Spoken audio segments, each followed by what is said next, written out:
turning into something. Yeah, I've been good at it. The cannon. Turn up, rich nigga since birth. Louis V chinchilla. Bought a brand new Rover. Drive it like a four-wheeler. Solid gold AP. Flooded out with no cushion. Mic check, mic check. Woke up in a new Bugatti. Free Lil Kurtwood, young try to free my nigga white boy too. Been through a lot of pain in my life, and I pray the Lord take it all away. You know I needed you, how was you leaving? Keeping it real every day, it ain't easy. Sorry, this ain't knowing, this is Peach. Gotta keep a carbon in my reach. Pickin' calling Mari out my teeth, babe. This is Peach, gotta keep a carbon in my reach. Pickin' calling Mari out my teeth, babe. Why you putting 40s on the G? I keep spilling coffee on my jeans. I don't like me talking, I'm gon' squeeze, babe.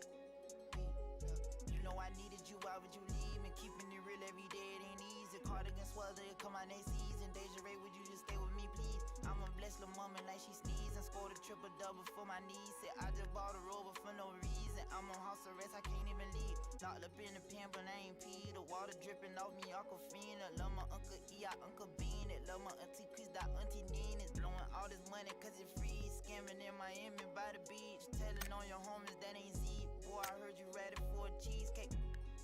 This is Peach, gotta keep a carbon in my reach. Pickin' calamari out my teeth, babe. Why you putting 40s on the G? Spilling coffee on my jeans. I don't like me talking, I'm gon' squeeze, babe. Snipers in the beans and little haters sipping on the lean, but I ain't lazy. Deja Ray, fake, check your savings, skeeted on the face. She stay don't waste it. I've been smoking coffee with the weed. I'ma keep you healthy, selling peas. Never wanna sign me, what's the plea? Double nines on me, I'm from 18th, Louis V, peach color blanket. Dogging on these bitches, I got ravens hitting the front and back. I told her face me, I've been getting a lot of money lately. Cardi B, I hope you like your bracelet. Shawty say I'm handsome for a Haitian. I just rent a spider for the weekend. Lying on my dick, but it ain't shrinking. Sorry, this ain't orange, this is Pete. Gotta keep a carbon in my reach. Pickin' calamari out my teeth, babe. Yo, why you putting 40s on the G? I keep spilling coffee on my jeans. I don't like me talking, I'm gon' squeeze, babe. Cracker tryna tell me go to sleep. I've been writing lyrics after 3. Brother told me fucking stick to rapping. Everybody know you about your action. White girl say she feeling peachy. I still smell a pussy on my pinky. Babe, that pussy tastes like tangerine. Sorry, this ain't orange, this is peach. Gotta keep a carbon in my reach. Pickin' calamari out my teeth, babe. Why you putting 40s on the G? I keep spilling coffee on my jeans. I don't like me talking, I'm gon' squeeze, babe. Ooh.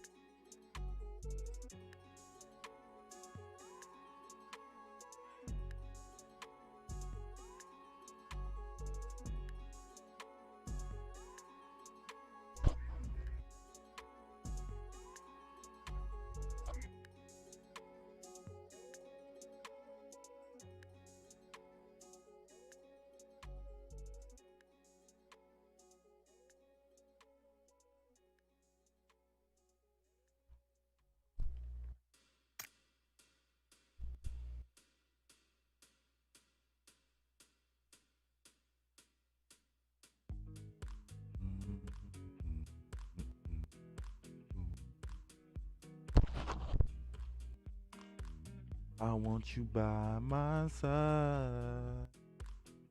No, hello again. I want you by my side, so I'll never feel low again. Don't know what's been so kind.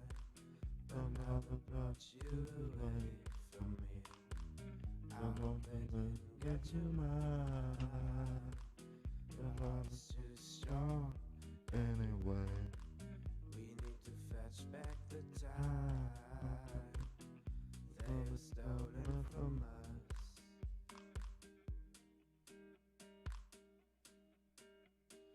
Love wants you, we can bring it on the floor. Never danced like this before. We don't talk about it, dance on. Do the boogie all night long. So, thought about it.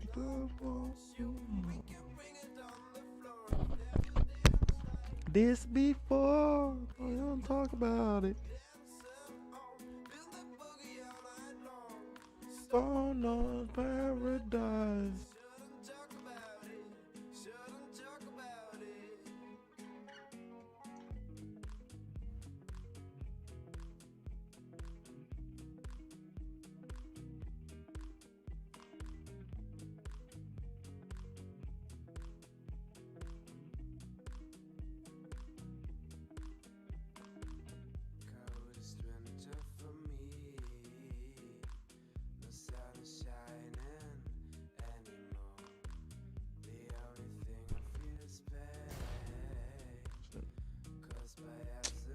What she do that for, man?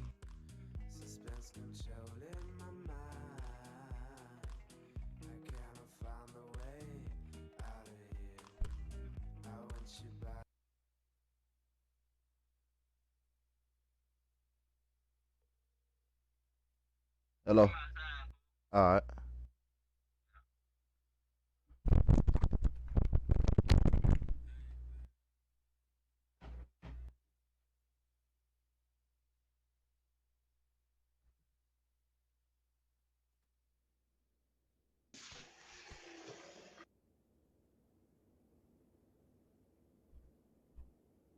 Who was this in this pink dress right here? I played some the other day and I forgot who it was.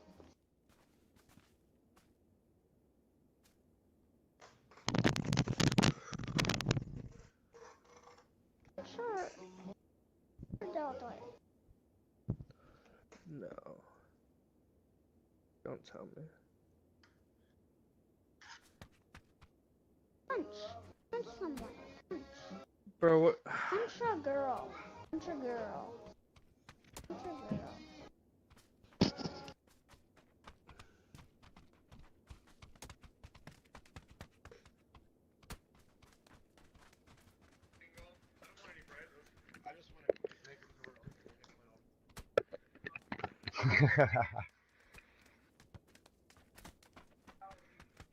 Not this map. I hate this map.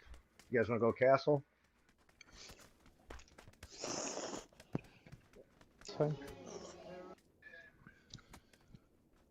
Yeah, I wanna go over there and kill all the killers right away. Who's in here?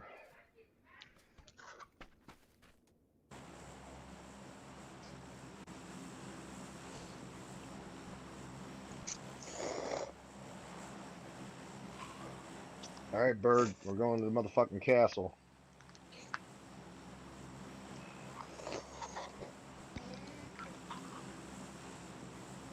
This might be my last game for a little while. I gotta go eat and shit.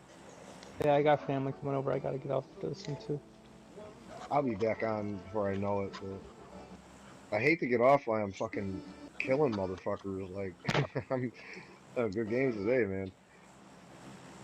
I got Goldie's ass a few times. I got fucking Blackhawk a couple times.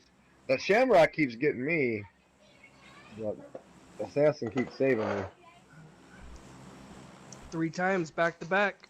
I know. No, it was 2. That motherfucker. No, you No, did I kill killed him him 3. Yeah, you killed him Yeah. 3, but he got me twice in a row. Bird flu, you're Oh yeah, that last one. that's basic. Oh shit.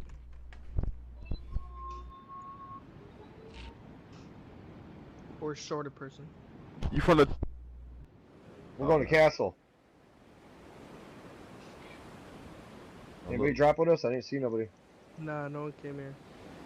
That's surprising. Finally got my mic back working. I don't have a gun.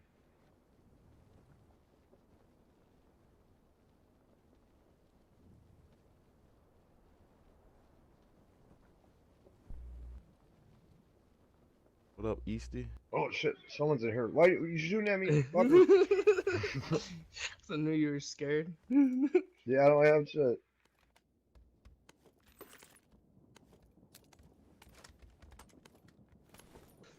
I need my M4. Take this up though.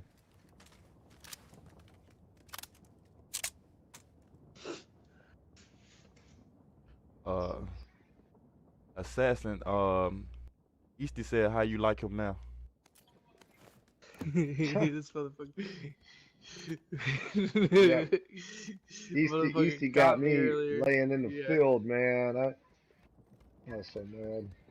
Yeah, I'm streaming right couldn't- now. Yeah, Oh, I was damn. gonna say what the fuck are you talking Hey, about, come bro? get this barrel. Wait. I was gonna say, how does he know I'm in here? I was ready to trip out. Yeah, I killed his 2 teammates and fucking came out of nowhere. Got 2 8 times. Hey, let me know if you guys see an M4 you don't want it. I tell him don't be stream sniping now. Nah. I'm just kidding. I know, bro. They don't do that shit. I need to find me another weapon though. This is some bullshit. Oh, there we go.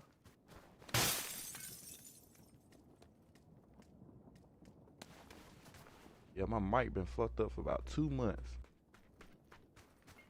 I got a flare gun, guys. Bro, I got a $20 mic I got from Amazon. That shit fucking. I'm waiting until this shit breaks to go buy me a new one. My little girl blew into my mic and blew the mic out. What the fuck? Yeah, that's what I said. What the fuck?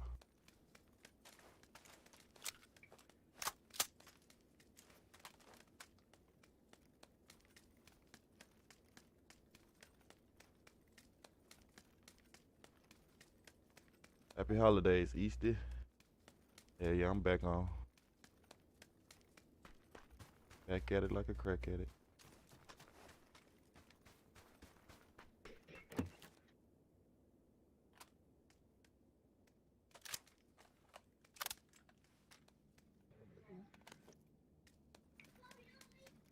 Looking for a cheek pad and a 4-time if you see one, guys. I got a 4-time square. Alright. I got 2 8 times.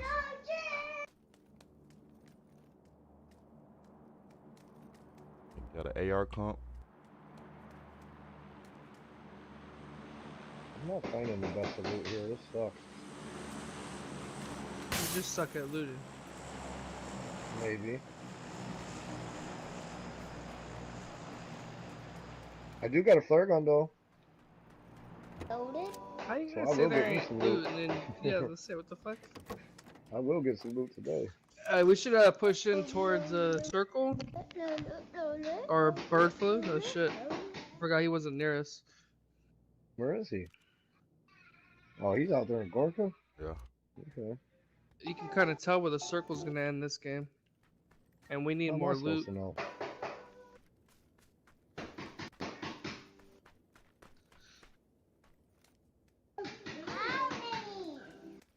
Hey you guys, I need to go find more loot. I'm about to dip out of here.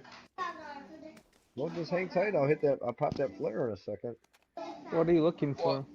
Well, the next circle's not gonna be around us. I just need more attachments and shit, and fucking more first aids and throwables and everything. Here. Anybody there want wasn't this the AR best comp? of things. Yeah, I Ah, will take it later. A couple of those Just smokes. fuck. By the time I see you, it'll be gone. Don't worry about it. I got 2 of them. He dropped a suppressor over here, bro, and a 4-time scope, and a half grip. Just need to get the fuck out of here.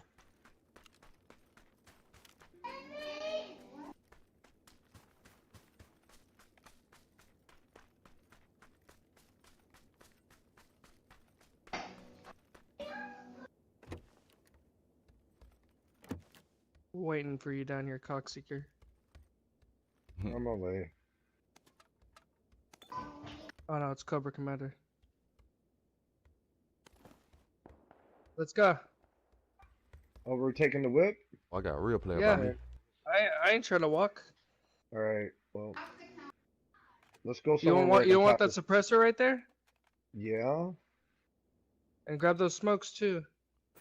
Shit, what do I got that I got too much of? Do I need to hold on to this 8 Comp? times? No, fuck the comp.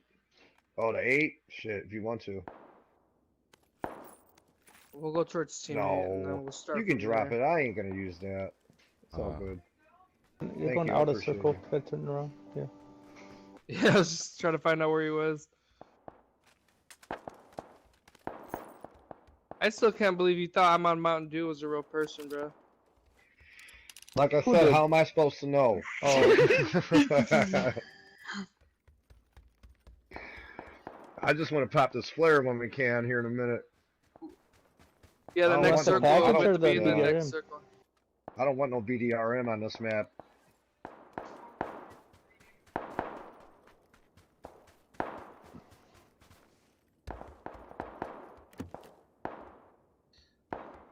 Hybrid moment? Yeah, he's real. I That well, two- that yeah, was two- certain weapons you see that bots really don't use all the time, like the M249 and shit. Hybrid was in my Yeah, he by in me. my squad. He by me. Okay.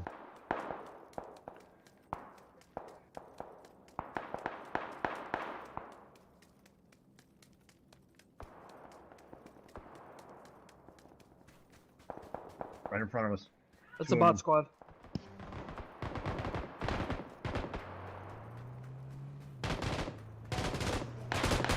Which I'm.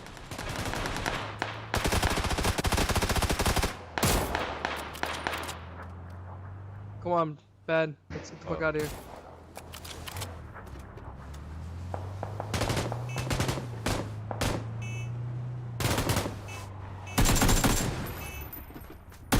Dude, this M249 is trash with a red dot.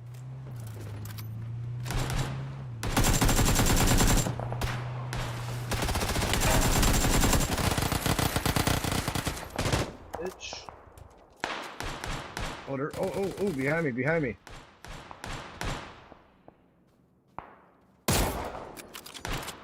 Damn, who It's is a that? bot. Who is that, dude? It's a bot, bro. How are all these bots over here just wrecking us? You got killed by Tanquan. Bro, this is. Yeah, Tanquan. I love that name, bro. He wiped my one helmet, dude. Dropping that 8 My one times helmet and is- DMR Oh. extended tech. I mean extended mag. One of these guys got an M4 on him? Lady Naomi? Have you guys seen that name? No, that might be real. Just got killed, never mind. I think this hybrid dude is by himself. He might be. And he's hiding behind that scope. Oh. He's still over there? No way. Yeah, he's east. Okay. Bruh, I just found all level 3 gear in one house, piece by piece. Well, tell me when you find that M4, because I ain't going to be able to roll with this gun. I have a cheek pad if someone Yeah, I do need needs that. one. I need that. I'm about to drop my fucking car right here on me with the suppressor, need that cheek car pad, and a 98 6 too. times. And all that shit. Going. I don't need a I cheek just- pad if I'm taking that car. Oh, yeah, I'm actually about to take got the some cheek pad boobies. off. I need it for my VSS. The 6 Are there times helmets and in the here? suppressor are on the sniper already. You gotta pick it up. They take it off if you want it. Oh, good. Cobra? What's up? No, there's another Cobra in here. Oh, that's a fake ass Cobra. I'm just tripping out, bro. There was all level 3 gear in that house. Well, all I need is your 2 helmet. Where did your 2 helmet go? I dropped it in there. So, I think it was a 1 helmet. I'm not sure. If you don't see a 2 helmet in there, there's probably. There's an M24 sniper. All right, we can get my crate now. Can I pop it? Do you want to pop it now or move in a little bit? We can't. We have to move in. If you pop it out here, we get the fucking. Here, a car what's it coming. called? Oh, we get the BD. Okay. A car coming.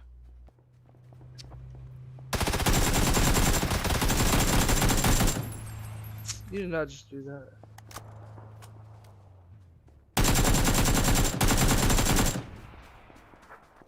And he wasn't alone. Nope. He's There's no alone one in that now. car? They're all Your dead. seeker just- They're all dead.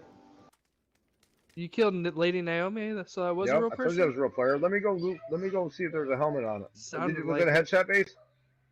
No.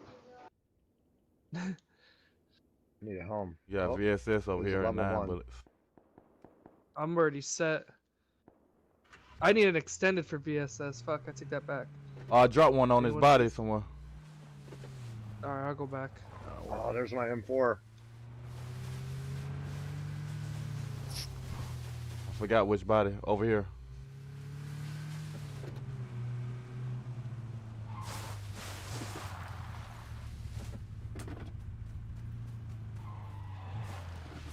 Thank you. Might must pick Hey, it I'm up. saluting. Might have picked it up. Did you drop Oh 9? shit. We gotta go. Maybe. I don't know. I can give you some if you need some, bro. I'm at 400. Hey, let's go get Air this con. loot crate, guys. I good. go I'm get this loot aircon. crate. Aircon. Yeah, let's go get this, pop this flare, man, so we can get some real loot and go fucking crack some heads. I already have all level 3 gear. Good, because I need a helmet. Damn it. Well, I'll take the helmet just for the fuck That's of why it. that's why Tanquan fucking knocked me, because I had level 1 helmet that got broken. You'd get knocked with the level 2 helmet if they shot you in the head No, with the car the as helmet well. got broken when you were trying to do drive-by on them other 2 bots, and one of them got me. Yeah, put that down. It is Santa. You're gonna get in trouble, boy. Your mama's gonna bust your ass. Stop it. It's yours? Yeah. Yeah? Alright. I'm gonna say I believe you right now. No, that's my phone. Let me see. Oh, that is your phone. Well, you better get out of here messing with me.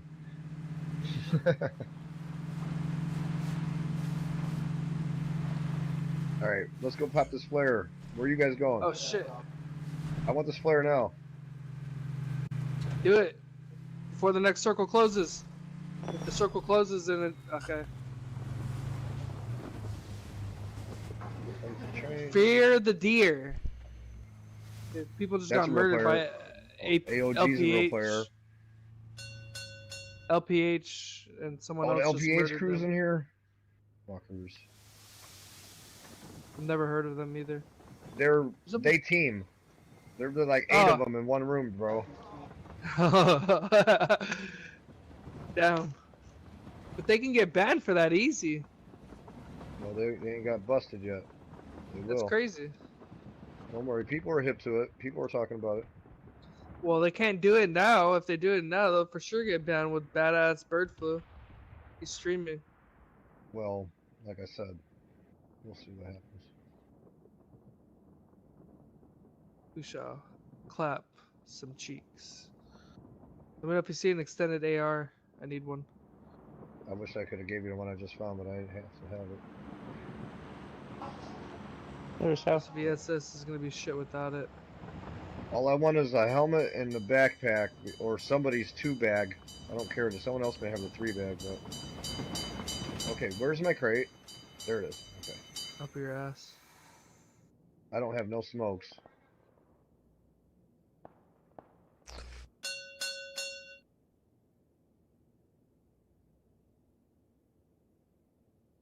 God, these fucking... I wish you could shoot, like, 2 of the parachutes and make it fall faster.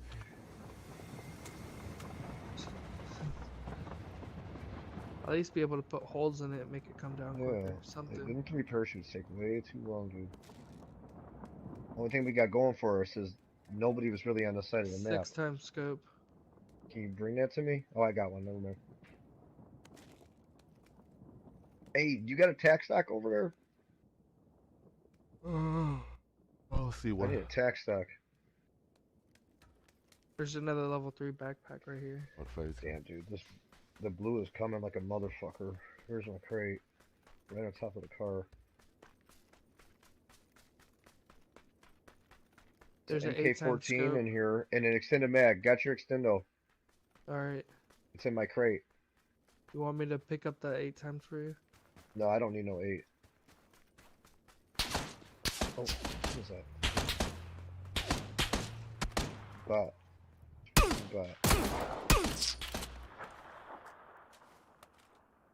He's laying down.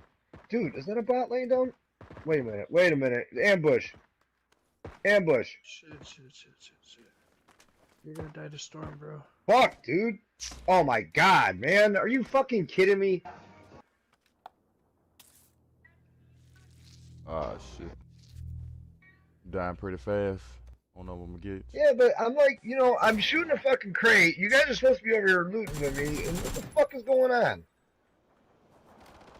Assassin, you motherfucker. You guys looted the shit out of that crate.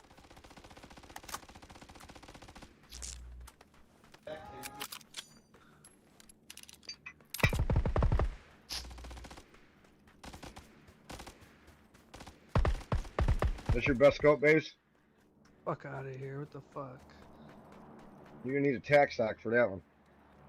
I need an extended AR still. This VSS is gonna only got 10 bullets.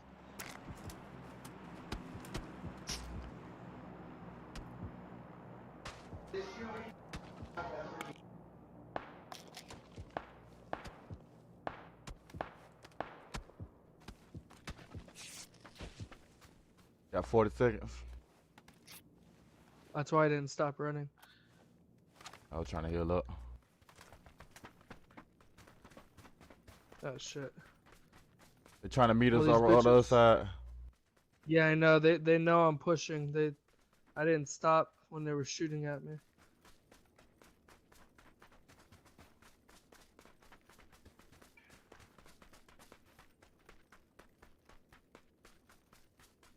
I gotta get to the circle too, though.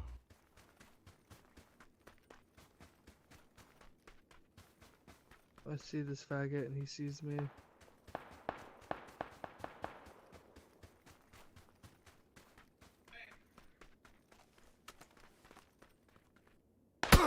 Shit. Leave me alone, you fucking bot.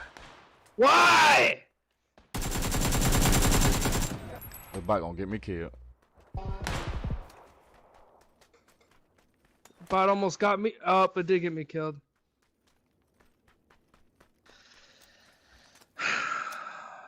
Can't catch a fucking break.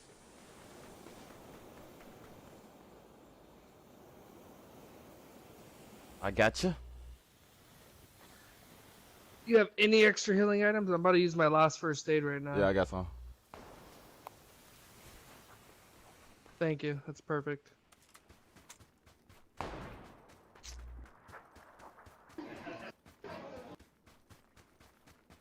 Oh, I'm not reloaded. God. This nigga laying down.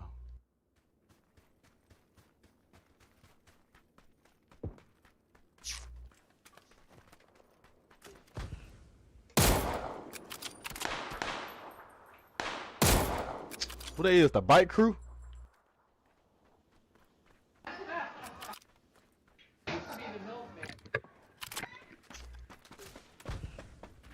But Why'd you have to let me go out like that, assassin? I was base seeker. Nah, bro. bots, man. Get that motherfucker. Get that motherfucker base. Get that bitch. Got him. Yeah, man. We've been wrecking this motherfucking lobby all day. Six chickens in a row, and then you're gonna make me go out like a bitch when we're in blue Bird's fucking stream, bro. You're gonna let me down like that. They're sniping from all angles. Yeah, you guys are. How are you? This one's almost over. We ain't gotta go that way though. Listen, I think I hear. Oh shit! Which way do we gotta go?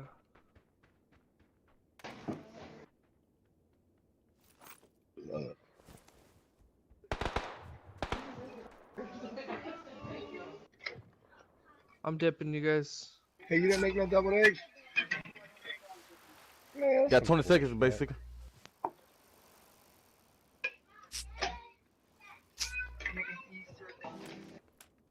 Go a bike. We can get out of there. Get to the bike, basically. I think I'm alright. Base seeker, you got any extra Need some boost? boost? I got some boost. I got some boost. Yeah. I ain't got any. I got a lot.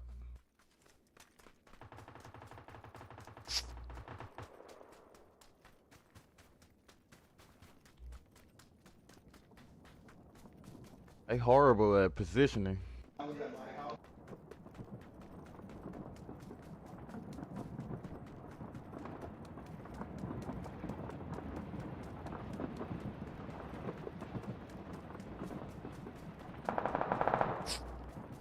Go to boost.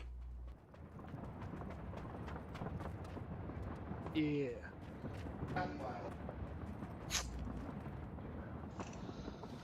Thank you, thank you.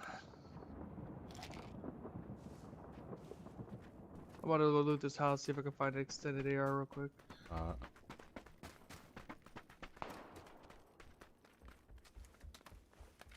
There's a bike in here. If you have your bike, we can try to push the circle.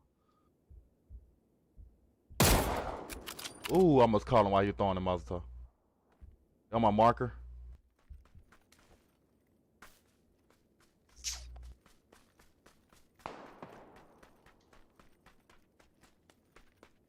Let's hold down, base seeker.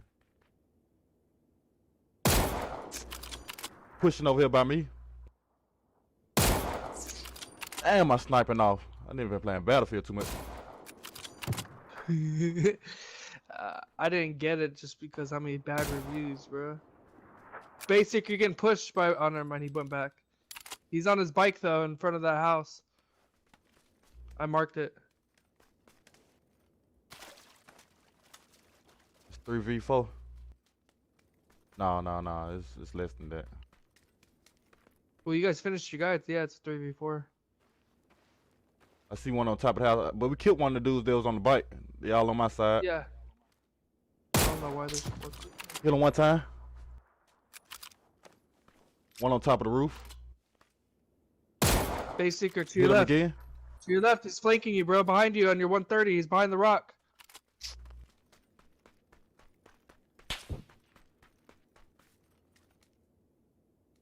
He's fucking hiding because I hit him. I'm gonna push to the left and see if I can get him. Got one on the roof on my marker. They looking at me. He's pushing base seeker.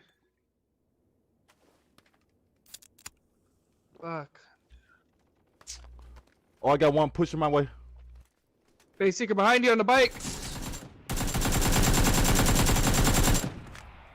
Oh shit, there's a lot of them on you. There's 4 of them.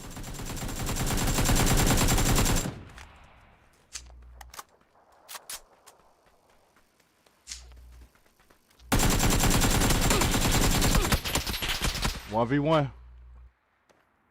He weak too. He's gonna die to zone. He's gonna die to zone. No, he out the zone. He out the zone now. Okay. He's picking up his boy behind that wall right there. Right by that truck, whatever the fuck that is.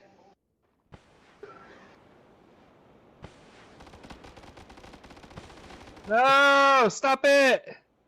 Got a P90. Oh. You should just play the circle though, for real, for real. I didn't notice we had circle, my dumbass. I just Oh. noticed too. I almost killed myself. I was charging a grenade instead of a smoke grenade. Oh wow, good thing I ran back. Oh, you throwing something else? Molotov. Molly's. Hey bro. Oh, you're dead? Yeah.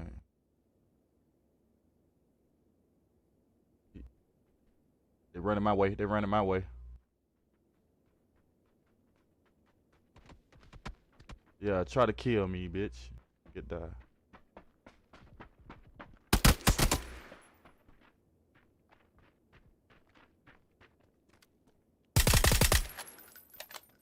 Oh, ain't supposed to been dropped.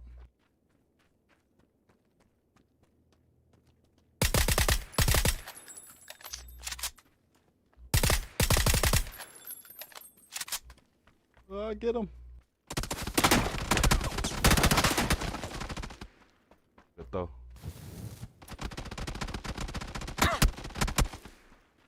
Got this.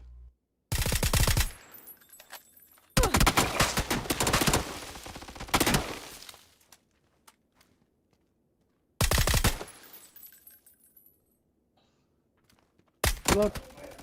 I had shit. nothing to heal with. Yeah, I figured. I figured. Nothing that entire fucking game. No extended mag, no nothing.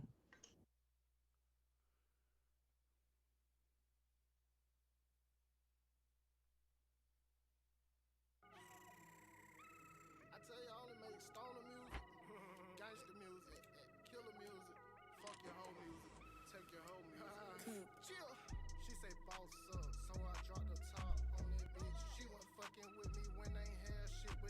this. All this money that I'm getting, I ain't giving shit. I be in the trap spot, counter trying to add it. Fuck a hoe on blow up, and you know that hoe is nasty. Bitch, I live a savage life, and bitch, I live in lavish. I'm a hot boy, and my pocket full of sand lit. Mixing with that rap money, turn that shit to blue cheese. Nigga mention my name, know that boy is sweet cheese. Bitch say I paid for you, sound crazy, bitch.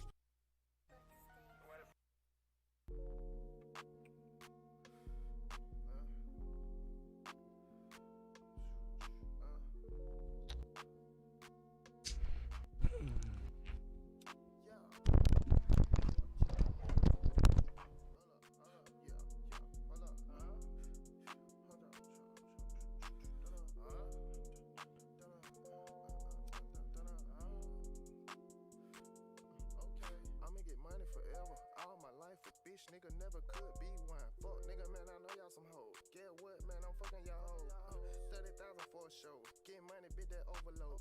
Bad hoe, man, I fuck on. Plenty money, man, I'm feeling on. You know, I be fucking bad, bitch. I'm getting money, yeah, big, get with me. Hey, yeah, nigga, yeah, hating your feeling. Hold on, I know these niggas got hate in they blood. I'm getting money, yeah, bitch, I'm a blood. Everybody know I bang that blood. Yeah. And I'm posted on the block. One stop shop. Nigga, you can come and shop. You can buy a block. You can buy a bill. You don't know what you're doing. I'ma trick you out your meal. Blue hummers. Bitch, I count it real fast. $100,000, that ain't nothing. Count a million up, yeah, real fast.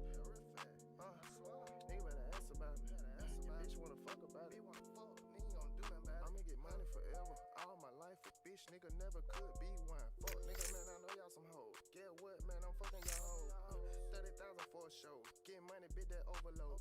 Bad hoe, man, I fuck on. Plenty money, man, I'm feeling on. You know, I be fucking bad, bitch. I'm getting money, yeah, big, get with me. Hey, yeah, nigga, yeah, hating your feeling. Hold on, I know these niggas got hate in they blood. I'm getting money, yeah, bitch, I'm a blood. Everybody know I bang that blood. Yeah, I know, yeah, you know, yeah, they know, yeah, we know, yeah, you broke, yeah, she know, yeah, you broke, yeah, she don't, wanna, fuck with you, she just wanna fuck with slime, ain't nothing new, yeah, she just wanna come and slide with the bro, she with gang right now, getting that thing right now, okay, I'ma get money forever, all my life a bitch, nigga never could be one, fuck nigga, man, I know y'all some hoes, get what, man, I'm fucking y'all hoes, 30,000 for a show, get money, bitch, that overload, bad hoe, man, I fuck on, plenty money, man, I'm feeling on, you know, I be fucking bad, bitch, I'm getting money, yeah, big, get with me, hey, yeah, nigga, yeah, hating your feeling, hold on, I know these niggas got hate in they blood, I'm getting money, yeah, bitch, I'm a blood, everybody know I bang that blood.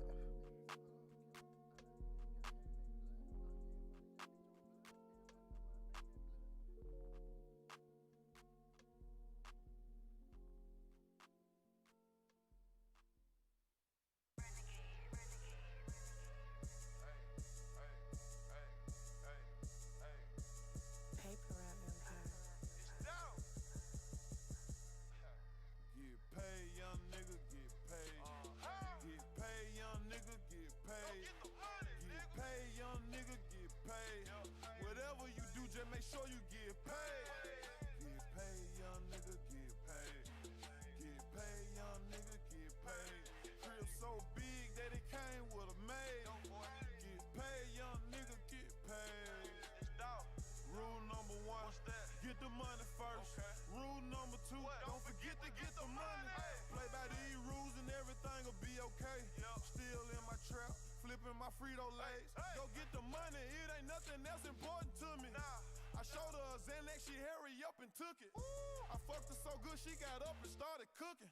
Rolling up big blunts, out a pound of cookies. If you ain't gas 40 bands, then you can't book me. Pulled up on the side, your bitch, she wouldn't stop looking. That bitch good as tookin', good as gone. I guarantee tonight, my nigga, that bitch ain't coming home. I got money to count, I got bitches to fuck, got packs to flip, pistol to bust. When I was small, I ain't have nothing. Started selling dope and prayed to God for a plug. He showed up and said, get paid, young nigga, get paid. Get paid, young nigga, get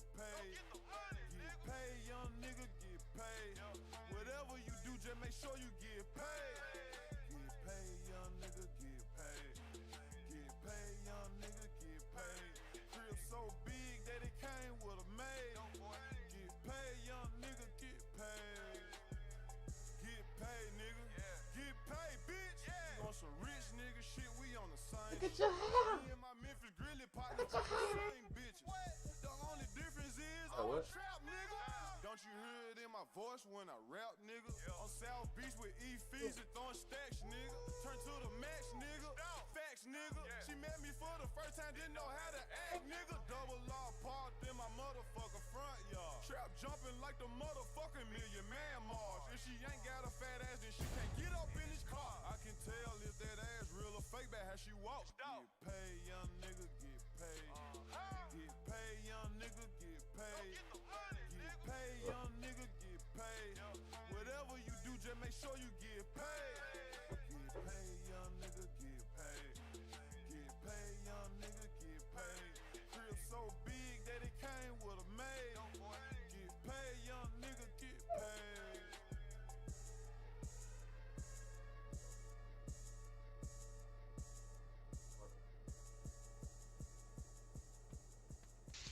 So how many years do you usually wait for this game to?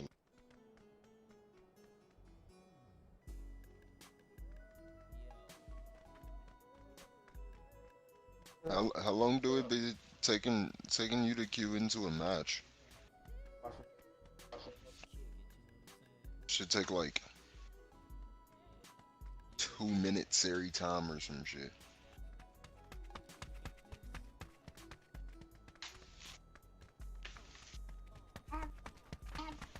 Every man.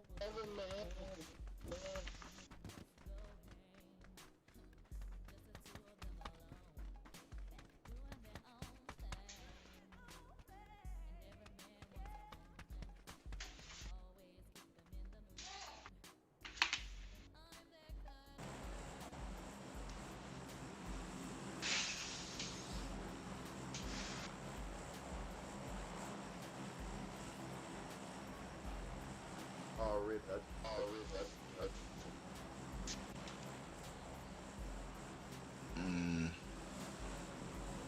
We could go. Already.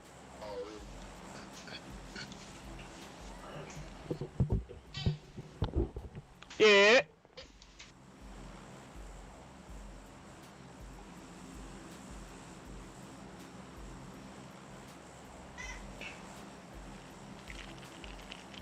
Prison it is.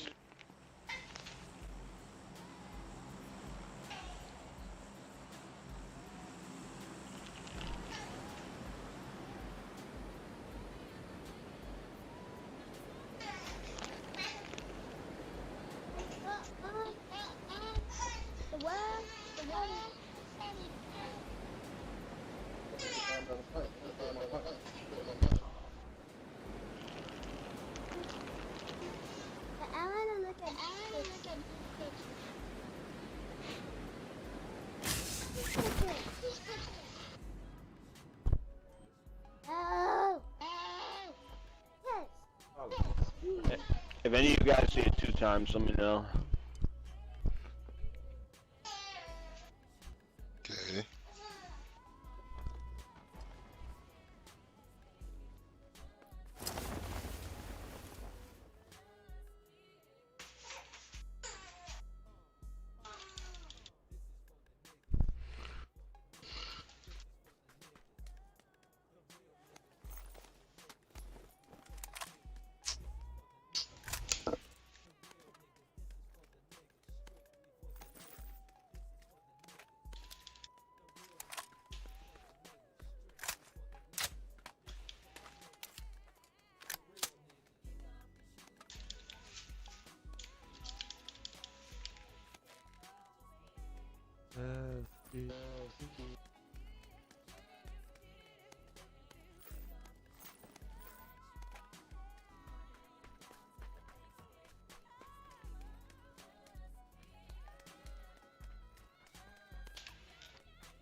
Guns are shit up here. Yeah, who picked this spot?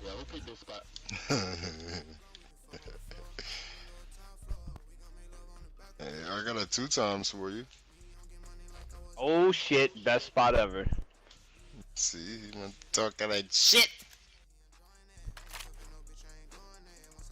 I was just about to tell you you need a herd.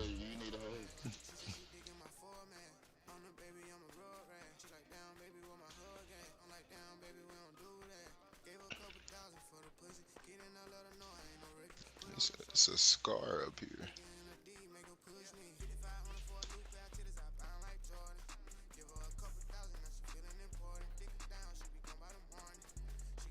Wait, is it 4 that's got the 2 or no? Is anyone picking a scar? Yeah, I grabbed it.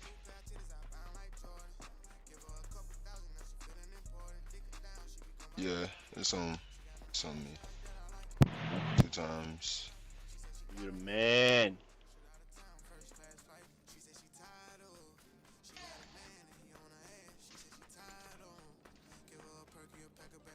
What the fuck? Who's getting? Are y'all getting shot at? Oh, you gotta shoot him in the dick. Chat my light.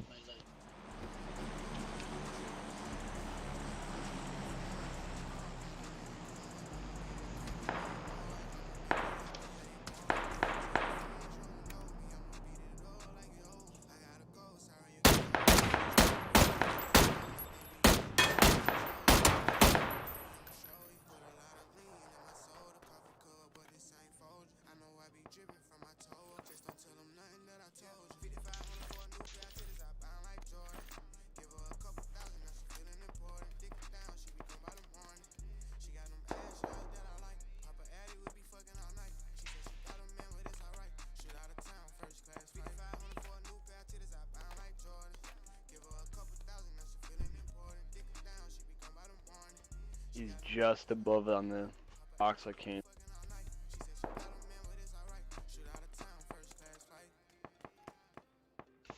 Was somebody out there? Somebody. It's a crossbow in here. Somebody prefers the shit. What's this? SKS. Oh, I see him. I see him. Ping where he's at. Ping it. Shit.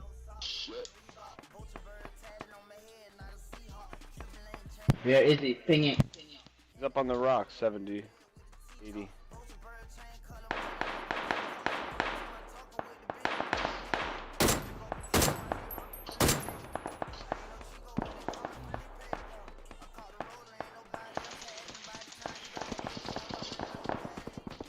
Ooh, multiple. Oh yeah, no.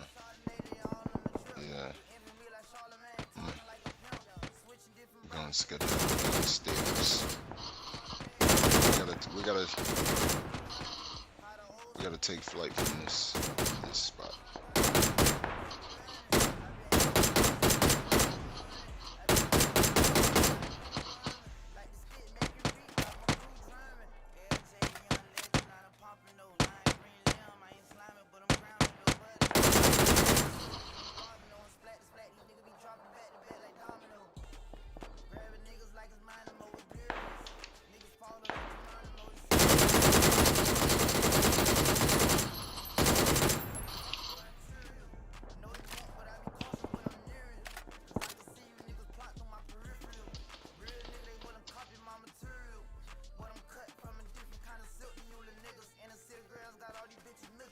Alright, they surrounding the top.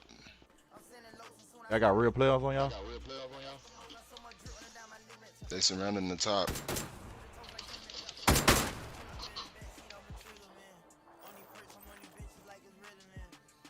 They going all around the top of this. So we need to get on the outside towards 4. Come towards 4.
we got a car down here.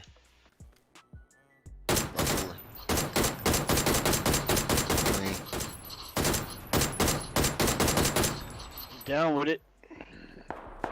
And then I got people over here shooting ahead of me. I'm gonna go peek up over here. I see one of them right now.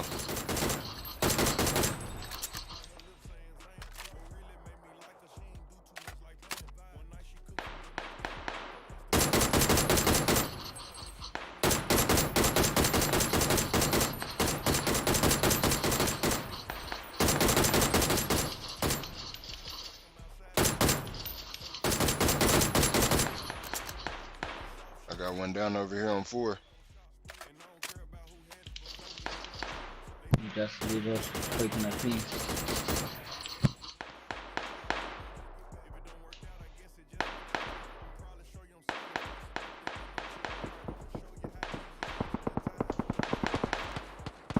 I'm about to thirst this man. And then I got another one out in the field.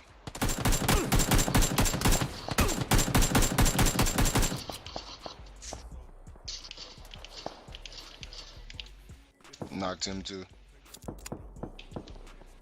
Got zoning.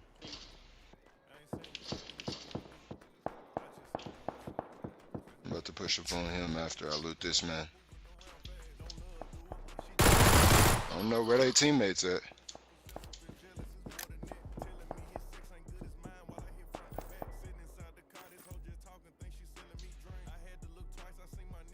Buddy's teammates, I don't fucking know. They both been busting for a minute. I don't know who the fuck they was busting at though.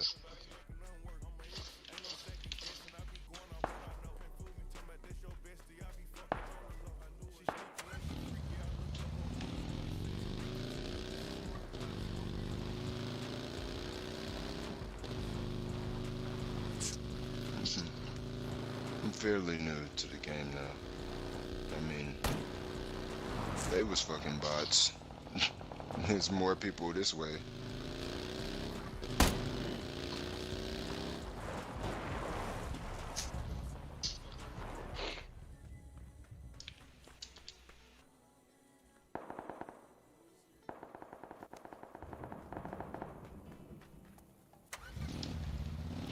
He got some 5.56 in there. I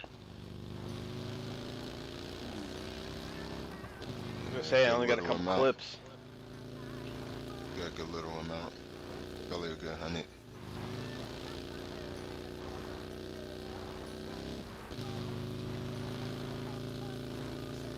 SKS owning. Who's pulling up like that?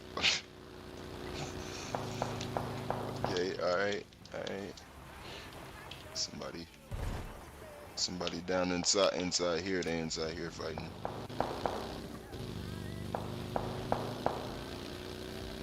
Push up. Oh, I see. Oh, okay. I'm sorry, bro. I'm sorry. Let me not disrespect you no more. He right here on the brick wall, like 20 north 20. All right. Wait, I can push up now the same way. Yes.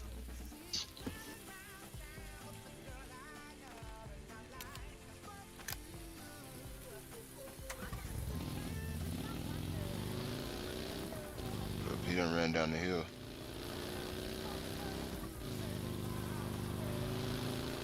Where the fuck? Oh, I see your bitch ass.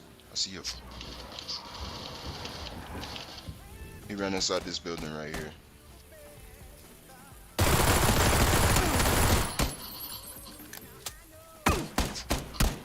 Damn, man.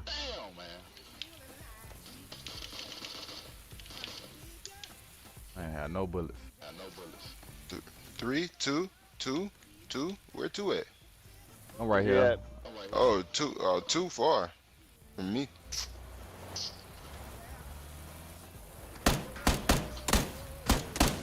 Where is he? Block me with the car. He got 75.56. Bot, is this the bot that kill you? Yeah.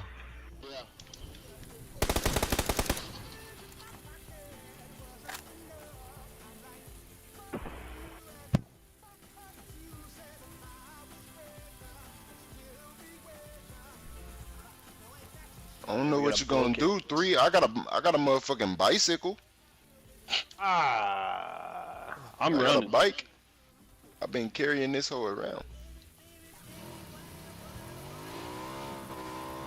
Oh man, look, yeah, see, yeah, I gotta use the bike today. Stretch the legs out real quick. I'm happy. I got it. Damn! I fucked up again.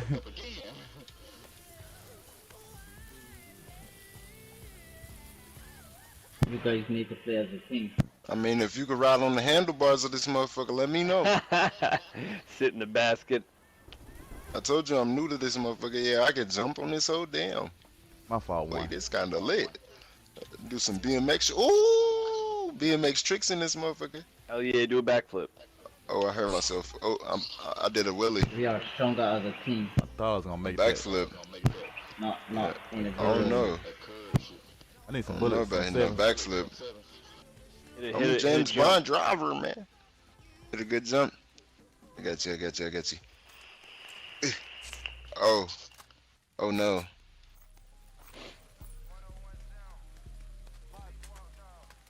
Yeah, no. All the way suspended. Wasn't working out. Yo, Yellow, you fucking owned it, man. You got fucking 2 up. Damn. That was damn near impossible as far as he was.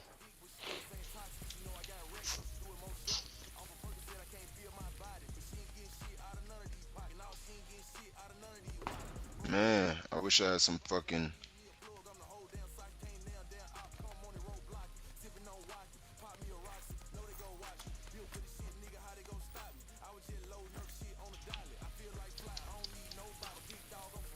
Come on, somebody. Someone just shot up here.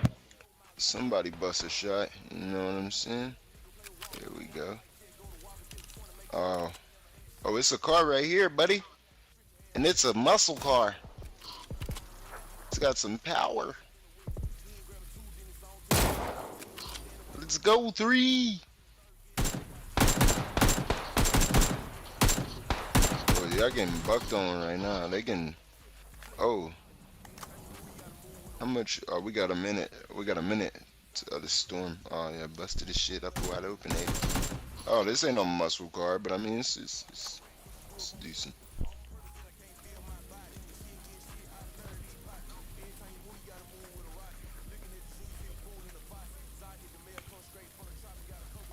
Three, where are you going?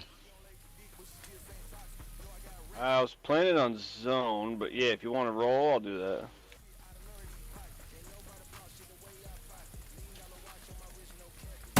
Tokyo Drift. We gotta go check on these men.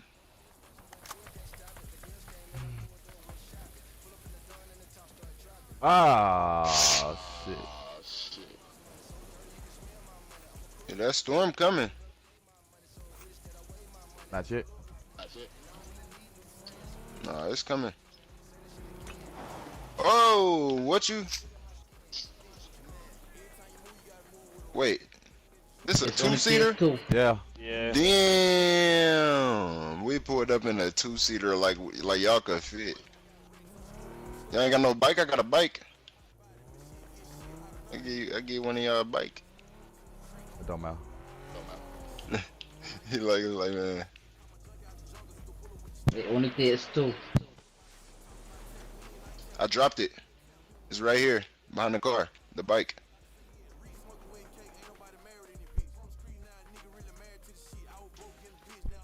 Oh, ain't nobody want my bike. I'm gonna get my goddamn mountain bike, alright? Yeah, they said your bike's shit. Hey, this motherfucker No, might save Billy my Ride life, man. Huffies. What if from one shot? What if from one shot or something? Do we pull up ignorant on these niggas? Oh no. We can't. Yeah, we ain't doing that. We ain't doing that. We're not that kind of a hero. Alright. That's how we gonna do it. I'm gonna have to drop you off. Ah, and be the pick ferry. and pick one of them up.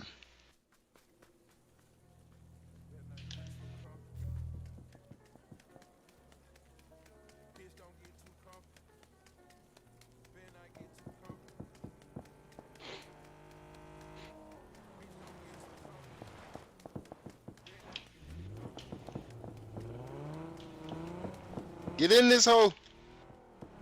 Get in this hole. Get one Come first, on. father. Oh man, whatever. Okay.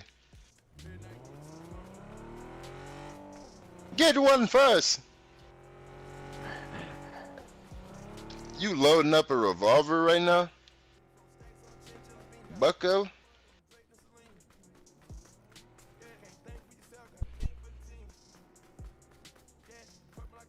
Alright, alright. One, get the fuck out.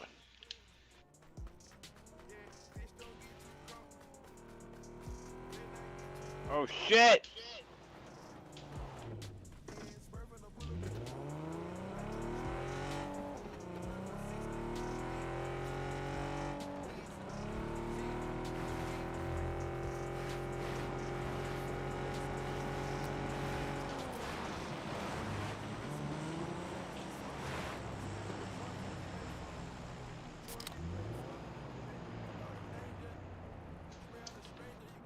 I mean, the whip was actually pretty nice, though. You never drove that car before? Huh? You never drove the car before? I mean, yeah. I mean, yeah, but you know, I'm newer to the game. I really don't play this that much.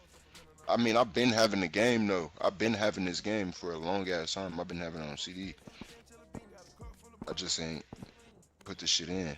But then I started watching, you know, some YouTube. And I'm like, fuck it. I'm gonna put this motherfucker in. I'm like, yeah, I miss playing PUBG. But I used to always get clapped on this motherfucker. Not anymore, buddy. Not anymore, bucko. Yeah, my settings was trash. I mean, I might still get clapped, though. So, I mean, this really first day back on this motherfucker, but, yeah. I'm lit. Been lit. It's a VSS. Damn. Those are thoughts. How much we got? 60 ammo. 60 ammo. 90 ammo. 90 ammo.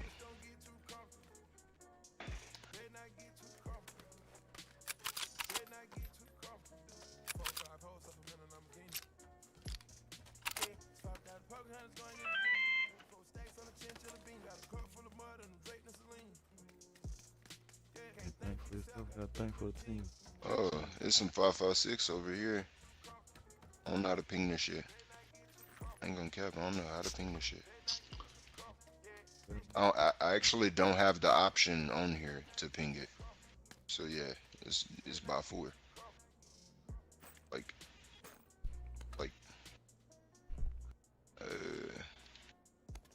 how the fuck do I move the screen?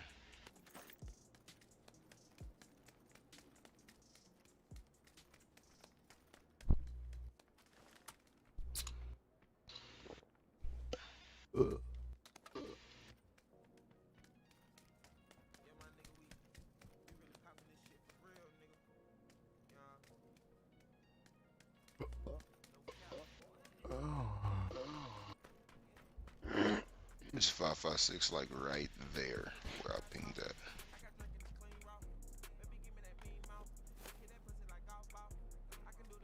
It's foggy than a bitch though, for no reason. Hey, that was not in the forecast. Hey, it's a 4 times right here on the ground.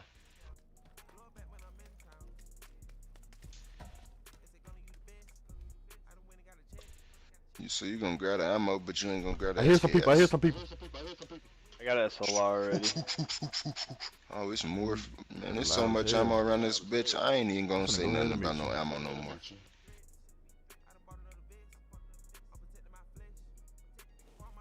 What's that? H-Cog? A coggers? Billy, you should boost up. You got boost?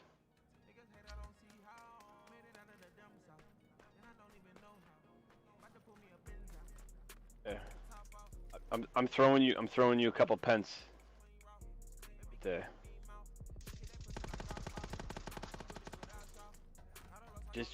Just take the edge off. You know what I mean? Real players. Were they in the warehouse?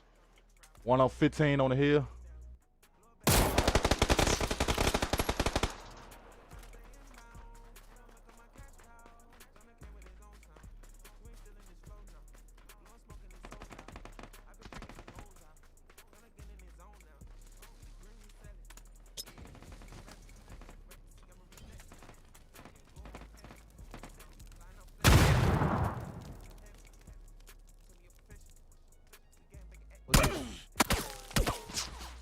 Resin him.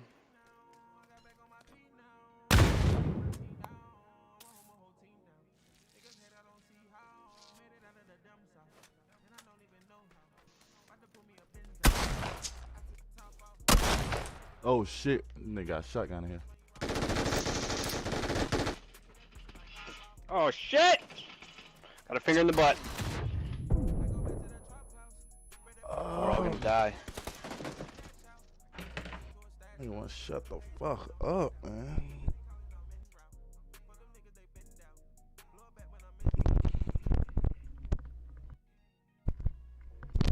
God, he still threw me out talking too damn much. Then he mocking folks every time you say something to him.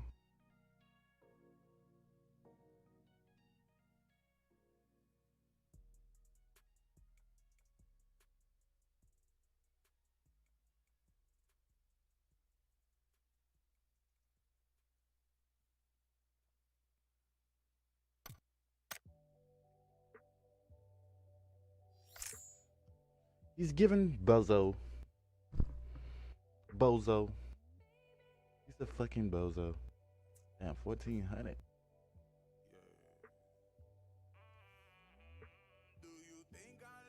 Need you to know.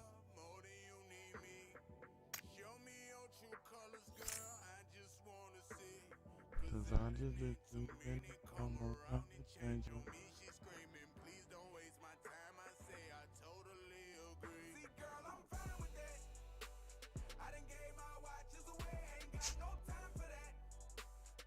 Asking was my heart good. Well,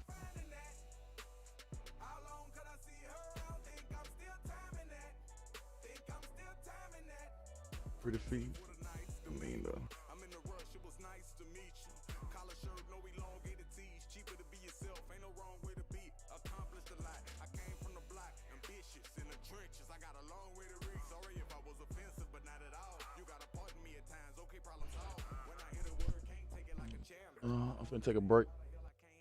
Help me understand why the hell I can't have it. I was blessed with a swag and I ain't brag. Insecurities get covered with designer fashion. If I'm not intimidating, tell me why you bashful. If you're not feeling what I'm saying, sorry for the hassle. But if you leaving here with me, it'll be fantastic. Do you think I'll ever need you, love? More do you need me? Show me your true colors, girl. I just wanna see. Cause I done had too many come around and change on me. She's screaming, please don't waste my time. I say I totally agree. Go crazy.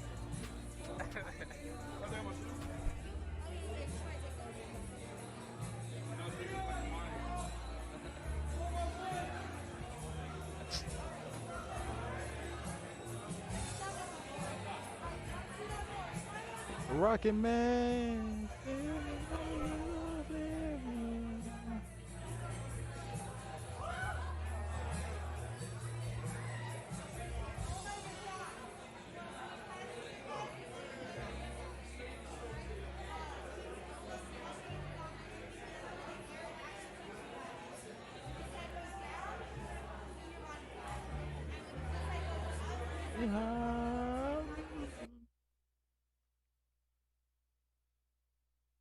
I'm in the zoo with the lions and apes and bears. You probably won't make it there. All of the ops, so they say they will smoke with me. Gonna take it down. I'm clouded though. I have 1,000 on TikTok. 1,000 on TikTok, we got millions.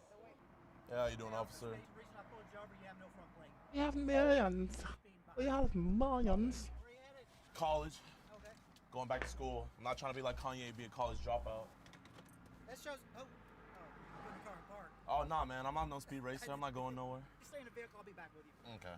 How much you want to bet I won't ask him where the Molly plug is? I bet you will. How much you wanna bet? I'm not betting nothing. How much you wanna bet? I know you would. Write down in the comment section if you guys think I'm gonna do it. Say no balls right now. Say it. I dare you.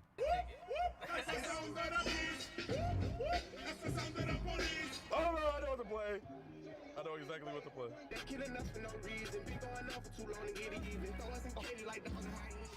Oh, my bad. You a film student? It's bigger than black and white. You a film student? Yes, sir. I don't mean to be rude or nothing, but like, I'm late for class. I understand. I'll get you out of here as fast as possible. Get you out of here as fast as possible. He's in the bathroom waiting for me. What's that phone number for you? 832. You were speeding pretty fast. That's why I pulled you over. You need to slow down, okay? I mean, you know, they call me Young Speed Racer, so I'm not tripping. Just need your signature there by the X, okay? It's all good. You know, it's bigger than black and white. It's the problem with the whole way of life. Sure. It's the problem with the whole way of life. I'm sorry. We can't change overnight. But we might as well go and start here. Okay, you have any questions? It's been one hell of a year. All right. I'm gonna make it count while I'm here. I can't hear you, sir, but drive safe. God is the only man I fear. Drive safe. Oh, man. I got a ticket! Hey, we're Gore Cowboy Ranch. So we out in LA right now. And I kind of have a surprise at the end of the video for the reason of us being here. But I don't want to tell you guys just yet. But I don't know if I can tell you. You guys might know, but if I didn't, but you guys don't have to worry about me going Hollywood or nothing, man. I do not like it out here at all. Hey, all you LA YouTubers, you guys can have it, bro, because I ain't coming back for a minute unless, you know, Lizzo wants to find me out. Also, your boy's on Tinder right now. I put him in Tinder bio. I was like, here for the week. I've never matched with this many bad bitches like I am in LA when I was in Houston. It's like I'm allergic to bad bitches in Houston. So, also on the agenda is to get a raw dog kill. Yeah, y'all, let's go Hollywood. Damn, I'm not gonna lie. This area feels bougie as fuck. Like, I literally don't even feel like I belong. No way! Kendall Jenner? Oh my gosh! Why did you break up with Ben Simmons? You could have fixed the shot. I don't even want to like look at these stores. They look so expensive. How do you niggas live out here in LA, bro? No, whenever I'm out in Houston and stuff like that, and I send out my money, I'm 6'6", but I send out my money out here, I think I'm like Kyson that size. Like, bro, look, even her dog is rich. Ma'am, your dog's net worth is higher than mine. I say your dog's net worth is higher than mine. Definitely. Oh, shit. I'm making a music video? Hey, you guys making a music video? Action! Yes, strut, strut, strut. More flair. Oh, can I work with y'all? Can we do like a collab? Is it about the clout? Like, I have 1,000 on TikTok. How many followers do I need to have to get a collab? Do I need 2,000?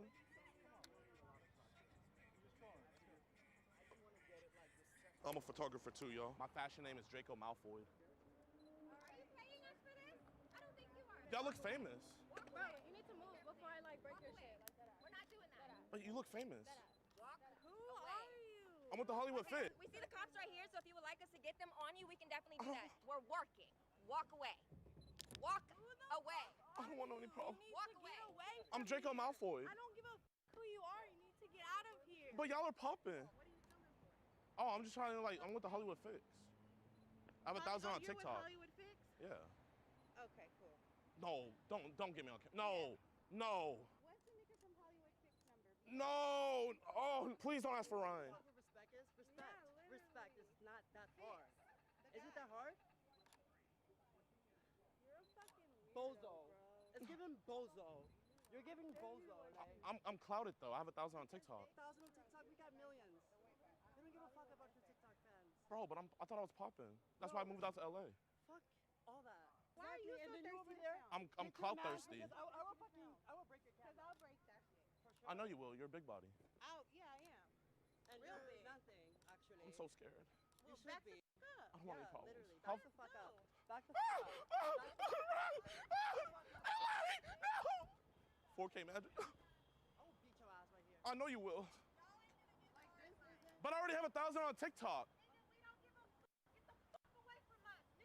I'm all the way over here. Away from us. How much further do I have to get away? We're trying to shoot you, idiot. And you, I'm gonna you up. I'm gonna shoot you. Police! Police! They're behind you! Help! They run this block! They run this block! If you come around the fucking back, it's gonna be a problem. Do you have it on you? Do you want me to go get it? No. We're being harassed by these guys, and I don't know what's going on. We're harassing them. They're following us and hitting our cameras and saying that they're gonna get the strap. My name is Garin. I'm Ari. Your eyes are amazing. Thank you. They really are, bro. You wasn't What about me? Oh, Hi, my I'm bad. How you Gotti. doing? DeMarcus Cousins. Nice to meet you, DeMarcus. Officer, did you just see all that and wasn't gonna intervene? He should have like a 3-star wanted level right now. This is great for the Hollywood Fix. Can we get a statement? Got a perfect title and thumbnail. Yeah. Bro, I want to leave this area. I hate it. The people out in this area are so rude. Yo, Airbud. When's the new movie coming out? When the new movie coming out? Are you his agent? Can you speak for him? Yeah, I'm his agent. When's the new movie coming out with Airbud? He's in retirement? We need you. The game of basketball is not the same without you, Airbud. Hey, you have a great day, Airbud. So I guess not all LA people are like that. Daphne! Daphne! No way! Are you and Fred still together, Daphne? Oh my gosh, where's Scooby? Where's Scooby at? Any comments on the mystery ghost? No? No flipping way. Tiffany Haddish. Yo, can I please get a couple pics? Please. You looking great, Tiffany. Keep it up. I couldn't think of nobody. I could have said Keke Palmer. I love your show. Got me over here blushing and shit. Oh shit, Neil Armstrong. The only name I know around here. That's the dude from Pirates of the Caribbean, right? Oh, what the fuck? What's up, my G? Why you run at me like that? What do you mean, man? Scared the fuck out of me. I scared you? Yeah, nigga, you ran like that nigga from Get Out. Why you running at me like that? I'm proud of you, bro. Thank you, man. I told my homie to stop, bro. I was like, hold up. That's your dog, nigga. I yelled out the car, bro. I'm like, Jadon! Hey, man, you live. Appreciate you, bro. What's your name? My name? Yeah. Don't matter. Don't matter? Hey. When I tell you this nigga was on a full-on sprint and he was grinning, he was just, oh my, bro. I thought that was the enemy. I thought that was it. You're like, what the fuck? I accepted it. What's up with the mask? We're acting students. Can we get some like acting real quick? What do you want? Fuck, like, bro, get in character. We learned how to stage fight. Let me see. What the fuck? Officer, did you see that shit? You just hit a woman. He just hit her. You hit a woman. Yeah, Joe Rogan podcast. Okay. 15 years on a life sentence. I'm trying to start my own podcast. So how does all this work? So right now I'm live streaming right now. So this is live. So Okay. say what's up to chat. What's up, Chad? Okay, right now they're just spamming up W's. Like they like you. Oh, for real? Chat's asking what you were in prison for. Murder. Oh shit. Yeah. Hey, you're back now. Yeah, I had life in prison. So what's the name of your podcast? Triple R. Triple R. Y'all, chat. Go follow the Triple R podcast right now. They got some See, this killer face content. right here, I promise you. Or follow me on TikTok, always in first 88. You see a lot of these kids still want to gang bang and want to get money the easy way, and it's like, I swear to God, there's no future in that. Because you're grinding just to die. If it's a youngster watching this is out there getting fast money, bro, you're earning fast money just to go to prison and lose it all. And all you're gonna have is pictures. Hey man, keep killing the game. Likewise, bro. Y'all keep doing your thing. Oh, what the fuck? Oh shit! What the fuck you doing here? Oh shit, what you up to? I was just getting food. We're trying to find like a bus tour. They're always parked up like right there and on the other side of the street where Jimmy Kimmel is. Is he live? Yeah. Is he live streaming on Twitch or YouTube? I'm not sure. Probably Instagram Live. I like the Metaverse Live better. Well, hey, bro, it's good seeing you, man. Hey, I'm gonna catch up with you. Hey, you guys TikTokers? Bro, you guys are awesome. Yo, can I get a picture?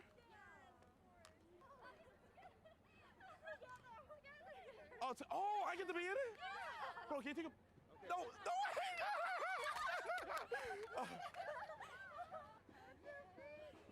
Bro, you guys are awesome. I appreciate it. Hey, you guys have a great day. I've moved on from doing try not to laughs. What?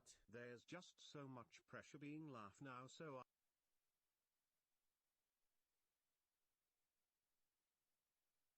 DeMarcus! DeMarcus! I love you! Let's get DeMarcus Cousins chant! DeMarcus! DeMarcus! Yo, they are not amused. Let's go, DeMarcus! Let's go! Oh, DeMarcus out here. We DeMarcus Cousins fans.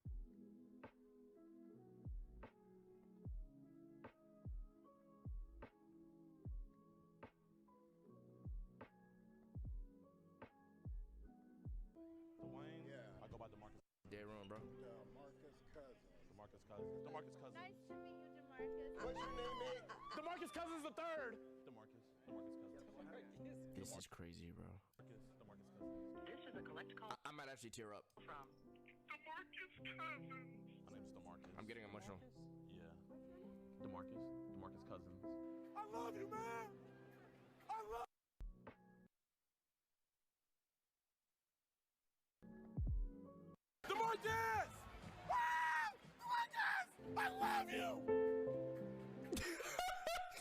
got DeMarcus Cousins champ. DeMarcus. Yo, they are not amused. Let's go, DeMarcus! Let's go! Oh, DeMarcus right here. We DeMarcus Cousins fans.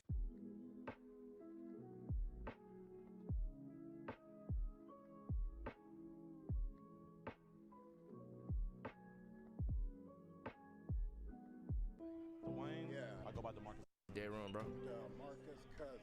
DeMarcus Cousins. DeMarcus Cousins. Nice to meet you, DeMarcus. What's your name, mate? DeMarcus Cousins the third. DeMarcus Cousins. This is crazy, bro. DeMarcus Cousins. This is a collect call I might actually tear up. from DeMarcus Cousins. My name's DeMarcus. I'm getting emotional. Yeah. DeMarcus Cousins. I love you, man. I love you. I love you. I love you, dog. Oh, I love you, buddy. I love you, buddy. All right, so a lot of you guys are I can't. and everything. You guys don't know the lore of Jadeon, so I'm gonna catch you guys up. No, we know the lore. I am DeMarcus Cousins the third. Now, Yes. this sexy man right here is DeMarcus Cousins the first. He's finally back in the league. He's on the Milwaukee Bucks. Literally every time they post a highlight of him, you guys are just in the comment section spamming my name. Damn, Jadeon's going off. So I looked it up, and he's coming to Houston today. We got Chino over here. He literally flew all the way from LA. What do you got for me, big dog? Bro, chat. I didn't. That Omarion going crazy in the league, bro. The whole fantasy fucked up. I got 2 people playing, bro. That Omarion going dumb, bro. That shit is going stupid, bro. All my niggas in the fantasy had that shit. And hella niggas talk, bro. We might go on another shutdown or some shit, bro. I'm not gonna lie. When I was sick last week, I probably had that Omarion and my girl. She was sick as a dog. She might have had Omarion. But the thing is, she had got a test. But it's one of them boo-boo ass tests that you could buy. And I don't know how accurate those ones are. Usually we get the rapid shit. You go in, the lady stick the shit up your nose and shit. We had to stick some shit up her nose too, but it was like the one you buy at home. But them shit be boo-boo low key. I don't want to face rug, y'all. I didn't want to do like a fake reaction. Like the ones you do at home don't seem too legit. Bro, thank you. This is a custom jersey. You guys go subscribe over to Chino, man. Chino! Literally, he's the go for this. How y'all. Chino doing, bro? We got the jersey. That's and an OG. everything. We got the shorts. But y'all, man, you guys know I don't like to half-ass anything on the channel. So, Lexi, come here. This is my homegirl, Lexi. Did y'all ever She's used to the watch best Tony makeup D2 artist here in Wild? Houston. She's literally about to get me tatted up. Like, she literally was like... She did her thing. OG. She did her thing. But y'all, I'm about to be tatted. Hey, boys, man, this is gonna be such a banger video, and y'all, none of this can be possible without my first And Bolt 1 TRC. Those are OGs of the shoes and shit. Is there any way I can sit inside the Tesla over there? Can I sit inside of it? Yeah. Thank you.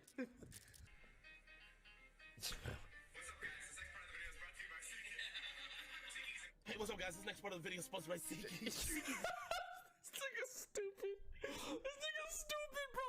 I'm not gonna lie. Advertising. This is not even me being a W mans, bro. If you want, yes, your age is also a beautiful option, you know, obviously. But if you want somebody who's gonna make you a lit ass ad that's actually gonna be entertaining, get this motherfucker, bro. Just get him. AMP too. They do it pretty well too. NRDC. Hey, what's up, guys? This next part of the video is sponsored by SeatGeek. SeatGeek is an amazing app that literally makes it the easiest way possible for you to buy tickets. You've seen them all year long help me surprise my friends with new cars. But now they're helping me surprise myself by helping me meet my favorite basketball player, DeMarcus Cousins. But don't get This nigga's so ugly. Why is he doing cars. But now they're helping me surprise myself by helping me meet my favorite basketball. This is really how they do their ads. We're not gonna say too much, but they. Have you ever been to Cracker Barrel before? First time I went to Cracker Barrel, that's my first time having sunny side up eggs. That's my first time having sunny side up eggs. Player, DeMarcus Cousins. You went? Don't get a Yeah, chance. years SeatGeek is ago. not just for sporting events. You can use it for any type of events. All I gotta do is go on the app right here, and I can type in whoever I want, and I can see where their available shows are. Like right now, I'm gonna type in my baby mama, Lizzo, and see what she's performing next. Baby mama Lizzo, yeah? As you can see, she's performing on December 31st, and here are the available seatings. Right here, you see But those you see, green it ones? kinda fire. Those are good. Doesn't mean you get the best deal possible. The red ones, you want to stay away from those. Literally, I'm not gonna lie, I need a secretary. Who could I hire to check my emails? Cause I'm not gonna lie, I haven't checked my email in 2 months, bro. Like that. Like I don't know who's been emailing me, who's been what company, what. Like I've been off my shit. Who trying to manage my emails, bro? I need a secretary. Get me sponsors and all type of shit. Obviously, you get a percentage of the sponsors. If it's a sponsor that you got for me, give you a little cut. Cause obviously I wouldn't have gotten the sponsor without the help of you. Cause I'm too lazy and I don't do shit. You know what I'm saying? Me, I got you seeing her. Yeah, I don't. This looks scary. Should I just pick a random viewer in the chat to be my secretary to manage all my files and credit cards and shit and my expenses and shit? Like just give it just a random viewer, just give him access to all that shit, just a random viewer type shit. Without SeatGeek, this video would not have been possible. So you guys should go down in my description box below and hit on the link and use code JADEON for $20 off your first ticket. I just want to give a huge shout out to SeatGeek for sponsoring this video and making all this possible. See you guys at the game. Alright, boys, we're about to hop up in the lab real quick. I love this shit. Why'd he scream? Oh, Tats. Oh, you see the drip show they wearing? Nigga wear. I feel tough. Oh shit. Like I said earlier, guys, bro, I'm dummy nervous, man. It doesn't get bigger than this. This is the bigger picture. But I already know, man, I'm not gonna fold under pressure, bro. Oh man, I wish you guys could see our setup, bro. We can't use our regular camera, so I have to buy a point and shoot. Then the wireless mic is under it. Like, it's so ghetto, but it's so funny. I just want to show them the struggle we're going through to get this banger. Love and care. SeatGeek, next time you guys have to set up, show them the struggle we're going through to get this banger. SeatGeek, next time you guys gotta set us up with the media passes. We're over here with like a mom camera when she goes on vacation. Hey, officer, I'm late for the game. Can I just jaywalk? I'm good at avoiding the fenders. Hi there. Get ass. Unfortunately, you can't bring that basketball inside. Just hold it for me afterwards. I can't. My idol, DeMarcus Cousins, he's gonna sign it for me. Just hold it for me. Thank you. And that lens is fully extended. It's less than 4 inches. That's true. You can't bring. Look, imagine niggas were allowed to bring basketballs and they just be shooting shots from the fucking stands and shit. Okay, then you're good. It's a 2-incher. Let's go, Bucks! Woo! What's Bro, you said to a Rockets fan. Okay, then you're good. It's a 2-incher. Let's go, Bucks! Woo! What's the score to the Rockets game? All right, y'all. It's 24-21 right now. We're up. I throw it at a Wait, you a Rockets fan or Bucks fan? No, I'm a Bucks fan. Okay, good. Fear the deer! Fear the deer! Hey, Giannis! I need you to feed me out there, baby. I need you to feed me out there. I'm dropping 50 tonight. I'm dropping 50 tonight. Yeah. Hey, please take really good like stats from my stats tonight. Bless up to these guys, you know. Bless up to these guys. DeMarcus Cousins. Don't hold my grandpa. You right here? Where's DeMarcus? DeMarcus! DeMarcus! Bro, get Giannis out of there, Budenheiser! Get Cousins in! I'm DeMarcus Cousins III! You his brother? I'm his grandson! You wanna get a picture with me? Now what a game is going on, man. Everybody down here has been vaccinated. We don't know about those people up there. Yeah, no. That's why I'm gonna go up there during halftime and take pictures. Okay, would you do that? Yeah. Hey, Brody, I feel like I'm not dripped up. Can I use your like Gucci bucket hat? Yo, tee up, bro. These niggas is working. I feel like I'm not dripped up. Can I use your like Gucci bucket hat? Yo, he looked at her like. Are you a Bucks fan or a Houston fan? Oh, my bad for talking to you. I'm sorry. You're rooting for the Bucks, right? Rockets. I work for the Rockets. Work for us. DeMarcus Cousins III. So that's why everybody wants to. I'm his grandson. Okay, I thought you was a rapper or something. Oh, no. Grandson, No, God, no. Hey, take one for the team for us. Do it for my dad, DeMarcus. Come on, y'all, don't be ox. Bro, I be forgetting, like, these niggas who really hear you. Bro, I want to go courtside. You think them niggas will throw me out, bro? If I get a courtside ticket to start talking shit to them niggas, bro? What would I say, bro? And who should I trash talk, bro? I'm trying to get one of them niggas to try to fight me, bro. Let's go! But they're not actually gonna fight me. They're gonna wait for their teammates and shit. Well, I ain't trying to get thrown out, though. D-Rose, fuck no. All right, y'all. Like, I'm trying to get one of them to say something back, bro. I feel like I'd die if Westbrook just told me to shut your bitch ass up. We're on the Android right now. The camera That'd be funny as shit. Hey, but for real though, shout out to SeatGeek for these seats. These hoes are nice. Are you guys Rocket fans? Yeah, shout out I Chris. feel sorry for you. No, we gonna win. No, my grandpa's not gonna let that happen. You're not. My grandpa's DeMarcus Cousins. Yeah, I know. Yeah. It runs in our veins. That's why we inbreed with our cousins. Right. To keep it in the family. Right. She said right. I'll give you 5,000 V-Bucks if you sell the game. Thank you. Come on, Middleton from way downtown. Nah. Bucket. Splash! Please don't get thrown out, bro. Please don't get Why thrown don't you start heading up there so all the people who want to get your autograph and all Get that, it. they can start getting it. Okay. Because I don't want them rushing down here. If they start rushing down here, I'm gonna throw hands. Okay, you want me to go now? Yeah, go now. Okay. And there's about to be a bunch of people. Let's go out here. Let's go out here. Oh That shit my crazy. I'm God, just a shit. YouTuber. Hey, why is James Harden not playing tonight? Oh wait, I This forgot. nigga's I want to play with y'all. Oh shit. Oh, I'm Ninja. Oh. Okay, John, come on, Daniel. This is Ninja. I don't know who you are. Oh, I'm Ninja. Oh, okay, John. Come on, Daniel. This is Ninja. Yeah, start watching my live streams. They do. So I No, need you should too. How old are you? I'm 35, but when I settle my money, I'm Okay, you 66. still a baby. Wait, did you break your arm? What'd you do? You fractured? Damn, Oh, I son. can't take pictures of people with weak bones. I'm sorry. Damn, that's I'll tough. never do That's that. tough. That's Oh, tough. your mom was mad at me. I'm a stranger. Oh, you're a That's stranger? tough. Well, she was mad at me. Damn, he said your mom. Yo, I thought I was his mom too. Oh, god damn. Oh, your mom was mad at me. I'm a stranger. Oh, you're a stranger? Well, she was mad at me. Bro, that nigga daddy like, what the fuck? Oh, your mom was mad Look at at me. that nigga daddy. I'm a stranger. Oh, you're a stranger? Well, she was mad at me. We ain't gonna snuck in here for you, bro. You did not sneak in here. Yes, we did. Cap. Bro, we don't have our tickets. Cap. but look, Cap in your mouth. Look, we don't got our tickets, nothing, bro. I don't got my tickets either. Bro. Oh, no. I'm a streamer. My name's Ninja. Can she get a picture? Oh, you watch Fortnite? Yes, she looks. Oh, let's go. Let's go. People sucks on 3. Call me that kid's mom. Oh, we gotta get this one.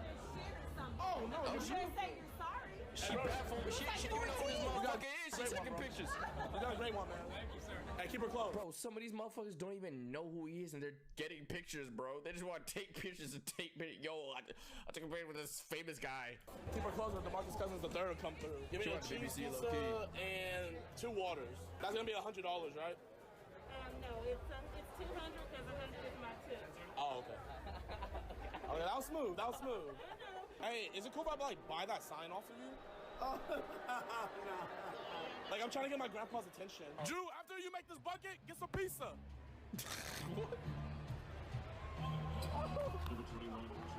Pizza time. Clamp, brick. Yeah. Exactly what I thought. Get DeMarcus Cousins' attention. DeMarcus! Ah! DeMarcus! DeMarcus Cousins knows who I am, y'all. Who the? Hold on, let me see. Yes! Ah! Nigga.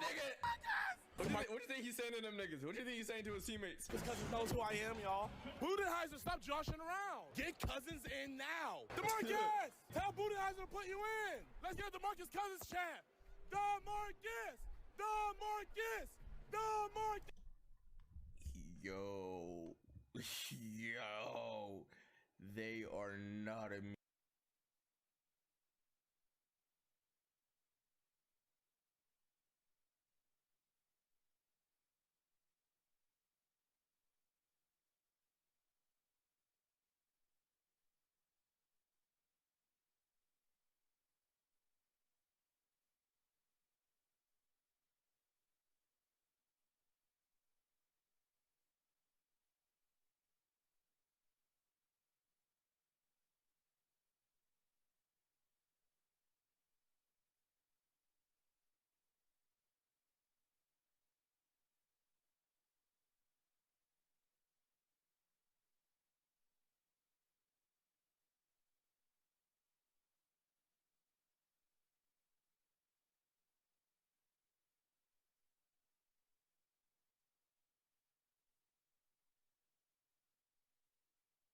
Amused. Yo.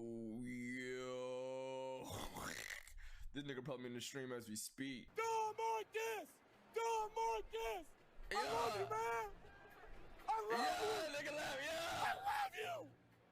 Yeah! I love you, dog! Yeah, I gang on that video. I want some raw T-drop soon. Bro, you're my co-host, Russell. I don't even know if they should be letting y'all do that down here. Everybody's recording. No. I don't think y'all. We're VIP. Seriously. I'm gonna have to shut that down. Why? Because It's legal to record on your phone, Mr. Russell. I need to down here while the game is going on. Before we can.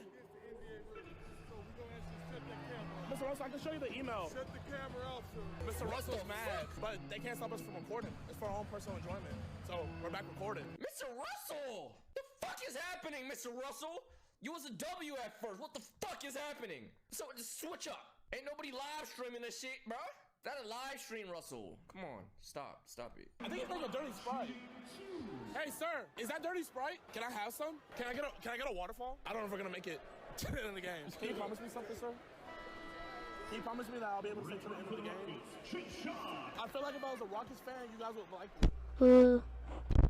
No. You want some pizza?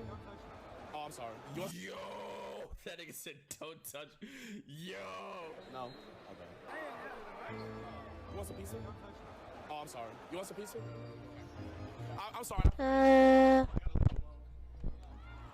sorry. Guys, my bad. He has a Gucci hat on. He's very important.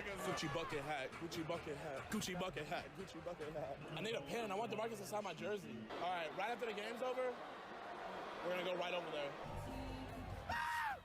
Yo! We're gonna go right over there. Yes, sir. Yo, what was that nigga's eyeballs?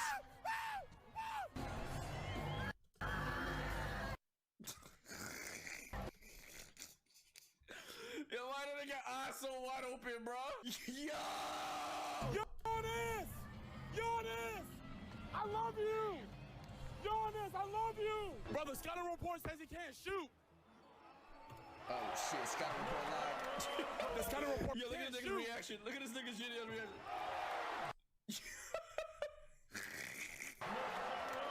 The scouting report was wrong. Budenholzer, put Cousins in right now. I'm not gonna tell you again. If you don't put Cousins in right now, I'm gonna take your toupee off. You got this, bro. Can I have your mouthpiece? I can sell it on OfferUp. Just give it to me. Bro, I don't know how they ignore these niggas in the stand. So, bro, I'd be laughing, bro. I'd be laughing. That's the thing. That's the reason why I didn't make it to the NBA chat. It's cause it wasn't because of skill or just anything like that. Playing at the highlight. It was solely because like I couldn't handle the fan. I was just laughing. I'd just be laughing type shit. So I had to make that conscious decision to myself, like, bro, let's be real. You can't keep composure when niggas like that screaming at you, trying to make you laugh and shit. So let me just take my talents to Twitch, where I could laugh as much as I want type shit, you know? No, that wasn't acting. He could have seriously got hurt out there. These are people's careers on the line. I'm not an influencer. What are you talking about? My daddy owns the stadium. Yeah. Bro, niggas love belittling bro. If you an influencer, niggas love belittling influencers on some shit, bro. Bro, we're just normal human beings that gotta fucking just a lot of followers. We don't think we're anything, trust. What? What's going on? My daddy's not in jail. My daddy owns the stadium. My daddy's in jail? My grandpa's... Yo, this nigga's drunk. Oh, shit. Whose daddy's in jail now? Oh, shit. Your daddy's in jail. Bro, I wish you could hear these people, bro. They're low-key being, like, high-key racist. Bro, I'm on your guys' side. Why are you guys against me? What are they We're saying? both minorities. That's friendly fire. Giannis, I love you. What are they saying? Not as much as DeMarcus, though. I love the wingspan. Thank you, man. Yeah, W! Can you get DeMarcus? I'm DeMarcus cousin. Get DeMarcus for me.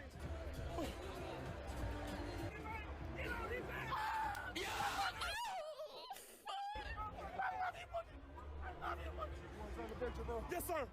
Yes, sir. Stop recording right now. Take a sideways picture. Oh, no. I'm gonna just stand right here, man. Does anybody have a Sharpie? Do it now. That's crazy. Damn, that's shout out to DeMarcus Cousins, bro. The first. You know what I'm saying? He's been through a lot in his career. You feel me? A lot of people probably don't even show him love like that these days. But you got DeMarcus Cousins the third. He gonna be there showing you love just like that, DeMarcus. Don't even worry about it. Nice. Oh, let's go. We can't. Let's go. Stop acting like that. Let go. Let go, DeMarcus! Let's go! Let's go! We fuck with DeMarcus. DeMarcus right here. We DeMarcus Cousins fans. That nigga go crazy. Look, that nigga has a good game. We are fucking blowing it up. We are tweeting about it. We are reposting it. If he has a shitty game, we don't talk about it. We don't talk about it. He has a shitty game. It never happened. All right. He has a good game. We reposting it. We in the comments. We going crazy. We fought with DeMarcus Cousins these ways. Let's go. Let's go. We can't. Let's go. Stop acting like that, bro. Yo, Tell me your job. Thank you. She said, excuse me? Yeah. Yeah, I ain't gonna lie. I ain't gonna lie, she got pressed. I ain't gonna lie, she got pressed. I ain't gonna lie, she got pressed. I kinda feel bad. Yo. She got... Thank you. Thank you, Mr. Cousins. Thank you, Mr. Cousins. I love you. Thank you.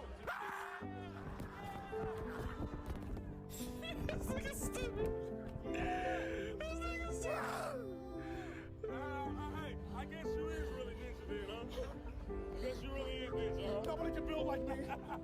Nobody can build like me. He signed it. He signed it. He signed it. The boy can sign it. This nigga's so stupid.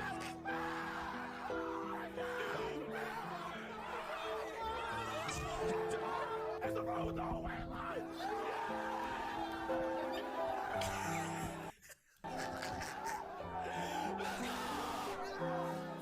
I did it, Aaron Rodgers.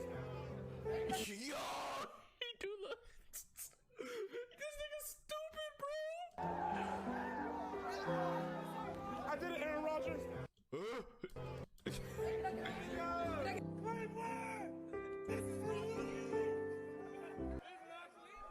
I don't even smoke weed. Yo, nigga said Cleveland. This is for you. I hate this guy, bro.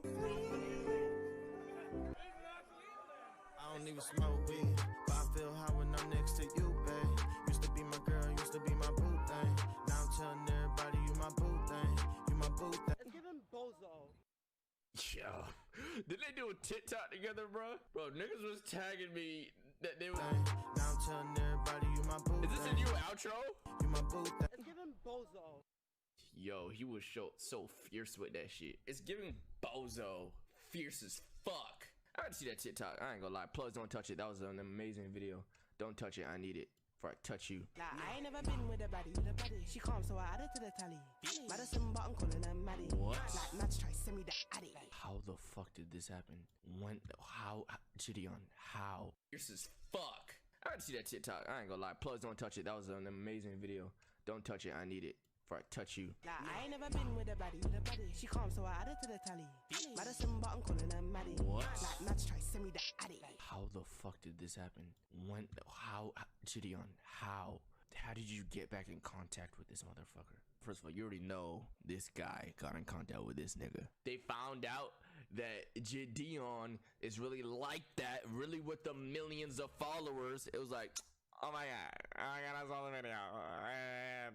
I apologize, bro. You're somebody. Your followers are amazing. They ride hard for you. He don't take nothing personally type shit. He could have been like, fuck you, bitch. But nah. Fat that alley. Like, Jay don't look too shabby. This nigga's stupid, bro. Just wanna play with that funny. This guy's so stupid. Oh, bro. We love Gideon, bro. I ain't gonna lie, we gotta protect Gideon at all costs. Gideon's one of those motherfuckers that need to be protected at all costs, bro.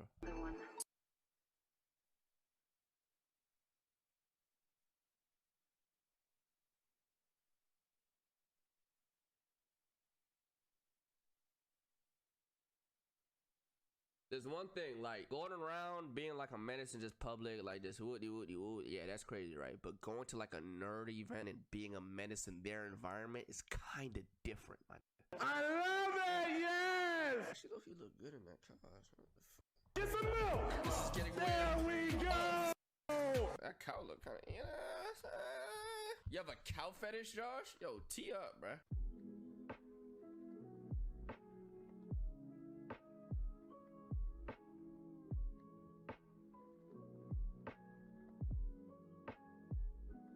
Hold on, we got some new Gideon heat. What? Say that, we on timing today. All right, we're gonna watch this. Making models wear ridiculous costumes. Yo, did you see Gideon's Instagram live yesterday? Bro, he was in a restaurant with a shorty and some people were being like rude to them, so he went up to their table and made the girl that he was with say these nuts in their face, and they got pissed at them because they're like, why are you recording me? I don't want you recording me. And they just ran away and they chased them outside and shit. And then he said that who cares joke, and then he just kept running, bro. This is a menace, like he's just a natural menace, bro. He's trying to turn other people into menaces like him. I love it. Typical Jenny on shit. I swear.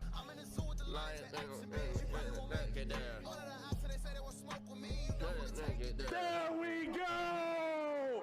Alright, boys, what's good with y'all, man? So, my assistant was telling me how over here they're having this, like, Harry Potter Quidditch trivia day. So, I had her buy me a costume and everything, but I'm kind of pissed. She got Slytherin. I didn't believe in magic until I saw my dog turn into a snake, but hopefully they have, like, he always, my man's always saying a lot, bro. He always saying a like verse, that. I'm bro. gonna try to win this shit. Get bitches Leviosa. The boy who lives has come to die.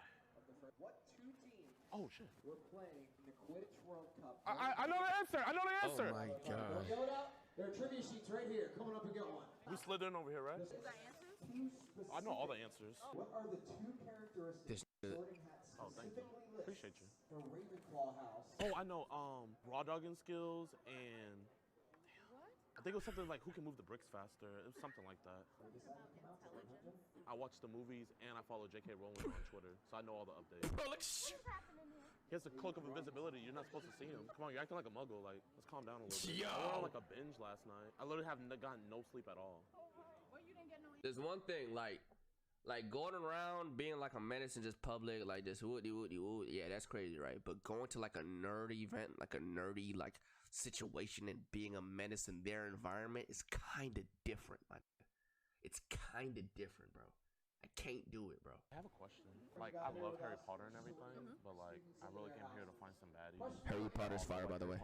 As long as it's not muggles or anything, can you like point me in the right direction? I can try. I just, if any ladies here like they're, you know, Chamber of Secrets aiding out, like, let me know. You team Slytherin too, right? Absolutely. Bro, man, we gotta look out for each other, bro. We got a bunch of Slytherins in the house tonight. Call me Kevin Durant because I'm a snake. Oh, you just went at Kevin Durant. Oh, hey, is that a Hufflepuff pack? W host. What's that? I said, is that Hufflepuff pack? No, I'm Ravenclaw, bro. I don't know anything about a Hufflepuff pipe. Hat. Hufflepuff pack. What's that? That's like good stuff. Marquise is selling it on the block now. Is that a fake laugh or like a real authentic laugh, bro? It's Slytherin Lives Matter month. Yeah. Does someone have the invisibility cloak behind you? Yep. By any chance, you have like a voice? Head ass. You know, we could do the spell of memory loss and like start over. No, thank you. No, thank you. I'm a Gryffindor on the streets, but I'm a Slytherin in the sheets. And I'll take some wine. What wine? Whichever one that LeBron drinks in his IG stories. I don't know anything about wine. Yo, that nigga Braun is a wine connoisseur, bro. Slytherin Lives Matter discount. All Slytherins get a free drink tonight for all the stuff we've been through. You gonna start a tab? No, keep putting on the Slytherin Lives Matter discount tab. It's Slytherin Thursday. I don't have any. Bro, this nigga all about a discount, bro. Potter's tab. I don't have a Potter on here. What about Weasley? Don't have that either. Oh, Voldemort? Come on, dude. Next you're gonna say under Sirius Black. What about T'Challa? Yo. I only have like $10 left in my account. We don't have Apple Pay. Do you guys do Wizard Pay? I'm gonna have to just dip out there. Okay. Can you like look out for me, bro? Yo, wait. Slytherin and buy me a drink? Yeah, what you want? I just wanted some wine. Did he sip on it? It was a rough night tonight. Stand in line with me. Thank I you, bro. bet. What's your name? Michael. Michael? T'Challa. You're a That'd be real one. mans. That'd be fucking mans. This rich ass nigga just got a free drink. Nice. I think I'm 35. I'm gonna just down it. This rich ass nigga just got a free drink. Fuck, I'm gonna pull some muggles tonight after that one. Wait, so Chad, if I was out with y'all, knowing my situation, whatever you think my situation might be, whatever your assumptions are, and I ask like, yo, can you spot me? Like, you give me like a Chipotle ball? You know what I'm saying? Like, are y'all spotting me? Like, can you give me like a drink? No. Keynote, yes. Let's see these answers. Let's see some of these answers. No, you're rich. Sure. Okay. W mans. Only if you drive me in the M8, so you're a whore. Interesting. It's crazy how everybody is saying yes now, but before I put this on the screen, whole chat was saying no. Whole chat was saying no. Am I wrong, bro? Whole chat, you're caught. Nah. Hold on. I'm gonna look at some. I'm gonna look at some fakes, bro. I'm gonna find some of you fakes, bro. I don't care how long it takes. Okay, that's okay. See, this is W Man says this is the only time saying yes. Let's see this guy. Yes, not gonna lie, no. Wait, how do you go from yes to no? Okay, let's see a sub. A sub is honestly thorough. Yeah, sure, I ain't lie. Nice. Let's see some of these motherfuckers. Let's see a grunt. Okay, not bad. Yeah, if you really couldn't. It's not about if I really couldn't. Still no. Okay, at least you're thorough. At least you're keeping the same energy. Yes, I love you. You have YRG in your name? I think you were thorough the whole time. Yes, not gonna lie. I like him. I actually like him. I'm gonna check one more. No, you're a billionaire. That's not the point, bro. That's not the point. Okay, let's check this YRG sub. DEO World. Facts. W. Okay. You frauds are lucky I couldn't find you, bro. Too many niggas typing right now. You're lucky I couldn't find niggas who switched up. You're lucky. Because you would have been exposed and timed for being a poser bitch. You're lucky you stopped typing. Muggles are gonna look like witches, if you know what I mean.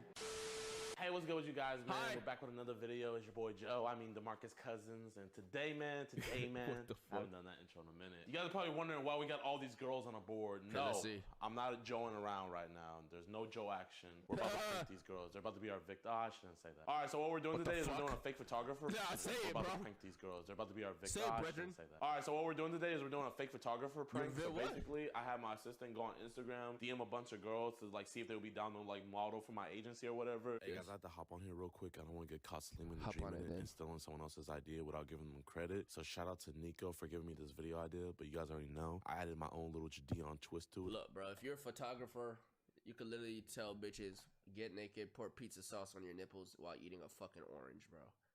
They gonna do it, bro. Trust me, I'm a photographer. Works out every time. Not that I know or nothing like that. Just what I be seeing, bro. Bitches be doing the craziest photo shoots, all type of crazy shit. You know what I'm saying?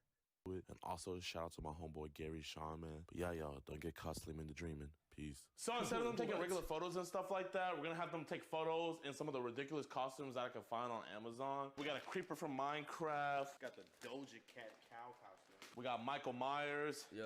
We have a Shrek one. My personal favorite, we got an Among Us outfit. All right, y'all, so this is our creative thinking. Haley, we see some dynamites in her eyes, so she's a creeper. Madeline, she's gonna be the thumbnail because she's the baddest on the board. Wait, is she? Let's see how Madeline So looking. she's a creeper. Madeline, she's gonna be the thumbnail because she's the baddest on the board.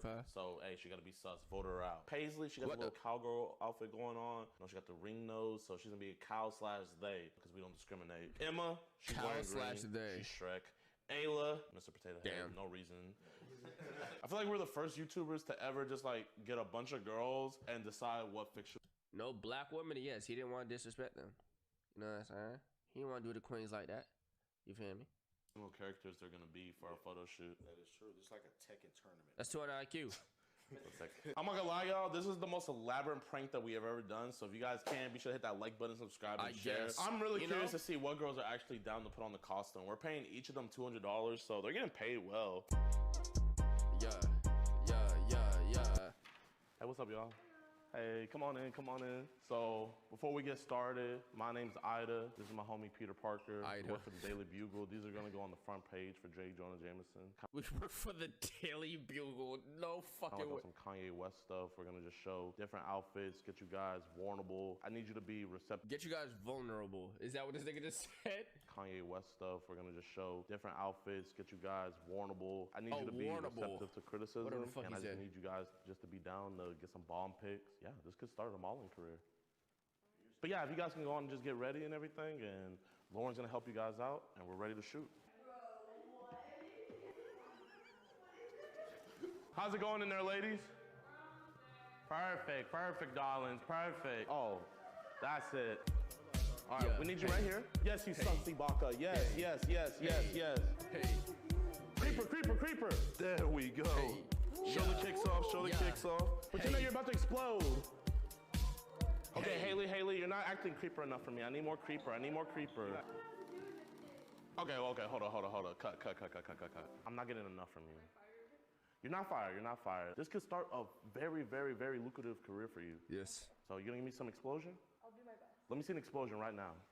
There we go. Nice, There we go. nice, Action. nice. Let's go. Let's go. There we go. Let's More go. explosions. Let's go. Explode. Explode. Your life is dependent on it. Creeper. Creeper. Creeper. Can you come here real quick? 6'9" her. Point her out. Snitch on her. Snitch on her. She's sus. Oh, when he said 6'9" her, I thought he should be like, eat her pussy. Oh my god, we have to have a talk about, speaking of eating pussy. Hold on, we gotta, nothing to do with the homies, not what you think, but holy fuck. Tekashi her right now. Point. Point. Now look at her and say sus. Yell it. Sus, sus, sus. Red, you have to lie. Lie your way out of this. There we go. Yes, there we yes. go. Nice. Is this Minecraft? Yeah, it's Minecraft. No more costumes? No more costume. Actually, sus, you stay in costume. I'm not gonna lie, sus. You're the best one. Don't tell Haley I said this, but she's fucking ass. Yeah. But you killed it. Thank you. Man, I'm not gonna lie, I think we got some good work right here. That was it. That was it. I'm so confused right now. What's the Daily Bugle? I've never heard It's a local newspaper, but here you guys go. I've low-key heard of the Daily, have you heard of the Daily Bugle before? I don't know what the fuck it is exactly, but I've heard of it. 200 for you, 200 for you. Don't spend it all in one place. Never that. All right, y'all. Next group of girls are here. Did he We get got real 3 bread? this time. A little 3-way action. Spider-Man? Hello, Wait, is ladies. How you guys doing? Well, is that the Good. place My for name's fucking Draco. Draco Malfoy. If you guys can, Fucking just sign those news consent forms for me real quick. I kind of like these poses. Something about signing your life away just is really good for photos. So have you guys ever done modeling before? Yes, we're running models. Really? Yes. So you know all the poses and stuff like that? Yes. Right. Hold on, the hair You guys ready for your outfits? Yeah. So with you, we saw a lot of right. green that you were wearing. Oh, mid. I do wear a lot of green. This is your swamp now. You're gonna be Shrek. Oh, Paisley, shit. you had a little cowgirl hat on. Those, yeah! There we go. You're Mr. Potato Head. Potato Head style. If you guys can, just go back there real quick, get changed, and we can get the show going. That's so cool. Let's go, darlings. Let's go. ASAP, no Rocky. You guys got this. Lauren, can you please? Yo, wait, hold on. Nah, hold on. I want to know what the dude looked like who typed this just now. Black. Nigga just said black, exclamation point. Just black. Yo, hold on. I gotta see this nigga live, bro. Hold on. No, hold on. There's something about you, bro. There's something about you. Black. What the fuck? I'm a rich motherfucker. I'm a rich fucker of mothers. Nah, this dude is different. Nah, this dude is different, bro. I want to know more about you. Are you black, my bro? My God, are you black? Please go help them, darling. Amateurs.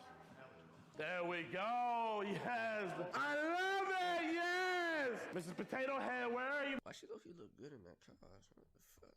Look kind of good. My darling, I need my starch in my diet. You look great. Yes. Yes. Here, I want something like this. Yo, this nigga Yes. What for you, a swamp walk? Yes. Killing it. This is your swamp. Can you say that for me? This is my swamp. There we go. Paisley, can I get it on beat? Your best Doja Cat impression. Can you tease the nipples? There we go. Oh, yeah.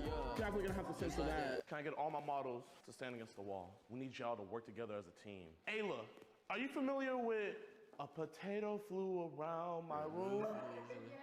Okay, I'm gonna need you to go around in a circle. Wait, was it a potato or a tomato or an airplane? A tornado. It's tornado, nigga. And we're gonna revolve around y'all, and I want you to sing the lyrics. Let me hear the lyrics. That's it. Action! Potato, go! Yes. Get your secondary weapon. I need better lighting. Yes, Peter. Good job, Peter. Andy's home. Drop. Andy's home. There we go. I'm a very creative person. I'm gonna need you to show off your sexuality. You are a female cow. Show these udders off. Milk them. Shrek, come milk her. Get some milk. It's breakfast time. Cereal is the most important meal of the day. Okay. Get down, lay down. Lay down on your back, please. This is getting weird.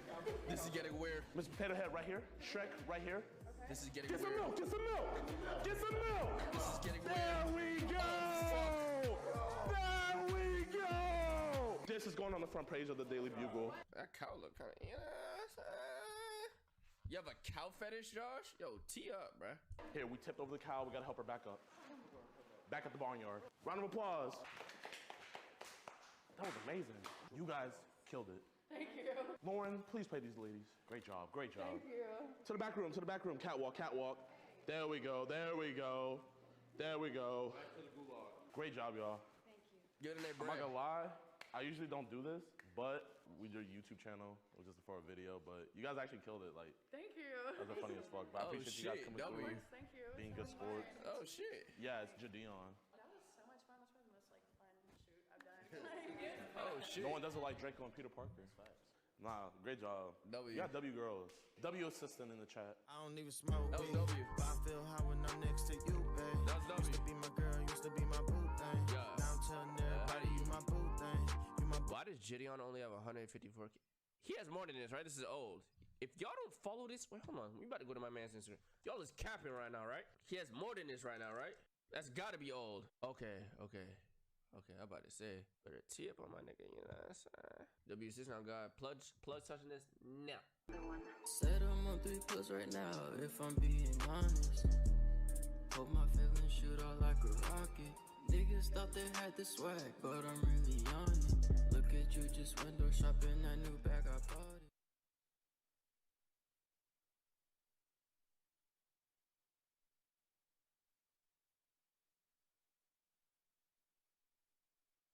You're a horny guy, dog. Damn. We talked about too much sex today. My dad always told me 2 things. He said, always listen to personality. He said you'll learn 2 things. Either that person really knows what they're talking about and you need to listen to them more, or that person doesn't know what the fuck they're talking about and you shouldn't dead the conversation immediately the next time you have it. But you'll learn 2 things from that person. I guess I can't. I guess when I'm watching the podcast back, I'll figure out what y'all laughing about. But no, I feel like people have expertise though. Like if you ask me a question about YouTube, I'll know. But if you ask me a question about physics, I'm gonna direct you somewhere else. You feel me? Yeah. So if you ask me advice about the right topic, I'd know what to say. But I don't like being wrong. So if you ask me like a relationship question, I'll be like, I don't know, dog. Like I could guess. You want me to guess? Yeah. Type shit. But hey, man, Jadeon, it's been fantastic having you on the podcast. Bro, man, I had These 2 so much fucking fun. Yeah, 100%. I was like, yeah, you're probably gonna enjoy it. You said it was your first podcast. Oh yeah. I'm excited to figure out when I watch this back what y'all 2 were laughing about the whole time. You watched the whole podcast back? Yeah, I like watching it back. Damn, that's lit. Yeah, no cap. Hey, Apple Podcast, people make sure to rate us a 5 stars so we can stay #1 in gaming. Lo, what's your second favorite game of all time? Second favorite game? Yeah. I don't know. Tetris? Cool. Gaming topic has been in Spotify, 2 Google Play, gaming Stitcher. topics. We love y'all. YouTube, the video is available on YouTube at Peer to Peer. We have our peer-to-peer clip channel. Link is in the description. We have peer-to-peer TikToks. Been popping recently. Check it out. So however you want to watch the podcast is available on YouTube though. Make sure to subscribe, turn on notifications, and go. What was it? Damn. Fuck. Damn. Noti. Something like that. Noti gang. I think that was it. All right, John, get the brass knuckles out. No, the gang. Word of mouth, people, man, we love y'all. Hey, could we make an effort in the next month to get Jimmy Butler on this podcast? I need y'all to at him. I'm gonna put out a tweet. Can you spam Jimmy Butler? Because if he's ever gonna come on this podcast, it's gonna be in the off season, COVID protocols and shit. So we love y'all, man. We appreciate y'all for watching. Thank you for joining us on the podcast again, man. It was a great podcast. I loved having you on. Any last words from? That was so weird. People that aren't watching it aren't gonna understand what just happened. Yeah, the audio people are confused. We just saw an awkward dab happen. Very awkward. On but this it side was, of the it was house. fun though. It was fun. It was a though. good experience. John, any last words? Nah. Low? Good, dog. All right, man. Well, until next time, we'll catch you guys in the next one.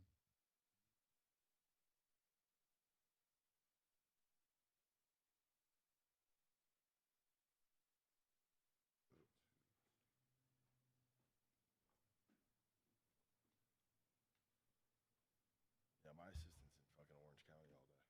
Damn. It's fine though. Toph told him we had nothing to do because we really didn't. Sunday fun day, baby. Football. Post fight. Football, no How jumper. proud are you guys of me for staying sober through last night specifically?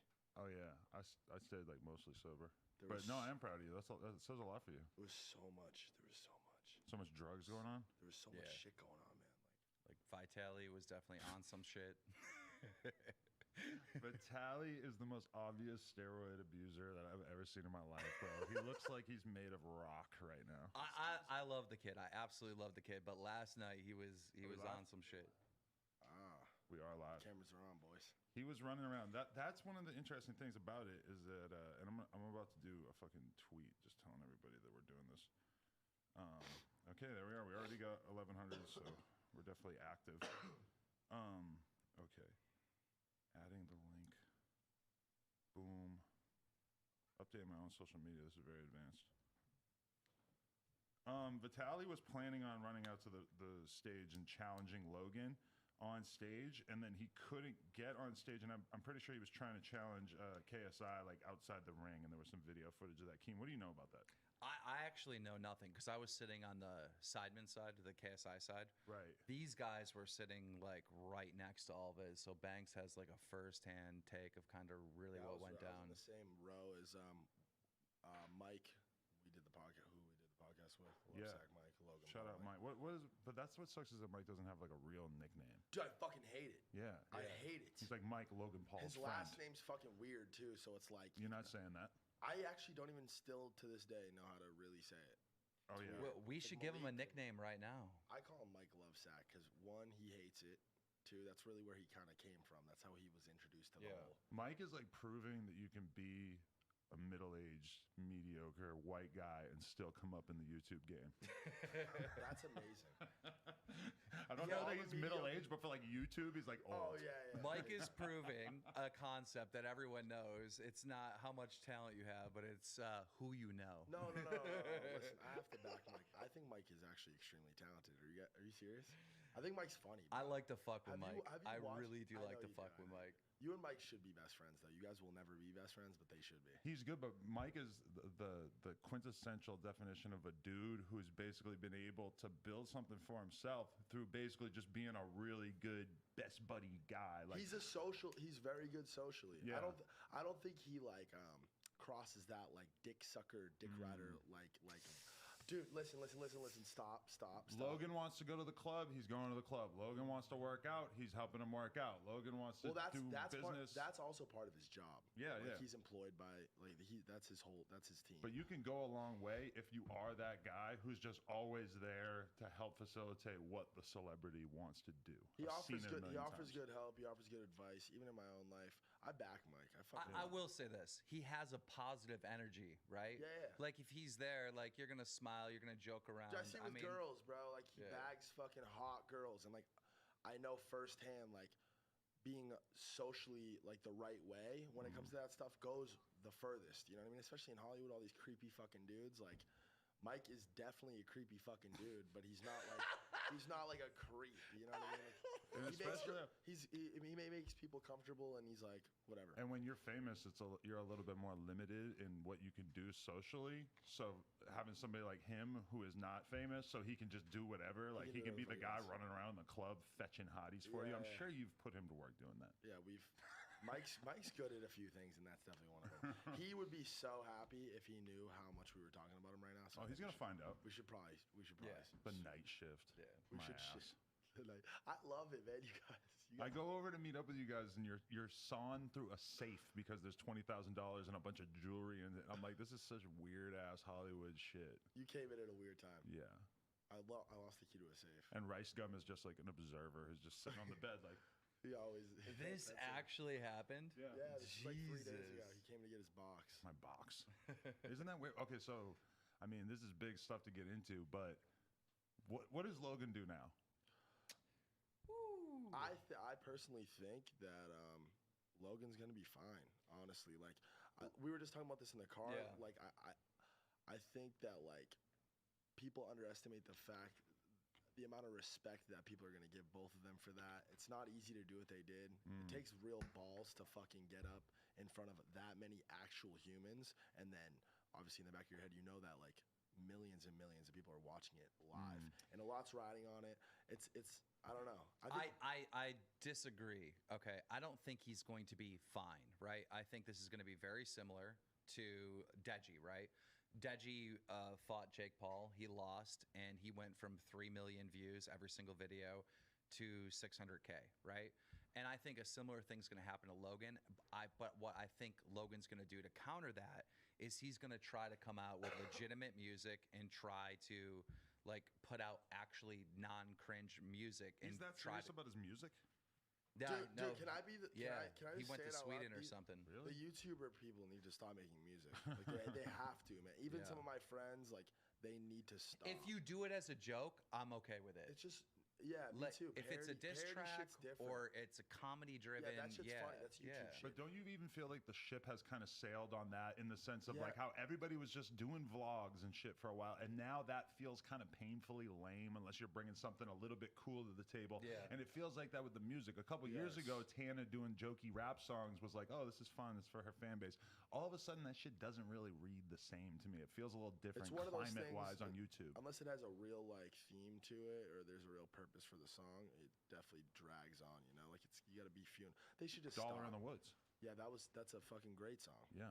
Thank you. Because for the culture, it's just his biggest upload. He's got like 10 million views on it. Does it really have 10 million views? Yeah. I noticed that for some reason YouTube wants to recommend it to me like all the time. That's a bullet in the chamber always for any YouTuber, any semi-successful YouTuber though. If you make a song, everyone who knows your name is gonna want to at least listen to it once.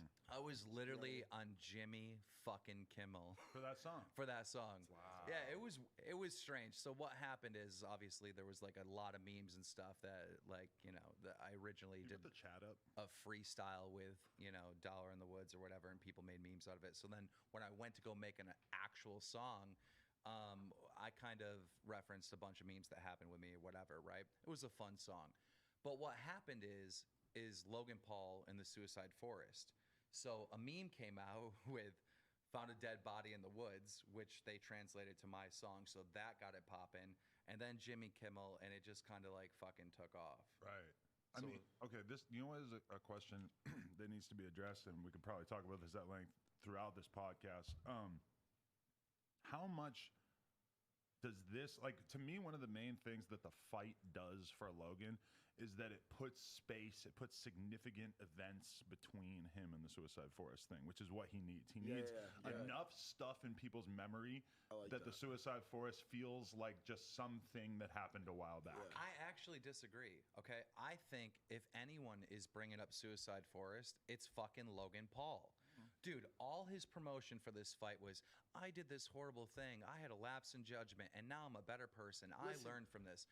Dude, shut up. Nobody's talking about fucking Suicide Forest. You're the only one. He was milking it. I do see how you would see that, and I've noticed them and their whole side bring it up and try to make light of it, which I do think is a good like angle to come from something like that. Like yeah, but I know the angle. That's the problem. I know, but you also have to understand he is a real human, and really horrible shit has happened to me, and I find myself talking about it and like gradually like leaning toward like making light of it and like trying to just like make it like not so bad, you know what I mean? So maybe there's some of that. Maybe he is milking it to an extent. I don't know.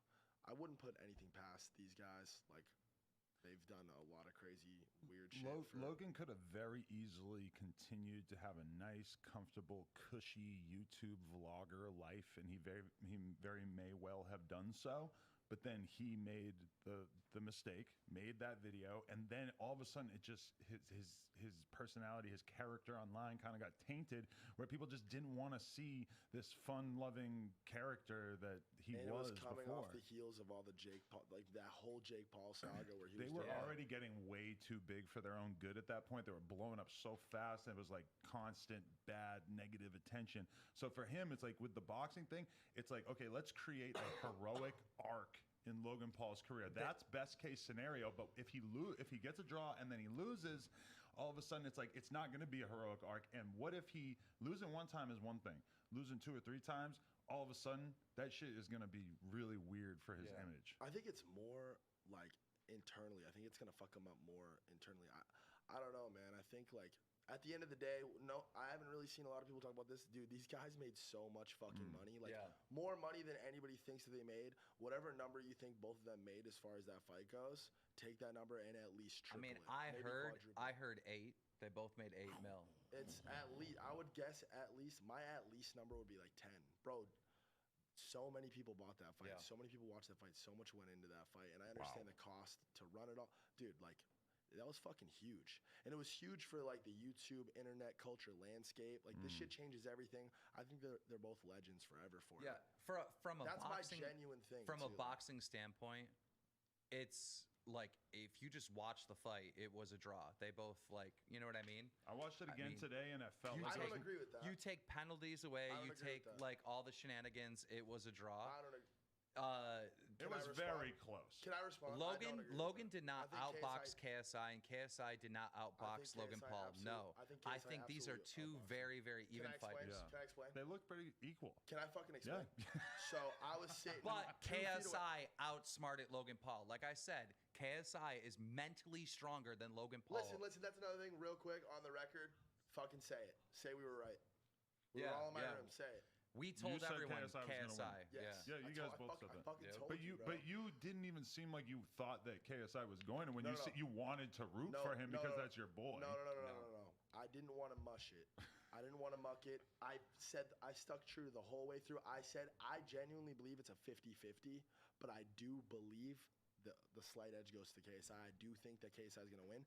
Because that sleeper aspect, everyone, in Hollywood, like everyone fucking slept on him. All these girls, club promoters, like the basic Hollywood dick riders, like they don't even know who the fuck JJ is. Nope. They don't know anything about boxing. Yep. Like, most of them don't know shit about boxing. I'm not claiming to know a ton about boxing, but I do know a thing or two about how a fight goes and how much energy like factors into that. Like I've seen fucking guys half the size of somebody else knock a motherfucker out because they had that energy because a dude grabbed his girl's ass and he was fucking mad, you know what I mean, and knocked a fucking, you know what I mean, a 6 foot fucking 250-pound dude out. That's just like the energy. KSI has that. He's an animal and a whole, like Logan is an animal. You look at him, he's a fucking animal.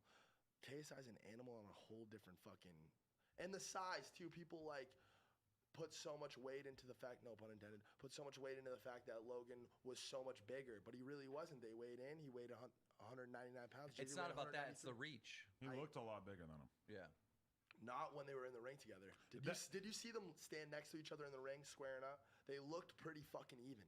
You know what I mean? Like stanced up and shit. Like they looked like JJ's a big boy. I don't blame anyone for saying that Logan Paul was going to win. I really don't blame anyone because if you just look at them on paper, you look at the reach, you look at the height, you look at all this stuff.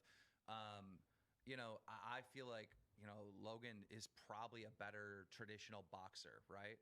But KSI is you don't expect to see these haymakers come in like from I will say left this. and I right. think this is going to do a lot more good for JJ than it's going to do bad for Logan. If that makes like KSI's king. Because you can't fucking the argue that. ultimate goal I think from this is like if Logan or KSI could go on to become somewhat of a legit boxer that could fight non-YouTubers, that would be gigantic for their career trajectories. It just seems like that now is a realistic potential thing for JJ and not Logan, because Logan now still has to like prove himself within the YouTube arena. I think we all fucking win though. Again, for the culture. Do you think Vitaly has a chance against KSI or Logan? How do you think that would go out? Do we know much about his skills? I don't know a whole lot. I He's know boxing chasing harder than anybody boxing involved is a in very this. technical sport. Did you fucking see what happened? What? The drama. Yeah, talk about it, because you were there. Yeah, no, you guys hear about it? I don't know if I should talk about it. Yeah. No, everybody's talked about it. Everybody's Like, talked on about the it. internet and shit? Yeah. People were saying Vitaly was. Okay, so yeah, I slaying. was actually in the fucking row. First of all, Bradley Martin is a fucking animal. You want to talk about a fucking beast, absolute fucking certified beast? He should fight Logan. Bradley Martin would fucking dismantle 99.99%. I wonder how he is as a boxer, though. I wonder if he would really wash Logan. Well, listen, I saw him throw a fucking clean right jab at Vitaly, and it connected, and I would not want to be hit by that. Yes. There's footage of this? Yeah. Yo, so Bradley who was Martin right filmed. next to him? No, somebody was right next to him filming the whole thing. I fucking forget. I saw he wasn't with either of them, but somebody filmed the whole fucking thing. It's somewhere. I don't know what they're gonna do with We that. should search that on YouTube just to see if it's there. No, they're probably gonna. I don't know. But Maybe let's show it up here and not show it on the stream because we'll probably get fucking age restricted or something. But if we could watch it, that would be But amazing. Vitaly's energy yesterday, like I saw it. People were really uncomfortable around him. He was being fucking kind of crazy, and he just is crazy. Like he's a good dude. I Yeah. fuck with Vitaly. I fucked with him for Same. a while, and I didn't feel Actually, any tension same. from him or any weird energy. But like Mike, like he bumped into Pam and Greg and bullied his way through the fucking thing, and Mike was really mad at him. And then some other people were talking shit to him. He was and acting weird as hell. If you watch then he my came back. vlog, there's a clip of him ordering like a triple tequila shot at the bar, and he's very like, "Come on, man, just hook me up. Let's go." It's like I'll give you super weird high $100. energy. Take care of me all night. I'll give you $100. He pushed Bradley Martin's neck, and I think he was just fucking around. I He don't know. pushed or punched? He pushed. No, Vitaly pushed. aggressively grabbed like Bradley's neck and like fucking shoved it, and Bradley Martin just snapped like just straight instinct like tagged him, and he fucking kind of rocked him. Wow. It was fun. I love that sound effect. Can you do that again? Huh? The sound effect. I don't know if that translates to the viewers, but in these headphones, that's snap. That sounded I good. want to see that. I want to see Vitaly get his chin checked by Bradley Martin. That sounds incredible. It was crazy. That's great content. It was But then crazy. they hugged 'Cause we're each all- other. Yeah. But then they it was hugged each all other, homie shit right? After. It was like, it was one of those things like we've all been there. Like there's a dude who's way too drunk at a party. He's being way too grabby, way too aggressive, and Yeah. someone just rocks him, and it's like, all right, homie, it's cool. Like you were being whacked, like whatever.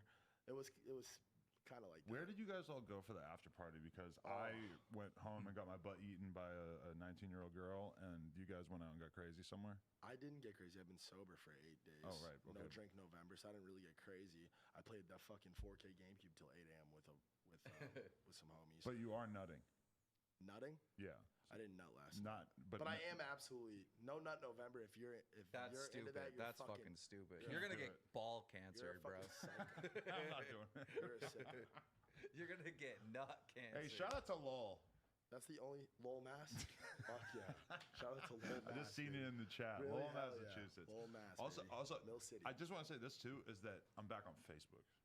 Are you? I guess I'm just bored because today we had a meeting. We're going hard on Facebook. Make a We're trying to fucking make our TikTok. content go up on there. Make a TikTok. Follow me, facebook.com/Adam22. I'm thinking about making a TikTok. It's blowing up. What do you I guys don't think? know what the fuck to Dude, put on I don't there. know what look, I would put on it everyone either. is going over to TikTok because they think can't like do money's shit. gonna come in and everyone's gonna get paid. I don't think so. No, this is the one that like actually as far I as don't far know. as growth goes, it is the fastest growing platform, and it's proven that people who are blowing up on TikTok, like the top tier TikTok people, are They're using TikTok they're getting more to blow followers up their other on social medias to then turn that into revenue. Just yeah. for the purpose of growth, How TikTok's much actually, time do we really fucking have? I mean, you have like 5,000 employees, so it's fine. You have like the whole Florida WeWork. For me, it's like, do I really want to hire an employee and just tell them like, find a way to make no jumper TikToks? Well, it's a different audience over there too. I mean, Yeah. these are really, really young kids over at TikTok. Like it's shocking. Dude, a buddy of mine makes the worst content ever. I mean, it is just complete garbage. Over, I love you. Shout out to Over. But this he's dude, doing well on TikTok. oh, he's killing it. But this is his content, right? He goes up into like this little kid. I don't know. It must be his friend or cousin or something. This little kid's playing Fortnite, and he's like, "I'll give you these Yeezys if you get 9 kills in Fortnite." Right? Larry, can you get Justin Wang in them outside? Or Lou or whoever? And then the kid gets 9 kills and he gives him the Yeezy. That's the fucking TikTok. And the thing has like 200,000 views. Yeah. Like TikTok's weird. But at the end of the day, what is the fucking value of getting 200,000 views on TikTok? Like, yeah, you're building a platform and stuff, but I don't know, man. The cost of time is a real thing, and mental health is important too. And it's like, can you get an employee to do a good enough job of representing you on that social network that it feels in some way authentic? That's Well, like there a are tough some thing funny. to achieve. Like I've seen some TikToks that I've laughed at, and like there is good content on TikTok. Isn't it fucking crazy that 3 years ago everyone's just like fucking YouTube, fuck every other platform? Now with the way YouTube's been fucking up, YouTube's been fucking up so much that everybody is looking to go somewhere else. And like from the outside looking in, people better pay attention I think to that. Twitter is the most valuable one. Oh, I think that's thank I think God. that's the longest last. Like Twitter, like it's just perfect, man. I don't know what I don't know what I would do without Twitter. As far as really connecting with people, like especially our peers and other people in like our industry, like Twitter's it. Twitter's my favorite. It's always been my favorite. On Facebook, on Instagram, it feels more like you're just promoting stuff. I've completely abandoned Snapchat. Really? Not I. I'm there. I'm there. Have you got a check yet? No, I haven't. No, See, they're that's what going I to. wanna They know. want They're to going do to. something what with that me looks too, and like. I get an absurd amount of views, bro. For a while, I was breaking 1 million every fucking story, like 1, 2 fucking million every story, and like I just would prefer to put that energy and that effort into Instagram. I do both. I post on to the story. Snapchat, I save it, I put it on Instagram. My Instagram story has way more, but What do I you just get? kinda do both. Really? Yeah. Mine's completely reversed. More if I could stuff. switch- Dude, my Snap Oh. gets way more views than even on. Well, I don't even know if I'm allowed to say that, but yeah. Wow, that's crazy. Do you get more opens on Snapchat or Instagram? Probably What's up? Snapchat. Snapchat will get a couple 100,000, and 'Cause they push Instagram it I'll up. get How's it like going, man? 100,000. Justin Wang is in the fucking Wow. building. This What's is up, man? crazy. Good to meet you, brother. What's Our first time meeting him. This is a strong. You're a beefy guy. I like it, man. Look at this, Justin Wang. This is our first time meeting. I'm beefy. I don't feel beefy. You know, you just meet YouTubers and you don't know what their body type is going to be like. You look like you could pick a car up that was like on top of a child or something. I would Also, like hello to all the other YouTubers who just came in that we haven't got a chance to. You want to tell us who these are exactly? This is Nerd City. In the red shirt. The devil. He looks different. No, oh, okay, that's the devil in the red That's shirt. Lou. And then we have Nerd City, right? Okay. I have Rusty Cages over here. What's up, man? How you doing? Dope. Good to meet you guys. Okay, Hey, so I just want to say in- you're a fucking legend. Oh, thanks, I man. fuck, I I fuck appreciate with this guy heavy. I love history. Right. I absolutely love history. I will fucking hear about the history of anything. It doesn't matter. I get into it. This guy does the history of the fucking internet, and as soon as I seen his content, I fell in love. Like, Dude, I remember you hit me up, and it's like I was Get like a little closer. Yeah, I had like 1,000, not 1,000, like 10,000 subs, and you're like, yo, where the fuck have you been? Yeah. It was like you Yeah. were bitching the Mortal Kombat videos. How are you remember doing? that. I haven't checked in a while, but are you doing well? Yeah, it's doing really well. Amazing. That's what's your dope. channel up to now? Coming up on 500,000 Nice. subs. That's dope. I feel like That's you're a very amazing. underrated. That's amazing. Yeah. Undersubbed YouTuber. You'll probably have a couple million. You are. for like You a will. year. Just keep at it. You're one of those ones who will do it. I mean, I didn't really understand. I always wondered, but I never really bothered to figure out whether Two Girls One Cup was real. And now I know that it really is ice cream Yeah. or sherbet or something. It's not poop. I forgot if it was poo. I made the whole fucking video and I forgot. No, about I it. remember because you said that like you found like a quote from like the dude who made the movie, and he said that sometimes he would use ice cream, and to me that explains the whole thing because those girls are gulping down that shit, and it doesn't look like, shit. It doesn't It doesn't look. even look like shit. I've seen other videos of girls eating shit on the internet. I hate to admit it, but I have, and it looks painful. Like they're not enjoying it. That's the thing about Two Girls One Cup is that they're loving it. Because it's chocolate ice cream. Yes. And who the fuck doesn't like chocolate ice And you can clean out your butt enough that it would not even taste anything like Enemas butt. and shit, yeah. Yeah. There is thing is like there were these Brazilian companies who I feel like they were. I feel like I'm watching a YouTube Yeah, video. yeah, I'm giving it to I you feel live like now. I'm watching a fucking. This is so trippy. But yeah, there were a lot of Brazilian companies that were making stuff like this. There was one actually, like I was thinking about covering it for a bit, but I never got all the details together. There's this thing called swap.avi, and basically it was Something Awful forum users had commissioned one of these Brazilian companies to make a porn where the girls are like transferring shit into each other's assholes, one to the other, like a chain rule. Whoa. Yeah. Just moving back and forth, like actual turd? Commissioned by Something I'm gonna Awful throw from up. one company like the one that made There are a Two Girls lot One of Cup. videos on his channel that I can't watch. Right? I just You were I like- refuse. The, right? the jar kept on making it out to the timeline. You're like, dude, if I see that cum jar again, I gotta unfollow you. Yeah, dude. Like, no. Yeah, no. I have so much respect for the cum jar, dude. Yeah. I Dude, can't believe you I even just- got that on YouTube. I just released my toy, right? Mm-hmm. And I'm reading through the replies, and fucking one of the replies, I swear to God, is, I can't wait to put this in a jar. And Yeah. I could feel it in my throat. It's gonna. I Like, every blocked that single- fucker, by the way. Every single YouTube that comes out now, someone's taking the picture with the jar. Yeah. Oh no. That's Oh, if no. I ever wind up getting one, I'm 100% gonna sell Wang jars alongside them. Yeah, that's Where, like because it's a no-brainer. I find It's a Justin little Wang, bit of a pun to a Wang jar. Justin Wang is such an interesting idea for a YouTuber because it's like it's like if you take some dude that's like in bands and stuff and doesn't live in LA and maybe has like a different sort of East Coast type sensibility, and then he also is just really into like weird internet knowledge, and then he actually is able to talk on camera enough to make YouTube videos about this and to understand, to build an audience that wants to hear about shit that sort of like inherently should have a very small audience, because why the fuck does anyone need to know about this cum jar? I've gotten less self-conscious over time too, about like, I used to think that I had to make a video on a topic that everyone was gonna know and whatnot, but then I'm like, I had a few that did really well that were just like off the wall shit that like people just wanted to hear the story because it was there and not because they knew about it. Like, I think urinal poop was like that. What is that? Yeah.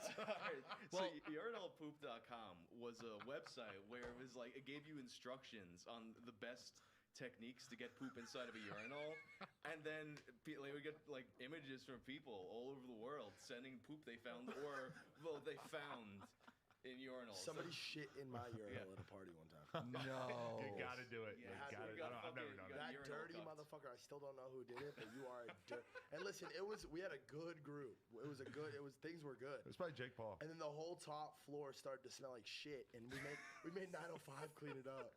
Oh, dude. Wow. Now I know what happened to him. You fucking scarred him. Yeah. That's why he's all fucked up sending out dick pics. Limp dick Listen, pics. I will always have love for you, Nano. I love you. Yeah, it's a tough lesson to learn, man, I guess. I send feel dick bad. pics. I just got to do my job, Nano. If you get famous on Instagram or YouTube, don't just start sending out random dick pics. I guess it's an important thing to learn. Listen, unsolicited dick pics are never okay. 100 times out of 100 times, never, ever, ever gonna be okay. Yeah. If a girl's with it and she wants to see your dick, don't send her a limp dick pic.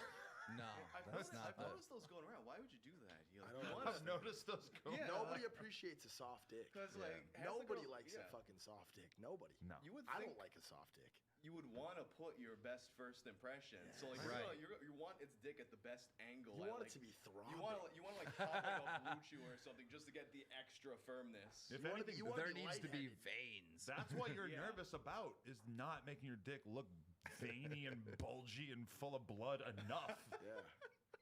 So don't send a soft one. Like, what the fuck? And half of it was all balls. It's kind of a power play though too. Send It's her a like, ball I don't care how big you think my That's dick at is. least Look funny. how floppy At least that's funny. I don't even want to see a picture of a girl, of just her genitals. I don't want to see just your pussy. Send me a full body naked picture. At least with show with a finger in your ass. Oh, that's out of this world. Yeah. Yeah. That's a beautiful thing. The aesthetic is everything. How did you feel about your experience watching this YouTube fight? Your first YouTube fight, I'm assuming? My first, honestly, this is like really terrible to admit, but this is the first boxing match I ever went to in my life. What's wrong with that? Me too, man. That's a great. It's my third, and all of them were YouTubers. So I went to a UFC fight one time. The point. Maybe my first boxing match. That's why they did this. They wanted to collect new fans and new eyeballs. There's a lot. I feel like more people, like more often than not, would have been really the first time they'd been engaged and really cared about watching a boxing match. Man, that's I true. mean, we don't give a fuck about the health of boxing, but realistically, I think the boxing community is looking at this like, oh wow, this is where it's at for us now. Yep. Yeah. Which is important. They'll always have that I guess. celebrity boxing matches. They'll always have that. Yeah.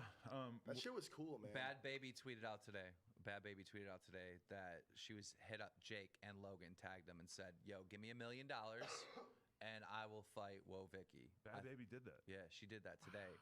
So I'm trying to find $1 million real quick because I'm trying to get that fight. They can make an M each off that. DAZN should probably give them. No, $1 million. they should do that. They could headline a fight. I think it would be good, and you could have a very, very good undercard underneath that. But do you think that when you accept a boxing match as a fucking celebrity, because a lot, like all these times that this has happened in the past, when you see a celebrity go and do a fucking MMA fight or boxing match, it's basically like them saying, my career is over.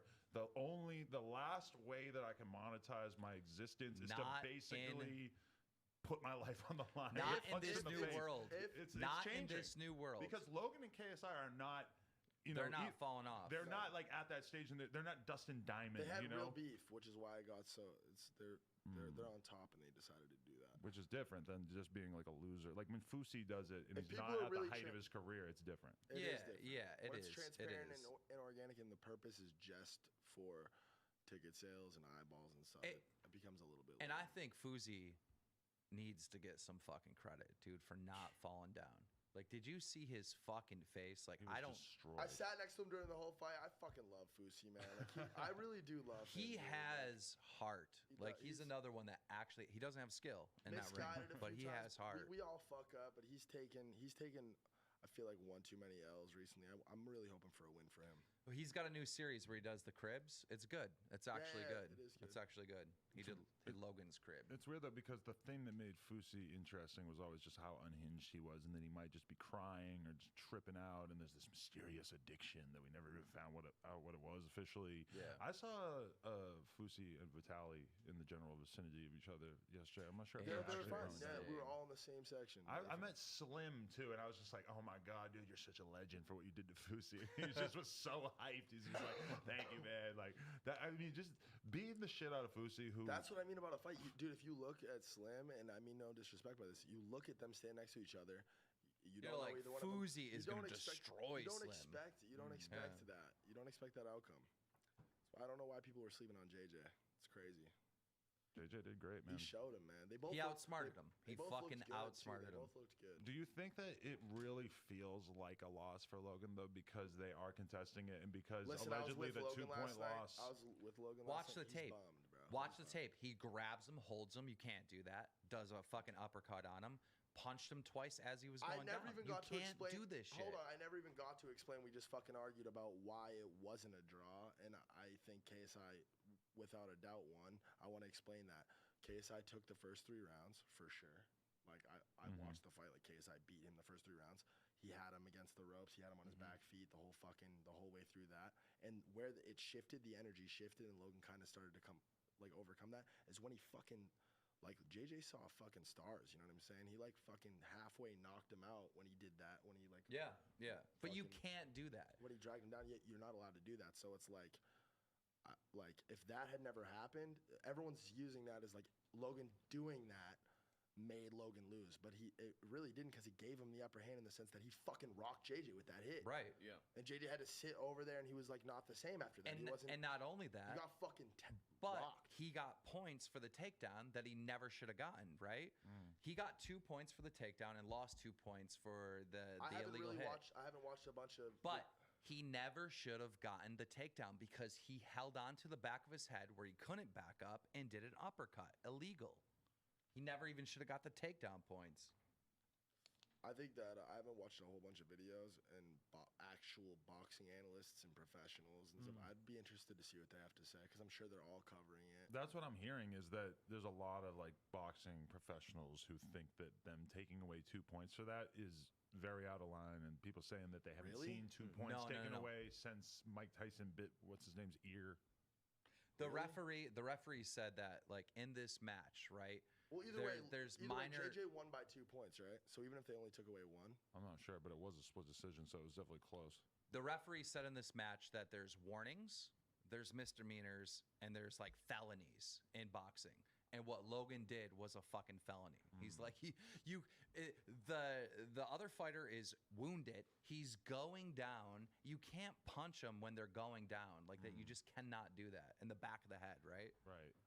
I would like to see Logan as an MMA fighter more than as a boxer, because I feel like those fights are a lot more decisive quite often. Like in boxing, there's all these technical little things. Why was it only 6 rounds? Because all the fights that's before bullshit. it were 12 rounds. Yeah. Was that a legal thing? That's why we'll actually never find out who's the better boxer in this stuff, because it shouldn't be 6 rounds. It's probably just what they negotiated, because neither of them wanted to go that long. Because if you go that long, then it's a way higher chance that you're going to actually I think see it's a knockout undeniable, or man. I something. thought KSI won the first fight. If it went another round, KSI had it. I really genuinely thought KSI won the first one, and he won the second fight. KSI won. I think that's fair to say. He definitely won. Oh, I mean, he fucking He outsmarted him. won. I don't know. I think Logan is a natural athlete. I think that his boxing was okay, but just JJ outsmarted him. You know who I was sitting right behind? Who? Fucking Greg and Pam. Wow. Their parents. And so you thought about giving Greg a noogie? Did you see Directly- Greg in the directly fucking VIP? Yeah, I talked to him. I saw him there too. What? How'd that conversation go? I was just I'm just like, I fuck with you, man. Like, I like you. I fucking, I'm watching the videos. I think it's tight how you were like making your kids work out really hard when you were a kid and shit. Like this shit again. People loved this last time, bro. This little trick I do with the fucking chip bag, they loved it. But yeah, he was a cool guy. I was like, I couldn't remember if he was divorced from the Pamster or not. But yeah, like fucking, what were we talking about? I forget. Greg Paul, great American. Do you think it makes any sense because Jake Paul is now acting like he wants to fight KSI? Is there any logic to that at all? No, absolutely not. But no, there is in a sense that I'm telling you right now, the fight that will bring in the most viewers and get the most excitement is Jake Paul versus KSI. For sure. There is not another fucking human, all right, on this planet that will bring in more views than Jake Paul, and this is why. One, Jake Paul still has that kid audience, and they will fucking get mom's credit card and buy the fight. Two, everyone above the age of 12 wants to see Jake Paul laid out on his fucking back. We want to see it happen, right? So I think that's the biggest fight. There's no other fight that you could put together that would be bigger. Selling the fight goes, I agree fully with you. As far as JJ and his where he goes next with all this, I don't think it makes a whole lot of sense. As far as Logan goes, it makes no sense. Like that's a lose. JJ should never box again. It's a lose for Logan. He should never box again. You really think? He took out Logan Paul. He defeated Logan Paul. He self-made multi-millionaire. You never box again. You did it. If we're basing his next opponent on fame, where the fuck does he go up from here in terms of YouTubers? There is no one. Yeah. And I'm not saying that Jake Paul is even on his level because he's not. Jake Paul has fallen irrelevant, but he's famous in this. He has. You never miss a chance to take that shot, huh? It's true. Look at his numbers. I mean, fucking get Social Blade out. Even though YouTube fucked that up. Works anymore. Yeah. Fuck YouTube for that we one. We got creepy Fuck Mike. 'em. Oh, Mike said y'all are scumbags for not running it back with me for the recap. Jesus Christ. Mike, get your dirty ass He over here just right got done telling everybody that you weren't a clout chaser, and look at this shit. Mike, I just fucking rode your dick live for 30 minutes. Let's see if we can get Mike's stupid fucking opinion. Yo, what's good, you fuckbag? You're live on No Jumper, you piece of shit. What's going on? What's good, you scumbag fucks? You're not here, so we're talking about you. That's just how this goes. Yeah, because I'm consoling my poor friend, bro. After his defeat. What's his state like? How's he doing? He's chilling, bro. He's chilling.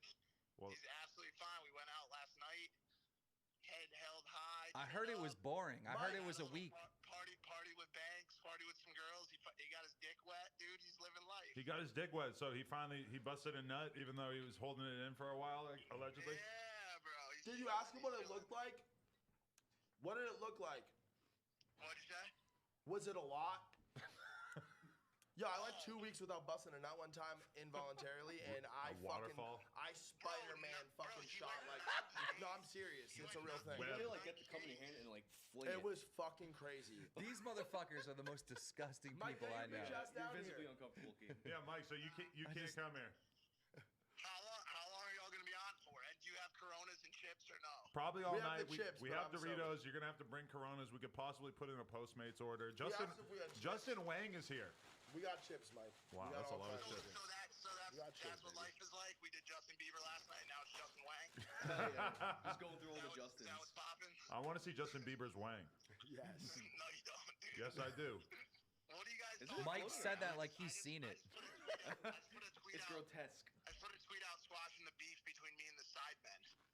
Oh yeah, you just put out a tweet trying to squash the beef. Why would anyone? I mean, listen, bro. Like, I don't even know the guys. I don't know KSI, but when Banks and everybody at FaZe Clan tells me that they're the homies and that they're cool people, like, I don't want to have some shit with these people I've never even met because of a fight that's now over. Right. Don't fall for it. Mike's job is to make like Logan cool with everyone and to save his career. Don't fall for it. This is all PR stunt. A big PR stunt. Do not fall for it. I love Keith and Mike's dynamic. It's so funny. Let's be honest, bro. Does the kid need his career saved? They paid him XX millions of dollars. It's not about money. It's about views. It's about views. Team, in your little world, it's about views. In the No. In my big fucking world with my big fucking views, it's about views. But your views ain't big right now, dog. They're pretty big. No, they're not. You haven't broken 2 million in a while, dude. Oh, 1.7. Ooh, that's bad. You get more views on Snap. This is the lamest conversation I've heard in a while. You guys. Well, listen, your boy is about to have a fight, right? Well, he just had this fight, right? So you had all this promotion, all this hype, and KSI just crushed him on the numbers over and over again. You crushed him on the numbers, you said? Yeah, on the views, on the views. Oh, what, on the pre-fight show? Just everything that goes out, KSI's getting more views. Yeah, I mean, yo, I don't think anybody's trying to say that's not true. I mean, well, okay. That said, like Logan's got videos out in the past couple months that have, you know, look at his last video. He's got 7, 10 million views, 12. Like his videos have been getting a lot of views too. Mike, let me ask you this: where does Logan go from here? Do you think he's realistically going to fight again, and who could he end up fighting? I'll be honest with you. I don't want to speak for him. I don't think, but I don't think he'll be mad. I don't personally think he steps in the ring again. He's saying that if the right exhibition fight comes and the bag is right, which will happen, he'll do it again. But honestly, dude, like, yo, here's what happened last night. Logan had multiple opportunities to finish KSI last night. Round after that uppercut, call it dirty, call it whatever you want. KSI was finished. Anybody could have walked in the ring, put 15 poundings to him, put him in the corner, and put him to sleep. Would anybody here argue that? I was just fucking dying. Yeah, I'm just gonna say, Mike, that it's stupid for KSI or Logan to ever fight again. You guys did what you did. I agree. KSI could get a huge bag now. Like KSI could get a huge bag. He's the winner. Not worth it. I don't. Well, he could probably pull like 10 M's, bro. I'm not even kidding. But wasn't this about? Logan talked about this like he really wanted to make this the rest of his life. Like when he got done with this fight, he was going to keep training and he was going to make this like the centerpiece of his whole life. What happened to that? Do you think that realistically was pre-fight cap? Was that ever really the plan? It was never cap, but I think that there's a big difference between the training that goes into fighting and all the sparring that happens and going into the ring with the intention of killing your opponent. And I think last night he had a realization about himself that he doesn't want to hurt somebody. Like he just doesn't want to do that. Like I said. Listen to the PR man work. I don't think anybody will argue this. After that uppercut, and that was the most ferocious punch of the fight, not the holding one, but the one before it, the first uppercut. Okay. After all that happened, JJ was stumbling around the ring. I'm screaming from the ring, finish him, put him in the fucking ground. Mortal Kombat. His legs were not even working. He was done. All he had to do was wall bag him, punch him until he went down to the ground. And I asked Logan this morning, I said, yo, if I was standing in front of you with my hands behind my back, and all you had to do was put me down like a fucking dog, would you be able to do it? And he said, I don't think so. It's not something I want to do. His brother, Jake, has that switch. Jake has that switch. Let's talk about Jake, Mike. Do you think that Jake completely fucked himself by saying that boxing is rigged, all the sports are rigged? Like, who is going to put fucking Jake Paul up for a fight after saying that shit? Jake had a lot of emotions running last night. And cocaine? No cocaine. Why the fuck was he saying this shit? He had a lot of emotions. His brother, had just lost the fight of, what Jake believed was, incredibly important to his career. And, he had a lot of emotions going, and he was saying a lot of things that, we know the fight wasn't rigged. At least I do. Logan knows that. Like, we know the fight was not rigged. There was no rigging. We were back and forth on whether or not the 2 points were fair. The last time 2 points were taken off for something was when Tyson bit Evander Holyfield's ear off, or maybe not the last time, but that was the same point deduction. And so it's like, I think Jake just let his emotions get the best of him, and he said some shit that he shouldn't have. Logan too. I mean, obviously he's punching a guy in the back of the head as he goes down. He didn't get DQ'd. He didn't fucking. They continued to fight when he bit his ear off? Yeah, after. Real quick, Mike. The biggest fight that can happen next on the internet, right? The absolute biggest fight is JJ and Jake Paul. Do you disagree? I think it's the biggest, but I don't know if it's the one we're going to get. And I really want to see Jake and Gib, dude. That's what I want to see. That too. I want to see that really bad, and I'd just be interested to see how that goes down, because like I said, the big start to taste blood. And like a dog, when a dog tastes blood, they know they're onto something, and that's when that killer instinct kicks in. And Logan just doesn't do that kind of shit. He likes. Well, Jake does it. I mean, we saw him versus Deji, right? He was tasting his own blood. I just don't think you need to have the killer instinct to punch somebody in the face when you're in a boxing ring. Adam, you do, because it's not to punch him in the face. It's to that's how you don't lose a fight. Logan went in the fight last night trying not to lose. KSI went into the fight trying to kill his opponent, which is how you have to be. Shannon Briggs is a savage. Shannon Briggs carries that mentality through every part of his life. He carries it in the ring and off the ring. When you talk shit to Shannon Briggs on the street, he will put you in the fucking ground. He doesn't care what the penalty is. He's a psychopath, dude. Shannon Briggs versus Vitali. There we go. There we go. No drug test for either one. No drug test. Yeah, did they get drug tested? That's something I was wondering. Is there any possibility that they could have done steroids and gotten away with it? No, absolutely not. They were drug tested according to the same rules that professional boxers are. That's cool. But realistically, what does Logan Paul do from here? Music. He's gonna do music.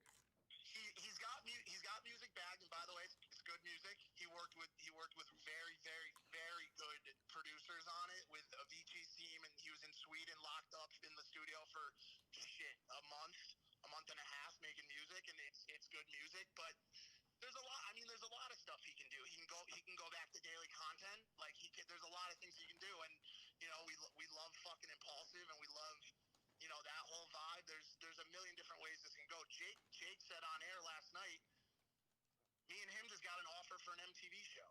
You know what I'm saying? Ooh. And so like there's a lot of shit going on. Like there's a lot of stuff that can happen, and so it's pretty hard to say. But I don't think it's gonna be more fighting though. Interesting. I was looking forward to Logan's like rebirth as a fighter, but I guess that's not really gonna happen. Maybe. Oh, I got him right here. Oh. He just walked out. He's in his underwear. You like that, huh? No, I don't actually. I'm used to seeing it. Adam, 22, Keemstar, Banks, all on air right now on No Jumper. No love to Justin Wang. Talking about you. I was waiting for him. He forgot my fucking name is. He's a fucking scumbag. He's petting his dog. Any thoughts? Do you want to talk to anybody right now? I don't know. I'm in my underwear. I just came out to see what you're doing. I think he was taking a nap or something. Yo. I'm sure there's going to be enough opportunities for press. I want to comment from Logan about what Jake said about it being rigged. I want to comment directly from him. No, I don't. Leave the fucking kid alone. No, I don't think it's rigged. Thank you, Logan. That was Logan. Thank you. There we go. No, yeah, I don't It obviously wasn't rigged. How was last night's nut? I want it on air. How was the nut last night? Yo, my God, I want to know that, please. Logan. How many ropes? How big was it for real? Spider-Man shit? Guys. Because I know. Did it fucking shoot super far too? Was it like just crazy? It put a hole in the wall. Yes, dude. Oh, Jesus. Mike was there. It landed on Mike's face. That's why Mike has a black eye right now. Banks got to witness me all fired up last night for the first time. Yeah. Mike's a real one.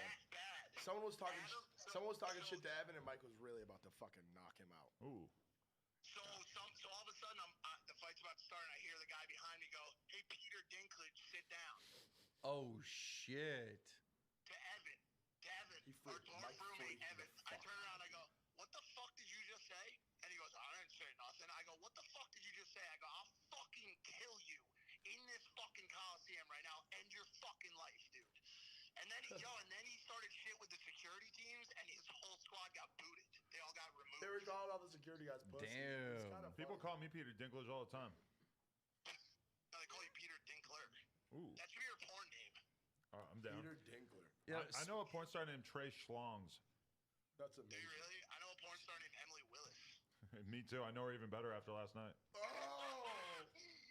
That's my girlfriend, Adam. What's wrong with you? I know. I was having a hard time even hanging out with her because I didn't want to give her too much intel about how you feel about her, you know? Yeah, right.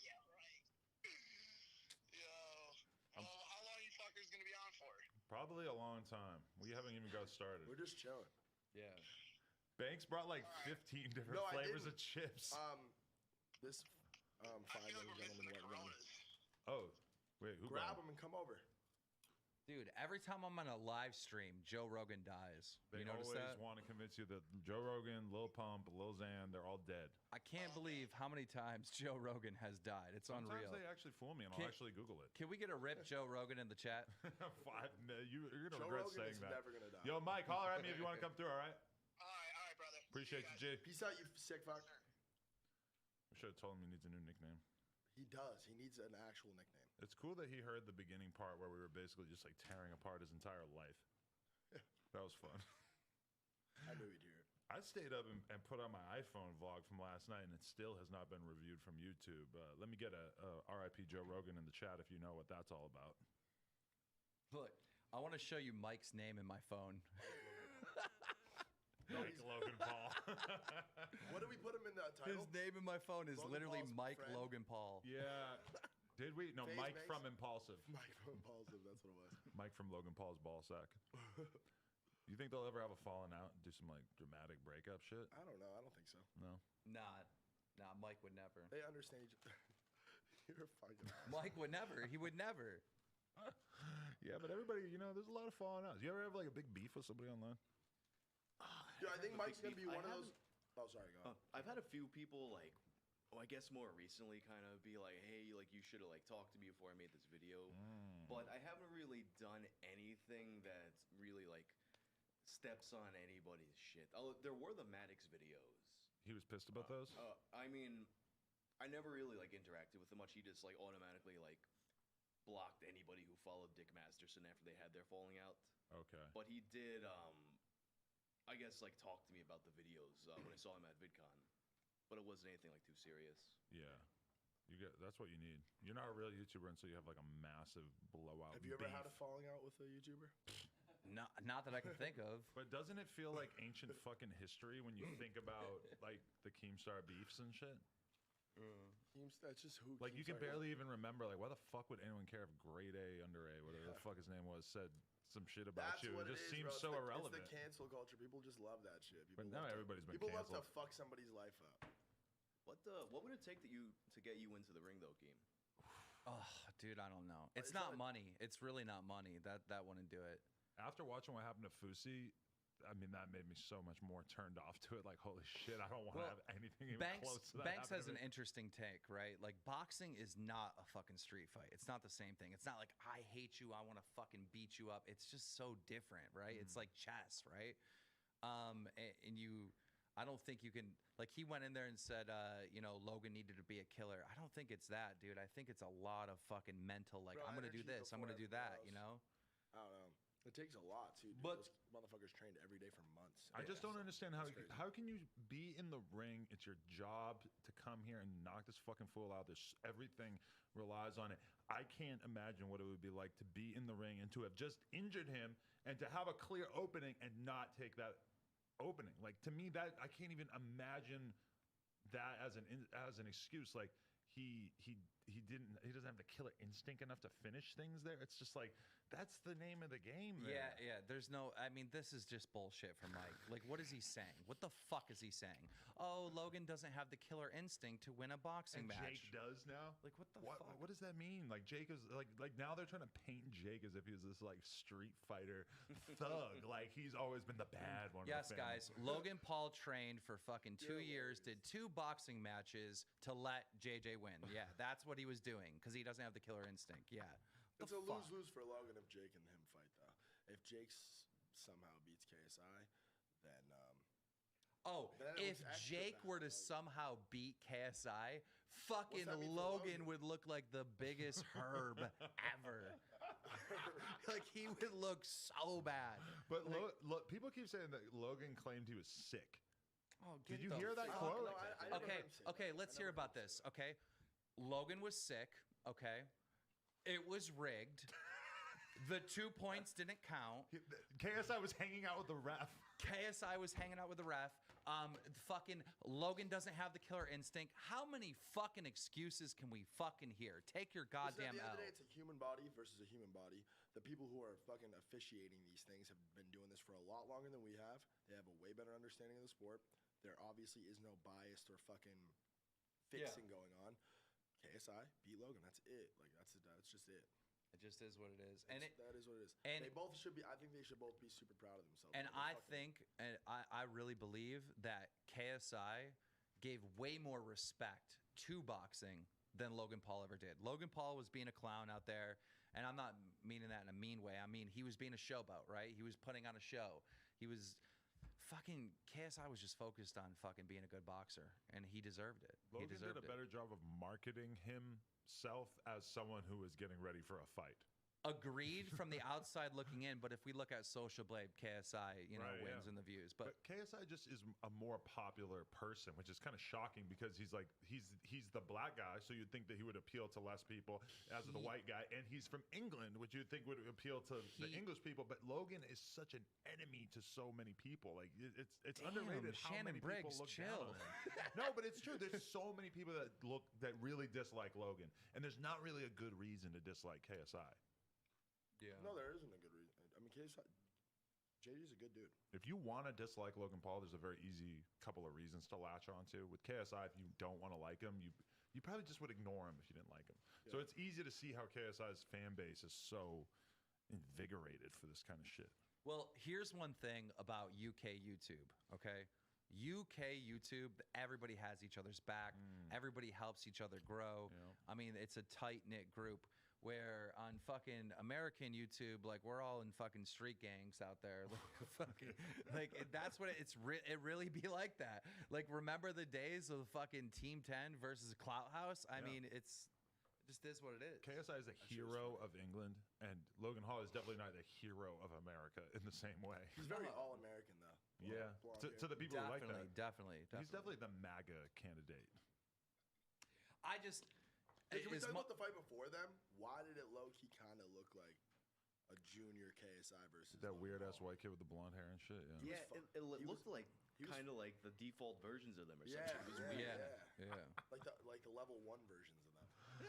Have you guys been seeing these slapping contests? No, I mean, no, so because that white dude so was good. that shit. He was fucking, those were fighters. Yeah. But what about the dude with all the tattoos and the weird facial piercings and shit, and he just gets clobbered by this monster? When I'm watching this shit, at first I'm not sure how hard they're really allowed to hit each other, because a lot of times people are just slapping the cheek, but then all of a sudden you have a dude come through and just completely destroy their jaw. Here's one thing. From a Drama Alert standpoint, I know based on my research, Logan Paul really did fucking slap and knock the fuck out of that kid. Yeah. Like that big guy. That's 100% real. Oh, okay. They tried to spin it like it was fake and he was paid to go down. No, that was real. That was real. Yeah. Didn't the guy he slapped come out with something like a while later, but like trying to deny it or some shit? Oh like yeah, that? he came out with a ton of excuses, and then Logan listened to those excuses and used them for this fight. You know? Okay. I love you. How do you not make excuses about? Well, I mean, could you avoid it if you were? Dude, Logan? this is the mistake all these social media fucking kids make: is you can't make excuses. You just have to be real about shit. People really do appreciate that. Like, they appreciate honesty. Like when you lose a fight, you get them and you go, "Wow." Well, we heard Logan right now, and he was like, "It's not Rick. Yeah. He's better now. He's better now." No, but in the heat of moment, it's unfair to pin all this shit on Logan because it's a lot of fucking other people saying True, shit. Like, true. It's his team and it's Jake and it's like, dude, have you guys heard Logan make one excuse? I know. I mean, even in he did say that he thought he should have won. They put him on the spot. They put him on the spot with the mic, and they asked him, "Do you really think you slipped? Like, or do you think that was a knockdown?" He goes, "Yeah, no, I think I slipped." Or whatever, and like he was looking over at his corner because they're telling him, "You fucking slipped. You slipped. Don't worry about it. You slipped." Like that's that's his team. That's his family. You know what I'm saying? He's gonna trust what they're fucking saying. Shannon Briggs was the worst thing that ever happened to Logan Paul's team. Really? All right, he might have helped him with training. I don't know. I'm not behind the scenes. I'm not a boxing expert, right? But like his Shannon Briggs shenanigans throughout this whole thing really made Logan look really bad. I think he wanted the limelight a little bit too much. That's kind of what he came across as to me.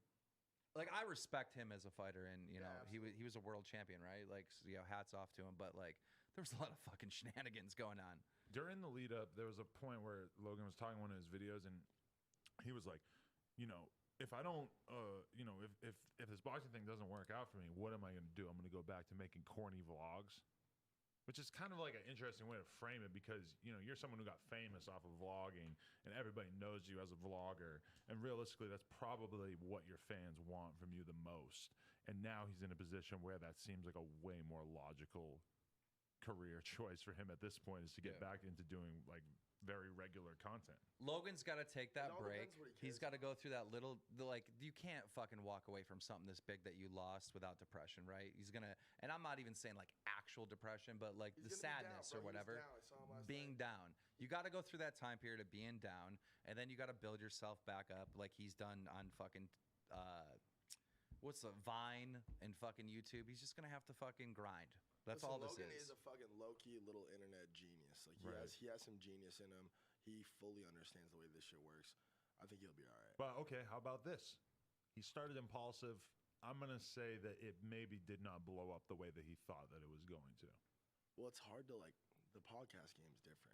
And he's been very preoccupied with the fight, so I'll give him that. But it just feels like maybe he thought that that was going to be something he was more passionate about and that was going to get bigger guests and stuff. And I don't know if he would necessarily agree with that, but for me, as somebody who's been watching it, I think they've done a good job. Yeah, I think they're actually doing all right. Yeah, I mean, the views are decent, but it just felt like they didn't really. It feels like they've kind of run through most of the clear guests, and I think he definitely gets a pass for chilling for the past few months, getting ready for the fight.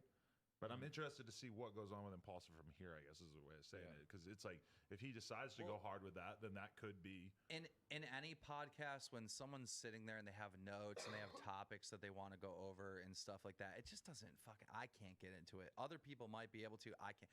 I like a podcast like this where there's like no script, like... And people are just shooting the shit. Listen, they made it back. Congrats to them. Yeah. They both won. Listen, they both won. I think it's insane that we're talking about Logan so much. We should be talking about fucking KSI, who is now on top of the motherfucking world. People want you to call him. He's the king. Who? People want you to call him. There's honestly, you could try. He's in fucking I'm Vegas gonna right now try. being a sicko with all his boys as he should. I'll text I hope him. they go get a fucking hotel room and destroy it. How hard does for he your fucking boy? How does he party? Like him partying after a fight. Like what's that going to look like? I would hope that he just goes fucking bananas, but I don't know. But how bananas does he go? I haven't really partied. Is he doing nose drugs? No, I would hope not. You have to get drug tested after the fight too. I don't think so. If you do coke after the fight, do you get in trouble? What is with cocaine? Cocaine's trash. Seen people doing it last night. Yeah, there was probably a bunch of people doing it last night. I mean, we live in Hollywood, In pretty Hollywood, much. it's So, fucking everywhere. Justin, you do any recreational drugs? Mostly just alcohol, to be honest. Because I was here and I'm not usually here, I did a bunch of weed this past week. But like, if I do I've always known that like I do any amount, I just can't fucking function. But I guess I overestimated even like what my shitty little like terrible weed tolerance was. So I was basically just like out of it for like the first 2 days I was weed out here.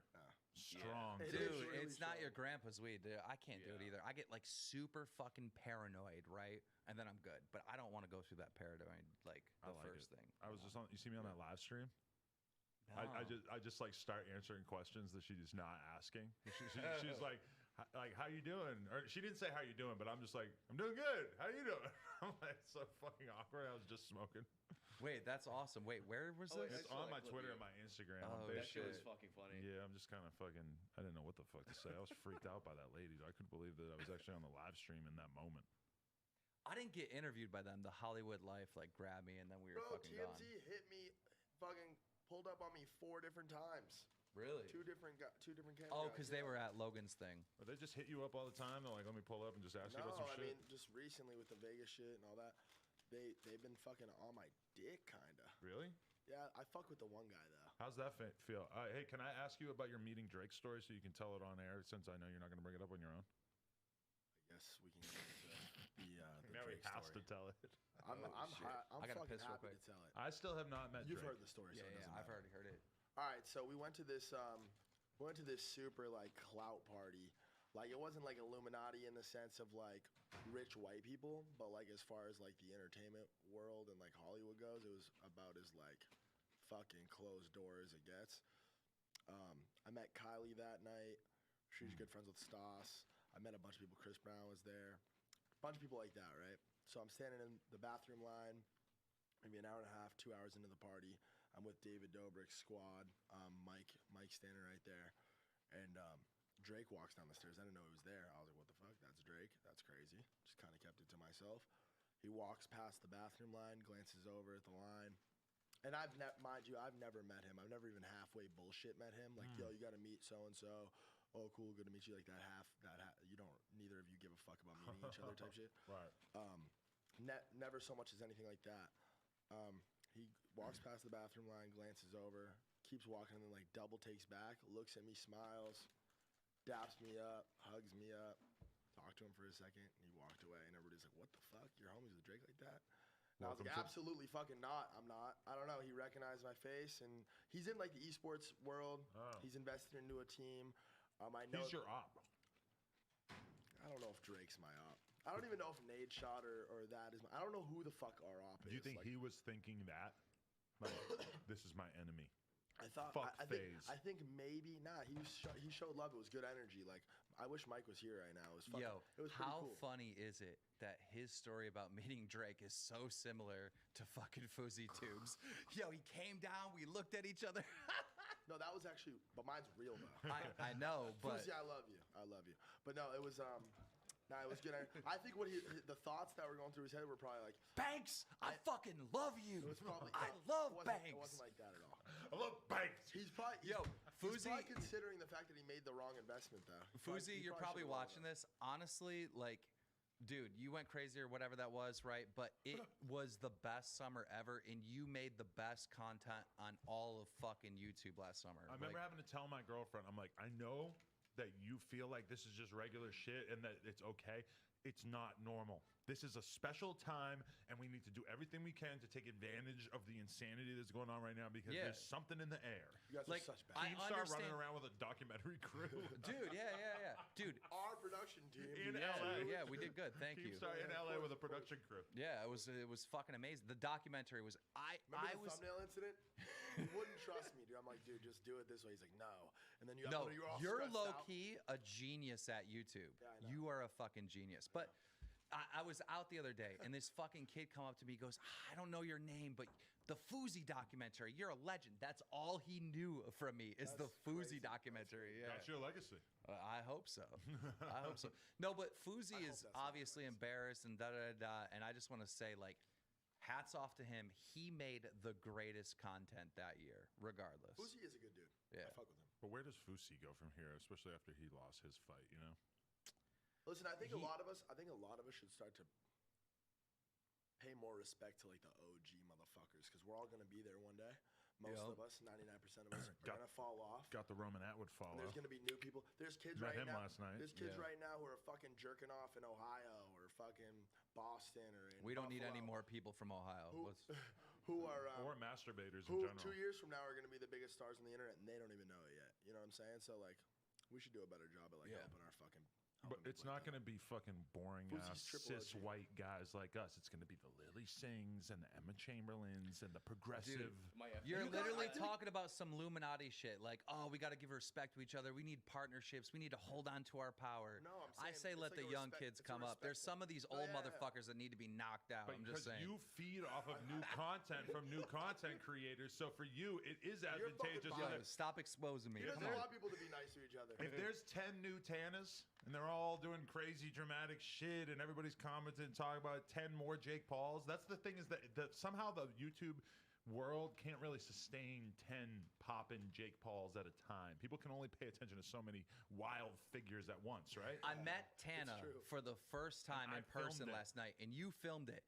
And can we please play that fucking tape? Because I didn't notice it at the time, but the scream she made twice is the most unbearable sound I've ever heard. Like, I can't even do it how high pitched it was. If you find that on Adam's Twitter, please play it. Justin Wayne, Guys, I feel bad because text- you're not as like fucking verbose as all of these I'm assholes. a lot of these people I don't follow that closely, so I'm like shit. There's like no way for me to intelligently comment on like Fuzi. Real or quick, anything for like that. everybody saying call KSI, I just text him. He's like literally on a plane. He hasn't even responded to my text yet. So If you I'm don't not just gonna understand call him. Fusi, I don't understand you because that you are into so many weirder things. Like Fousey is way more Yeah. mainstream than the cum jar. It's kind of like how like you ever. Brian Is there Peppers. any like really famous movie that Oh, like tons, yeah. you like just didn't watch and it's like Star a big Wars. hole? You never watched Star Wars? It's fucking It's like weird. that. Like it's. I have like all this obscure fucking like cum jar knowledge and shit like that, but then it'll be like, oh, this YouTuber with like 10 million subscribers. Never heard of him. But have you ever Never tried to watched the video. store your jizz like at any capacity? come on. Oh, wait, I mean- here's the video right here. Oh shit. Oh yeah, you got to listen to the fucking 500,000 screen. views. That's how much people care about this. Are we gonna switch the view in OBS as well? Cool. And make sure you don't. That was click the first time you ever met her? Don't It's click the first around time on I've ever Twitter met on her. camera at all. We've because talked on the Twitter phone has many times, porn. but like, Twitter does it for Who said do you that? hear that shit? Like, what Oh is my that? god. That's how she sounded when Banks was hitting it. She's fucking calling dolphins. She sound like that when you hit it? No. She didn't make that fucking dolphin I had screech. my fucking hand over her mouth. I'm just kidding. I'm just kidding. I'm just kidding. Tana, I love you. You know that's funny. That's funny. This was 3 years ago. I'm sorry. I wonder how her. By the way, she was very pleasant. She was lovely. Banks, no, she's she a was cool. married woman. I'm sorry. Oh Jesus fucking! All right, get out of I here. just don't like wanna- this Holy sound. If you shit. ever played this game, What is that? Siren? Look at her face. Look at her face when Please she don't does play the it again. scream. Please don't play it again. One more time. No, one more time. Please. Her fucking eyebrows do the fucking V from Vendetta. If you've ever played this game Siren, at the end there's a part where like the Japanese villagers are eating an alien as it screams, and that's what it fucking sounds like while they're Oh, eating we it. should call Deji. Text Deji. Oh my god. I don't think I have Deji's phone number. I do. But Deji's out here clout chasing. He put out I his don't little wanna text him. 3-minute video talking about it. I didn't see that. Okay, listen. He like never uploads anymore, and he puts out a fucking video. My bro won. Yeah. Can we talk about that? Because in the face-to-face, Logan said, he goes, look, here's the DM. Your brother Deji gave me a fucking DM me wishing me good luck on the fight. All right? So if Deji's doing that to Logan saying good luck on the fight, and then KSI wins and he's like saying out to the public, oh, I knew you were going to win. I love you. I made you so proud. I mean, is that some fake shit or what? He's playing both sides of the fence, huh? It's your fucking brother. It's your brother. You don't tell your brother's opponent good luck on the fight. Yeah, I don't know if I back that from Deji, to be honest. But Just Deji, people- I mean, I'm gonna be totally honest. I've never spoken on this before, but Deji has had so much shady, disloyal behavior to his brother that just on the bare minimum of being someone's brother should not have happened. There's a lot of shit Yeah. Deji's done that was just distasteful. But to me. then his brother wins and he milks it. Oh, The yeah. moral Like of the he. story is YouTube drives brothers apart. Jake and Logan have had beef. Like, It's just, I don't know. It's weird to mix family and like views and. It's really strange to me that, like, you know, he can't just put out a tweet saying, oh, I'm so proud. Good job, JJ. Why does it have to be in a monetized form on your fucking YouTube channel? Like, I don't know. But I mean, if you're Deji, it's like, what is he really making videos about aside from like basically talking about his brother? You know? Damn, I feel mean. I never wanted to be someone who's talking down on Deji, but I'm just kind of trying to give an. I accurate- like the kid, but like, dude, what? Just stop. I've spent a whole lot of time on YouTube. This summer was all about fucking phase and having fun. You getting your dick wet because you're single now and you're just Being a dragging your fucking ball weirdo. sack through every fucking hoe in Hollywood? No, you getting premium booty though. Oh, you saw your ex at the. How'd that go? It was cool. We're cool. I love Alyssa. Told her I She love was her. wearing vintage Dior. Was she? I only know that because she spelled something on it and she exclaimed like, It's "This is vintage Dior." My girlfriend just mentioned it. She's like, "Oh, that's cool." Nah, she was cool. She's with all the girls, Chantel and shit. Nah, it's cool. Chantel, like, is just a girl named Chantel. And I it's not love Chantel Chan- Jeffries. Well, I'm like I've. You Is just it Chantel normal Jeffries? normal Yeah, you guys chicks, want to hear man. a funny Chantel story? It's not about Chantel Jeffries, but the same weekend in Vegas that I fucked up the hotel room, and I kind of want to use this to Ooh, talk about that a let's little talk bit. about Whoa, that. but that weekend in Vegas, I should have known. I shouldn't have went. I fucking don't ask me why. Woke up that morning and everyone's like, "Yo, fuck it, we're gonna go." It was Art of the Wild. A bunch of people from Hollywood, like our whole circle of friends, a bunch of girls. Everybody was going, and I was gonna sit it out, but FOMO got the best of me. And I woke up, and they're like, "Yo, we booked you a ticket. You have to go." So I was like, "Okay." What is Call of the Wilds or whatever? Art of fuck the it- Wild. I don't know. It's just some fucking like little like festival thing that the Win and Encore has. Oh, okay. It's cool. It's a cool little event. It's an excuse for people in Hollywood to go. Okay. Yeah, fucked up, and go to Vegas. So they booked Spirit. That was number one. Ugh. Trash. I'm above that. I'm sorry. Trash. And I get on the fucking plane, and I'm like 6 mimosas deep because I'm pre-gaming for Vegas, and I went to breakfast with Mike that morning and just decided to get fucking rocked on mimosas before my flight, before I had to travel all day. Not all day, it's an hour flight. You have a drinking problem? No, not at all. Okay. Do you think I have a drinking problem? No, I'm just. I really He genuinely just don't. joined AA. No. Anyone who's slamming mimosas with Mike in the morning. That's fucking fun. That's comedy. That just sounds like Honestly, alcoholic shit. No, that's fun. It was right before Vegas. I was about to send it into the fucking. You've seen his hotel room. He doesn't have a drinking problem. Yeah, I mean, when you go to Vegas, you're I'm excused. sober right now for 8 days and I feel great. No, he is. And it's easy. I've been with him like behind the scenes, and there's been tons of alcohol Me around. He saying hasn't that drank. out loud, I'm sober for 8 days, sounds like I have a drinking Yes, problem. yes, But it does. I decided to just take November off. Well, it's hard to be Because of the single. whole Vegas thing. It's hard to be single and famous and rich and not have a drinking problem because you want to hang out with girls every night and they want to drink. So exactly, when I was in that 2-year relationship with Alyssa, I probably got drunk fucking 20, 30 times in 2 years. Like I was a home, but when I have a girlfriend, I'm a homebody. I don't fucking go out. There's no real reason to go out. That's where I'm at, but I know if I was single all of a sudden, then all of a sudden I'm gonna have to be getting drunk so I can eat booty drunk. That's what I'm saying. You know how it is out here. Like it's just like it's part of the fucking whole social game. I like to fucking have fun. You turned Hollywood. No, I fucking did. Don't ever say some weird shit like that. You kind of run this shit right now, though. What makes you? What do you mean? But you're trying to run You're so Hollywood that you still Hollywood. dress like super regular. That you just wear like vintage band tees and the Boston hat. That's like That's like Obama saying folks. Yes. It's like you trying to like appeal to the Folks. common people and be like, look, I'm just like you. I got the same hat. I really am, though. I really am. I don't even have a Hollywood's fun. This face is hat. fun. You guys are shitting on me. I don't have a Do you guys face hear the hat. fucking story about me getting Sure, kicked off sure. the fucking plane? Chantal. So That's why I shit on you sometimes. we're on the flight, and right off the rip, this lady doesn't like us. We tried to get some girls who are on the flight that we knew to like move close to us. The flight's like half empty. I see her name tag is Chantel, and I'm kind of drunk, and I call her over and I go, "Hey, what's your last name?" And she says it, and I go, "Oh, I would have thought it would have been Jeffries." And like the people I was with half laughed at that. It wasn't even a funny joke, but they kind of laughed, and she thought we were shitting on her. So she kind of gave me like some weird energy, and I tried to bring it back. I was like, "Yo, chill, like we're chilling. I'm sorry, I'm a little bit drunk right now." And I was in the fucking exit rows because I'm long, and I don't want to sit in the regular shitty seats. And she goes, "Oh, you're kind of drunk right now? Well, then I can't let you sit there." And just really pulled that card, and I was like, "Are you fucking kidding me?" I was like, "Are you being serious right now?" It wasn't that serious. I was like, Are you for real?"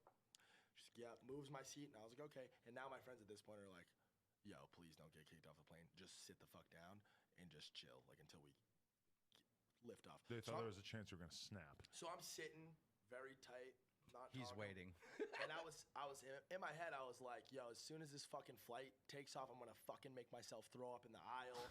I'm gonna go fucking drop a fat shit in the bathroom and not The door flush it. open. I'm gonna hit the little light 25 times and ask for fucking a million different weird things. And I'm just gonna make this bitch's life miserable for an hour." And I'm behaving myself. I'm on my phone. It's loud. You know the plane noise, the ambient noise. I'm on my phone. I click a song. Somebody sent me a song. I click to play it. I can't even fucking hear it from this distance. I'm holding the phone, so I put it right up to my ear. This bitch fucking all the way at the front of the plane. Nobody complained obviously about the noise. Comes up, and now I'm fucking over this bitch. You know what I mean? She's clearly being a cunt, being weird. And she pulls up on me. I don't even look at her or acknowledge her. She says something. I ignore it. She says something again. I go, "What?" She says it again. I still don't hear. And I go, "What?" And she goes, "Oh, okay." Goes up to the front of the plane. Now we're wheeling backwards. We're like pulling out. The fucking plane is moving, right? She makes a call to the fucking pilot. The pilot comes on over the intercom and goes, "Sorry, folks, we're gonna have to bring this back up to the gate. We have an unruly passenger on board. He is refusing to comply with instructions from the attendants. We're gonna have to kick him off the flight. This is gonna delay our trip 30, 40 minutes." Everyone starts freaking the fuck out. Everyone's yelling at her. They all knew it was like it was clear she was being a bitch. Right. And then at that point I was like, "All right, fuck it." So I stand up. I start world starring it. I'm surprised nobody recorded it. Whatever. It didn't become a big thing because I didn't hear about this, right? No, it wasn't a big thing at all. This didn't hit the media at What all. did you say when you stood up? I was just like, "Are you kidding me?" I was like, "Is this lady kidding?" And like some dude next to me is like, "Yo, is this fucking for real?" They were all asking her like, "For real?" And I pulled the old like put the camera out and put it anywhere or whatever. But I made her feel uncomfortable. Oh, you didn't post it? No. I'm surprised somebody else didn't film it. I would have filmed it. I would have sent it to you. I'm surprised you didn't go the angle with You got wish, kicked you off. fucking wish, dude. You fucking wish. I'm surprised you didn't go with the angle that you got kicked off the plane for speaking Arabic. Because that worked with Adam Salah. Salah. Yep, and Slim. I got kicked off for no reason. Everybody I was with, I was like, I like checked myself. I'm like, yo, like. Did you just book another did flight? I not see some? Well, then I tried to. Then I'm like, all right, yo, fuck Spirit. We're gonna go on a jet sweep, book a private plane. Like, fuck it, we're gonna go from fucking 0 to 100, and like, we're not letting this fuck up our vibe. Yep. That didn't work out. There weren't any private planes available. We had to go all the way to LAX. We were at Burbank. It turned into a fucking like 4-hour travel day. Ugh. I debated in my head. I was like, yo, I don't even know if I should fucking. The worst part was too. You know when you just make a flight. Like, if you've ever seen someone just make a flight, we just made this flight. So we came on the plane hyped up, you know? Yeah. Like, we genuinely thought we weren't going to make this flight. We were like, fuck, like, we're going to have to book another flight, whatever. And we just made it. We were excited. Vegas is going to be dope. Bitch kicked me off. And then that weekend, the hotel thing happened. You were triggered, pissed off from the plane No, incident, no. basically? The hotel thing had nothing to do with being mad. It wasn't like I didn't do that in a fit of rage. I was happy. Like we were just sending it. Right. Yeah. You had naked women in the hotel room? No, there was actually no females present when we fucked up the room. You were having sex with your friends? Can you talk about are you allowed to fellas gotta publicly do. talk about the consequences? Because I think that's the most interesting part. No, listen, it's been resolved with the hotel and casino. I'm 86 for life. I'm banned forever. From which hotel? Encore and Win, which is completely fine. Honestly, it sucks because it really is like the best one in Vegas. It's one of the best ones. Wow, really? Yeah, it sucks. But I'm 86 forever. It cost a lot of fucking money. I'm not going to talk about how much money it cost. Damn it, that's the part I wanted to hear. I'm I not mean, I gonna know, but truthfully, to be honest, I don't know the total amount. That's what's Okay. so scary because it happened kind of a minute ago, and they're still like. And they could assessing. tell you that they're charging you whatever, listen, right? Listen. We're It's a friends. $30,000 hotel room. Why Listen, not? Like you said, 5,000 employees. We got people. We've been talking to them from the beginning. What's funny was like the aftermath, right? Like the immediate aftermath. Like I was like coming down from like sending it and fucking just being crazy, and like I kind of just realized what the fuck I did, especially with the window. The window was broke, so I was like, oh my god, like what do I do? Like how can I finesse myself out of this situation? Like what can I actually do right now? And I was with like 5 of my homies. he went out and got duct tape. No, listen, I actually, this is real. I was like low key starting to panic, and I was like, when it really hit me, like what I fucking did, I looked at my friends and I was like, yo, I got an idea. Like, you guys have to beat the fuck out of me and just leave me in this hotel room and bounce. And just fuck me up unconscious and just leave That's me a in good fucking right? plan. And I was gonna just be like, yo, I That don't is know a what good happened. plan. I was gonna go for it, but they didn't want to be dragged in. They're going to look at the footage from dude, the hallway. They're going to see who went into the room. Time out, there's no fucking cameras in hotel room hallways. It's against the law to put hotel. Yeah, there is. Bro, See them all the time. no, bro. Yeah, there is. What's No, his there name? The isn't, basketball bro. player who got caught fucking some Well, girl that's after why. the club out here and That's shit, why right? though, because the camp. I don't know. I don't. No, think no, there there is Think because about how many they got the politicians and shooter. famous Remember the people would shooter be- in Vegas? They got him the security footage in the hallways. security footage in like the public hallways, not in room like residential hallways. I feel you like know in what I'm saying? Vegas, the security's so good that they might even be able to tell Nah, just based Vegas on is who's a different getting on the level. elevator and So shit. why I know I'm banned in '86? Like I couldn't even walk in and like it's not about me booking a room. Like, dude, they have the facial recognition because all the gambling and Yeah. shit. Yeah. Like, they'll fucking see my like. I'll walk. They told me like the people who are in Vegas and a bunch of my friends who spend a lot of time in Vegas. They told me it would take 15 minutes for them to a group of security guards to approach me. You also been wearing the same hat every day for the last 10 Facts. years. They're making it easy on them. True. I have like 50 of them. And you're like 7 feet tall, so. Yeah. It's, You open But, your like, even closet, when- it's just all the same one thing thing over and over. One thing I was thinking about though, like how old do I have to get for them to like not be able to recognize me anymore? Well, you could probably think get a I'll be nose good in, job. like 10 years. Get a nose job, boom, you're back. No, I mean, Or should I just I'm pretty change sure from my whole- this is how I would do it, right? Vegas is trying to get into esports. You own the biggest esports org in the fucking world. This is just going to be politics. This is going to be like, you know. Wouldn't it be fucking happy? This is a story of the rich get special favors. You're going to get a special favor. You're rich and Hey, famous. 1%. Time out. Well, I'm not rich. No. That's not what I was gonna say. I am fucking rich. That's not what I was gonna say. What I was gonna say is that's not always the case, dude. Like, let's talk about the Jarvis thing for a second.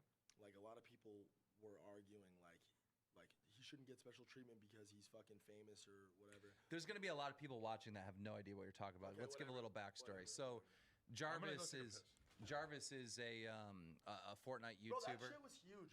Everyone knows about that. Not everyone. Bro, what do you mean? If you don't know anything about this Jarvis getting banned in Fortnite, type of one in the chat. There's gonna see some. It was ones. huge, kid. Not That shit everyone was knows. You should give us some backstory. I'm just saying. Yeah, that was Dude, he was everybody's using heard about it.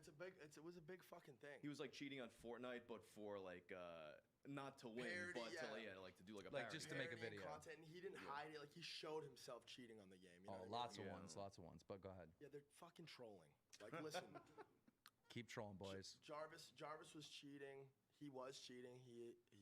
I mean, before any of this came out, he was openly admitting to cheating. He showed himself cheating on the game, and he was making videos and stuff. Yeah. Got banned, lifetime ban. And the only reason why I even brought this up, the only point I was trying to make was, in his case, being famous and being a fucking figure, like, fucks him. Because if anybody else were to cheat on the Other game, people have done it and they haven't got banned. okay, but even they do the exact same thing Jarvis does. They get lifetime banned. You can't fucking stop somebody from playing Fortnite anonymously. Right. Like, you don't need to. Your fucking identification is not connected and linked to your fucking Fortnite account. You know what I mean? Exactly. Like, there's no way to actually lay the hammer down on that. But for Jarvis, like, he's a public figure, so everybody's watching what he's doing. Yeah. And he can't. He actually can't.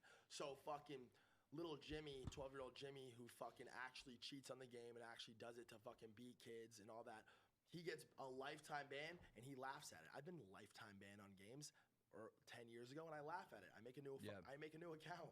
Oh, I'm banned. All right, let me go make a new email. It takes 10 minutes, and I'm back on the game. But is he going to be able to make a new account and just play on stream No, as he him? can't make No. content. Any account that he ever makes or tries to play on, they're just gonna ban it. Should we call? Do you want to call Bradley Martin about the Vegas thing? I'm gonna hit him up right now. Why do you say Not Vegas? Not Vegas.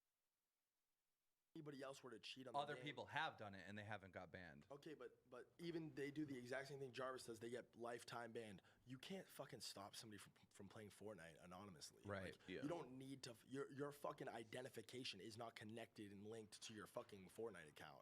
You know what I mean? Exactly. Like, there's no way to actually lay the hammer down on that. But for Jarvis, like, he's a public figure, so everybody's watching what he's doing. Yeah. And he can't. He actually can't. So fucking little Jimmy, 12-year-old Jimmy, who fucking actually cheats on the game and actually does it to fucking beat kids and all that, he gets a lifetime ban and he laughs at it. I've been lifetime banned on games 10 years ago, and I laugh at it. I make a new account.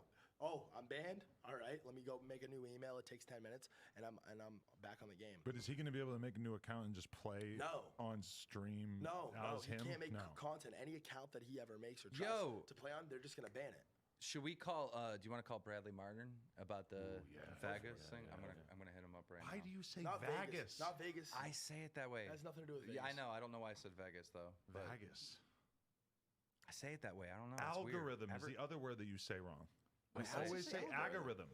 He says Algorithm? algorithm. He acts like there's no fucking L. I have an accent that no one else in the world has. Accents don't make you just say words wrong altogether. Hey, what's up? I'm on No Jumper right now, and we were just talking about the thing with Vitali. Oh shit. Do you want to talk about it or not? You're on No Jumper right now? We're live. We've already talked about it. We've already talked about it, but Oh, I mean, I don't know. Is it live? yeah, we're live right now. You're like people can hear you right now. Hey, it's Adam. I said, what up? What up, G? I should have texted you first and warned you before I called. I'm sorry. That's all good. What's good? No, we're just like, what happened, right? Because like we heard a couple eyewitnesses talk about what happened between you and him, and we're just wondering your take, like what went down.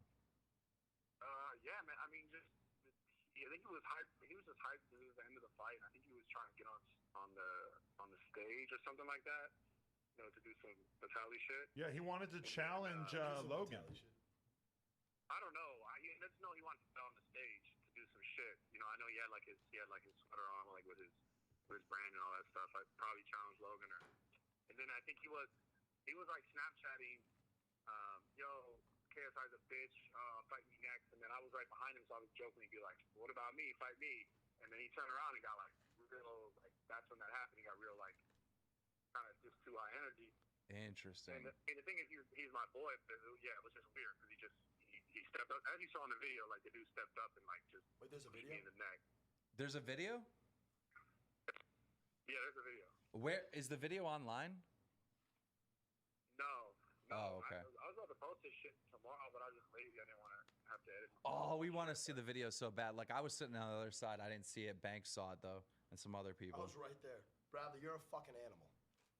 Beast. Yo, Banks is there too? Yeah, he's here too. Oh, it's lit. Let's go. What's up, baby? Yeah, no, I'll, Bradley, would you ever consider doing a fight like what Logan and KSI did last night?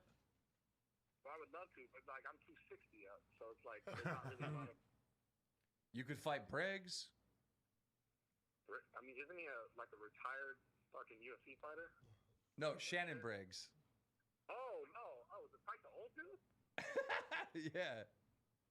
I mean, I don't know. I mean, I guess, but it's like, I don't know. I want to fight. I don't know.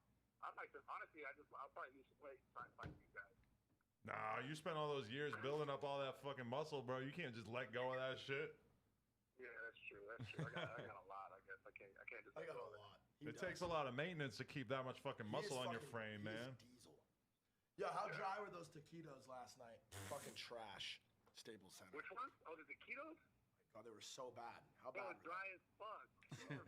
but yo, wait, so are you guys on Melrose right now? I mean, are you at his spot right now? Yeah, we're at the other spot. I can text you the address if you want to pull up. I like slept the whole fucking day. Yo, but isn't it weird how those taquitos, like, we all go to 7-Eleven and we don't order the shitty fucking taquitos, but then all of a sudden you're in a room where they're free and you just eat them. But when you're at 7-Eleven, they're like $1. It's like, I don't understand why we're all eating them. Taquitos plenty of times. Yeah. By the way, they're the just ones different. at 7-Eleven were better than the ones at the Staples Center. Probably, I agree, back yeah. that. I back that fully. Shitty 7-Eleven food's not bad. Yo, we're gonna work They're on not it. that We're gonna work on it. Roll by if you want. I live in the valley. I'm like fucking a whole. Oh yeah, that's. Oh shit. How long you guys gonna be there for? About to like 6. Yeah, probably like an hour, 30 minutes, something like that. 6:30. Oh no, fuck. I'll send you this. I'll send you this clip though. Yo, we'll brainstorm here and we'll figure out a good opponent. Yeah, man. Think about it. All right, see man. DJ Academics. Yo, I was so lazy, like with DJ that, dude. I need to work This is out, bro. Bradley. Holding that phone that long. Oh, your arm started? I thought you've been in the gym and you lose weight to fit into your Nah, suit. all I did is diet. That's it. Like I just did Which diet. dieting was Thanks to him, dude. the Like you IF helped shit out with works. that. Dieting is kind of most. Intermittent fasting, bro. That's what it is. Okay, Listen, yeah. it's calories in versus calories out. I wish Bradley was still on the phone because he'll fucking tell you that. And I'm not like a No fucking carbs, and I eat within 4 hours of the day. That's like a it. window. And that's like the window where it's like Yeah. all you're eating for the day has to be From like within 2 those p.m. 4 I've hours. gotten up to like fucking fat kid status a couple times. I would do like 2 p.m. to 6 p.m. There's really only so much you can eat, and I would try to keep myself below like 1,500 calories. But I did hit my goal, and the right? shit melts Yeah. off. Bro. So, and KSI won the fight. So last night I went out and had a fucking giant stack of pancakes, and it was the greatest thing ever, bro. You deserve Thing it, is, bro. if That was a win for you. It's a once in a while thing. If it's not part of like a broader lifestyle change, it'll still be on the Are same track. pancakes not the best food on the They're not. fucking They're not. planet? We can get into this right now. They're not. French fried chicken, French toast is burgers, better, waffles are Okay, better. okay. French Carbonara. toast are. It's the worst out of the three. By far. falafel. If you like, I mean, I if you definitely really pick like falafel pancakes, you're a over all fucking that. weirdo. That's how I feel. Pancakes with real maple. Have you ever had the wheat pancakes with real maple syrup? Oh, dude, You're so white trash. I fucking love it. The best pancakes. I'm are gonna be those, Marion Tana next. Those shitty Crisco pancakes that are all like burnt around the edges and whatnot. Those are the only really pancakes that I think. The ones that are pre-filled with the fucking little pancakes on the McDonald's. You like those? Oh, those ones. When's the last It's like time one of my- everybody Those are here the ate McDonald's? worst It's one of my guilty pancakes. pleasures. When's the last time you went to McDonald's? Shit, right before I started this diet. That's my favorite restaurant. I love that shit. Mickey D's. I don't know. A couple weeks ago, it's a good Dude, one. the It's a good sausage one to egg hit. McMuffin, it's like $2 or $1. I don't even know. Breakfast it's is like like the a totally best different Yo, thing. it's a really good Postmates option when you have a shit ton of hungry people at like fucking 3 in the morning. Like, When you were ordering Postmates it for gets there in fucking 20 15 people. minutes and it's fucking cheap. But that's what's so baffling about the fucking Cloud House is that you're really hanging out there with like 20 fucking people. Yeah. And then there's another house 2 houses down. You have your own house that's separate from the Cloud House that is more chill. No, my house is the Cloud House, and then 2 houses down is the FaZe house. It's strictly only FaZe guys that live in there. Okay, and so you Then sit. my house is like the Nelk Boys, Rice. Who else has been staying there? What? I got the video. He's been staying there. I don't know what to do with it. Can we just watch it real quick? Yeah. This is. Whoa, let me do this. Should I? How do I? You want to email it? I want the fans to see it. I don't want the fans to get fucked over. Is it? It's not a real fight like No, that. no, Should be dude, worried dude, about dude, showing, right? You're gonna witness him. Let's get watch it rocked, bro. first. Let's watch it first. Previewing it for you guys.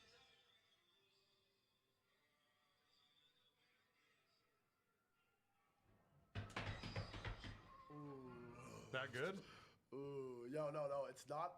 This video's not that good because it's not in frame, but you can tell. It looks good. You can tell. I'm saving the video, and then you can who do I clearly send tell it what to? happened. What's the email? It's exactly the way I described it too. I'll type it in if you Pushes want. his neck. I told you, bro. That shit was crazy. Can you see me in the frame? That's a good clip. Yeah. Bradley Martin beating up fucking Vitaly is like a fucking wet dream. How to email it or whatever. Whoa! I just saw the swing real quick. You That was have intense. you have beef with Vitaly? No, I just feel like Bradley beating him up would be. Vitaly's one of the fucking funniest people. Yeah, Vitaly's a good dude. I like Vitaly. He is a good dude. And you know what? He's fucking broken a lot of barriers on the internet. Let's be real. Like T.I.'s daughter's Hyman. I can always get behind a villain too on like a YouTube channel. How, like he's a villain for the right when your reasons. daughter's 18, are you going to be going to the gynecologist like inquiring about her hymen like T.I.? No. Never. No, I don't even want to have this conversation. No. Isn't that the weirdest thing ever? Dude, like, bro, I saw that and I don't fucking know. Saw what? T.I. He. Wait, I'll let him explain it. Basically, he said that he still goes to the gynecologist with his daughter every year after her birthday. To have her inspected to see if she's a virgin. To have the doctor inspect and make sure she still has her hymen, even though like you can lose your hymen from various other sports activities, stuff like that. And I mean, now the argument everybody's having is like, this is invasive. This is weird shit to be doing to an adult. I guess it would be one thing if she was 16. She's 18. Oh, listen, shit. She's 18? Listen, right? it's still a fucking huge invasion of privacy to even do that to them at any age. That's weird. The weird thing about it, though, and I think it's interesting that this conversation is now happening because of this, is basically like when you're a dad, how do you continue to have this conversation about like what is appropriate or what's okay sexually in the modern age where we all want to be open-minded and stuff? I mean, Keem's the only one with a daughter, and he clearly doesn't want to talk about it from his perspective. But I think it's interesting because T.I. clearly has crossed the line and advocated doing something that is.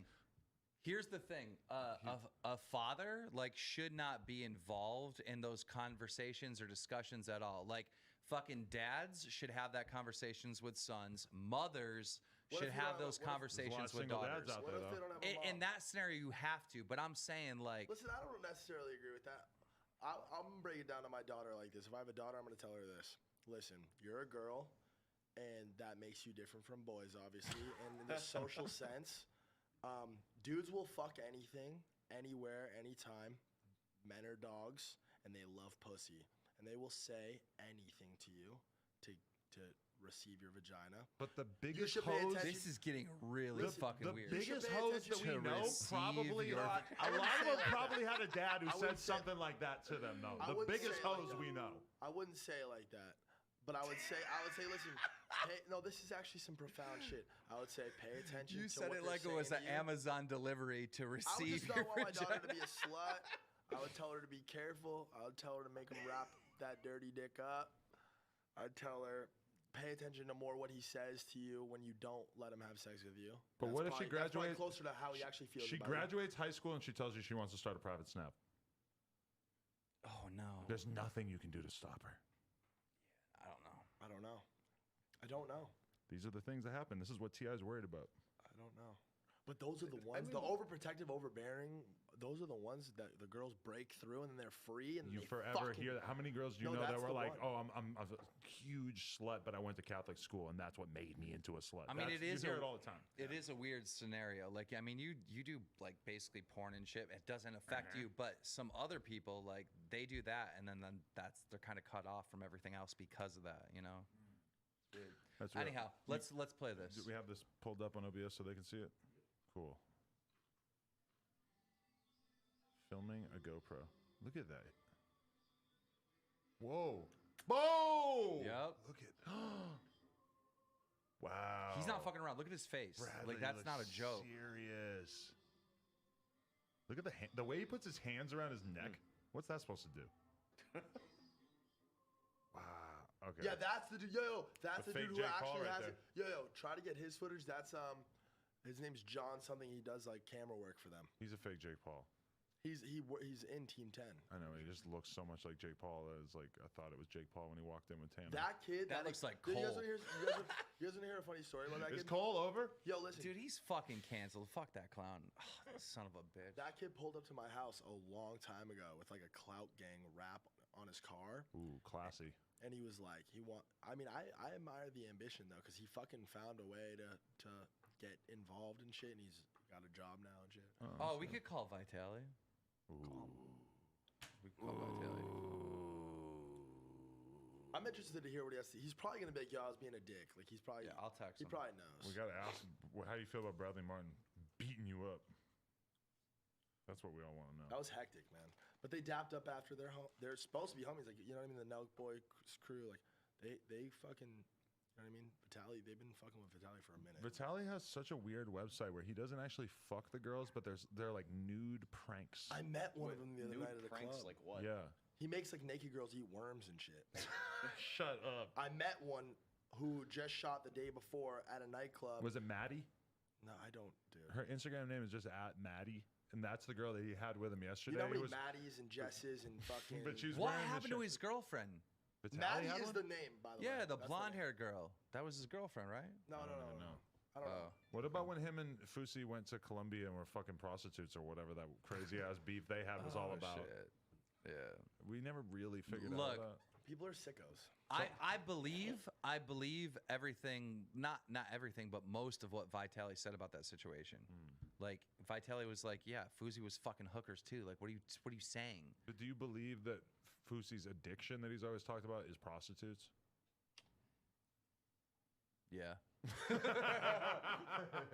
Well, shout out to him though, because I think that's nice and healthy. Yeah, I mean, I do. Prostitutes or pussy? I think it was probably prostitutes. Addicted to.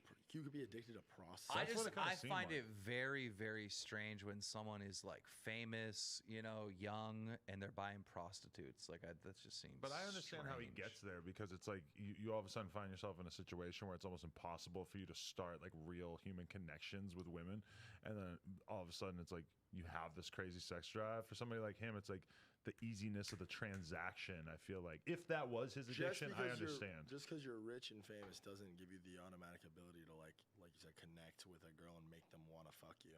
Austin does a great job. McBride. McBride. What do you think his McBroom? deal is? You think he likes fucking prostitutes, or you think that he just Nah. I don't know. It's He's just IG pulling models. pussy, right? It's IG models. But what's that like? What are those conversations like? Like, is he getting them to sign a fucking NDA before he even starts DMing them? How does he meet the girls? That's what I want to know. What is the latest on all that shit? I really have not been paying There's attention. some private stuff, but it's private. But like for the public stuff, everyone already knows everything. Well, But there isn't a girl actually accusing him of rape, right? Well, the girl did come on the record and say that shit did not happen. I will. This is what I heard. Okay. Last night, As far someone as- came up to me at the VIP party and said, "This is bullshit. It's not real. Those girls are lying. Those girls, you don't have to do whatever." Right. Another person came up to me at the VIP party and said, "The story is real. They actually were raped. This did happen." So it's who knows? No one was in the fucking room. No one fucking knows. You know, obviously, you know, people are going to say like, well, why are these random Instagram models on a boat with Austin in the first place? Like, what is the angle here, right? Right. So, I mean, So, do you believe that they have a fake relationship and that they're just like at this point basically two hot people that have had some kids together and they're faking a they relationship have for made YouTube? so much money, and they're so like, why? I will say It's this. dumb to get a I will divorce. It's say done this, to I will break say this, up. If I was in that deep and I came to the realization with my partner that we weren't like in love anymore, and I really don't want to fuck with you forever, and you don't want to fuck with me forever, but we got this crazy fucking thing that we just built, so let's just keep that rolling. I think I would do the same thing. I don't know if that's film the case. a couple videos a I'm saying week. for me, You do these ridiculous brand deals, all this crazy shit. Your social media is insane. It's because like if you erase her from the situation, then he's just a regular guy who's kind of going out and partying and meeting chicks. Yeah. Well, if it's easy to jump to the money thing, like, oh, they're making so much money, they have to stay together. We also have to remember there's two kids involved. Maybe Yeah, it's stay together for the kids. You know what I mean? Like, There's a bunch of different it's really angles. deep. Like that's right? really a deep thing. Or maybe they are still together. Maybe he really cares about her and she cares about him, but he also wants to just fuck a bunch of random girls on the side. And Like Jake Paul? And she's kind of okay with it. Well, Jake and Tanner are fucking. No, I'm talking about Jake and every other girl before. That just happened. Like that's Yeah. that's a very dude thing. Like that could be a thing too. Like we don't know. I don't even really know. I don't know. I'm just saying if I had built what they had built, I'd want to preserve that and continue with that. Why the fuck not? Why, If we can make it work, you know what I mean? Like that's the fucking that's the tea. We're not going to talk to Vitaly? I text him. If he texts back, yeah. That would be a really incredible one. Justin, you going to take a shit? You know, did KSI miss a fucking golden opportunity last night? He could have fucking called out Justin Bieber. Oh my God. He could have. It would have been the fucking headline around the world. Do you really think Justin Bieber would do that? No, but it's a news angle, right? I Justin think Bieber came out and said that he would fucking fight Tom Cruise. Okay, Justin Bieber's been going on Instagram over and over again saying Logan's gonna win. Logan's gonna win, dude.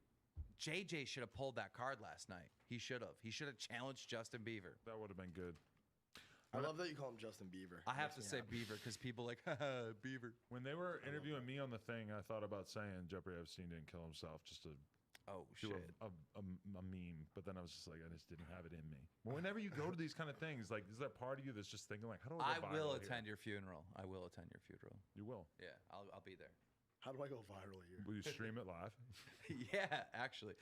If I die early, I want it to be like fucking stream lived everywhere. I want everybody That's to on the bootleg record, it too. it's happening. On the I want record, everyone yeah. to If I bootleg die it. early, yeah. Would you rather die old when nobody cares about you or young when you're still popular? I don't want my death to be a spectacle. Sure.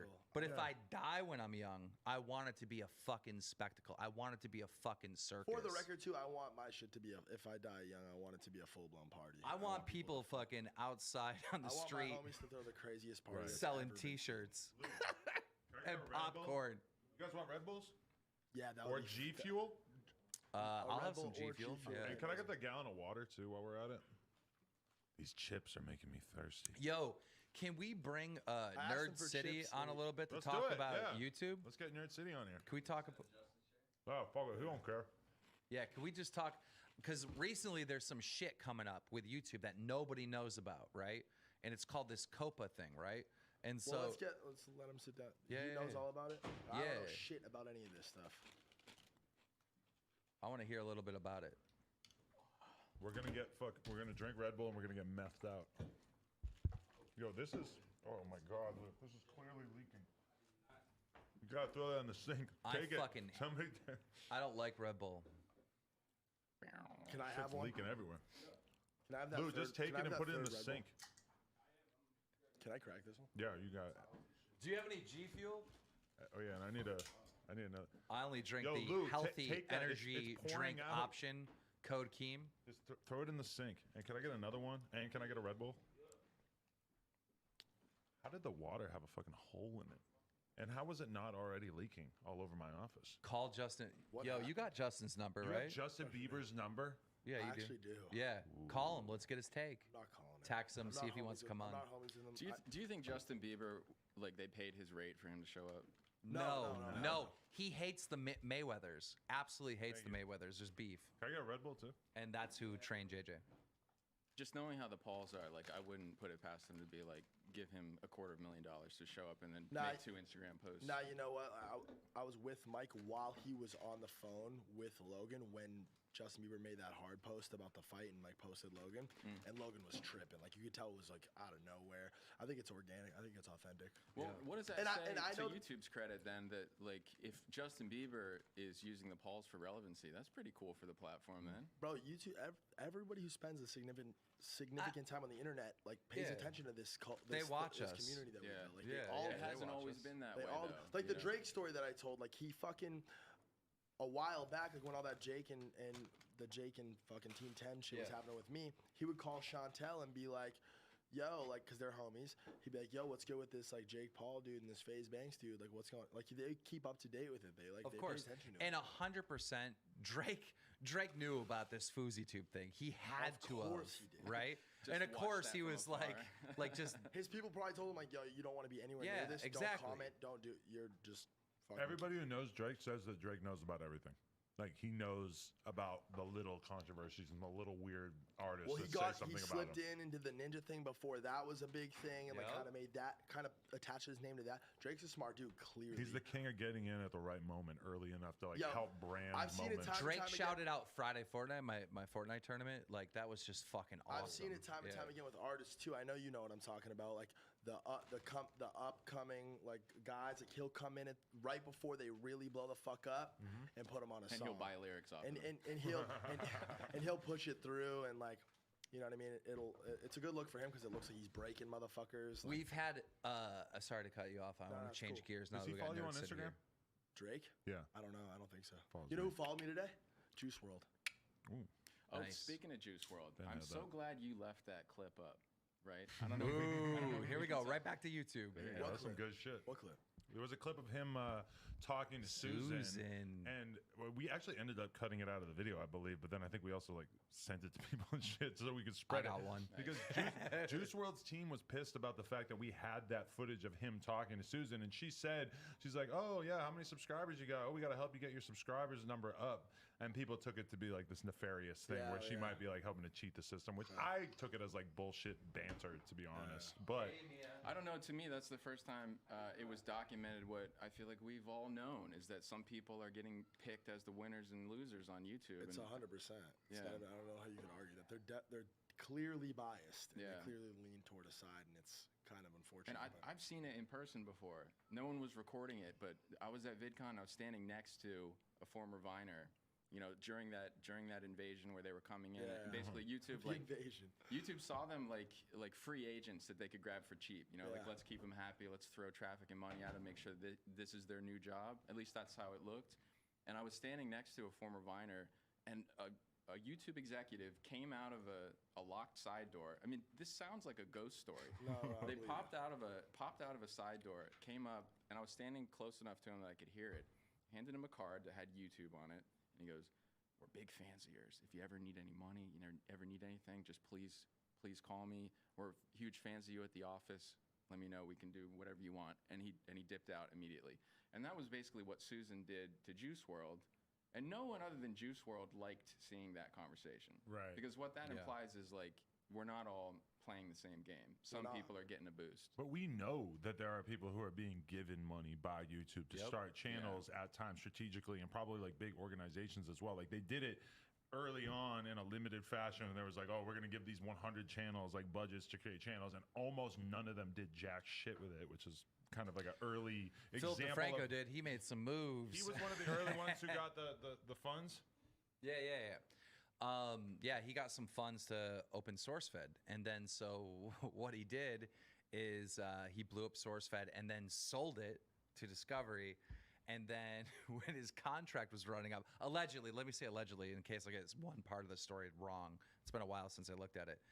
And when his contract was up, right, because he didn't own his own channel, he started this campaign, like he went on H3H3 and he was like, "Hey, I just want to make sure if I'm not on my own channel and I start a new channel, will you guys like go ahead and sub to it, right?" So he was starting this thing where like his channel was going to die without him there. And then he fucking negotiated to buy his own channel back for Discovery, making a huge fucking profit. So he like tanked it and then bought it when it was. Yeah, he fucked everyone else because we're not. How is it? It's going to be hard in the future for us to sell channels now, you know? Which you can't sell a channel. How you have to do it is this, right? You have to create a business that owns the channel, and then you have to sell the business. That's the only legal way to do it. You can't actually sell a channel. But then you can like completely change the name of the channel and the content and everything. Yeah. Happens all the time, probably. Which is kind of shocking. Do you think that Will Smith's YouTube channel has boosted his ability to get movies again? Like, I feel like he's headlining blockbusters again right after all those memes about how irritating he was in YouTube Rewind. It's like, is he relevant enough from that, like getting memed on that Will they were Smith's like? a legend for He's a legend. It's so hard. He was like it's fading though. It's, you know? it's hard to make that fucking. It's hard to ever say Will Smith is fading, right?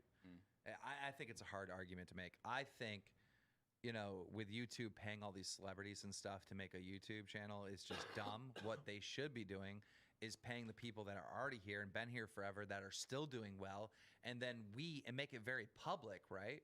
So like it attracts more people to come and grind, you know? That's the question though, is like, well, but the thing Voice with crack. Will Smith would do great on YouTube no matter what. Yeah. But I do think that then once he starts doing good, and I do believe that they probably also went super out of their way to make his shit blow up. Like they're not gonna just let Will Smith come out and just put shit out and not go viral. Like they're gonna fucking drive traffic to that because it's as easy to them as flipping a switch, you know?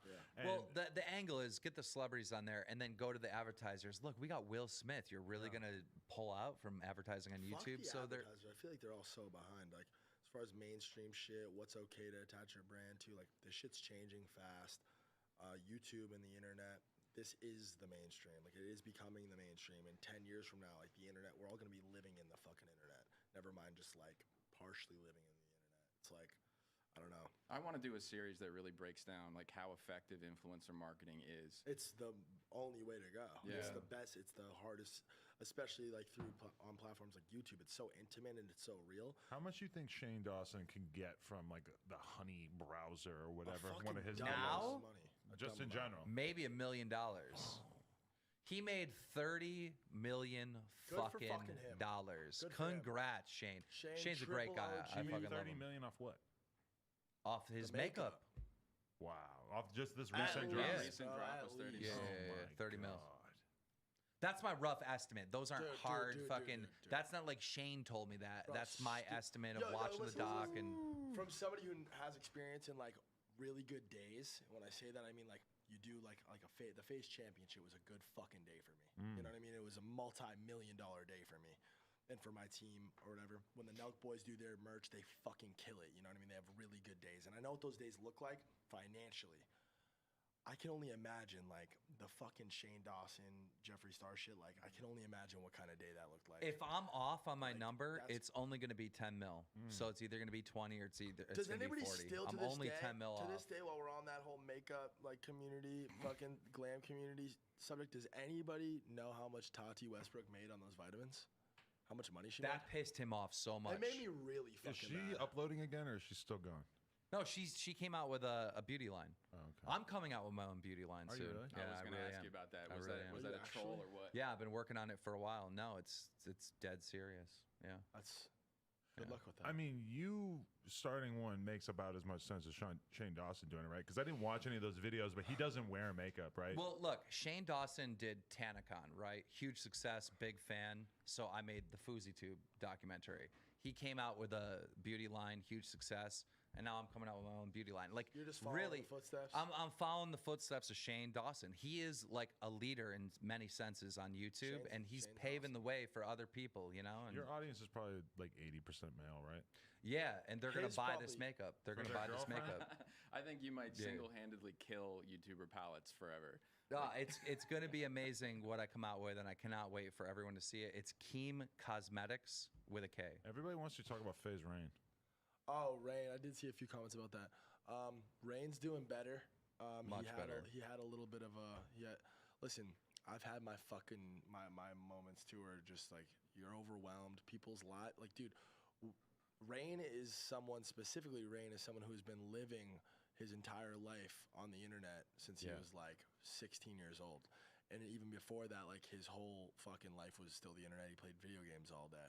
So he's been sharing at pretty much like every major part of his life and his entire vibe, his whole adult life. And he's living in Toronto with his family. He's got a girlfriend, and he's just kind of in a transitional period right now.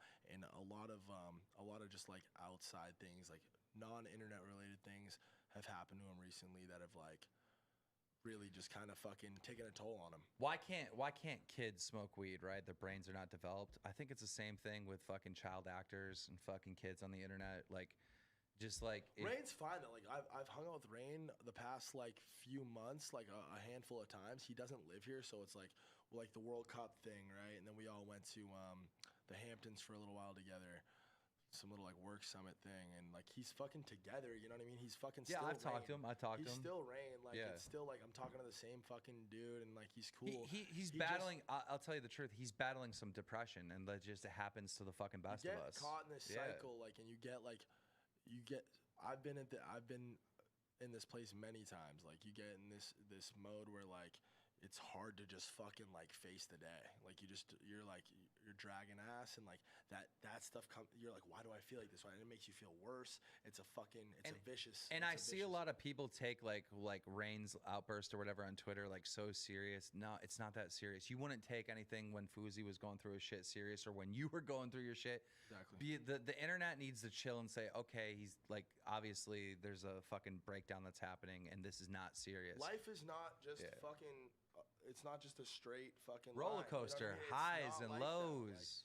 And people are gonna make mistakes. People are gonna fuck up. People are gonna not feel great, and they're gonna all express that in a different way, and I'll take that on in a different way. But do you think there's something specific about being a YouTuber where you spend all these years when you're younger or earlier in the platform where you just want this so bad? You just want to have these numbers, and you want to make this money and sell shit and be comfortable. And then you sort of get there, but then you also realize like, oh, now you have this lifestyle for yourself where you're basically just constantly doing this bullshit. That's not even unique to YouTube. That's life for a lot of fucking people. Like, hold on real quick. Like, almost in any way you could go in life, like, you want something. You think that you want something. You want the big house and the big car. How many times? I mean, it's so cliche, but like, you think you want all this shit, and at the end of the day, like, so many people get there, and they might have spent fucking 40 years of their life grinding to get there, and then they're there, and it's not as great as they fucking as they thought it would be.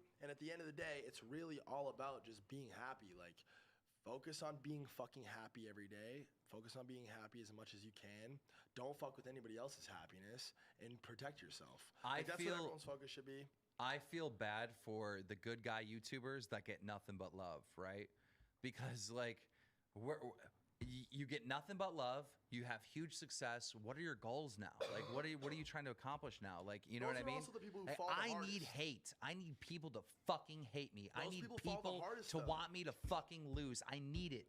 Like, without it, my fucking car is running out of gas. That is my fuel. It's very human to make mistakes. Like, everyone does. Everyone does in like this cancel culture shit. Like, I mean, if you fucking rape a girl or do some really slimy, shady shit, like, yeah, fuck you, like, go away. Like, nobody wants you to have any sort of success or whatever. But these like trivial mistakes that people make, like, as long as the person fucking responds in the right way and tries to fix that shit and like tries to be a better human every day, like, I don't know. I think it's fucking weird. It's super weird. It gets the best of a lot of people. I mean, but there's something about you just sort of grinding away on YouTube that like, and that's the whole thing about it too, is that everybody sort of starts to realize, oh, your spot's not secure. And in reality, it's like your views are probably going to start falling off if you just keep doing this. And there's like the realization as a YouTuber, and it's kind of like that specific effect that makes people fucking not be able to handle it, right? Yeah, I can't imagine not being a YouTuber. You know what I mean? There are certain YouTubers, one day, and you guys are friends with these people who, when they face that, you know, okay, my views are starting to slump a little bit, they're willing to take the hate from everyone outside of their core fan base to drive media attention. Right. You know, they'll do something to piss everybody off. So it's like you can see that Tana and Rice Gum and the Pauls, they've all made that decision where like, I'm going to do something so outrageous that any passerby will hate this, but my people will get it's a joke. And like, I don't know, are you saying you live with that every day? Like, I'm okay with people, I want a lot of people to hate what I'm doing? No, what I'm saying is like, I want people betting on me to fail so I can win, you know? Well, as far as content, winning it's a and really winning when everybody wants you to win isn't a fucking win. Winning when fucking people want you to lose, that's a fucking win. That means something. You know? I think it's a really deep. Like there's so many ways to like come at that question, and it's all unique to the person. I think that like my number one rule is like, if the content you're making makes someone feel bad, then fuck them. Like, if you're not hurting anybody, like, fuck them. I have respect for people who can do that as long as they're happy with themselves. Like, I think a lot of them do these things short-sighted for the short-term like gain of the views and stuff, and then they're like, man, everybody fucking hates me, and they probably feel like shit about that, like, to an extent. But if they don't, like, if someone doesn't like me, fuck them. Like honestly, fuck them. Like I'll put out and I'll be who I am, and the people that fuck with that energy, you're welcome to fucking join me, and the people that don't, whatever. Yeah, where is the fucking content from to you? like fuck over other people for the purpose of like stirring shit up? That's whack. That's unacceptable. But why do you why Like do you the not original have to beef- upload anything? You don't have to upload, and your fan base doesn't go anywhere. Keem, you and I I don't clearly know. feel the other way. I don't If know. that we don't upload for a couple 'Cause I weeks, we're gonna actually- start becoming irrelevant. I actually don't give a fuck. Like I actually don't give a fuck to be relevant. Must be I nice. truly don't. I don't care. It's not my life's work or my goal by any means. I do enjoy, like I do get a sense of purpose, and like I do get genuine happiness from like a kid being like, homie, like I fucking really do love the human you are, and I love watching your videos. When I get those kinds of comments, or I see somebody in the street and Oh, yeah, that's great. they give me that, like it does make me want to make videos. And I do have fun making videos sometimes, whatever. And I'll go on these little sprees, and then some whack shit will happen, like the Tfue shit, and I was in the middle of a breakup with Alyssa. I don't want to fucking give that energy to people, and I don't like I'm not waking up the next day wanting to make a video. So yeah, I'm probably gonna just take another fucking fat break, and when I come back, if you fuck with me, then come fuck with me. If you don't, that's fine too. You know what I mean? I don't know. I think people appreciate that though. I'm not like I don't wake up and want to make a video for the purpose of making a video. I You know what wake mean? up every day just thinking I want to make shit and I want to keep this thing going. And that it's like I know that if I slow down and don't put anything out for a couple weeks, it's like I still have whatever level of notoriety and success that I have to whatever extent.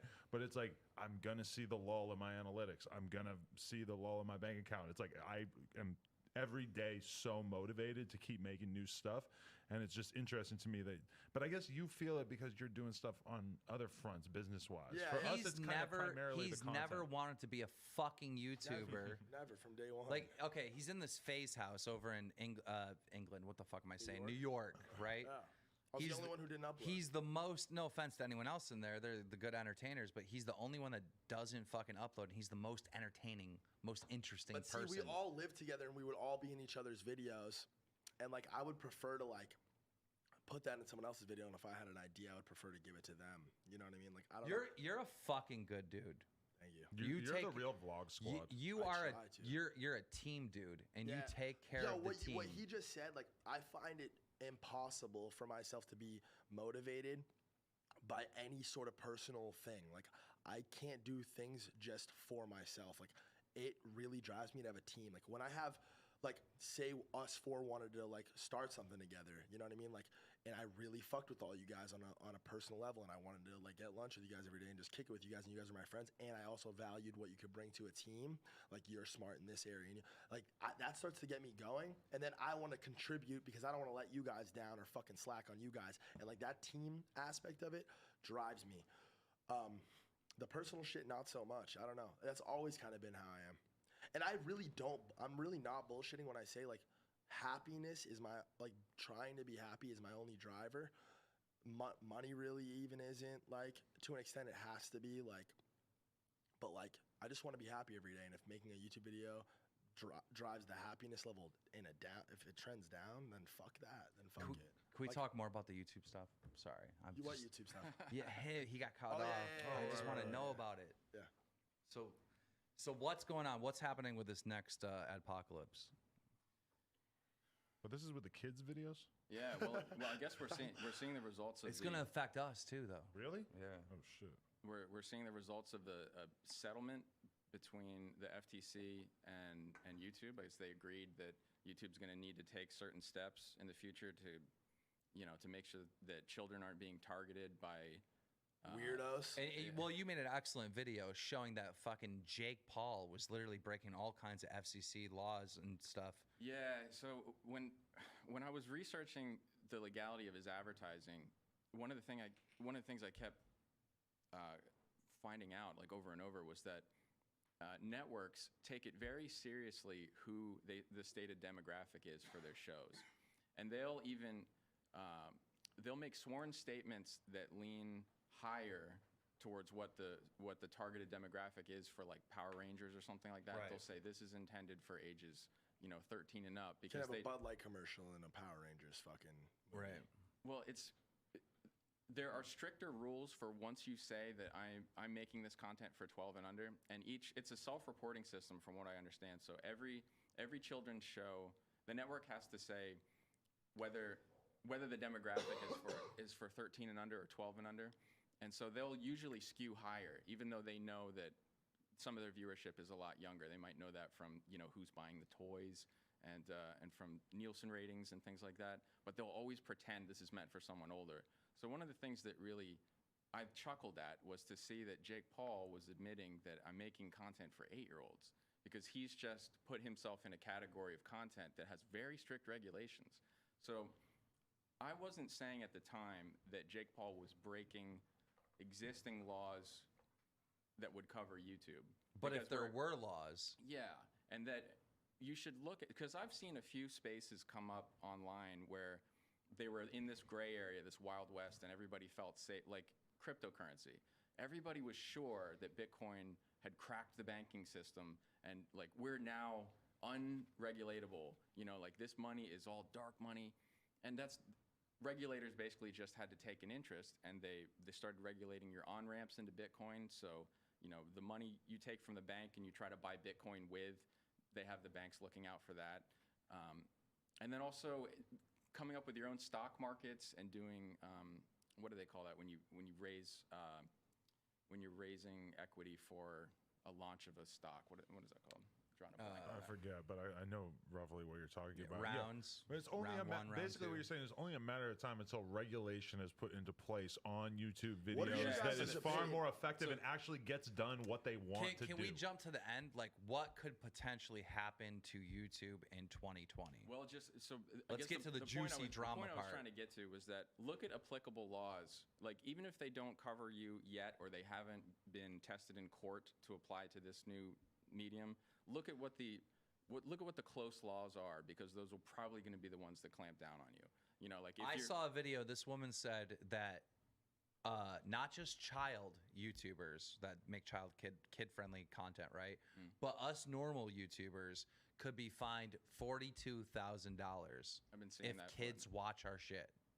Is that How true? do you guys feel about just the general idea of regulating the internet? Because I don't think it's a possible thing, and I don't think that we should look through the same lens that we've always looked through, because the access to information and just we're all a click away from watching some really gnarly shit. You know what I mean? Like we're all one click away, a couple button presses away from watching a girl eat it's shit just difficult to out of another monetize girl's those ass. things. No, Because I know it is. I know it is with the advertisements and stuff. I get that. But let's be real, it's a lot harder to see some gnarly shit now, whereas on the internet 10 years ago, if you wanted to see some really disgusting illegal shit, Justin it wasn't Wang, that that's hard. your cue. Justin Wang knows all about that shit. Jar. But nowadays, all that stuff has kind of been pushed into the dark web, and if you really look at the software that they have to detect child porn and all this stuff that they don't want on the internet, they're getting really good at keeping that shit off the internet, and it's only a matter of time before the censors and the regulators take that same mentality and basically turn it to YouTube and say, okay, we're gonna actually effectively monitor Or the kids. internet as a whole, yeah. So yeah, okay, I really did not want to invite regulation into YouTube. I hate having more laws, and so if we have to, submit our stuff to a standards and practices at YouTube eventually, that's a really dark scenario. Yeah. I don't want that. So part of what I was doing with calling out Jake Paul was I was trying to appeal to him, like, hey, scale this back a little bit. Like, this is so far off of what's legal Right. on television that don't ruin this for everybody, including yourself. And I don't know that he ever has. And now YouTube and the FTC are going to force him to. And him saying, he's going to have to make a hard pivot into saying that my content is now for 13 and up. Guess what? I'm rated R. He's going to have to start saying things like that and not saying, I'm making content for 8-year-olds. I think they both tried to make that move, Logan and transition him. a little bit. Yeah. Logan's doing a really good job with that. Well, that's the really Logan weird was part. smarter about it from the beginning. Really, really he smart. said that I'm Logan's fucking smart. He's 21 and up is who I want to watch my content. Yeah. He knew that wasn't And his he demo. put Mike but- right next to him. Mike's fucking gnarly. They're doing the podcast with No Filter podcast and shit. I think Logan's doing a pretty good job at transition. But that's the weird thing about being Jake's not. Jake Paul trying to be like a kid YouTuber, and when you've got Ryan plays with toys or whatever, all of a sudden Jake Paul starts to seem like an adult. So at some point, Jake Paul's content is going to have to get more mature, more adult, and that is we have no clue that he's going to be able to maintain that sort of audience. How fucking funny was it when him and Deji were going back and forth, and he was calling Deji the P word? What P He's like, you're a P word. He wouldn't say pussy because he makes kids content. So he kept saying, you're the P word. Like, it's just so fucking corny. Well, Jake does all those little tricks to like get views real quick and stuff, and the little things like the thumbnail tricks and the title tricks. I'm marrying Tana. That appeal to and will attract the audience of like 12-year-old Collaborating kids. with family channels and pretending to babysit these famous babies. Like he's done that with any. You're famous... gonna attract younger kids. Mini Jake Paul. So you like, can't have both. You can't have both. How those is things. Mini Jake Paul anything but a way for him to get To appeal to more an older kids audience, watching? you have to actually make quality content, and you have to focus more heavier on that. And like, you can't do both. The worst thing that Jake Paul ever did in targeting kids is he uploaded a fucking music video around Christmas time. And like the lyrics of the song was buy that merch, buy that fucking merch. And he was dressed up as Santa and shit. The lyrics of like that, the that's lyrics of that fucking- song violated pester power laws in the UK. Like you're not allowed to tell children to tell their parents to buy you something. That's specifically illegal. And he did that in that song. Go tell your mama you better buy it all. It's called pester power. It means like don't tell your audience if they're young to pester their parents. Like you're not allowed to do that. not in the Dude, UK. can we not in the play? EU. Can we play that for a little bit? Like, you need to hear. Like, it probably. I have to bounce in like 15 minutes. Yeah, same. I gotta get going. For copyright's sake, we should probably not, right?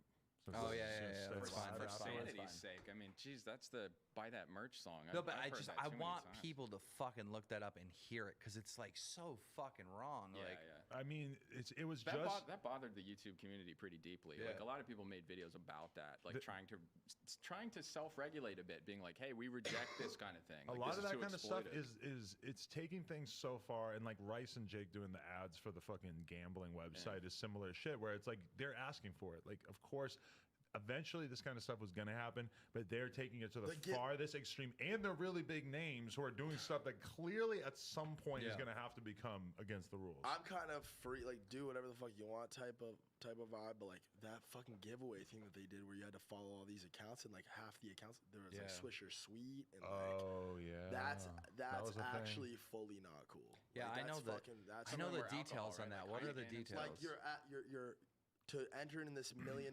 giveaway when half of the eyeballs that are looking at this post are Because 12, what they do is 13-year-old kids. they tell all these different brands like, oh, hey, give us $10,000 and we'll make you get a fuckload of followers, and then they tell all their Pyramid fans, scheme type hey, thing. follow all of these accounts, and then one of you is gonna win $10,000. Yeah, Jake and Meanwhile, Tanner they were- got $10,000 from fucking 30 brands, And so they make one a of them shitload was of money. Swisher Sweets. Yeah, Like, that you is a know? weird like decision. alcohol for them. brands and stuff. That is fucking weird. Because, and you know what's That's funny fully too is that on the other end, my girlfriend, somebody was going to her like, "Oh, give us $5,000 or $10,000 so you can be part of this giveaway. You're gonna get hundreds of thousands of followers." Everyone's trying to recreate that and do it. It's a big fucking scheme. That shit's so don't do weird. it. And yo, no, those aren't real some of the followers, bro. companies went. I know for a fact that some of the companies went to Jake Paul and Tana or whoever. I think it was Jake, right? He was the one that ran it, and Tana just helped out.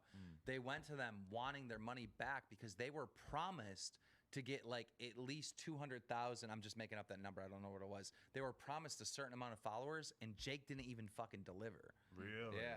They probably did get followers, but let's be real. Those are the It wasn't least, the amount that they paid and for. those are the least interested followers that you could possibly No, you get. They're don't not gonna want be fake liking, followers. Yeah, You It's don't gonna want fuck up that. your It's just- ratio, no, your it's bad. percentage of It's likes. not good. It's not good. I mean, best case scenario, I guess, is that if you are somebody who is like highly targeted to Jake Paul's demographic, that they might end up following you and liking you. But Yeah, if God, you what were- a stupid, weird way to get to that. If you were Tanner Fox, maybe it would have been a Right, smart right. move. If you're Tanner right? Fox, it would kind of make sense. Yeah. Now that they've pulled public likes away, sponsors aren't going to be able to verify the engagement you're getting. Well, the back end, you can Back fucking end. still show That shit pisses me off so much because They want all that shit anyway. all the anyway. time I'll get a DM from somebody that's got 1 million followers, and I'll look at the page and they got 200 likes on all their photos, and I immediately write them off because clearly, even though you got 1 million followers, don't remove the fucking likes, and I'll tell you why you don't need to remove the likes is because and Twitter's going to do the same thing. They're talking about removing likes and retweets and all that shit, right? To show that you won't be able to see the number. You can still do I it, but feel you like won't be it's able to see gonna be the one of number. those things where they reverse the decision on that. pretty Yeah, quickly. because look, Honestly. social media is a fucking video game, and everyone's trying to get the high score by getting the most subs, the most likes. People are motivated to put content out there to get that positive feedback, like back. Maybe you you'll- take that away. Maybe like, you'll post more. on Instagram. Like, would you post a couple of times a day to Instagram instead of Do we want once every that? couple Do of days? we want that? They want that. They definitely want that, and that's why. Think about it. Most people, their Instagram account, they're only going to post a photo when they're like they look really cool. They got a cool new outfit. They're with somebody popular, etc. So they can get a lot of likes. Now you can't see the likes, so people are going to maybe be more If I'm on motivated your to just post Instagram like crazy. and I notice that you post 6 pictures of yourself today, I'm probably gonna hit the unfollow. I agree, but it's You going know. to change everything because Yeah. all of a sudden there won't be like an automatic reason to I not do genuinely that, think which is they're gonna worrying reverse about the it. likes. Yeah. There's this movement that's happening in big tech now where it seems like they're trying to increase quality of life of all the people who have got addicted to these apps. Like they're starting to get a conscience For about that it. reason, I do think it's a good move. The game aspect of it is gonna fuck that all up, but they're like none of us are fucking 12, 13-year-old kids. You heard the point that he made, though, right? What? The botters, the people that bought their shit, they're going to be hidden. Like, you're not going to be able to see the likes and know that they're a fraud. But okay, think about Well, on how the back weird. end you will be Think able about to. how weird Instagram Analytics is. will still be a The thing. way Instagram incentivizes it is that I have way more reason to post a photo with Banks than I have reason to post a photo with Keem, than I have reason to post a photo with Justin, and that is just strictly based on who's going to get the most likes. And people are super conscious of that, and that's weird because that's not natural. Like I love It's my natural mom. to me. That's how I I value love everyone. my mom more than I love you, Banks. I'm sorry. But if I post a photo with my mom, I'm probably going to get like 20, 30, 40,000 likes. If I post a photo with you, I'm going to get 150,000 likes. That's weird. That's the way that Instagram incentivizes us in weird ways, but I feel like them taking the likes away is going to be weird because That you're not going to seems be able so to natural to me. That detect- seems not weird. detect who yeah, right. In a way, we've all accepted it as normal. Right. Yo, I even remember in high school and stuff, if I posted something on Facebook and it didn't get a lot of likes, I felt low key kind of bad about it. Like, you know what I mean? Like, it feels like it's a social a social gauge that I don't think needs to exist. Especially, especially you've with normal, turned me. No, with I normal agree. people, you know, I like little agree. kids. I can only agree. I imagine like agree. some of the I've changed conversation my and like mind. the bullying and stuff that goes on with like kids and like because kids are like not popping in their little group. You know what I mean? Fucking Derek gets fucking 60, 70 likes every picture, but fucking Henry only gets 2. But you know what? Henry's The whack. argument is You know what I mean? Like, information. because we all I want the information. If I did a painting on the wall and 1,000 people saw that painting and liked it, I would rather know that 1,000 people liked it rather than 100. And that is what you kind of get on social media. But just how valuable is that information? So we've talked about some of the like the unintended consequences of them taking the likes away. It might be that people will post things that they know will not get that much clout. And we've talked about their public reason for why they're doing this. It might be to improve the kids' lives and reduce bullying, but everything comes down to money. Do you think that this really comes down to Twitter and Instagram and maybe eventually YouTube looking at the untapped market of influencers and integrations and trying to like weaken the influencer slowly? You know, so maybe. Don't you think they probably look at this like, wow, what an enormous pie that we're getting no slice out of? They definitely think of that to a certain extent, and but to what extent is that really going to change things? Because I feel like they're still going to be able to develop tools to really be able to tell how much play your posts are getting. Yeah. I don't know how, but I mean, I wonder just how close this gets them to that future reality in which brand deals make more sense to do through Instagram than through the individual content creator. What's the scariest thing is all the information they have on us. They have everything. That's They wild. know where you That's are at the all creepiest times. thing. I don't even Bro, wanna and they're going to take all that information, every data point, wherever you've ever been, what your daily schedule is. They're going to take all that information, everything you've ever said on the internet.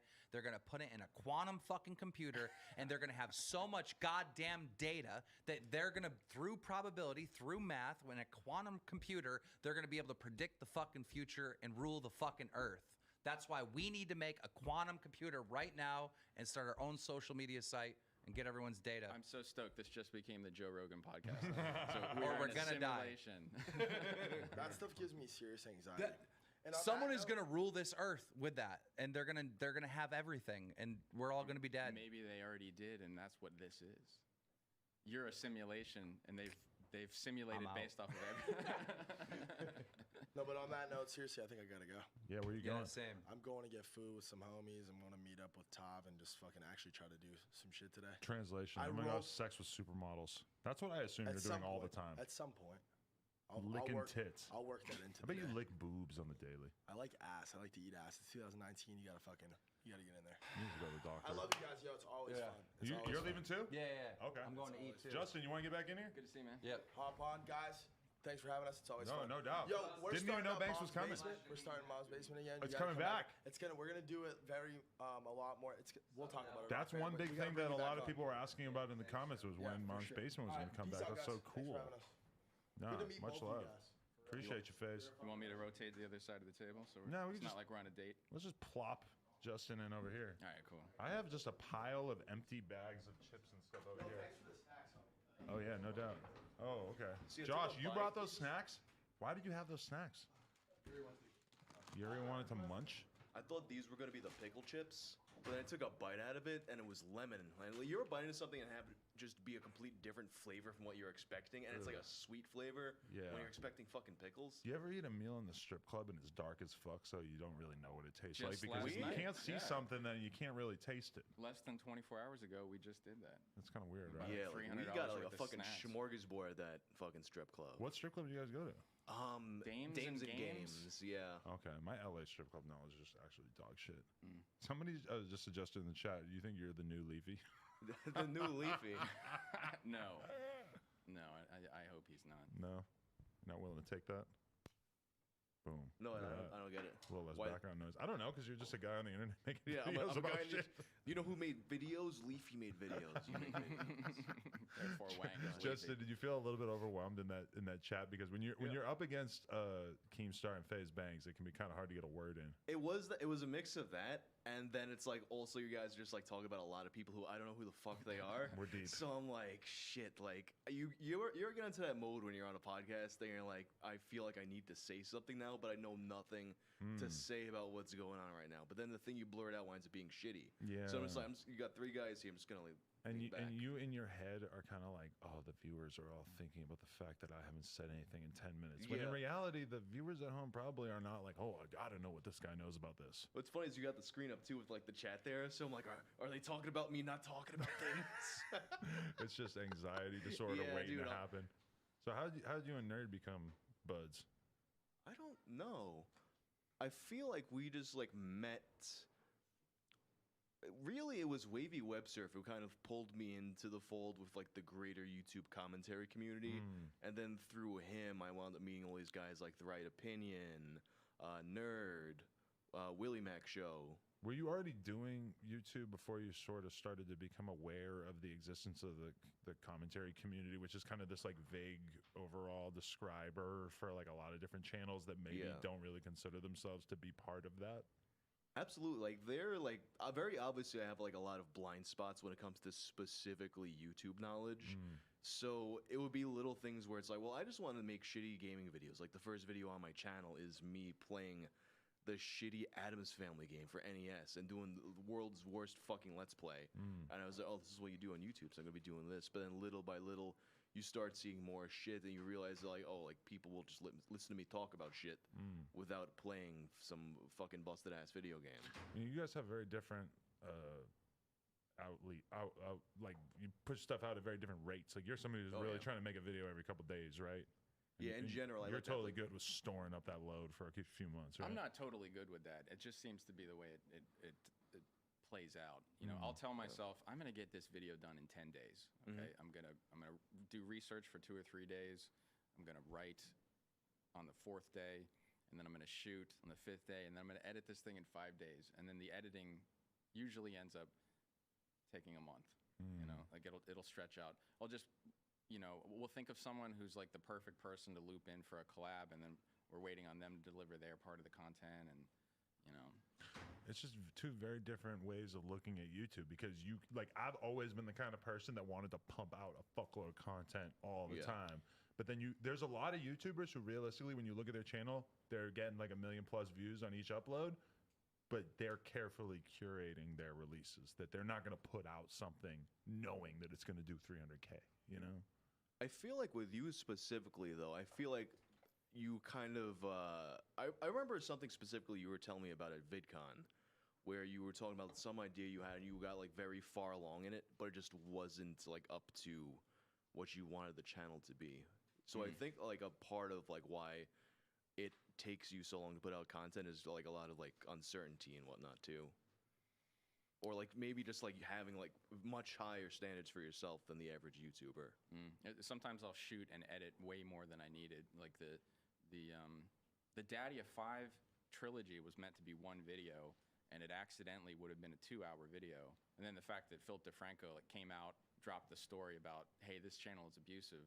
I had to kind of just go with what I had edited already. So I did like part 1, and that was 45 minutes, and then I finished editing the rest, and it was part 2 and 3. So I'll like overshoot and over edit. Same thing happened with Sniper Wolf and Jake Paul. Those videos had a part 2 to them because there was extra shit I didn't talk about. Like with Jake Paul, it just played out perfectly that Shane Dawson called him out on that in the end of the series.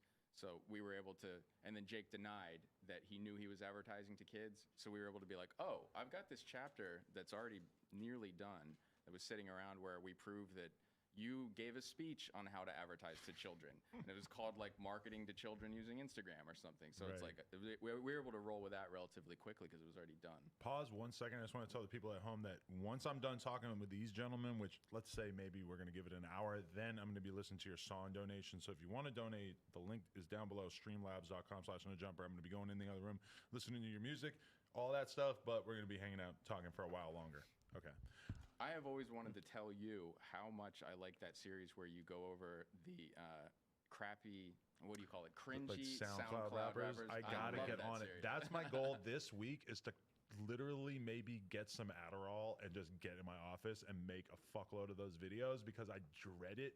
Like, do you have that with the content where there's parts of creating content that you just fucking dread and you just put it off so much that it just takes forever? Like those kind of videos, it's like, I know it's good because people like to gawk at weird rap videos, but it's just so hard for me to actually sit my ass down and go, because I have hundreds or maybe thousands of videos liked that could fit in, but I then have to rewatch them and then take notes about like funny things about them. So it's like whittling down an enormous list and curating it into the top 5. Well, with the Cringe Hall of Fame, I mean, like, I remember who those people are forever. There's the So-So antisocial guy. Yeah. He's great. That song is like low-key pretty good. And he's shown up like at multiple different like meet and greets that I've done and stuff. So it's like, that's the weird part, is just meeting these people. But they're always, even if I've completely dissed them, they've always been super cool. But I mean, at the same time, I'm just waiting for somebody to like show up and want to kill me. Because I love that song. Like, who hasn't been there where someone's like, yo, do you want to come to the party? And you're like, no. So I just never heard that vocalized like that. So I love that. And then I liked how you broke down the guy with the backwoods in the Denny's, and you were like, you're like, I like shocking people and I like crazy behavior, but I just feel like I'm empathizing more with the waitress in this situation. You know, like, I kind of agree with her that you really shouldn't be doing this. You can't do this in a Denny's, sir. Don't do this in a Denny's. You're gonna really, like, nobody else in there wants to smell your blunt, you asshole. And you picked up on that he was like lighting his joint and his hands were shaking. He's shaking like, and shit. He's not even like a confident prankster. But then you know what's weird is when I do go through those videos and I start like figuring out how I'm gonna make this compilation, it's like, you need one totally ridiculous, insane looking face tattoo type person for the thumbnail. And then the other 9 minutes of it or whatever can be like much less interesting. You just need that one freak show for the thumbnail. The Takashi copycat looking guy. And that's why there was some kid from the Ukraine or Russia or some shit, or somewhere, Netherlands maybe, and a gang tattooed on his face. And I made this whole video making fun of him, and then it comes out that he was actually like somehow implicated in like a fucking gang rape. Holy shit. I'm like, geez, I really missed the ball by not knowing about that. You know what I thought was really awesome? I watched your Guar interview. And I mentioned you. Yeah. That, like, to me, it's like really cool when you pull like metal bands, like things that aren't your usual wheelhouse on. I was like really stoked to see that. Like, it seemed like I didn't know what amount of people watching this knew who Guar was or cared about them, but like it seemed like they got a really positive reaction from doing that. It was awesome. For me, too, it's like I really didn't know that much about Guar besides who they were up until the night before I did that interview, and I literally sat there and watched Guar shit for like 2-3 hours, took notes, and that was the interview. And they were like super hyped. They were like, yo, that was such a great interview, like such good questions, blah, blah, blah. And it's just weird to think that like the average person or like a lot of interviewers don't really take the time to do that. And for me, that's what the whole podcast thing came from, is from going on those wormholes of like, oh, what about Guar? I'm gonna fucking look up Guar shit for a couple hours, and then it kind of became like, damn, I'm like amassing all this information. I want to actually talk to a lot of these people, which it feels like that's kind of where a lot of your shit comes from. Well, you're lucky, dude. Most podcasts, you have to like read a book or at least skim through a whole book. Yeah. Ugh, that's terrible. No, I've read books for podcasts, but it's not nearly as fun. Yeah. So, Justin. Yeah. At this point, how do you get your ideas for your videos? Or like, how does something seem like it qualifies, especially since you must have really covered the majority of the things that you think are worth covering, right?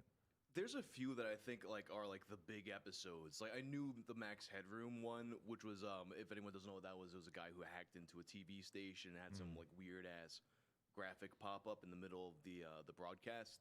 That one I knew was going to be a big one. Brian Peppers I knew was going to be a big one. But then it's like there's a lot of the ones that I just remember, like, just from being, like, so fucking online all the fucking time that, like, some of these stories I'll do videos on were just, like, things that I remember happening. And then I'm like, you know what, that might be a good video, and I'll go back and look it up. I actually have a whole list, though, of topics to make videos on, and sometimes the day comes and it's like, oh, well, this feels like the video I want to make now. So that's that process. Do you really love that process of making the videos? Because I feel like a lot of times there's YouTubers who love making the videos, and there's YouTubers who sort of like dread the process, but then they like the actual release. What it is for me, and I realize I got to get a lot better about this. I'll dread the process a little bit when I get started up, when I'm like scripting it out on my phone. And like just setting out the camera and the lighting, and I hate my lighting every fucking video, and it's always different because I'm never happy with it. But once I get rolling with the process, it's just like that first step of getting into the mood to do something, and then I get hyped on it. Yeah, I'm kind of like that too, where I'll like dread that process of getting ready for an interview, but then once I actually get into it and I actually have found myself sitting there for a half hour listening to some shit, I'm like, it actually starts feeling right, and I actually start, being prepared for it. I think I remember now the answer to your question you asked earlier, like how did we meet? How did we become familiar with each other? It was because people who watched him watched me. So like we kept getting grouped in tweets of people recommending my favorite channels, and be like, I like Wang and I like Nerd City. And when that happens, I'll check out who the similar channel is, and oftentimes I'll like them too. Yeah. So like I think I got turned on to Wang's content when he was at like maybe 30,000 subs a while back. But it's such a good series idea, Tales from the Internet, you know, because like we need that service of like a good-natured documentation of early internet stories. There's a few channels like that too. Like it feels like that in general is kind of like a growing genre now. Yeah, whatever happened to somebody. Yeah, like you had like I think Gamer from Mars was doing that before us a little bit. Do you feel like you're stepping on toes ever since you're covering a lot of the same content? What's interesting is like so far I haven't had it happen where like because there's a bunch of channels doing this, like me, Wavy Web Surf, Internet Historian. So far, I don't think any of us have happened to do the same topic. I feel like that's something that's going to happen sooner or later, and I'm actually really curious to see how that plays out. Because it might hurt us, but it might also like help boost the videos together somehow. You'll probably have different takes on it. Like Internet Historian is more memey, and you have like heavy research. Like you're combing through old forums and bulletin boards and stuff like that to find like who said what first. And you know those other guys don't take as much of like the heavy research angle. Yeah, they'll kind of like recap some things that are more publicly available, and you'll do like the deep dive. There are what's funny is like that series, when I started Tales from the Internet, I had made, and you can see this if you look at the first few videos in it, that was like my attempt at doing like a reaction video series. And then it kind of became like a bunch more videos where I feel like the first one that was like really like an organization of like the kind of more of a deep dive going through forums and stuff. I think it was the Taylor Swift video, which was really the video that propped up that whole series.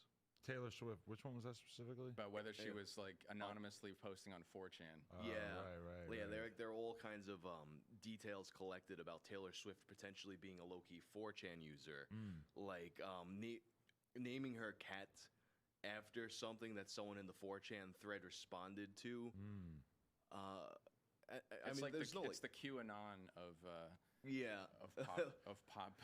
Taylor Swift is QAnon. It's interesting because there's a certain extent to which when you're developing your audience, to which they are either savvy or they're not. And your audience basically has to be willing to click on things that they don't know what it is, or they don't really have much of a reason to. Like for my audience, it's like, I know that if 6ix9ine gets out tomorrow and gets shot, then I can make a video about it and get millions and millions of views. Easy. Because I know the things that they specifically want. You very specifically are feeding your audience things that they don't know that they want. Yeah, like that's something that was like, it was like really a difficult thing to get over that hump too, and kind of like just getting confident on like, I realized at a certain point that I could cover the topics that weren't going to be high traffic topics, because a lot of people just want to watch how I'm going to go into it. And actually it kind of goes into like the idea of like how I build my channel compared to how other people do, because the kind of stuff I do, you can't really have like a trending hot topic that you're going to go into. Most like the Tool album was like an exception to that, where people on a Reddit stayed up all night and like met in Vegas to leak the fucking new Tool album. But for the most part, it's just like you're not going to hit an algorithmic trend like that. But at the same time, because it's all evergreen content, and a video I make is like it's as good today as it is like 10 years from now, that means that people will find you and go through the whole back catalog, and then the YouTube algorithm loves that too. And we oftentimes get caught up in thinking of our content as being very like spur of the moment, like, oh, like, you know, Keemstar is 100% on that. Like his videos have a ton of relevance the first 24 hours that they're out, and then a year later it's just like a weird historical document that almost nobody's going to want to look at. Whereas like the videos you're creating, and I would like to think that a lot of the stuff I'm doing is it's stuff that literally is there as like a archive. Like you're gonna find this when you Google things. Like might not be a ton of people searching for 2 Girls 1 Cup, but you're really going out of your way to be the definitive source of information on this one weird thing. You know, you got a good series when your viewers are telling you what your next one should be on.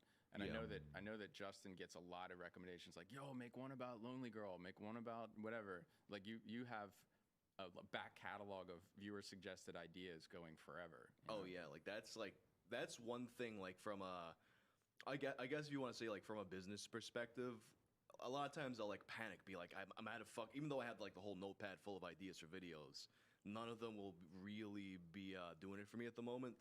So I'll be like, shit, I guess this is the end of me. I got no more videos. But if I really was like under the gun to get something else, I could just go through those suggestions. And also, it's like if you had a day, and that's kind of a part of the question, is how much time do you allow yourself to just be a regular guy sitting around on the internet just searching for shit? Because I feel like if I fuck around on the internet for 8 hours, I'm bored, I'm waiting for a plane or some shit, my shit gets delayed, then I'm gonna fucking land on a whole bunch of shit I'm interested in. I'm gonna start coming up with ideas, but it's like you sort of need that boredom to get there. But when you're constantly pushing out as many videos as you possibly can, you don't get that boredom time. It's honestly, it's something that like I've been like struggling to manage, I realized, because like I don't have any kind of organization. Like I was like listening to Nerd say, well, I'm gonna spend like 4 days on this and 4 days on that. I'm like, like I just do it as it comes. Yeah. But then the problem when you have that kind of situation is that then I'm at home where I work, but I also live here. So if I'm not getting work done now, I can't just chill like I should be working. Right. And did you have that big dream of being a YouTuber though? Where you like, I want to earn enough money from this to not have to have a regular job? Definitely not. Like okay.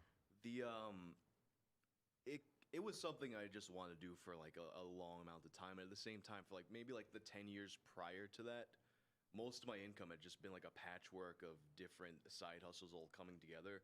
So YouTube was kind of something that like it figured itself into that world. I never would have expected it to like be my main thing. Right. Yeah. It's interesting because like you're clearly probably making more. How is the band thing a significant part of your life? It is. Like it's not something that like honestly, obviously I've been able to like monetize as effectively. But the band thing is like that was my main thing for like most of my life. Like I was just a guy in a band, going on a lot of tours, just trying to make something happen with music. Low level tours. It's like a metal band that you're in, right? Yeah, like band I'm in right now. It's called Jinx. It's kind of like got like kind of like a new metal vibe. Nice. Yeah. I'm playing lots of ones and O's. Shout out to some black guy, by the way, who just commented, "What up, Wang?" What up, some black guy? You know what I'm talking about, Yeah, right? yeah, Derek. We're not singling out a black guy in the audience. It's our dude Derek. That's awkward. Yeah, but his name always like needs that kind of explanation. Right. Yeah, when I thought that's who it was, and I was meeting him at VidCon for the first time, you don't want to ask, "Are you some Right. black guy?" Yeah. Because if he's not, that's a really rude question. Yeah, but I mean it's technically correct. Yeah. Good friend of mine, Black Dave. I always feel kind of weird when I like accidentally say like, "Oh, this is Black Dave," and like, you know, it's like, am I just really like labeling this innocent Dave Black Dave? Like, just sort of doing that to him, and it's like, no, that's like his Instagram and shit. Like, that's what he wants you to call him. Is anyone ever like, why do you call him Black Dave? Well, realistically, that was his name before. You know, if I made it up, then that would be a little weird. Yeah. You know, like if it was just me. Like you had like another Dave, and that was the only way you could think to distinguish them. But here's the black one. There's such a precedent for that on the internet now too, because everybody's an Andy, Asian Andy, Mexican Andy. Yeah, there's what happened. I was like thinking about Arab Andy the other day, the guy who he had the text to speech IRL stream setup, went into a college, and then someone did like a bomb countdown. And then, like, he very easily could have gotten a lot worse than it did, but he did get arrested But for that. the Andy thing is like exclusively from the Ice Poseidon community, correct? Yeah, I think so. Yeah. Have you ever thought about covering that? Is that too new? How long does it take before something's too new, or before it's new enough? It depends. You know what it is? I worry more about like completeness. Like if I mean, sometimes you're just gonna have a story that doesn't have a satisfying conclusion, like the secret hard drive video that I did, where it's like it's just turned out to be some kids fucking around. But sometimes, if it's something that's like an ongoing, developing thing, I'm not, even then I'm not gonna say I don't cover it, because I guess like the most mysterious song on the internet, that video where people found this old German radio recording, and it's a really good post-punk song, but nobody knows who made it. That's kind of like an ongoing thing where people will find new leads and stuff like that. I don't know. It's gonna sound like some dumb like hippie shit, but I guess it's just whatever video I make is like what feels right for me to make at the moment. Right, whatever you're interested in. If you don't do what you're interested in, it's got to start really feeling like work at some point. Yeah, because I find like with your kind of videos and shit, a lot of times it's watching a lot of pretty bad content to find the absolute worst moments so that you can drill in on that shit and really call attention to how bad it is. Does that sound accurate? Yeah, I guess. A lot of people don't have it in them. Sounds completely accurate. A lot of people don't have it in them to watch that much bad shit. There's some as a level of commentary channel or whatever. That's kind of. There's some level of masochism there. Like I don't jump out of bed in the morning excited to watch 300 hours of Jake Paul content and then timestamp things that are like ridiculous. But once you get that done and you start compiling that, sorting it into themes, it gets a little more fun there.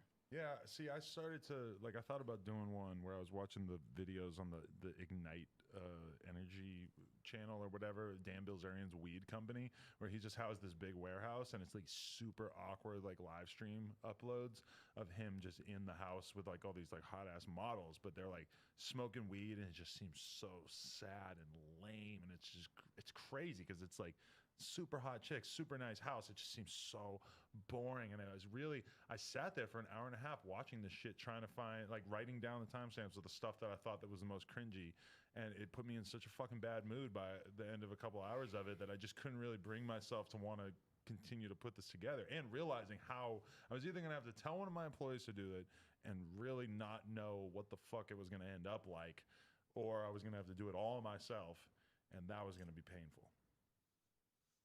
I mean, that's something. It'd be sometimes hard to delegate something that that much of a crappy task, because then maybe they're cutting corners, and because it sucks so much. Yeah, they're gonna not drill in and really try to get to the bad shit. We have some researchers, I should say, shout out to them, like Demina and Ryan. They'll help me pound through the hundreds of hours of whatever topic we're doing. And really, if we have I'll watch a bunch of the content and get sort of a general idea of what we're looking for. But then sometimes you just let the content lead you towards like, oh, I had no idea they were doing this. So why don't we, follow that and pull on that string and see what happens. Yeah, that's really, Andy Milanakis is in the chat as well. saw him commenting saying No, he heard Andy. He heard Andy. Probably because he's Greek like, Andy. I wonder, but he's not the original Andy in the CX trajectory of that. The inventor of memes, Andy Milonakis. You think he was the inventor of memes? No, yeah, I remember him saying that at some point, and I was like, all right, Andy.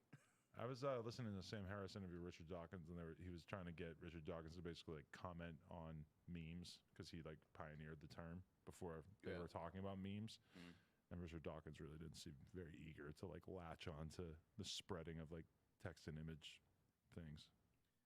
In the early days of meme, it wasn't. No one was sure whether it was May or meme. Yeah, Remember? I remember GIF versus GIF.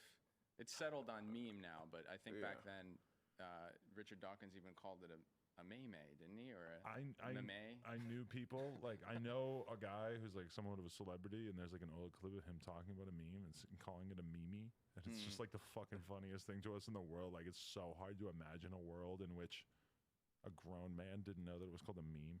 That pronunciation didn't win out, but it was up in the air for a bit. That's actually how I would have thought it would have been pronounced, because I was thinking like memetics, like having that kind of like origin of the word. But then I remember it was do you remember when Tom Green had that call-in show like way like after MTV, but it was an online thing? Yeah, that was awesome. Yeah. There was an ongoing 4chan raid of his show, just like having him like whatever fucking like meme phrases they can get him to say.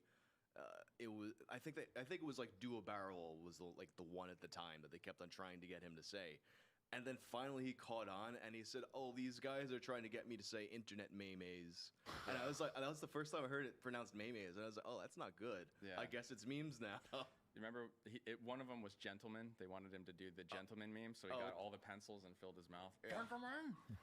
He probably did that better than anyone. You know what's a weird thing to think about when I think about Tom Green or Howard Stern is that Howard Stern was thriving on censorship for all those years. The fact that he couldn't just do the shit that he wanted to do because of the FCC and the rules that they had upon him, where he couldn't, use swear words, and he couldn't necessarily have these porn stars come on and queef on camera and stuff like that. And then he moves over to Sirius, and he thinks like, oh, this is the best thing in the world because I'm finally going to be free. And then he realizes that once everything is allowed, all of a sudden all the shock value shit doesn't really work anymore.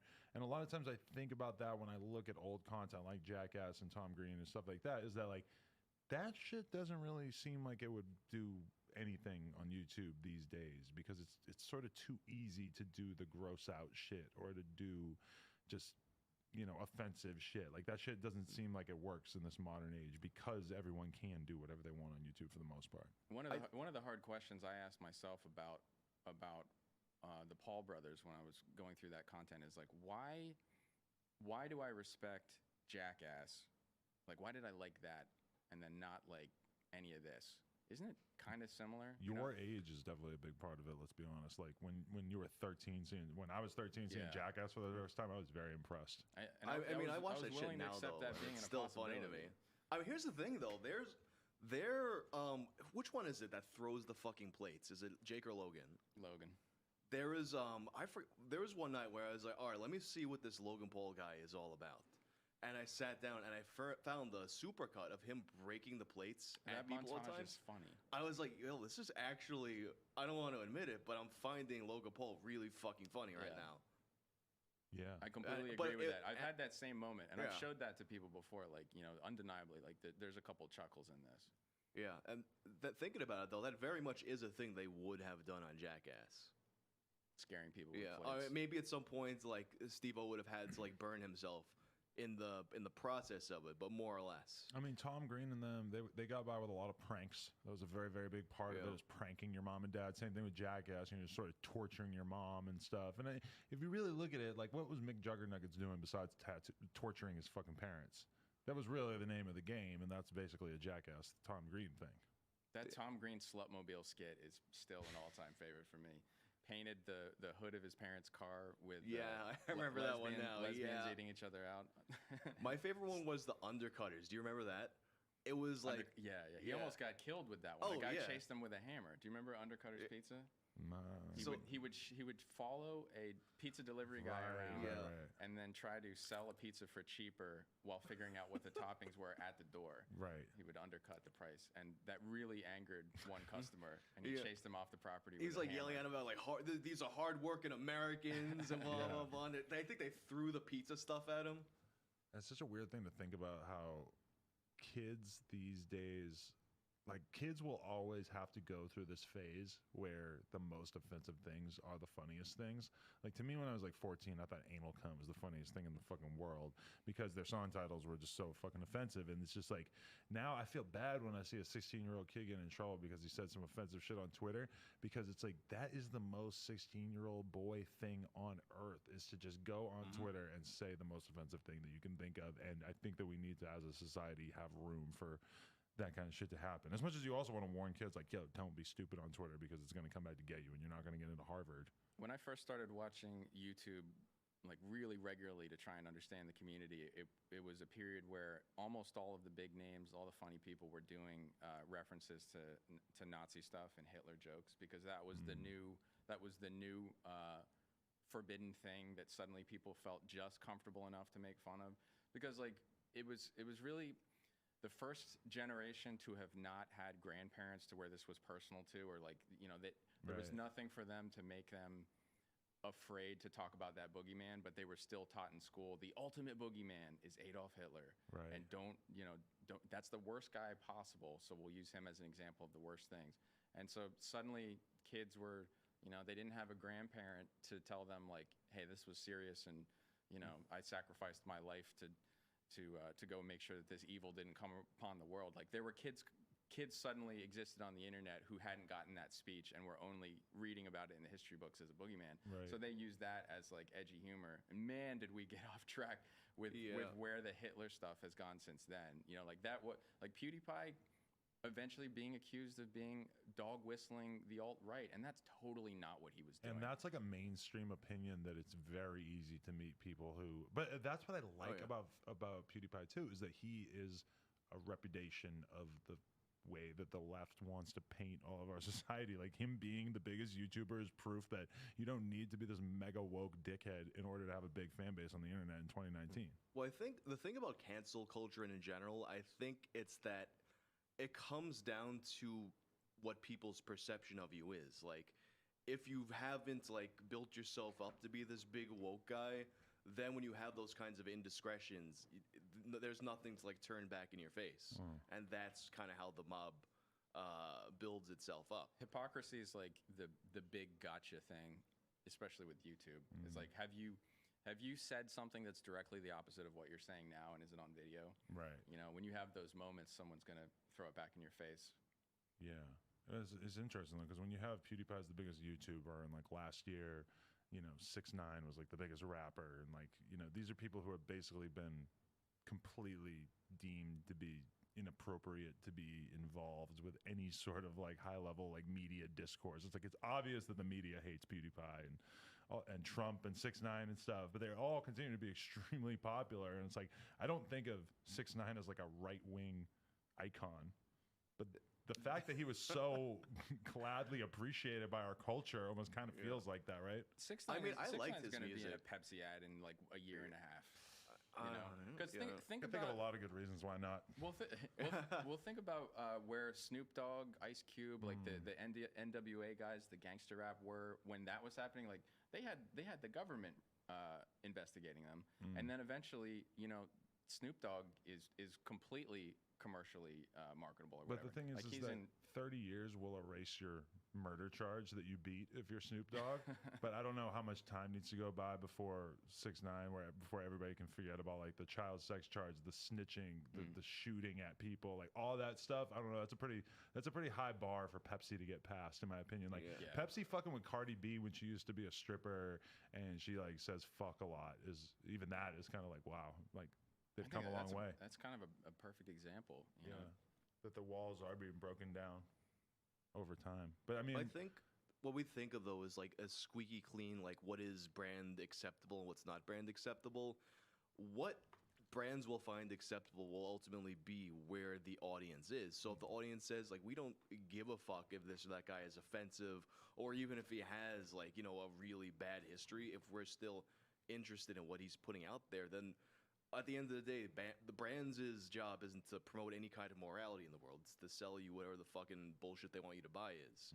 So if regular people don't care about that shit, then brands will have to follow. Have you thought about the fact that your channel could be targeted and like basically wouldn't be too shocking if like a large percentage of your videos got demonetized or like deleted and shit because you touch on a lot of edgy shit? I'm honestly we've had this conversation Yeah. before. I'm surprised at how much of my shit actually gets monetized. Right. 2 Girls 1 Cup video monetized, confirmed by Manual Review.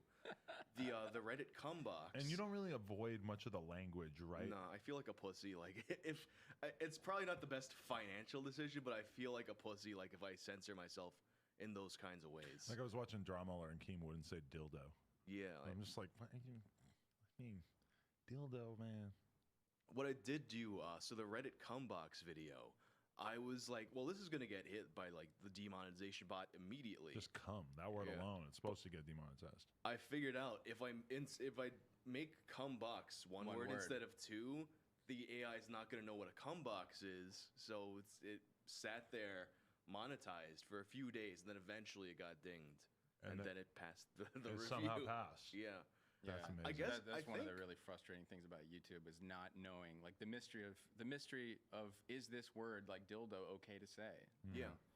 And making a video live and then having it immediately get demonetized just feels like the most cruel, like intolerable policy imaginable. Because if YouTube were to just say, okay, Adam, every single video that you upload needs to be requested for monetization before it can go live. It might take 2 or 3 days, but once it's approved, then it can just go out and you'll be able to whatever. And like, obviously we're going to try multiple times to get videos through review, and sometimes that's going to help. But that I would be very okay with, is having to wait 2 or 3 days to find out if my videos are monetizable. What I really fucking hate is that like last night I put out my vlog from going to the KSI Logan fight, and that it's now gotten 250,000 views, and that it went orange the second that I made it live, and that The reason that what I am think gonna that'll do? never happen is YouTube can't insert themselves as the middleman without taking responsibility for what you've published.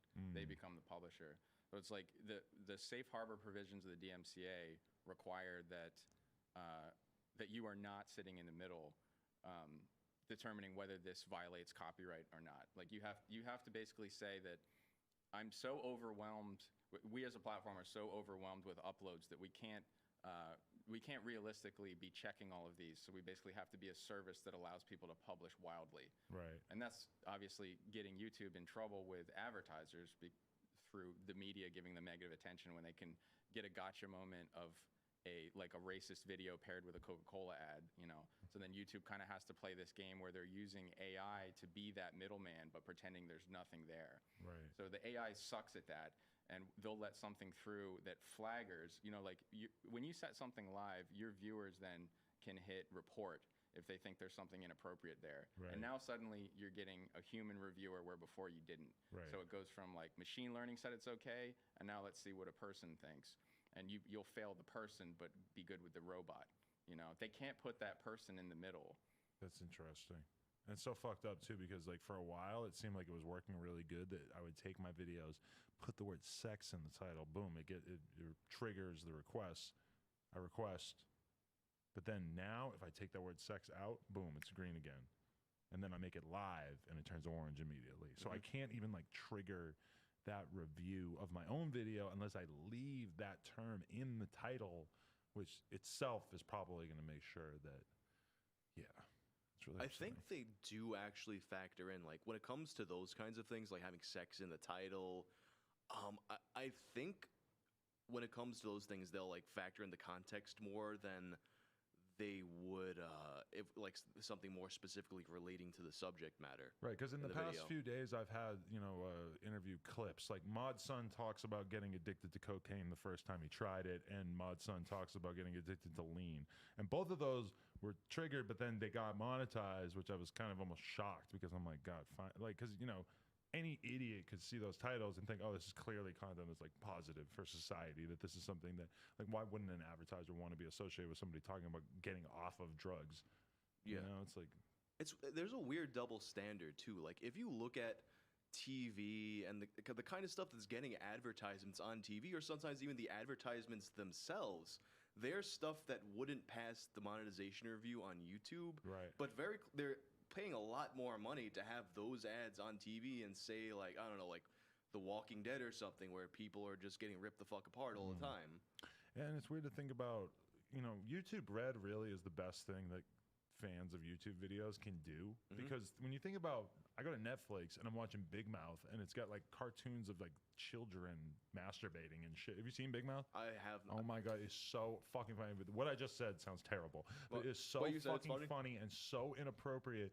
And it's so awesome. But it's content that would, even as a cartoon, would never go on YouTube because it's like, it's all about like kids going through puberty and shit. So it's like, and they show insane animated shit that I don't even know how they could justify it to a certain extent. But that idea of like a YouTube type platform where everybody can pay $10 a month and you're able to watch as much content as you want and there is no laws. I mean, that almost is what YouTube is like, because if you pay that $10 a month, your content's not going to get promoted that well, but you are going to like make significantly more money. Like when we all look at our YouTube income, the amount that comes from YouTube Red is fucking crazy. I've stopped even counting on getting any AdSense at all. I just assume that I won't. Really? Yeah, because it's that bad? Yeah. Really? Yeah.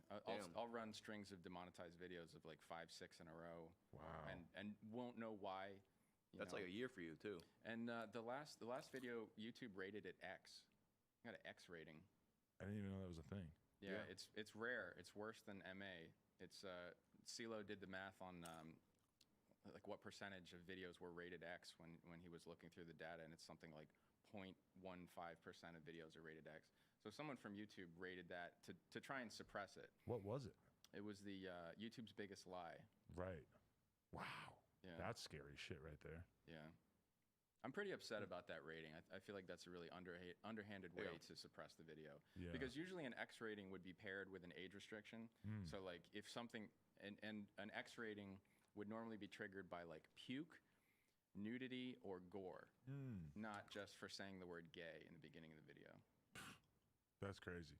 And we had the Dire Straits song in there that had used the F word, but an F word at most might get you an MA rating. Right. It wouldn't get you an X rating. I uploaded a vlog where we went to our weed grow operations. Everybody go ask for no jumper weed in your local dispensary.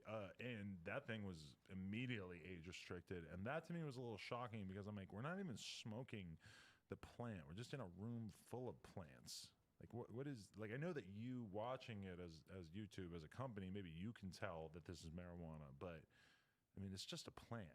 Nobody's smoking it. And it was age restricted from just being around the plant. I was particularly offended by that.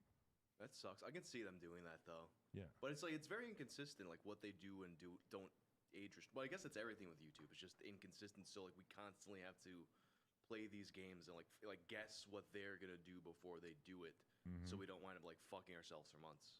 Right. You might go ahead and build a whole channel around you taking, crazy hits off your bong, and then they just nuke all content like that, like what happened to the weed community. The gun channels.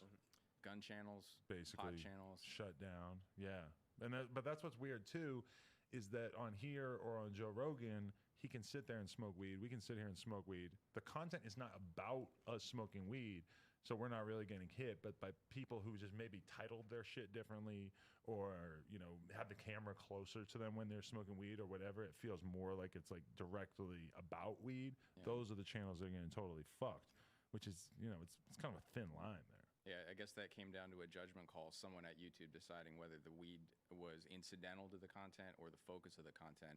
But no one knew that weed was even going to be a prohibited topic, because where those people live, they're following the laws of their state. And what about in a year or two if it's federally legal, then they're just going to go back into all those videos and back to all those content creators and say like, can we turn their channels back on? Yeah, Custom Grow 420, boom, you're back. Well, there are rules about alcohol, I think, right? Is there? I don't know. I know like Twitch has, and that's not like a law thing for Twitch. I think it's just like a content guideline where it's like, I think you can drink, but you can't drink in excess, or you get a ban or suspension or something. I mean, Twitch they go through weird shit too, where it's like everything that anyone could possibly do ends up just being sort of exploited to the point that they have to do something about it. Like they can't just like let girls have cleavage showing on stream without becoming a huge thing of these titty streamers, You know, it's like you can't just let people drink because then you're going to have people like someone is going to drink themselves to death by taking donations to drink on Twitch, and then they're going to have to institute a policy that you can't drink yourself to death. Chad did that. Anything for views would drink to the point of vomiting and then keep drinking on Twitch. Did he get in trouble for it? I don't know. It was a while ago. I think you guys know Tipster. No. He had like one stream. I think it was like a New Year's stream. Oh, I know what you're gonna say. I know exactly. It's like one of my favorite screen caps of all time. And he didn't even. He took the shot, but like it looked like the image looks like he threw up, but apparently like it went down like the wrong pipe and he coughed it back up. It's pretty But funny. there's like this amazing shot of like the mixture of liquids just falling out of his mouth on Twitch, and I think he did get a suspension for that, like a 1 day or something. That's crazy. Do you think Twitch is over? No, I don't. No? I think it's still got a lot way to grow. This is wishful thinking on my part because they seem like such a bunch of social justice warrior fucks. Yeah. Do you think puke genre is over? Because Vomit Cake just got deleted. Really? Yeah. Oh, that's right. Wait, what is that? The Filthy Frank video. Oh, wow. Yeah, it's like this is. I feel like Filthy Frank videos in a lot of ways are probably the canary in the coal mine for YouTube getting real fucking clean. So this could be the end of it. Now, I'm almost surprised that he hasn't just like put that entire channel on private because it so sort of contradicts like the brand he's building as a musician. Yeah, like one day, like I don't know how. There definitely is like a big part of his audience that just knows him as Joji and like doesn't know. Which is crazy. You never would have thought that the Filthy Frank thing would be able to become an afternote. Yeah, because like that was like such a fucking iconic thing to begin with. For us as YouTubers, but now the music fans, and they don't give a fuck. Well, what's gonna happen is now, like some of these new fans are gonna go back and they're gonna find Filthy Frank and they're gonna be like, this guy, we gotta cancel this guy. Oh yeah. Like they're just not gonna know Filthy Frank. Have they tried to cancel him yet? I mean, like the Filthy Frank show is so offensive that it's almost like how could they possibly not get the joke? Yeah, I went back recently. Never underestimate people's ability to not get a joke. Yeah. That's like half my fucking mentions on Twitter all day long is people not getting jokes. Yeah. That's always the hard thing to decide on Twitter, though, is like, do you want to go for the sort of obscure reference that you actually think is funny and like the 20 people that you talk to would think is funny, or do you want to go for the super obvious joke that's going to get hella retweets? Sometimes I feel like there's a kind of line you can tread where it's like when people like kind of get like a subtle joke, it makes them like feel like they're like smart and special and like a part of the in group. And if you can do it like so it's just subtle enough that enough people will find it, will understand it, but feel like it was hard for them to understand it and they got it. I feel like that's like a good spot to get in to have a tweet do well. Because it's a slippery slope because like just two examples. Leon Lush, who was supposed to be here, but he was, I don't know, his kid is on fire or something. He said it was an emergency with his family or something where he couldn't come. So not like it's an emergency, but he had to do something. But I mean, like Jake Paul said something about kids on their phones or something, and then Leon quoted it and said, that was "You better be glad kids are on their phones because if they didn't, then you'd be out of a job." Such an easy joke, such an obvious joke. Jake Paul has young fans. We all know it. But 100,000 retweets because it's just such an easy bow. Yeah. Gotcha. Yeah, I mean, sometimes the simple ones just like they hit really good like that. It's like, always the jokes that you almost think about not making because they're so obvious. Yeah. I just got 200,000 likes on a tweet and I think 60,000 retweets because Complex put out like a graphic of Kanye with a quote that he put out that may or may not have actually even been said or be accurate, where he was talking about like, you know, some bullshit about there being 3 different elements and now we're all on our iPhones or some bullshit. I quote tweet, I wrote, what the fuck does that mean? 280,000 likes. Wow. Jesus Christ. I don't even know why the fuck I tweeted that. It seems so stupid and easy and obvious. It's always the tweets that you don't think are gonna hit that hard that wind up blowing the fuck up. Twitter works in this weird way where like you're almost, I think, like you have a threshold of how many likes you can get compared to your following. So it's something like someone about my size, I feel like I can get about 20,000 likes before it's either gonna hit a wall or then suddenly get into the next phase. I think what happens at Twitter is they curate to some degree what jumps from one basket into the next one. So it's like you'll hit that 20,000 likes wall, and then maybe that's the first moment that a human curator from Twitter looks at your tweet and says, like, is this something we want to push to all timelines and people who are like followers of you? And if you pass that, then you go to the next, and then it's like, and then you can get the 100,000 like tweets, you know.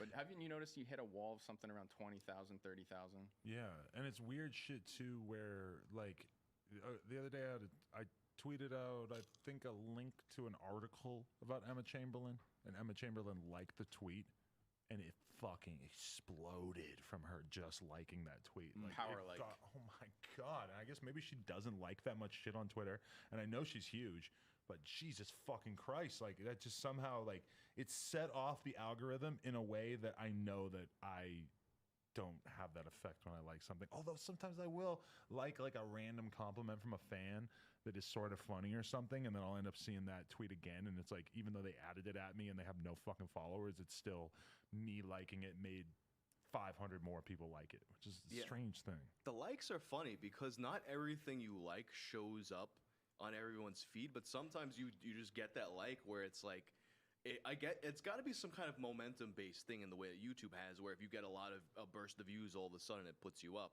Twitter, I mean, it's got to be a lot about that. What do they call it?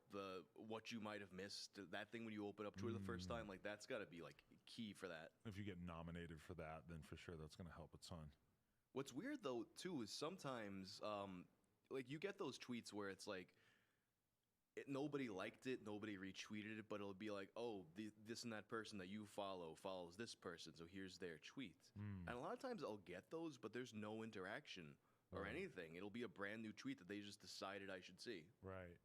If Donald Trump says something that's like particularly humorous or like a well-crafted tweet, and I like begrudgingly like it, I hear about that. You know, people will be like, "Why did you throw this in my timeline? I hate Donald Trump." You know, you got to be careful what you like, or you end up fighting about it. I've really learned my lesson about liking porn, because I know all these porn girls, and I've really learned my lesson. Like, do not like anything that they do, because I will actually lose hundreds of followers if I like something that's like really sexual and gross. They've got a real uphill battle with Twitter. Like, they can post more explicit stuff on Twitter than they can on Instagram, but then no one wants to publicly have a record of what they've liked. Like, you can like a racy image on Instagram, and you're like a little less likely to get called out on it. Someone would have to go into the like liked by, what's the tab? They got rid of that, I think. Did they get rid of that? Yeah, you can't even see who liked what anymore. That activity tab, but in general, like if I were to go to your Instagram right now, I can't go look at a list of everything that you liked. Although I could create a burner, but that with that tab gone now, it doesn't matter. But that used to be what girls would do. I would hear about is they would make a burner account, only follow the guy that they're dating, and then their entire feed of activity would be everything that guy does, and boom, they're able to keep tabs on him really, really good. Which I've never really had to deal with it. I never really had time to look at that shit. So like the porn stars and models will post like a phenomenally engaging photo, but then it's getting no engagement relative to a normal joke or something because people don't want to be busted pressing like on it. But it's shocking too how fast porn stars get followers. It's insane how fast porn stars blow up on there, and they can be totally irrelevant ass porn chicks that have 200, 300,000 followers. So like because high followers, low engagement. Though, exactly, right? Because so many dudes, that's their way of view, and also so many dudes who probably don't mind liking shit because they're just operating on burner accounts anyway. They make burner accounts just to follow porn stars. Probably. Wait, should I not be doing this on my main account? I mean, hey, I constantly I'll do that, and then I'll have I'll like some random picture that like some cam girl or something will have posted, because I'll just. If I'm gonna do it, I want you to see me doing it, because it kind of like it's amusing to me. But then people will be like, "Oh, Wang's horny on main again." Right. So, horny on main. But it kind of like immunizes yourself against that. Like I feel like because the people who follow me on Twitter are just they know they're gonna see like they don't know what the fuck they're gonna see today. So it kind of I build up their tolerance that way. So if I were to do something crazy, I'm not gonna lose 100 followers like you might. Right. It's not like Ted Cruz or Philip DeFranco suddenly liking it. The Ted Cruz one is the best one. Yeah. What was it like? Like the MILF porn or something he liked from his Twitter. Yeah. It makes you wonder, though, was there just a salty-ass employee who decided to like that because he thought it was funny that... That's what Ted said. Very possible. That was his alibi. He said it was a staffer. Well, I can't see him, like, sitting on his phone and, like, actually using his own Twitter. You know, I saw this article come out today, and I haven't even got around to actually reading it yet, but the story... Yep, here we go. A radio station called its host a gay slur on Twitter. Now he's been fired and accused of posting the tweet himself. So this guy, Seth Dunlap, who was a radio host on WWL New Orleans, a tweet went out from the WWL New Orleans account that I'm not sure exactly what the word was. I'm going to guess it was the FAGGOT word or something along those lines. But basically, that tweet went out from that organization about him, and then they ended up doing some forensics and figured out that he tweeted it himself from his phone about himself to apparently get some sympathy. Yeah, okay. A hate crime hoax, What like an Jesse, idiot. like Juicy Smollett. Yeah. Juicy J. Smollett. Wait, so how do you wind up getting found, though? I don't know, but I assume that anytime that if there's a big corporate Twitter account, that they probably have some sort of way to figure out where the tweet came from, right? They're going to find the IP address. They're going to figure out it was from your phone. If he was halfway smart, he would have gone to a fucking internet cafe and logged in and did it. Yeah. But even that, it's like they're going to have fucking cameras in the internet cafe probably too, right? Mm-hmm. But then I feel like that might not be a thing, though, where they even, like, went through all the avenues they would have to get the footage and, like, find out that that was where the tweet came from. But if they search for the IP addresses that the tweet could have came from and they find one that directly associated with your phone, then that should be pretty easy. Yeah. It's kind of fascinating. Do you remember when I remembered this because we passed by. I accidentally threw my shoulder into her last night at the boxing event. Wait, what? When Amanda Cerny's was having things deleted on Instagram and YouTube, and it turned out to be Lele Pons was doing it from her phone. Right. That's a good story, too. Yeah, that's why they stopped being friends. Yeah. What the fuck is Lele Pons' deal? I just know she's super popular, but I don't really know anything about her. She does, like, that Instagram style of comedy where it's like, look how wacky and goof I am. That shit needs to just stop. I read a whole article about her, and I still don't feel like I know anything about her. Maybe there's just not that much that's really all that interesting. It's weird to me, like that kind of humor. Like, I mean, I guess humor is subjective. I obviously I don't find it funny at all. But then you look and it's like they'll have like those videos that have like tens of millions of views, tons of shares from people who fucking like this is like the funniest thing they've ever seen in their fucking lives. So I don't get it. I'm on Facebook now. That's all I know. I'm making a real play to get some shit going on Facebook. I've been off the platform for like 3-4 years, and all of a sudden, for some reason, I had one conversation with one dude who told me he made $700 off one video on Facebook, and he said that basically if you make content that people are watching for over a minute, that you have a decent chance of your content doing decently on Facebook. I feel like a lot of YouTubers don't give Facebook a fair shake. Exactly, yeah. Like, I did try uploading a few Tales from the Internet episodes to Facebook to see, like, if I can kind of get into, they have their own partner program and things like that now, so I was kind of seeing if I can make that work. And I really haven't really made an inroads there. But just, like, posting out videos, content relevant, like, I have, like, this Facebook group now where if someone posts some funny shit there, I'll share it from there or from other meme pages. And it all does really well. And then the amount of traffic that I wind up getting to my videos from Facebook winds up being, in some cases, even though my Twitter following is a lot bigger, I'll have more views coming in from Facebook. Really? Yeah. Yeah, so we all sort of take really- it for granted. Facebook made enemies out of the creator community by basically charging us to reach our own audience instead of paying us to entertain our audience. Like, they took the opposite approach from YouTube. Like, we're going to charge you money instead of pay you money. So, like, you know, that made people abandon it. Yeah, I wonder sometimes if YouTube regrets that they ever allowed creators to make money off of their content, because in some ways that was like that's the thing that made their shit so controversial. Like when I look at Facebook, I wonder if they ever really if they regret making news such an explicit part of the business, because that's really what got them in so much trouble in regards to so much shit. I think for YouTube it was a masterstroke, realizing that that they should share revenue with self-published content. I think that's a brilliant idea. But what we can tell now is that if they had not done it, there's no telling that anybody else would have, because nobody else is jumping on that. Facebook allows you to monetize a little bit, but they don't exactly make it easy. It's Yeah, not no, like it's really difficult. You to can't get just approved. sign up for Facebook and start making money. You have to build something significant before they partner you into that, which I guess is sort of true for YouTube now. But YouTube, their value proposition early on was, we're going to basically let anyone in the world make money off of their YouTube videos. They don't really put it out there like that anymore. I was thinking the other day, like, what does it feel like to be one of the few thousand people who work for YouTube? You know, it's not that many people that do. It's only a couple thousand, I think. Now, imagine that you're a genius. Like, you've gone to Ivy League. That's where most of Google employees come from. Is they'll come from really good schools, and they're geniuses. They're smart enough to get into Harvard, get into Yale, or whatever. So you're incredibly intelligent. You get recruited, or you pass that very difficult application to become a Google employee. Mhm. I don't know if you've ever seen that, but it's like a crazy intelligence test. It's a 3-part interview, and Google's this fantastic company to work for. So you end up working for Google. You're very smart. You're very well educated, and now suddenly you have the power to, with a press of a button in one way or another, take a person who you might feel is an idiot and turn them into a millionaire or ruin their career with very little oversight. You know, I think you make a fan at YouTube who's in charge of the trending page in a particular country, they can make you. There's clearly people who have done that, who have exercised that. I need to Yeah. meet some people like that. I've had people float the idea that like the reason why I get such like dumb shit demonetized that like seems like it shouldn't be monetized. I mean, rather I get stuff monetized that seems like it shouldn't be monetized. Like someone there who's making decisions might be like, all right, this is like on my list of like what's acceptable, this channel.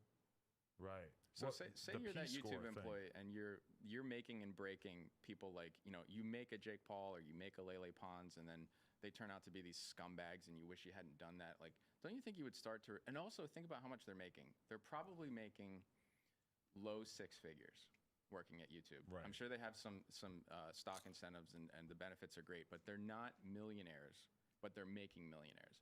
So like what does that do to the way you would view these people? Like I wonder if YouTube thinks of us as like stupid cattle that are just benefiting from this, you know, this crazy system that they're helping us set up. I mean, when you're looking at it being Google, there's clearly they're not appreciative of the fact that, you know, these people are earning huge amounts of money for the company, or like they seem huge to them. Like, to me, it's still so unthinkable that somebody, let's just use an example, Phil DeFranco is creating like extremely adult content on the platform and doesn't have any sort of like direct pipeline to be able to just consistently get his videos monetized, or that doesn't seem like a priority to them at all. I think part of it is that Susan comes from the AdWords background, so she's used to looking at these massive demographics and populations as data. And so instead of like taking the human approach and looking at it from the other direction, where you sympathize with the creator and it's like, what do creators need? What are we doing to make things harder? Like, they look at it like, how do we steer the data towards the result that we want? And they just let creators bump into the walls to find where those walls are. Right. And that's what drives us crazy, is we don't know where the walls are. Like, we don't know what words we can use. We don't know what topics are off limits. And they could tell us those things, but they would rather, because it avoids controversy, because it avoids like legal repercussions, they would rather have us basically run into the electric fence over and over and then teach each other where not to go than just tell us, don't do this, we don't want this, or we want more of this type of thing. We want more content where you're in a van talking about sustainable living. Like, they can't say that, but what they can do is just basically make that person into a 10 million subscriber star overnight, and then everybody copies that. I saw a guy who's been getting millions of views just by running a laundromat, just because he keeps making videos with titles like, does a laundromat really make money? How much did my laundromat really make this week? And it's like 15 minutes of him literally just like sloshing around buckets of coins and counting it up. Oh, I made $50. What the fuck? It's like, Is it really nicely produced? no, it's No? just the most basic. If you were to go into a laundromat right now and make a video about how much money the laundromat made, if you just had the keys for some reason, this is exactly what it would look like. It's just the most basic shit ever. But they choose certain channels. And who was the fucking girl, the black girl who went mega viral over the past like 6 months or whatever, and her channel exploded? Janelle Iliana. Yeah, I mean there's got to be a level of curation. And if you're somebody who works at YouTube and you're in charge of like, you know, creator relationships, and you have this very like, you know, hip, cool, funny, woke person of color that wants to come in and make a splash on your platform, and you know that that's exactly what your platform fucking wants when you have Nazis like PewDiePie sort of dominating, Of course, you're going to extend the olive branch and be like, sure, we'll fucking flash the algorithm on you for a while and give you a couple million subscribers, and you can figure out what to do with it. I mean, it's easy for them to do that. I hate things like that because, I mean, that undermines one of the things that's so cool about YouTube is that it's this democratic process, you know, of thumbs up, thumbs down. Can you build an audience? Do you entertain people? You know, and algorithmically, like, at least math can be fair and unbiased. But if you start inserting, like, we've got a checklist of particularly types of demographics that we want to boost, like maybe we want more African Americans using YouTube, or there are not enough women using YouTube, so we're going to now boost people that appeal to those audiences. Like, that's just so, I hate that could be the reality. That they're going to engineer a more equal society through the algorithm. Like, it's like the affirmative action type shit. I like it better when YouTube is a completely unbiased referee. You know, like they're. But that's an illusion. The extent to which we ever felt like that was accurate has probably always been an illusion. Well, to a certain extent, and it can just be so easily gamed because, like, I was scrolling through somebody's Facebook page earlier, looking at what shit that they were posting was doing well, and there's just like one article that just sort of incited rage in the audience. Like, it was just the kind of thing that would make an engaged audience member angry. And it has so many more likes and comments than anything else. But we take that for granted that that's just how the internet works. And I mean, there's definitely, like, the algorithm, it's so easy to fuck with the algorithm that it's kind of weird to assume that that's normal and that's natural. But, I mean, shit, if it's, it's just a weird concept to think that, like, you could just kind of go to YouTube and ask them, like, help my channel blow up. What's wonderful about YouTube is that you're getting rid of those tastemakers that were built into the old ways of become famous. Like, if you wanted to be, like, you're hyper aware of the difference now in self-made music stars versus ones that went through a record label. You know, the record label was sitting in between your very small core audience that you built in your hometown and then you going national or international. You needed to impress a tastemaker at a record industry. And I hate the idea that YouTube would become the record industry. I want them to sit not in between going international, you know? I was in a meeting with somebody the other day who was talking about this artist who's like a rapper that, to the public, it would seem he has had a very organic come up and that it wasn't really like a label produced thing or anything. And this guy just told me, he's like, yeah, like, I juiced his streaming stats big time before he really got pop on YouTube. Same thing. Like, we bought shitloads of views on that stuff and it helped him get onto streaming, like onto the charts and the playlists and stuff like that. And he's telling me this as if it would be absurd for anyone to have any sort of moral obligation to look down upon this thing, which to me, this is scummy shit. Yeah. But it's also a weird thing. It's almost like how fucking Lance Armstrong probably was when he was in that environment where he had to do steroids in order to compete.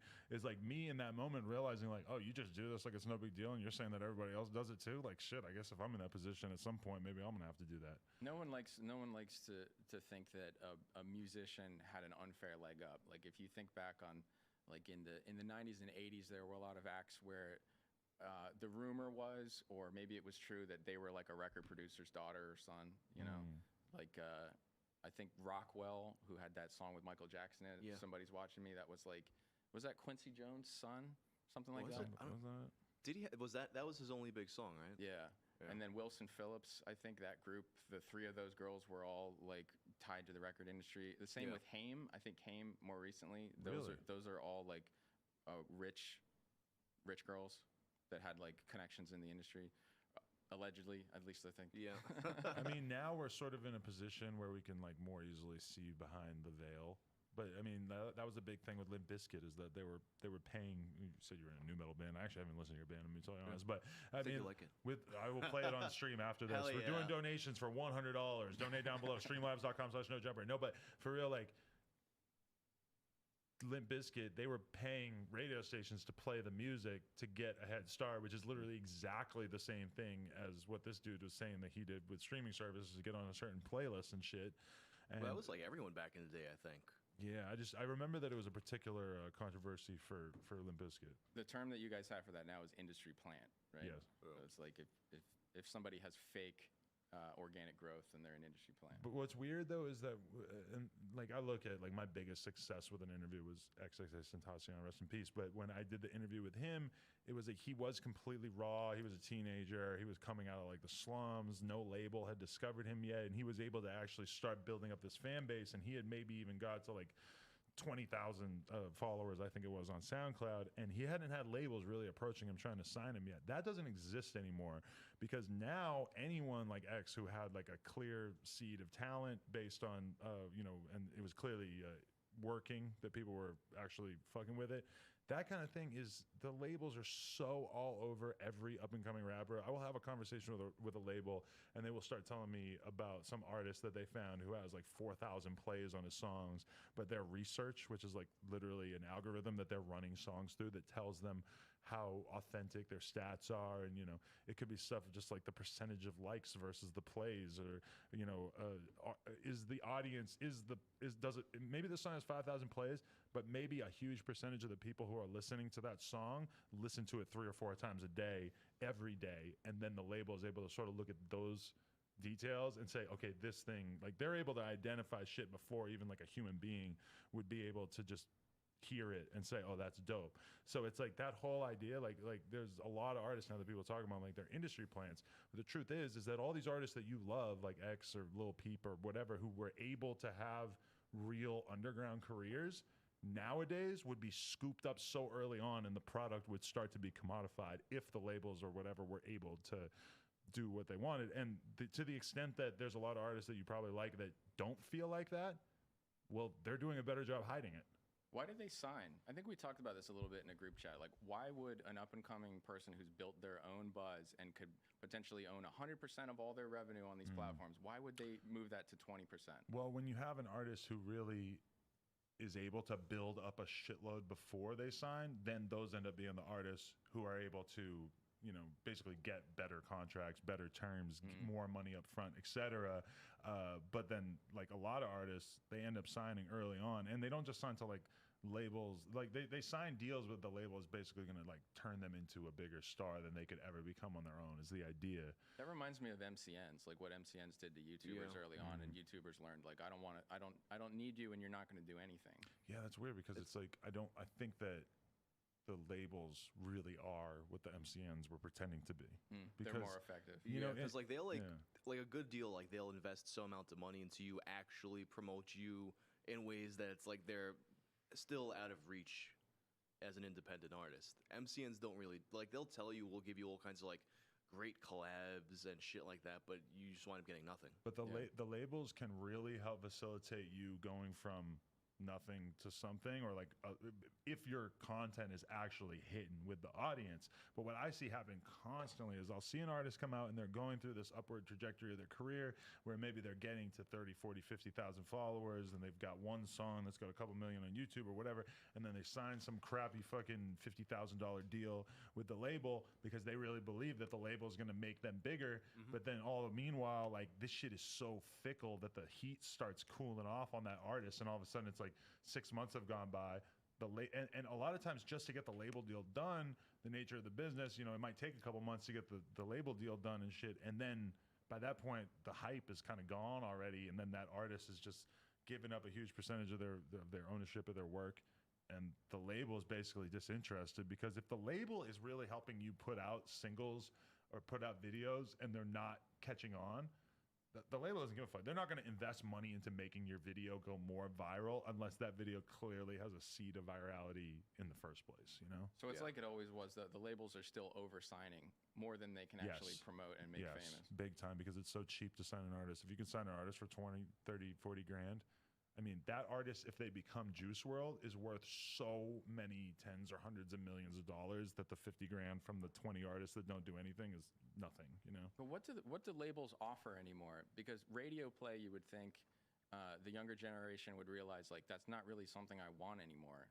It's not. That's not that big a part of it. It's the streaming stuff. It's getting, like, they literally have these massive networks of thousands of different, like, influencers and stuff. I was interviewing an Instagram model girl the other day, and she's like, straight up, like, yeah, I have a deal with Atlantic Records. Like, they'll pay me X amount of dollars, and they'll give me like 50 songs, and then I have to make different pieces of content like with those songs over the course of the month. And I'm like, wow, that's so funny that you're just sitting there admitting that, because I've been on the other side of that, and I know that they don't really want you talking about that. Yeah, I didn't even know it was like that they set up plans like him for that amount, for that much. There will be, like, if you're looking at Instagram and you find some funny, like, meme page that has a couple 100,000 followers, there's a very good chance that that meme page is part of a network that some guy owns that has hundreds of different meme pages, and then they will get a deal from Atlantic that says, okay, we need you to get 50 million views on this song, and then they'll add that song to different, like, viral clips and put it on all these different Instagram accounts, and then all of a sudden they... It kind of sucks. I mean, I guess it was inevitable in some way, but it kind of sucks to see how like this internet culture all these things that came from like this organic thing of just like kids on the internet fucking around became so commodified that you have record labels being like, oh, make us a meme. Yeah. And that like the internet that we came from was an internet in which it seemed like the wild, wild west, and like everything that was happening was just whatever. It was just madness. And then like even the changes we've seen is that everything has become political and everything has become about business. Like there used to be like the hacking community and they just wanted to raise hell, and now it's like hacking happens for political reasons or for profit. Yeah. So we're all fucked. Dude, I gotta piss so bad. Yeah. It was dope talking to you guys. Think this is good? Yeah, thanks for having us, man. We were just on stream for almost 4 hours, so it feels pretty good. You put in a good session with those guys. We'll cut out this chunk, and this will be the Nerd City and Justin Wang podcast. Hell yeah. There you go. That's me and you interviewing Wang, really. Really? That's good, though. I think we learned a lot. I'm going to be on stream, guys. I'll be back on in like 10 minutes. Once I eat this salad, I'll be playing all you guys' donations and everything. I'm about to go explode my urethra all over the bathroom. Appreciate everybody watch this. We're not turning off the stream, though, right? Yeah, turn it off. Appreciate y'all. Peace. Oh, shit.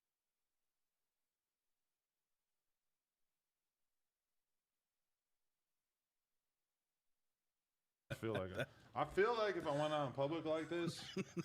You sure, homie? Hey, I don't even know. I wasn't. I feel like the girls one would that holler booked at me. this. I was standing on Melrose the other day. Yeah, that was random. I had girls coming up to me crying, talking about crying. Why? I mean, what was that girl crying about? I don't remember. I've done so many cry-inducing things, like just legendary interviews. Because they're just like, oh my god, I love you so much. They're like, I love your baby so much. Or like that Suicide Boys interview. Exactly. They're like, the Little Xan interview saved my life. And then I assault them.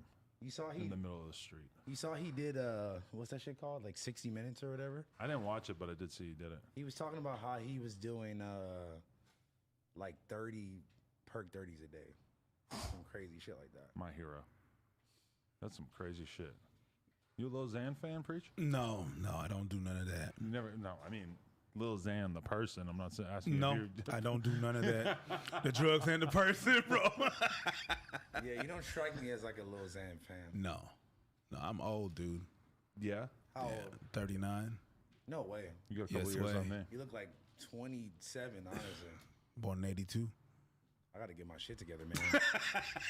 I'm trying to look like you when I get 39, bro. Yeah, he looks like he's been in the gym for 39 years. Pumping out. Getting just. I did my thing. Making veins pop out and shit. I am not a gym enthusiast, but I'm trying to get into it. You trying to get into it? I'm trying, man. You don't have to. You just have to, you could walk. And that's perfect. But I live in the hood, though. I can't walk around. He identifies as a woman, so at the local gym, he went into the women's locker room, and they were like, nah. So, like, this is fucking Inglewood. You can't do that Hey, here. Trev, can you pass me some napkins? See that? I just lied about where you're from. Thank you. Bro, all I got to say. That's yours or that's mine? These Abba and Preach guys, they're very tricky. Because I thought I was doing an interview with, I thought originally, I thought I was going to have Abba and Preach on. Yeah. Abba pulls up. He says, Preach can't make it. He's on the other side of the country or something. Then today, I thought you guys were both coming on together. You pull up. You're like, nope, no Abba. It's just me. We're never together at the same time except when we shoot. Really? It's a rule.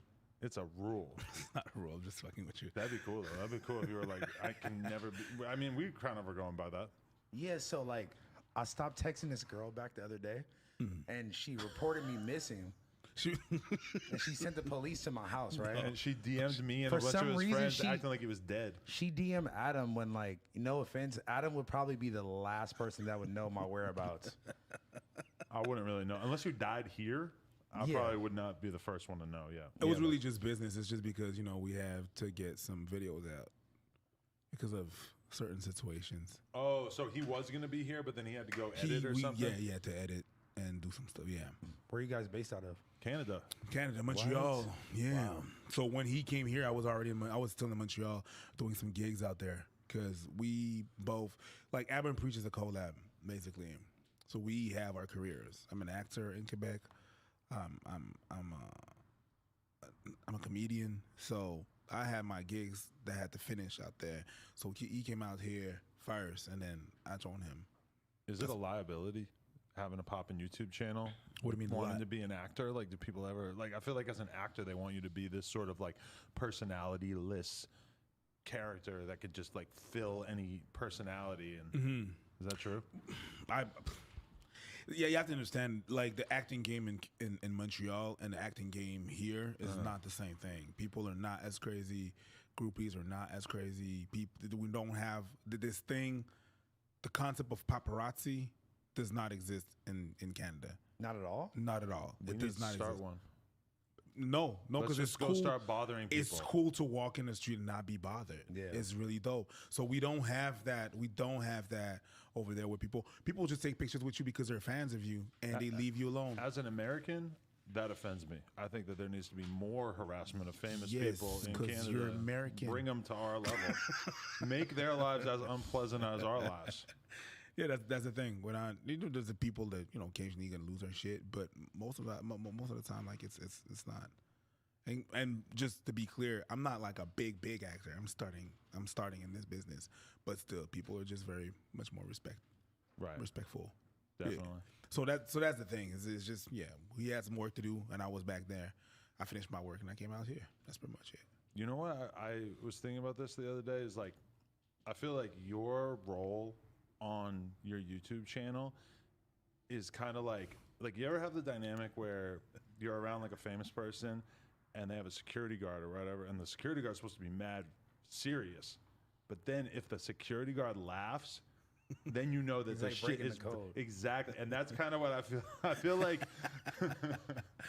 Abba is kind of just like freewheeling, and it's your job to be serious until it is sort of built up, and then you have to laugh, and that's when the audience knows like it's time to laugh. The guy that decides. I don't know. I'm the applaud banner. No, it's not that. We just have a different way of dealing with things. You know, we just have different personality and stuff like that. So, but yeah, I did some bouncing work. I did some Oh, security you definitely work. give me bouncer vibes. Yeah, Like well, you that's- throwing niggas out the club. For Yeah, sure. I did that. Security and stuff like that. So I did that. So of course, you know, when you've been doing that for so long. What's the craziest story you have of being The a craziest story that I There's gotta have be is some that good shit. I was in a rave and then someone was arguing, like they were hogging the toilet for too long, and I had to open it. So I opened the toilet and the person was eating their feces. What? Actually, no. Let me. I let thought me you were just- gonna say they were dead. No. It's even worse. Actually, I don't even know if it was their feces. It could have been someone else's. They were eating feces out. I don't know. There was feces in the bowl. There was feces on the mouth and everything. Was it like and a porta potty? No. It was in a venue. It was. I just had to verify. Like a real bathroom, like yeah, a it's regular a bathroom, bathroom. and because it was a rave, you don't know if motherfuckers OD. Am I allowed to swear and Of shit? course, Yeah. yes. I don't know if motherfuckers are ODing and shit like that. So I had at some point when it's like I'm just standing there, people report it to me, and they're like, it's been 45 minutes, and I'm like, oh shit. I'm gonna be the dude, and I opened it, and I had to open it. You could open it with a quarter. So I opened it with a quarter. And so you look in, and what do you see? Does he have a knife and fork? Mom! These hoes ain't loyal. What? We ask so little of women. Just don't cheat on us, and don't eat shit at the rave out of the Listen, toilet bowl. Listen, it was like I don't know. I was like, oh. First, I wasn't sure. I was like, are you okay? Are you okay? Yeah, I'm okay. 'Cause she was turned Kiss back, her, kiss and I was her. like, oh man, that's how. I was like, oh man, that's how like scary movies starts. You know what I mean? She's turning around and then she's gonna jump on me, and then she Like, what's going on? Why are you like, what is this? Look, I'm trying to eat. And then the smell. Right.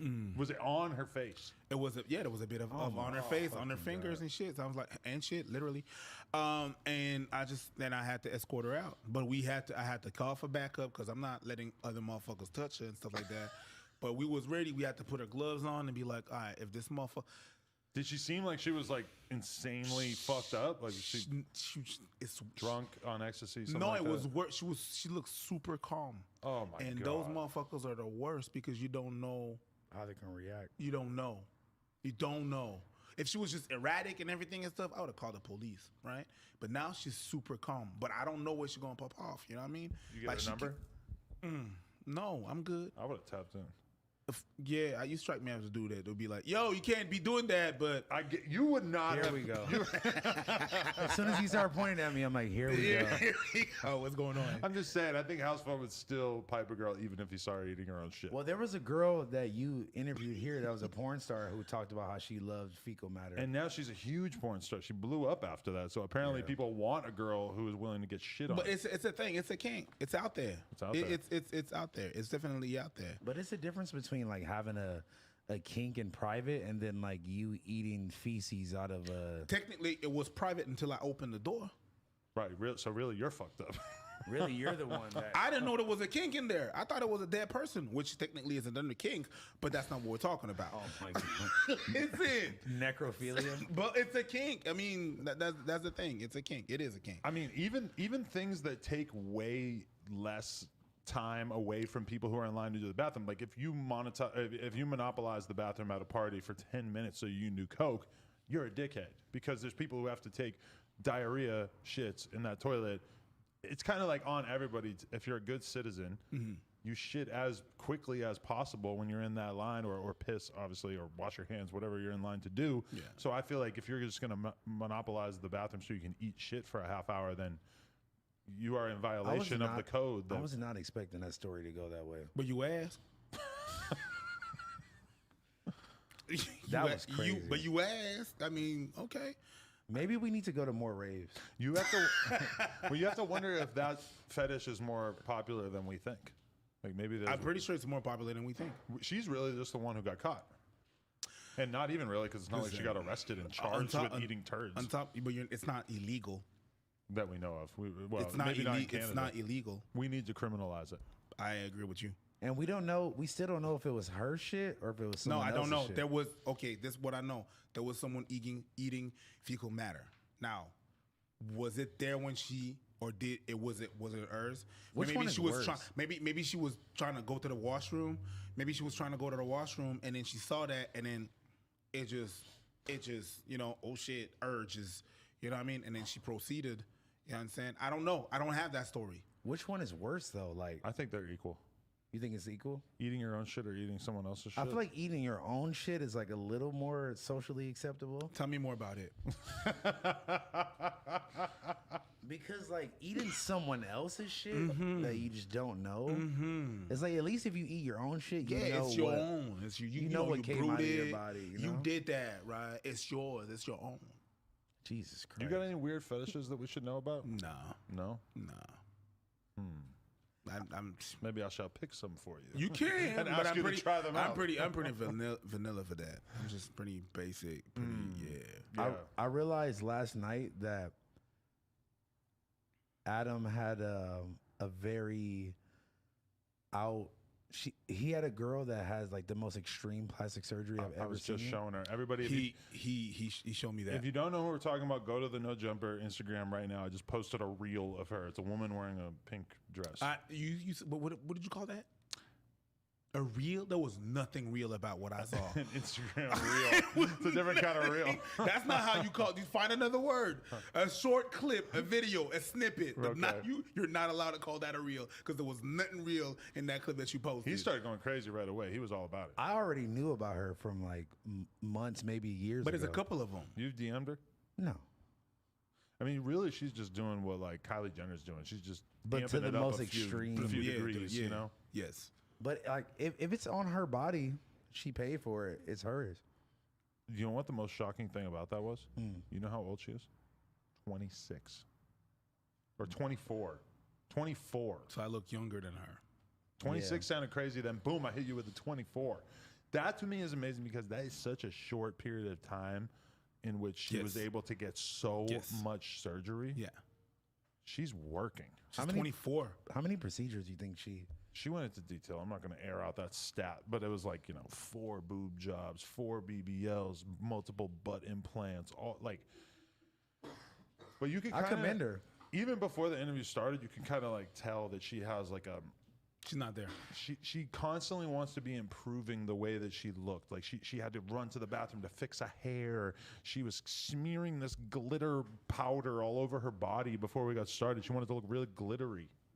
I'm sorry, I'm still stuck on the word improve. You said improve? I mean, in her mind, this is improving upon whatever she was born with, I guess. Because that's not what improve means. I wonder what she looked like before. I was thinking about asking that. I wonder if she has photos of that, but I didn't. Maybe If she could just scroll back in the iCloud, damn, I should have asked that. Yeah, I'm like, you didn't ask for the before and after? No. You could ask, you DM her and ask her if she can provide you some pictures. Yeah. She was a nice girl. Yeah, it doesn't mean that she's bad or whatever. It's just it's a bit much. She said OnlyFans was how she was able to stop escorting and stripping. I agree. I wish that was still on the line. Maybe it is. Maybe you could tap in. Yeah. Allegedly. She says she lives in the middle of nowhere in Canada. Why do all roads lead to Canada? You know where he's from? Canada. Him right there? Over there? Yeah, on the couch? Yeah. Canada. What part of Canada? Montreal. Hey. So y'all didn't come together? No. Y'all could do a poutine collab after this. Yeah, we could. That shit's gross.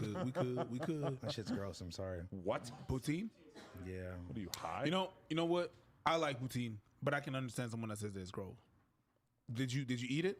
Yeah, in Toronto. No, that's not real poutine. Ah, come on. That's not real poutine. No. How far is Toronto from Montreal? 6 hours. Okay, all right. You don't think anyone could have traveled between the two? They could, but it's just Toronto really have it wrong. Well, I mean, they try to make it like the poutine thing. They try to make it a Canadian thing, and it's not. It's a Quebec thing. It's a province thing. They try to export it like, oh yeah, we did. No, you didn't. A Philly cheesesteak is not American. It's from Philly.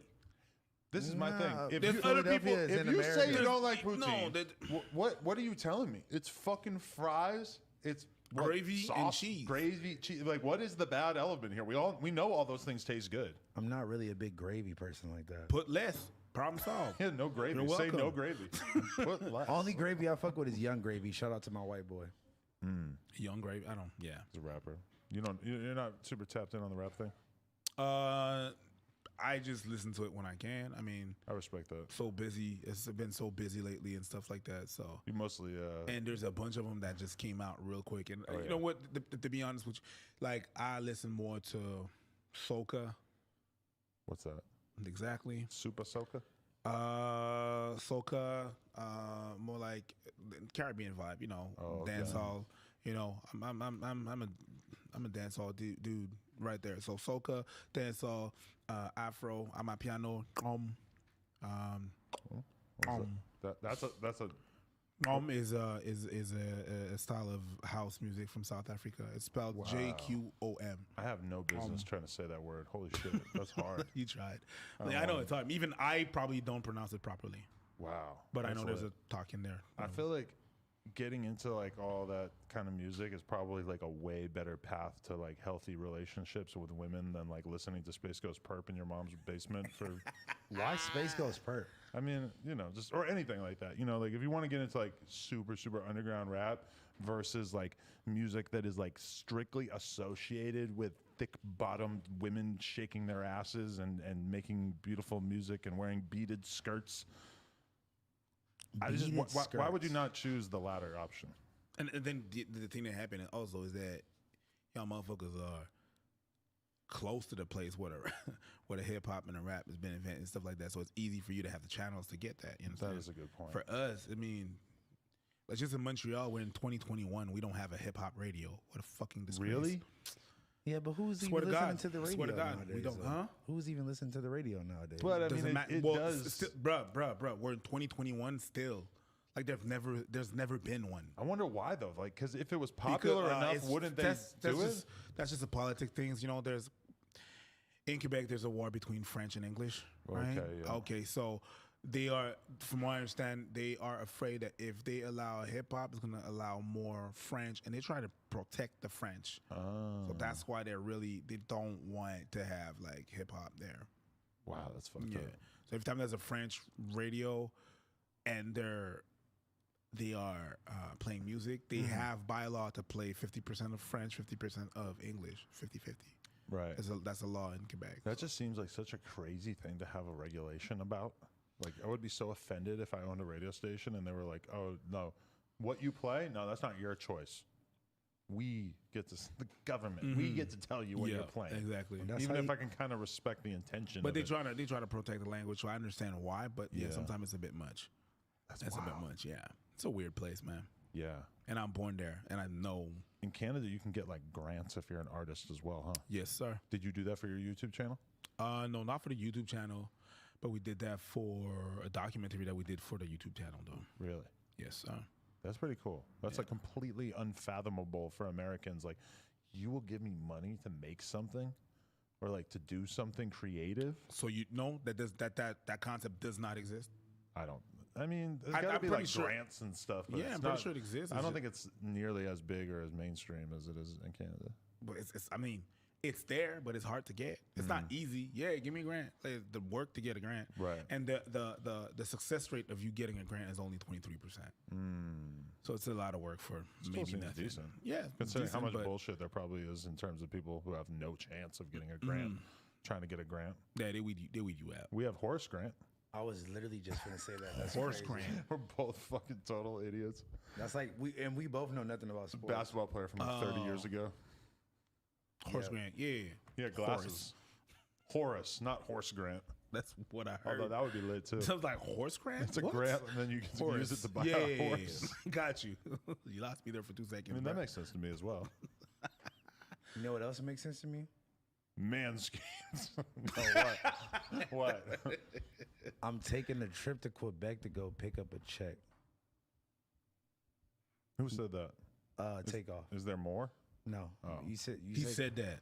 Yeah. And like I live my life by that motto where like if you pay me, I will go wherever in the world. That's what I interpret that line as. To pick up. Yeah. Well, I mean, it rhymes, but yeah, that's how we. The problem begins once you start to be like, well, okay, I need X amount of dollars to go somewhere. And then the problem becomes even worse once you realize that you hate traveling and you just want to stay home.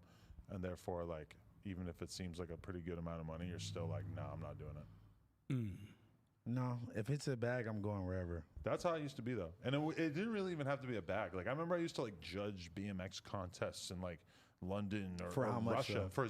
for like $100 and a plane ticket and a hotel Yeah, because room. when you really love what you do. And Definitely. it's not like I had any other offers. It was like, oh, I get to travel Yeah.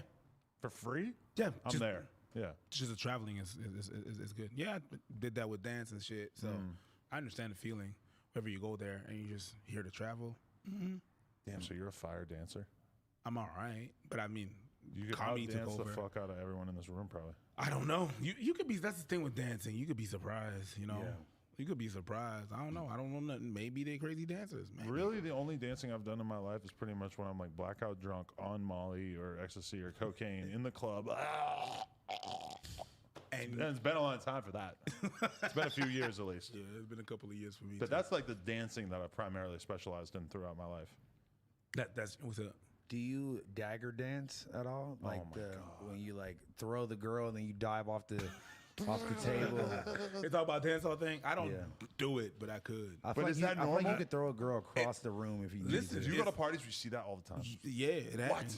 Yeah, but I mean, I must dagger. It's a you must dagger. I must dagger before I die. If your perception of dancing is you have other steps before you dagger, my man. Yeah, before you jump on a gal and you dagger, we have to show you other steps. It's gonna talk about I just dagger. want to just straight dagger. You went from to dagger. Nah, That's what it looks like when they're just doing the aggressive humping. Like, hey, it's like theater. That's what it is. it's like what? It's like theater. It's WWE. It's like That's exactly what it what it is. is. It's a scene. It's just they're just reenacting some things. letting the world know, like, this is how passionately I feel about women. That's not what I said. I will move my hips this aggressively. Well, you know, there's such thing as a bedroom bully, you hear? What is a bedroom bully? A bedroom bully when you wreck that girl in the bedroom, you hear? Whenever you go in there, and you work the girl, and when she come out of there, her knees shake, you hear? Like a earthquake. That's what happened. I feel like I need to tap more into my Jamaican side. I feel like we need to get Chet Hanks to review. Oh, Jesus fucking Christ. You ever do a video about this him? motherfucker Chet Hanks. No, why would I? Because it feels He like might that. be an island boy. Do you think that is that offensive to you when Chet Hanks is just like doing but better? To He's like me, improving it. Oh, you said better? Ooh, you said improving it? Ooh. No, that's the thing, right? It's like, yeah, some people don't like it when he does that because it's like, it's just I can't put my finger on it, but there's something off about it. I think it's because he's white. Yeah, because like, what's the difference between him and Drake doing it? And even Drake is. But even he doesn't do it as bad as Drake, and even Drake, some people don't like it when he does it. Even Drake, when some people don't like it when I do it, and I understand. I'm like, hey, I'm not Jamaican. I'm Haitian boy, you know. So I understand what people are like. You just have to understand that. You know what I mean? So when Chet does it, I don't know, something is off.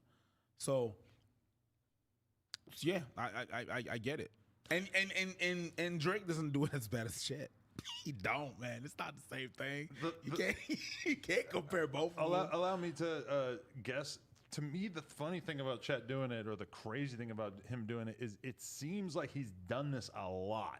Like he's well practiced. It's smooth. It's like he's done this 100,000 times before. I wouldn't say smooth, but it like he has the confidence behind it. There's definitely That's confidence. the most important thing. Yeah, yeah, definitely. With anything in life. Yeah, if you got that exactly, if you got that confidence, people are gonna like you can't be overconfident. If I were to make an Instagram video speaking patois that confidently, that loudly, I think it would be mega viral as well, because it's like a fucking car crash. Like, why is this happening? Why is this white dude talk like?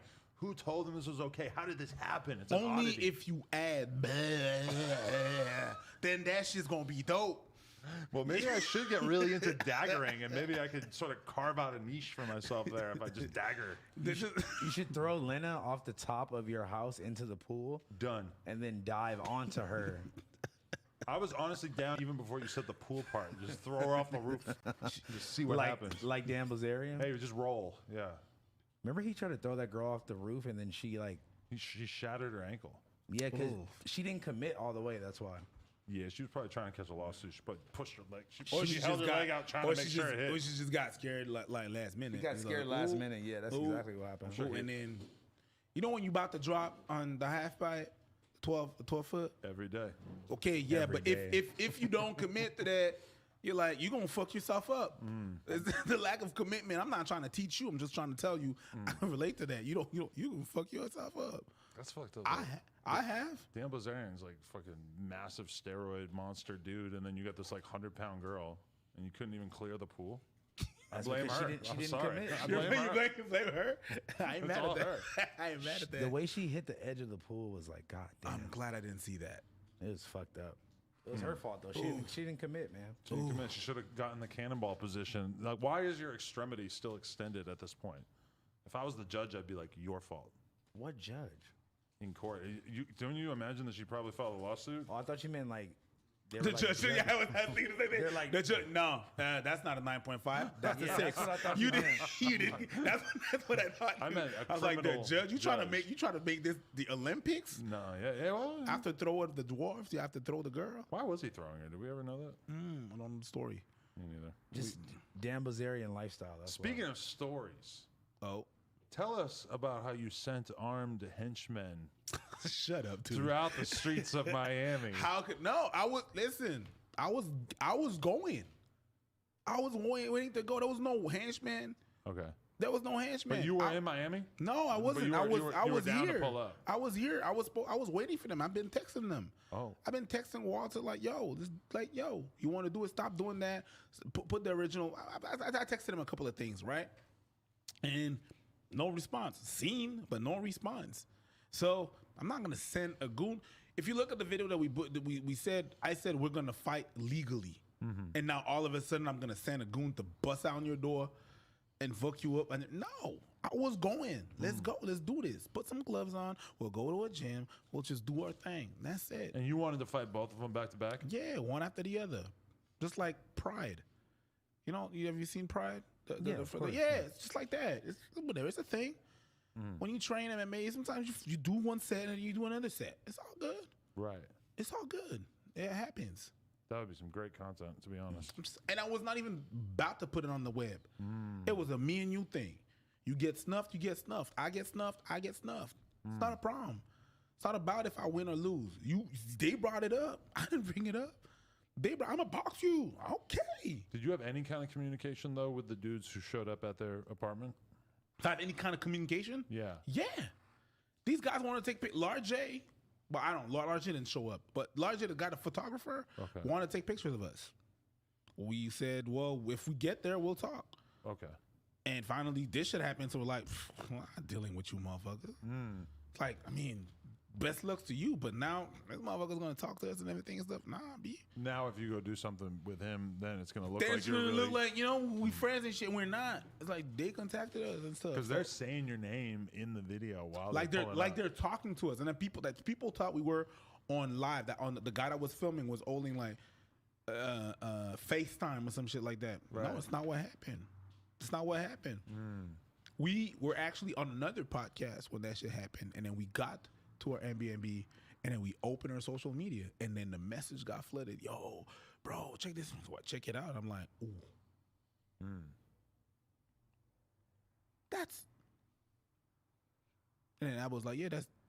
Because I met the dude when he went there. Because he went there, and he met. That's Ayande. That's the dude. We used to work with him. So no, there was no paid henchman. I was going myself. He's like, I'm the henchman. I'm just gonna do what you said. You challenged me. I'll go. I said I'll go. I've been texting, no response. Let's go. The only time that he was talking back and forth with Abba is because Abba was like, after we shot the video and we released the video, Abba sent them a message saying, "Yo, preach is down. Let's go." He's like, yeah, $500,000. $500,000? No, you challenge. Let's go. There's no money. No, let's get some promoters and everything. And I was like, no. I'll give you $20K and you show up. Then that's the communication we had with the Fresh and Fit dudes. Bring $20K and no, you guys are cloud chasers and this and that. Nah, how are we cloud chasing? You challenge someone. I challenge you to a fight. Let's fight. Let's go. We're gonna fight. You wanna fight? You wanna box? Let's go. And then you say, yeah, I'm gonna fight you. And I'm like, you're a clout chaser. Where's the sense in that? And I specifically said in the video that I was going to do that shit legally. So, because I don't want to go in another country and be illegal. We have numerous videos about that. Remember when what's his name? ASAP went to what was this? Sweden, and then he started beating on the, and we were like, dude, you're not in I'm not in my country. Yeah. Why would I do something illegal? And something so traceable as sending someone. It's easy. Bank accounts and shit like that. It's easy. If those guys decide to press charges against that dude, if somebody had got shot in that altercation, it's on us. Why would I do that? They put on the web that they were shopping for firearms. Now I'm gonna pay someone to go there and do it for me when it's easily provable. Bruh, that's too much sauce. If this that's was a rap poutine music, for you. If that was rap music, that's too much poutine. I'm not having that. It's too much sauce. I'm glad that you guys don't have like a little Tim who's going around fucking running around on people, because then it could have been a totally different situation. That's what I'm saying. So I just want to do that. They're not responding. They're not about that life. We're not the first people that they challenged to a boxing match. Right. We're probably the first people that was like, oh, today I got time. Okay, but how about this? They backpedaled immediately. And then they backpedaled immediately because I was like, yo, today let's go. Because this us being in the States was scheduled months ago, and coincidentally this thing happened. This thing happened. So I was like, oh, okay, you talk about willingly like that, and I've seen you talk about other people saying that you're going to box them. I'm going to be in the States. A plane ticket for me to go to you is nothing. My parents got a whole house out down there in Miami. It's okay. So plane ticket is nothing. I could set it up. Let's go. Abba knows a dude that has a gym in Miami. We could set it up right there. They didn't. They backpedaled. I said clearly, I'm gonna take one bitch. Then I'm gonna take the other bitch. That's it. At what point did it get like? At what point did the disrespect get to that level where it's like, okay, we gotta fight now? They talk about we disrespected them. We did exactly what we always do in our videos. And sometimes we even do lives. And Abba's gonna bring the live back, like some clips from the live that he did, and we're gonna talk about it, right? So we did exactly what we did. The views are stupid. The views are stupid. You could be a cool dude and you have stupid views. It's normal. It happens to everybody, right? That was cool. So whenever we did that video, that's all good. The only thing you had to do in that video is dispute what we said. That's the only thing you had to do, right? But no, you went on looks, you went on wife, you went on, you're gonna send me back to my country on a boat. Yeah, the wife thing was a little. The wife, well, my wife, that's all. You don't see pictures of her nowhere because she doesn't want nothing to have nothing to do with that life. You know GSP, George St. Pierre. He's an MMA dude. Oh yeah, he know. Have you seen his girl, his baby mom? No. You've seen his kids? No, I don't think so. Same reason. There's a lot of people that they didn't choose that life, so you get them out of the way. And look, even she was out of all that, and look what you did. You just proved my point right there. So that's where the disrespect started. And then you challenged me into, we could both of these. Cool. You want to box both? I'm gonna box both of you. That's where the disrespect started. You look like you could probably take both of them in one round. No comments. I mean, but I think Myron's got a better shot than Fresh CEO, to be honest. Not that I have a dog in this fight, but I feel like Myron would be the better match. Probably. But who knows? A guy's size doesn't necessarily tell you it doesn't who's mean gonna be the anything. toughest You know, dude. there's so much things. Stamina. There's just, one hit, one lucky hit. You know what I mean? You've seen big dudes say one hit and it was done. Lights out. We seen that happen. So that's why I said, I don't care if I win or lose, because anything can happen. The number one thing that I see from the Fresh and Fit fans, though, when they are sort of defending the Fresh and Fit guys, is they say, Myron went on these dudes' podcast, was welcomed into their business, into their space, and then he made a video that was talking shit about them a few months later. And that kind of is like the judgment call that you have to make in assigning blame for this whole thing, because if that video really was so disrespectful, then their response is kind of warranted, and then the whole thing is kind of on more of an even playing field. If you think that video wasn't so over the line, but then their response was extremely out of the line, then it all falls on Fresh and Fit. It's just so much that, what did we say that was so inflammable to them? I don't know. It was about prostitutes. I'll wait. It's been a week since I saw it, so it's like kind of hard to remember how. Because I offensive said it was. that your choice of, like your views are stupid, and that's the thing. You can have an argument with someone. You can be like, we can disagree, but I'm gonna try to see why we disagree, and what are you basing your disagreement on. There's you could take two people that have the same views, right? I don't like vaccines. Cool. Why? Because they're trying to put a chip in you. That's why you disagree. Okay, why do you disagree? Well, I don't care about vaccines, but this one particular was a little bit quickly and blah, blah, blah, and has a way of positioning everything they have. I'm going to be like, your views are stupid. Although the end result is the same, right? But it makes no sense, right? And the same thing that happened with them. It's just like, if you bring me someone that had this and studied this and been around sex workers and know the game of sex work and stuff like that and how it is, oh yeah, people don't respect you like that. You're not gonna. They don't want that. They just want to bust a nut, and that's it. Let me give you a hypothetical situation. Go So ahead. our friend House Phone here, and this is not hypothetical. This is a real life situation. He was talking to a woman. Yeah. Oh, this isn't hypothetical. Okay. And he was asking her to hang out. Yeah. Trying to get in the cheeks. Yeah. And she responded Allegedly. with basically a price sheet of what it costs to spend time with her. Had the overnight price, had the half hour price, had the hour and a half, 2 hours, whatever the fuck it was. Okay.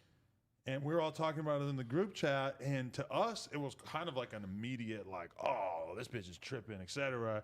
But then he's like sending some pictures of her, and we're all kind of like, well, shit, you know, $500 is $500. I mean, shit, that might not. That be was probably the cheapest option. Yeah, I think it was like a half hour, might have been 500 or something.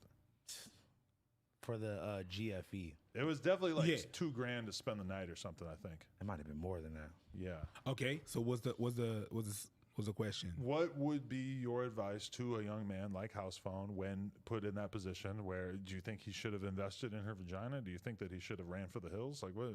I haven't been on the dating Who market says you're for a investing while. in her vagina? Well, you're investing in you. His meat going into the vagina. You want to bust a nut? Bust a nut. Do you have that cash loose? Can you afford that? Then whatever the hell you want, whatever. It's too. We're talking. Wait. In this era of hashtag I as well, we're gonna talk about two consenting adults doing whatever the hell they want, and they put a little money on that. I don't care. It's two consenting adults. You know what you want. She knows what she wants to give, and then everything goes well. It's a transaction at this point. I don't care. You have the money for it. Go. That to me is I don't think anyone's questioning that it's moral, that it's okay for two people to, you know, engage in this transaction. Cool. Although it is illegal. Depending where you are, but yes, right. absolutely. But I don't think there's anything morally wrong with two people agreeing on a service being traded for a fair price. But at the same time, to a young man like Lil House Phone, I would not necessarily recommend that to most people. Now, maybe he's at a point in his life where he's got enough expendable income that if he wants to spend $500 on a hand job, that's just where he's at in his life. How old are you? 28. Is that young? Because when I hear you talking, you say that young men like, I'm talking about 16, 17, 18, 28. If you're 16 and you're paying for hand jobs and inadvertently turning these women into pedophiles, that's fire. But I didn't. Good on you. What I mean by that is just, if you got the money for that, I'm not gonna push you to do it. I'm not gonna be like, yo, vote hookers. I'm not gonna do that. But I mean, I don't care. I'm invested into Bitcoin, Ethereum, NFTs. I still haven't plunged into the prostitute market. That would make you a pain. Never ever in life. Well, no, one time. Where were you? Maybe. I was in China. Okay, I feel like that's different though. I always hear these. I felt like I stories. was on a different planet, so it was kind of like whatever. I'll try out this. It was weird though. They were using like wet wipes there, like to clean off your nipple, and then they suck your nipple. I'm like looking at them like, I don't want you to do that. Like, do they use like a nipple condom? No, but they're like they put a condom on your dick and they're sucking your dick through a condom. It's like, why the fuck am I doing this? This is so stupid. I don't know. The feeling, I don't know. You're not invested. You don't take part in what? You're apparently in a relationship. So, yes, I am. But you don't. You're not a fan of the prostitute thing on a personal level. No. You never invested even earlier in your life. No. I got some friends that do that. I got some people that know that do that, but no. It could be a nice way to just meet someone. Spend a little time around them. Yeah, you start off as a customer and then you like build a real relationship with them. Wouldn't that be kind of like the best way to get into a relationship is by paying them for sex? It's kind of the ultimate love story. It happened to a couple of people. It's the oldest love story in the world. It happened to a couple of people, you know, but it's not likely to happen. But whatever. Yeah. Also, how people perceive that kind of word. Well, okay. I used to know these motorcycle dudes, right? They're like pro motocross guys. Right. So they're traveling all over the fucking world, and they're pretty badass party animal dudes. But they, you know, they show up in Australia, and this is like the 90s, so they don't have a bunch of girls lined up to hang out with off Instagram. They're just showing up, and what do they want to do? They want to fucking snort cocaine, drink whiskey, and fuck women. So what do? They get some prostitutes. The prostitutes are all tapped in with all the other crazy chicks in town. By day 2, they're like, oh, we're not paying anymore. We're just partying with these girls and just doing hella drugs with them. And I was like, oh, that makes sense to me. I could see it as being like a nice, nice inroad into hanging out with sketchy fucking women. Yeah, I don't think you're paying. I don't think that's just a me talking. Right? These are some alphas. But I don't think when you're paying for a prostitute, you're paying for the pussy. You're paying for her to get the fuck out. and leave you alone. The convenience. The convenience. You're paying for not having trouble. You're paying for not dropping in your DM. You're paying for not sending the police if you stop DMing her. You're paying for a bunch of, you know what I mean? Maybe you're That happened to him, yeah. I'm just saying. That was one of the craziest experiences of my life. That's pretty crazy. That you stop talking to her and then she sends the popo. I will say that you are putting together quite a sales pitch for investing in prostitution, because when I hear you describe it that way, it's kind of almost like, wow, like the idea of a woman coming over and having sex with you for free is almost as crazy as, like, you know, going to a restaurant and having food for free. It's just, I don't see it. It's just that it's not a big deal to me. Yeah.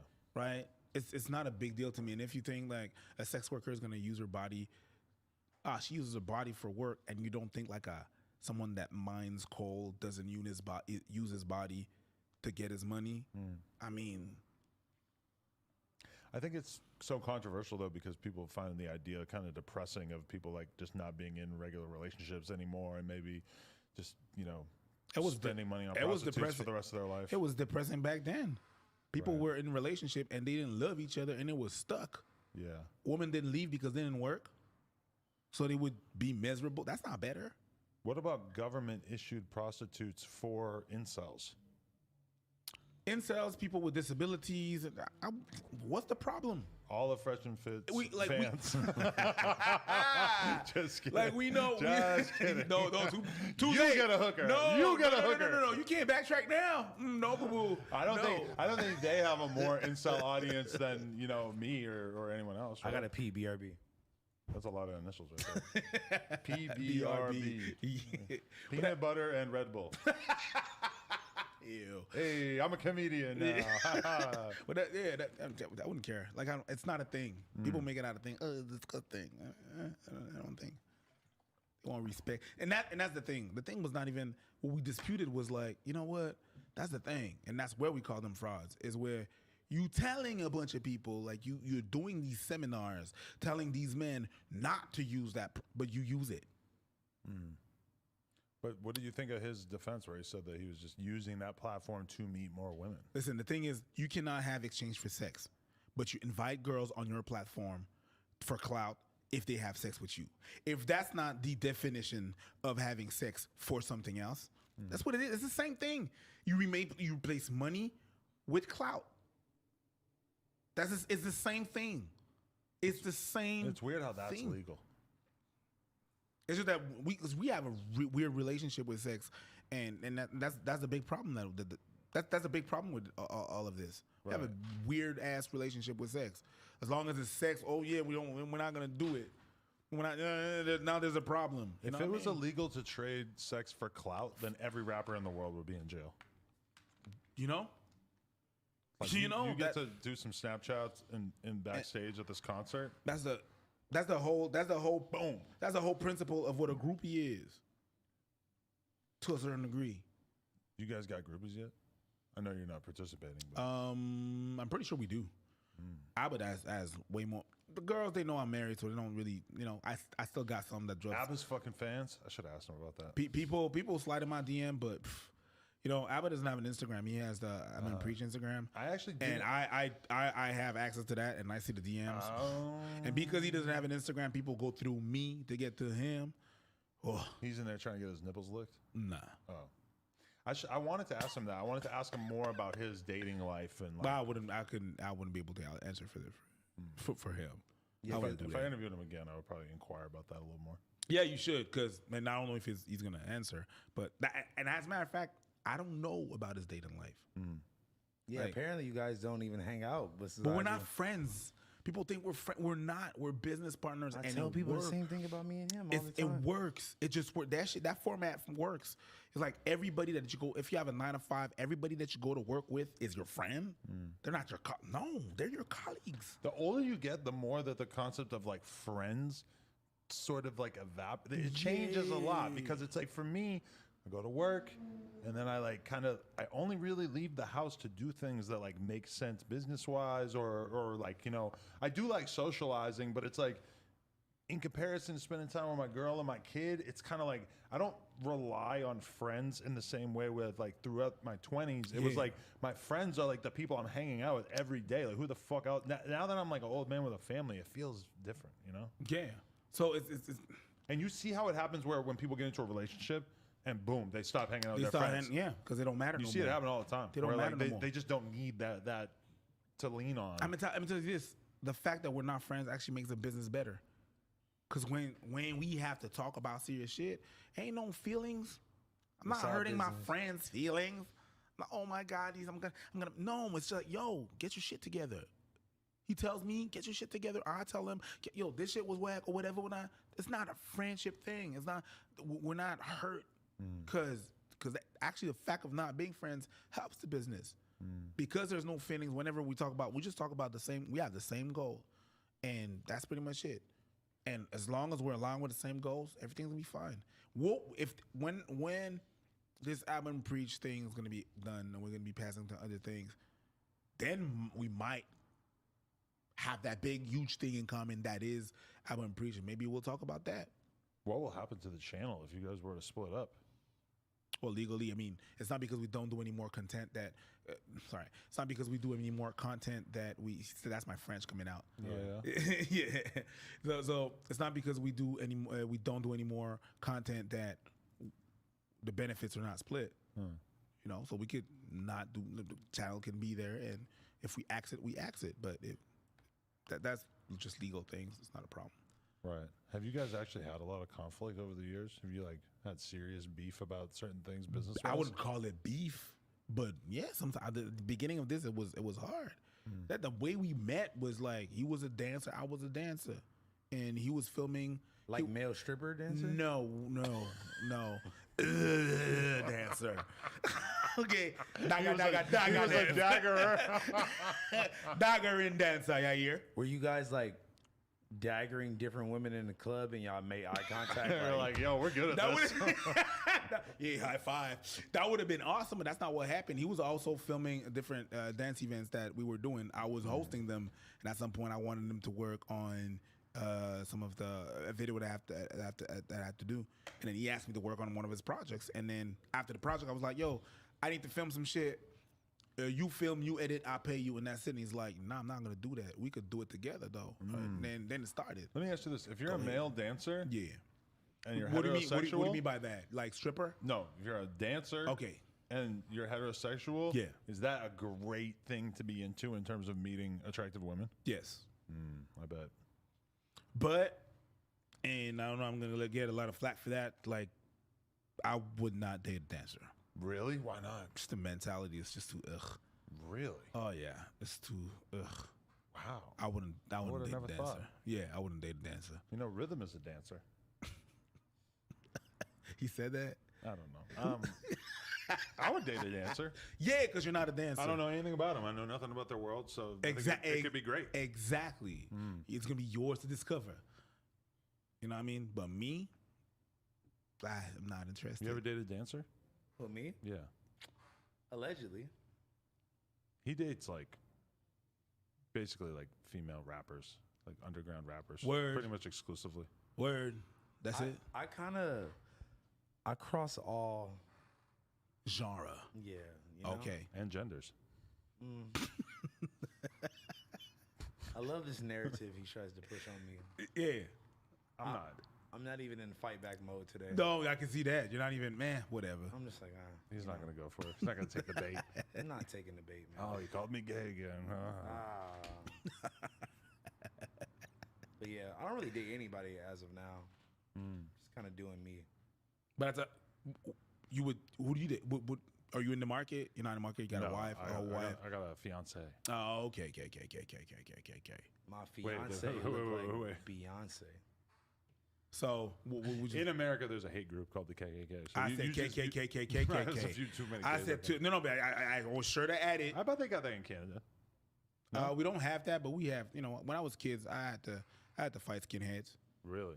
People like this is Americans think like Canada is a sweet spot, and that cops don't shoot black people. Really? And we don't have police brutality. It is all kinds of crazy shit. It's stupid. Really?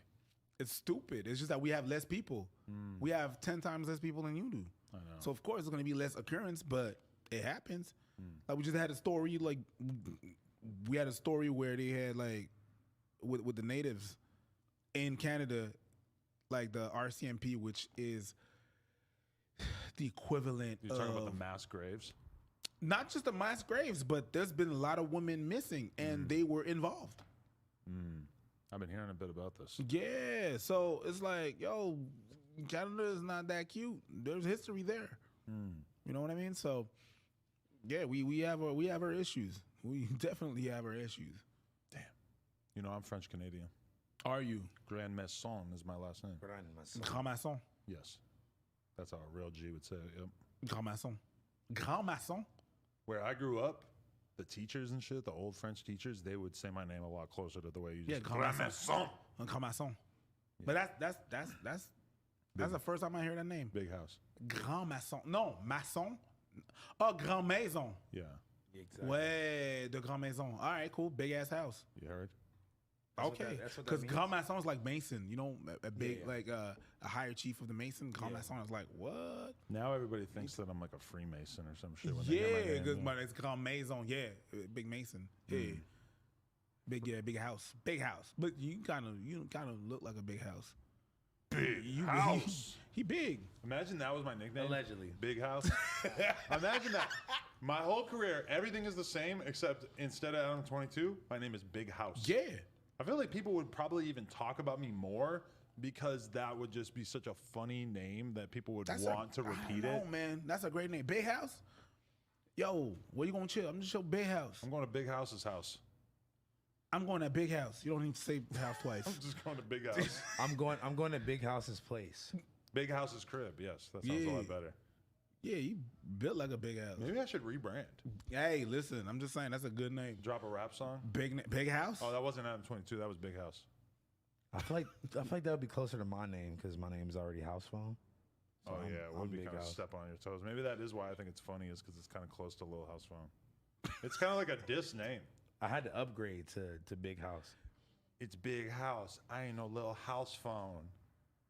Something like that. It's Big House. I got on a big blouse.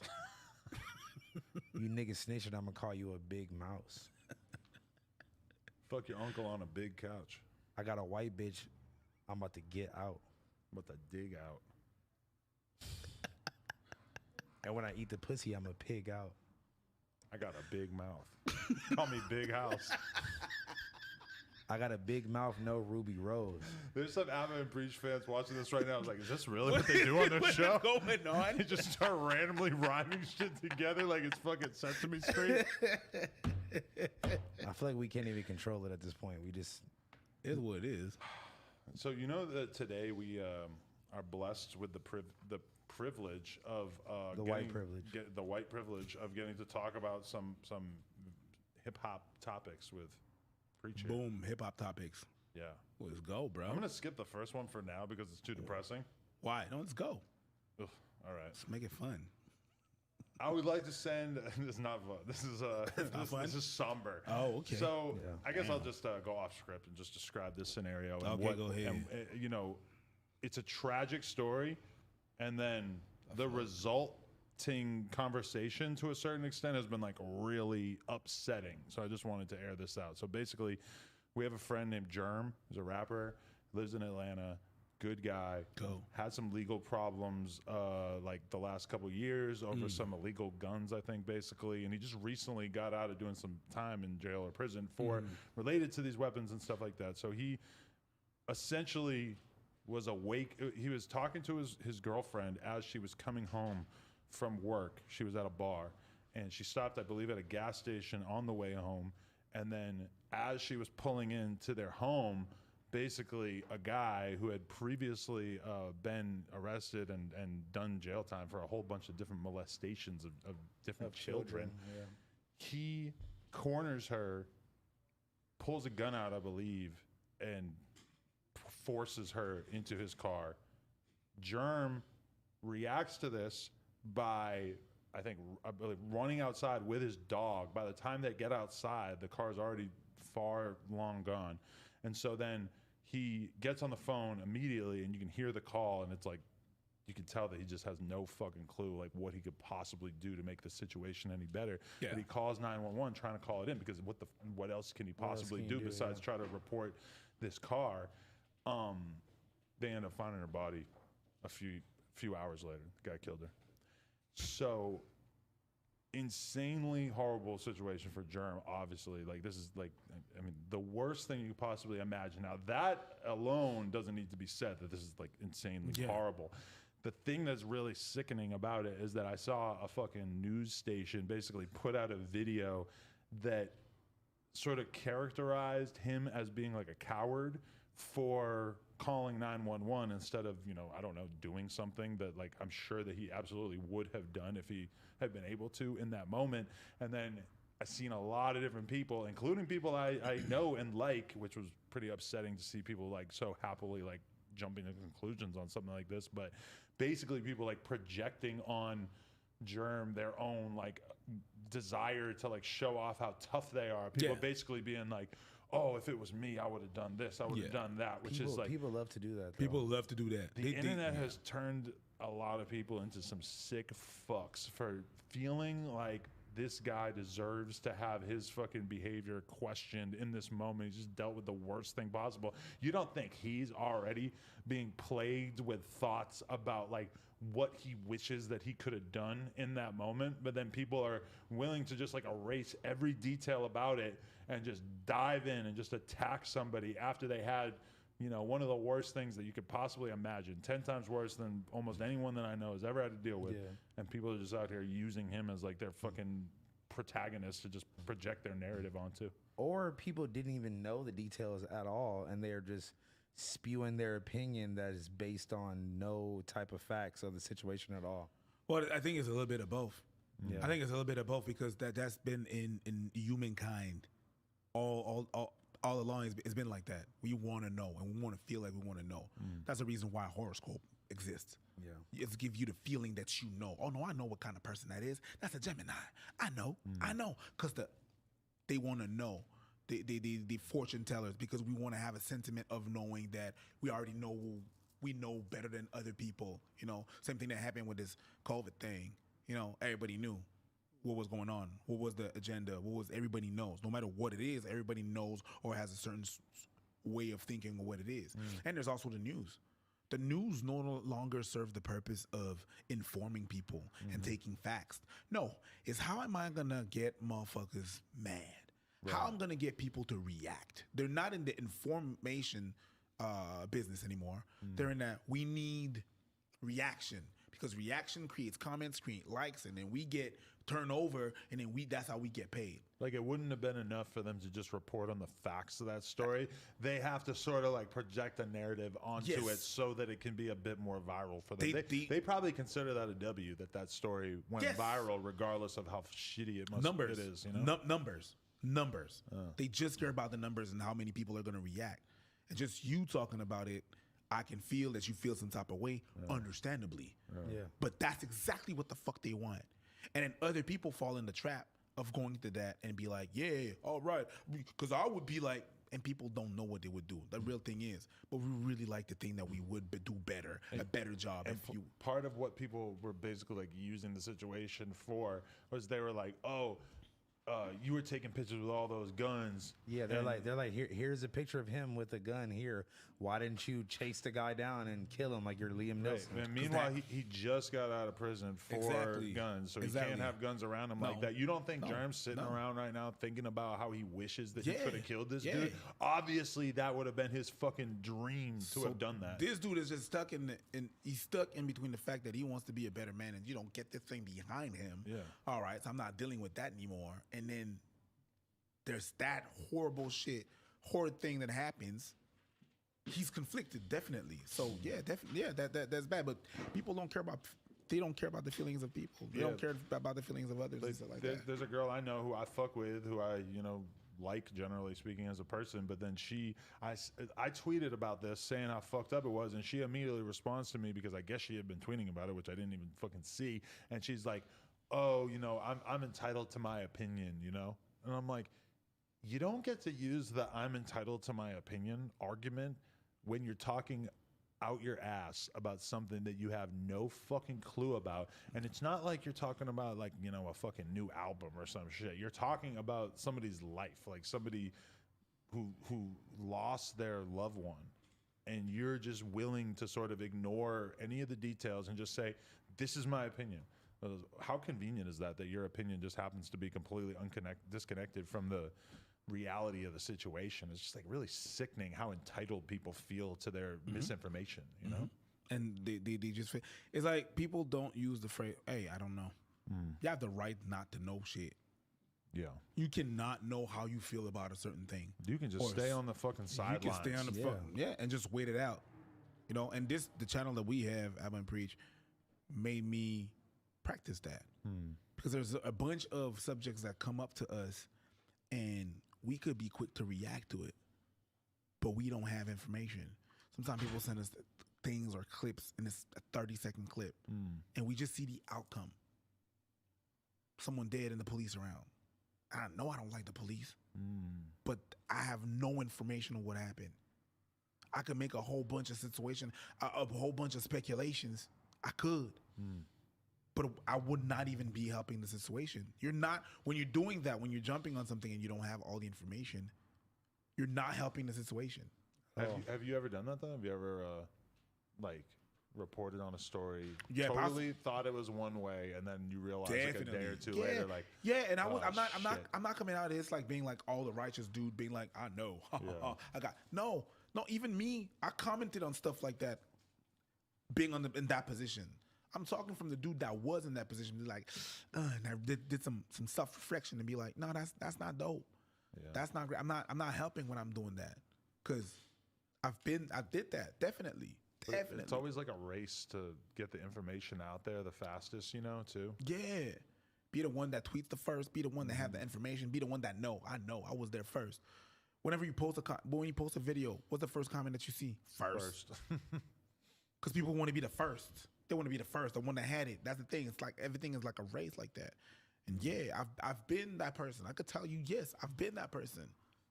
Sometimes the first comment is something about house phone, though.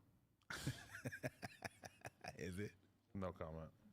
I guess so, but see, you're not in the fight. You're not in the fighting mood today. I ain't mad at that. I respect that. You let it go. It's just been so much bullshit going on just in my own personal life and shit. Just the last couple weeks, like shit has been crazy, man. So like, this is a break right now. Not really. I mean, like, how close were you with this girl who passed away that you've been posting on your story and shit? Because I always like knew her a little bit, but I didn't really know her. She was like one of my friends. She was a really good photographer. She kind of struggled, you know, like we all have our struggles, and she had got her shit together and was doing really well for a minute. And one of our other mutual friends passed away maybe a couple weeks ago. And I think that she was just like taking that hard and just like kind of slipping back into like her old habits. And I don't know, man. She passed away the other day, and it's just been fucking with my head, because it's just like that was kind of like the last person I would have expected that to happen. And I don't know, dude. We had like a long ass 4-hour convo, like literally like a couple days ago before she passed away. And I don't know, man. I've had like a really rough last like 2 days, just like kind of coping with the shit. And we weren't like the best of friends. I mean, like we were close, but like, you know, as you get older, you kind of separate, and you do your own thing. And I don't know. I just wish that I could have done something more or been there for her more. What could you have done? I don't know. She texted me on like Thursday night and was just like, love you, randomly, and I didn't even see it. How was you supposed to see that? By looking at his text. By looking at a text. Yeah. You know, I mean, I understand the sense. I really understand the feeling. But it's a bit unfair to put all of that on you. And I swear to God, I know exactly how you feel. But I could tell you all day long to be like, yeah, you can't feel like that. That's your feelings. And I can understand that. But it's a bit unfair that you put all that on you. and that you'd have to read all of that based on one text. We talked about this earlier, just like with your boy Germs. Whenever your boy Germs passed, people want to know that they could do better.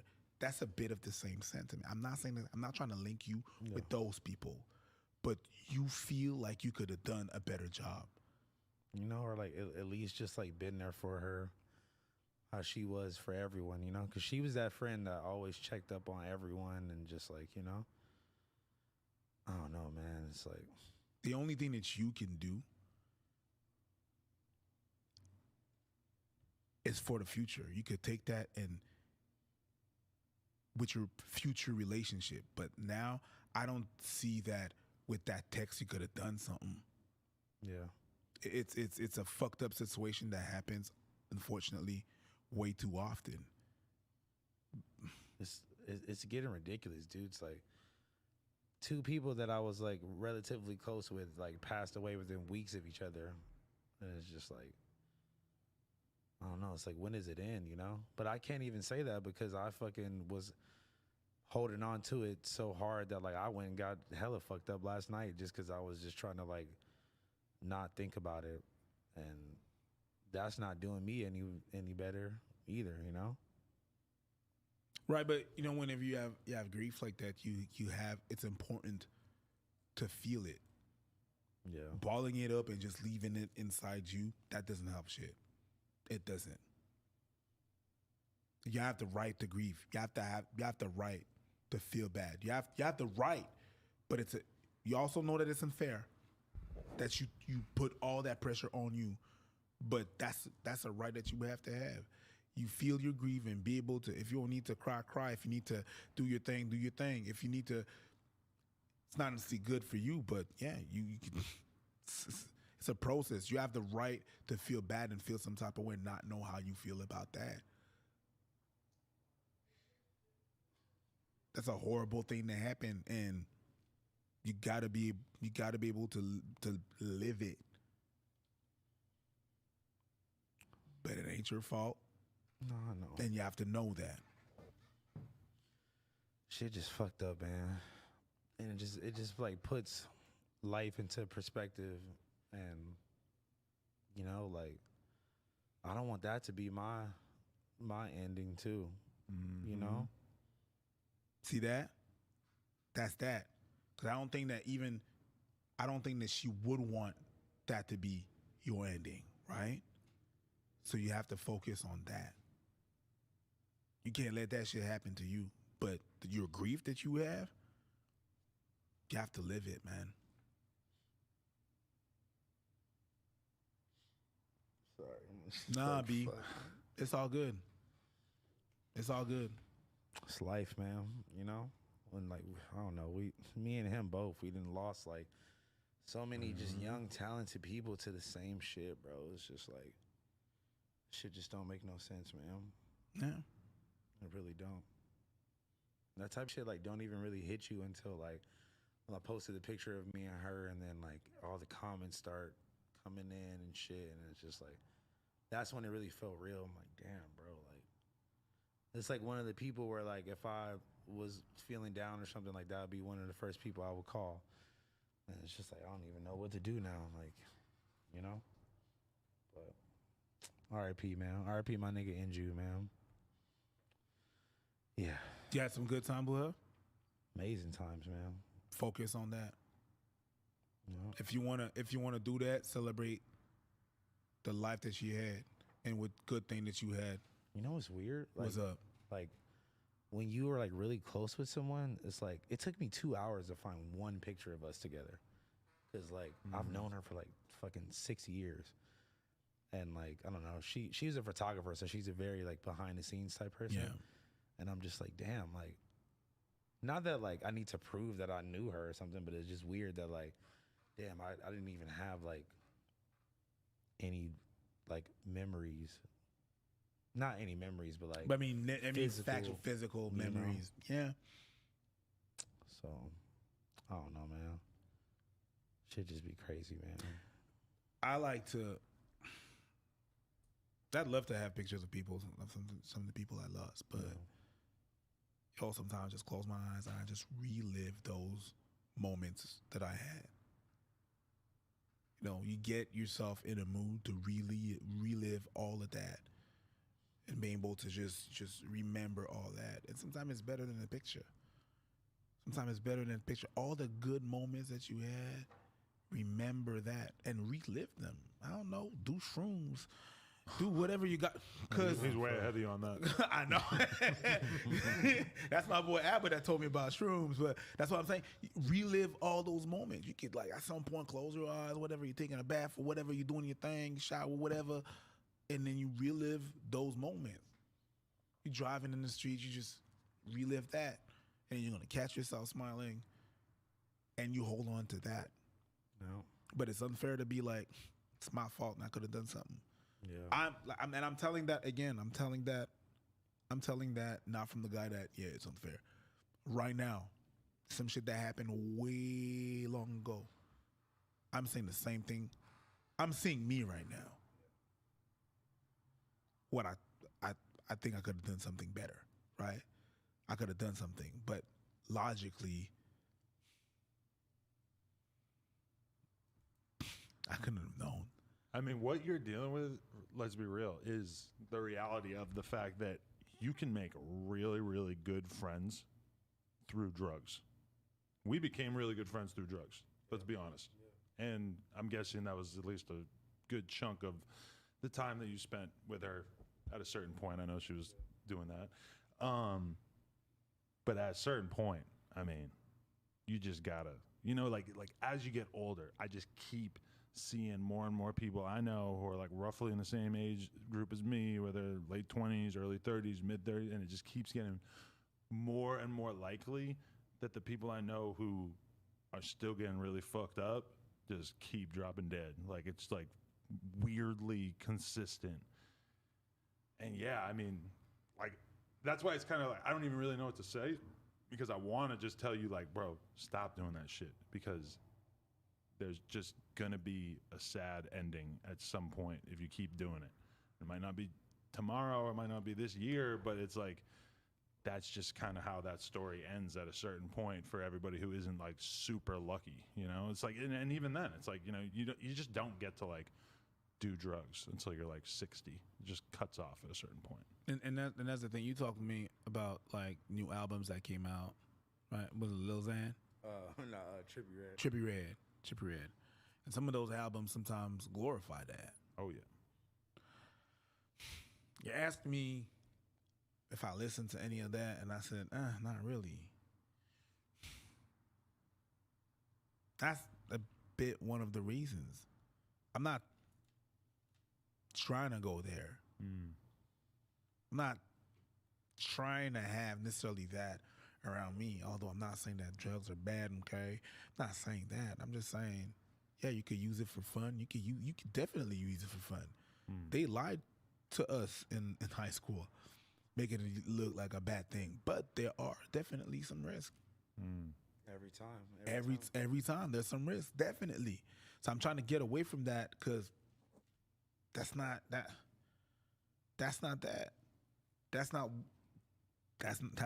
ain't it. Even sometimes just being open about it,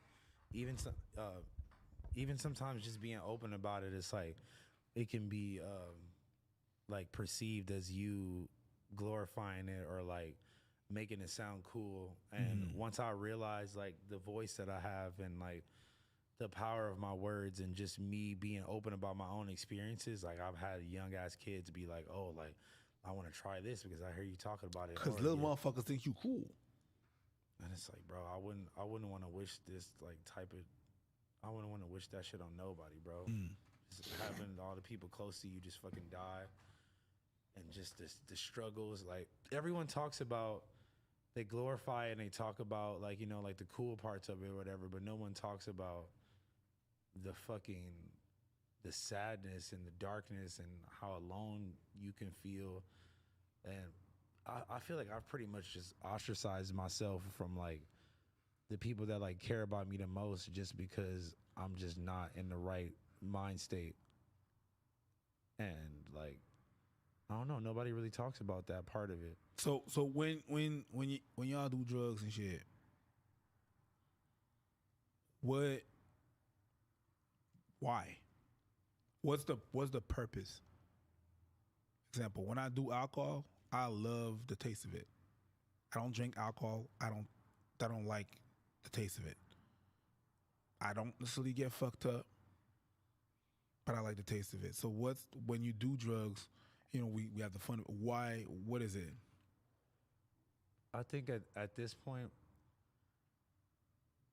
at first, I felt like I couldn't socialize or I couldn't necessarily like be that version of myself without me being like that, until I realized that, like, yo, people like me for me. I don't need to do that. But then at this point, it's like, it's kind of just habit by one part, and then the other part is just like, I guess just me trying to drown out all the shit that I just got going on and just feeling overwhelmed sometimes, and just like using that as an escape.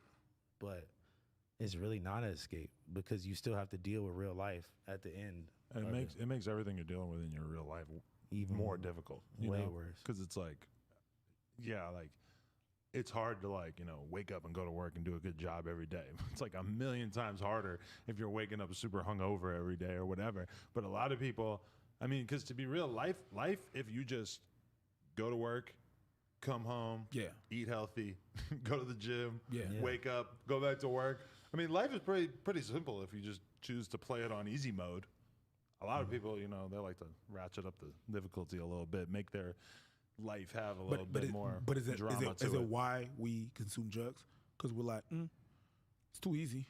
I think sometimes, like, I feel like that kind of is. Like, a lot of people, I think, they're growing up, they haven't really, like, not that I'm saying this about you, but, like, they haven't really struggled necessarily. They haven't, like, been through that much shit. And there's, like, a real desire, I think, within people to have this, like, hero's journey. The rush. Yeah. Or like, just, like, living your life up to, even myself, like, when I look at like what kind of drove me to try more drugs and to do more drugs and stuff, it was like, at least part of it was kind of like, I just felt like I needed to sort of like push my body and my mind to the limits, because that sort of like proves that you're like more of a man, that you can like get that fucked up and then still just go and, like, you know, do your thing the next day. It's like a weird But is that something that, like, you were consciously aware of while you were doing it? I don't know. If you had asked me at the time, I probably would have been like, nah, just like having fun. Like, I want to do a bunch of coke because it's fun and it feels crazy and the girls like it and we're going to have a good time together, you know? See, I never did none of that, but alcohol was my thing. Just because it's different, the way life was set up and shit. But I know at one point, I was not where I thought I would want to be in life. And alcohol was flowing, always there. Yes, I'm talking to guys that do more than alcohol, but that was my thing, right? And I would drink, not get drunk, but the consumption was just too much. And it was a bit of, oh yeah, this guy's a tank. He could take some more. Right. He could take some. Yeah, look at him. He could take some more shots, and I wouldn't get fucked up. Maybe it was because I didn't like to lose control or whatnot. But the amount of alcohol I took was, and it was really just to, like you said, to drown some things, just to be elsewhere, to do something else with your mind other than the same old fucking bullshit. Well, like our boy AD, who is not here today because he had to go film a video or whatever, like he was the most prolific hardcore drinker. Like, he would, you know, if he went out on a Thursday and I was talking to him Friday morning about how his Thursday night was, he'd be like, I took 19 shots. Like that, the challenge part of it for him was like very obvious when you talk to him, that like to him, that was part of like what made him was that he could be this party animal and really just go harder than everybody else. And then, like, you know, the doctor just tells him one day, like, yo, like your liver is whatever it was, I'm not gonna even try to remember, but like, it's fucked up. Your blood pressure's way too high. If you keep doing this shit, you're gonna die. And he, like, it's weird because I think he maybe wasn't even being honest with himself about the fact that he was drinking to cover up things he was feeling or shit he had been through. And then, like, when the doctor told him to stop drinking, I mean, that kind of like became a real serious thing. All of a sudden, you don't have that security blanket to throw over yourself in terms of like whatever you're going through. And I mean, to be fair though, like I don't think anything would have made AD stop drinking aside from either something horrible happening related to drinking or the doctor just telling him like, yo, you can't keep doing this, which is kind of weird because it's like, I mean, do you feel like that you would do the same thing if the doctor said like, yo, if you ever do another line of coke, you're done? Do you think that you would actually have it in you to stop, or do you think that it's kind of got a grip on you enough that you would just be like, eh? I don't think it has a grip on me enough. I just like, I don't pre-plan shit out before I do it. And then I just like kind of just, you know, like I just fall into like, oh, like I'm out like, you know, socializing or whatever. And then it just turns into, fuck, I'm up to the next day. And it's kind of something I don't even really realize until like, I'm like in the thick of it. And I'm just like, fuck, what am I doing? Like, you know? Because once you're on the roller coaster, you just want to keep it going, you know? It's like, and with coke and shit, it's not like you do a little bit and then you're good. It's like, no, you got to keep it going. Oh. Drinking, you got to keep it going. You got to like, yeah. And it's like, you know, the for me, the lucky thing I always had was that it would like, I would hit like 4 or 5 in the morning and be like, I need to sleep right now or else I'm not going to be able to get anything done the next day. And I'm like more focused on productivity than I am on just having a good time. So I always would kind of like jerk myself back to reality like early in the morning, you know?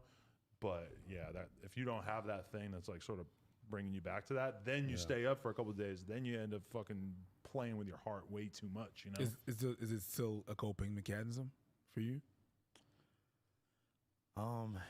Yeah, I think so. It's like, I may not be like mentally dealing with a lot of the shit that, you know, just goes on in my like daily life. And it might be something that like will be suppressing. And then it comes out and like me trying to like not think about it in the moment, me trying to like drown it out. And I don't know, man. It's just like. And do you think you have a coping mechanism with that? I just smoke weed now. Now you just smoke weed now. I haven't drank or done drugs really in like a few years, Yeah. I'm to the point too where I'm like I realize that like drinking is the gateway for me doing anything else.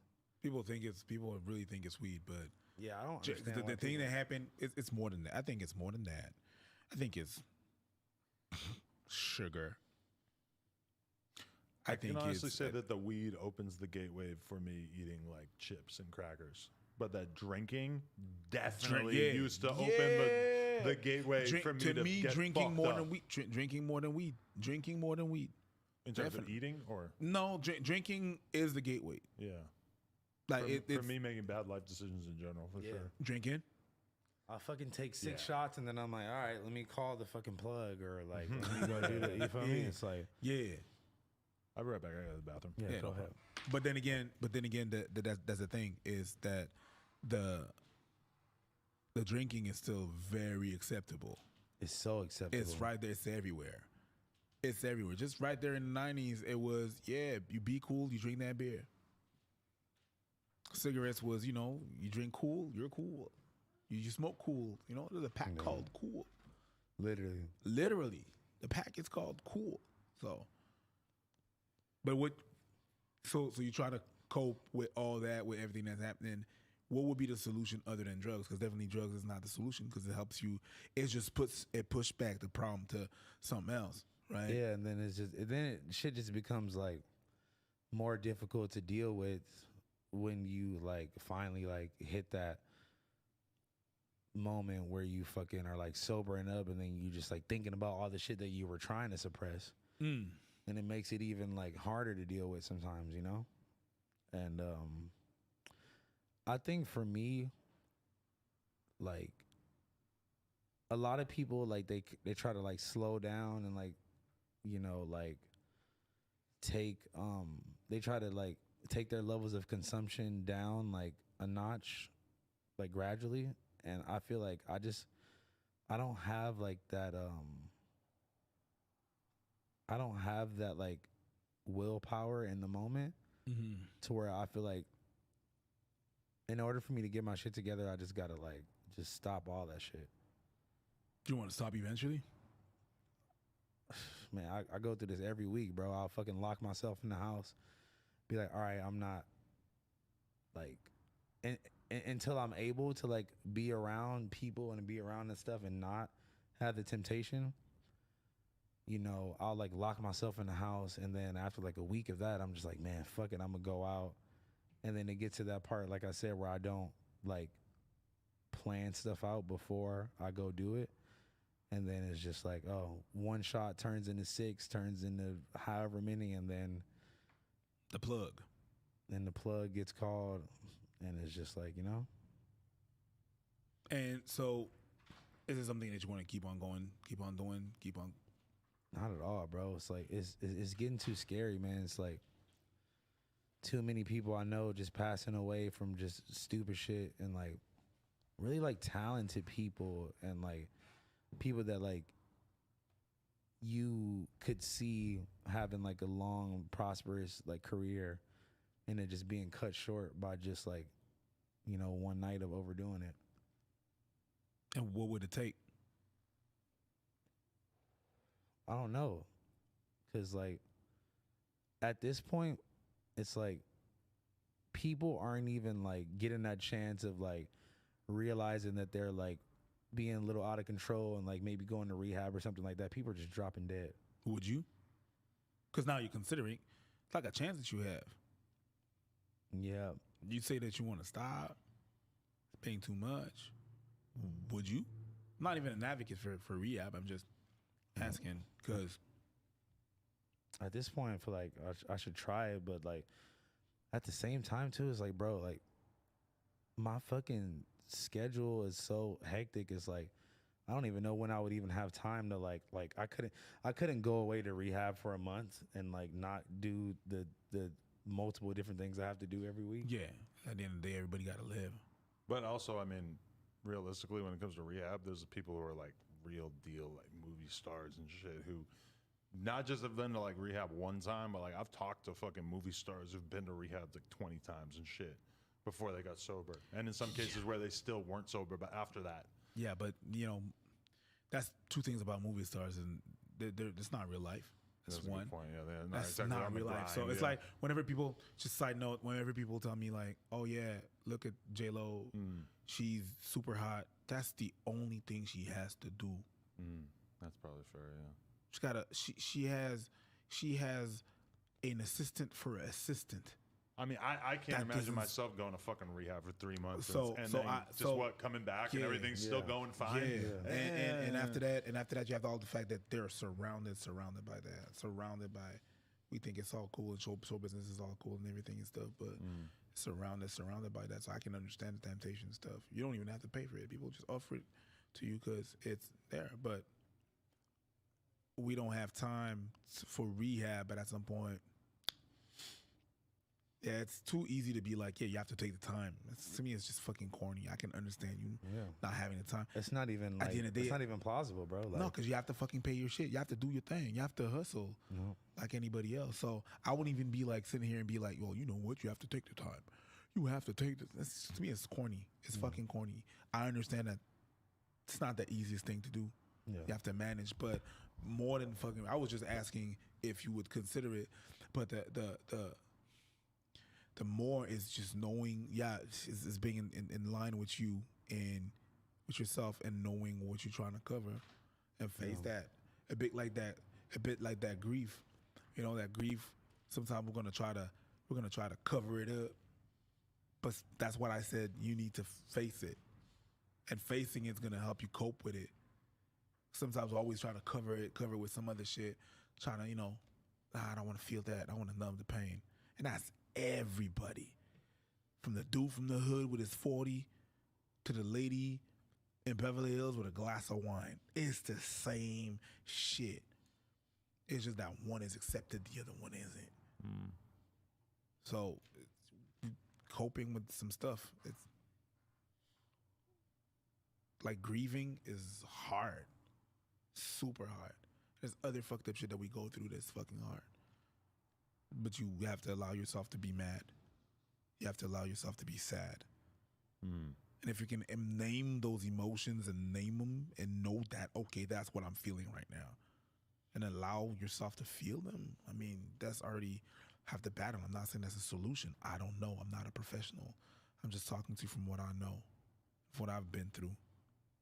For me in therapy, that's one thing that like we frequently come back to is like I'll state some negative emotion that I'm having or something I'm dealing with, and I immediately go into fucking solution mode and trying to rationalize and justify and that's kind of like my therapist will always try to pull me back to reality and be like, you don't have to immediately go into problem solver mode. Like, just let yourself be sad. Let yourself feel like shit. You know?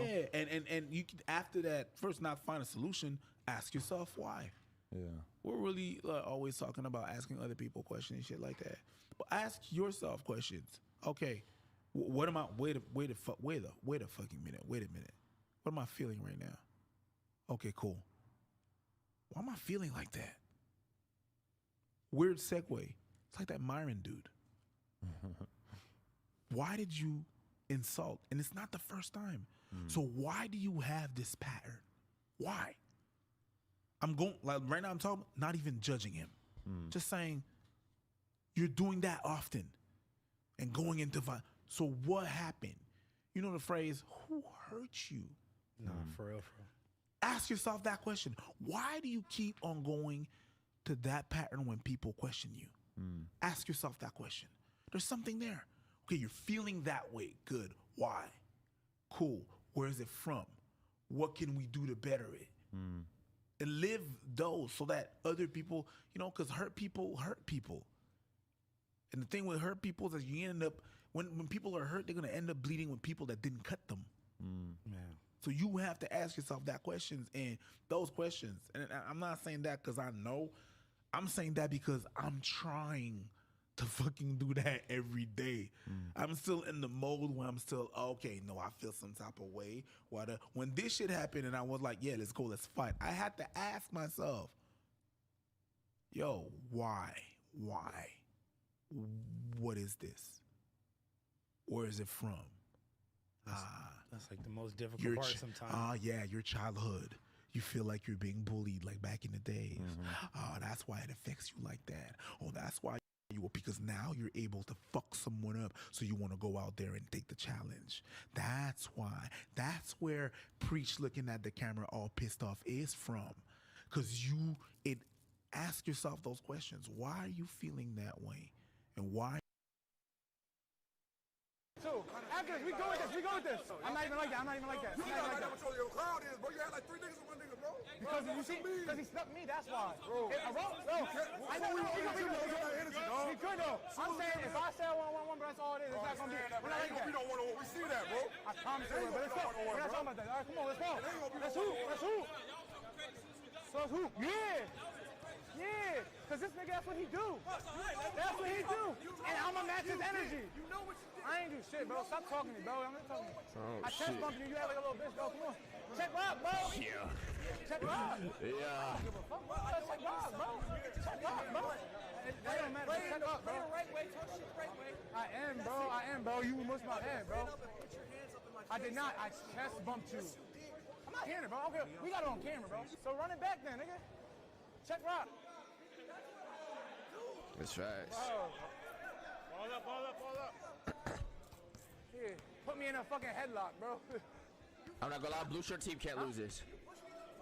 They still talking, bro. Come on, Nick. Yeah, these niggas do not want that nigga in the skull, boy. Hit it! What the fuck, Carlos? I didn't even know who that was. And as soon as it missed, I knew who it was. I didn't even realize who it was. And when it missed, I realized who it was after that. I was like, who the fuck has a red shirt?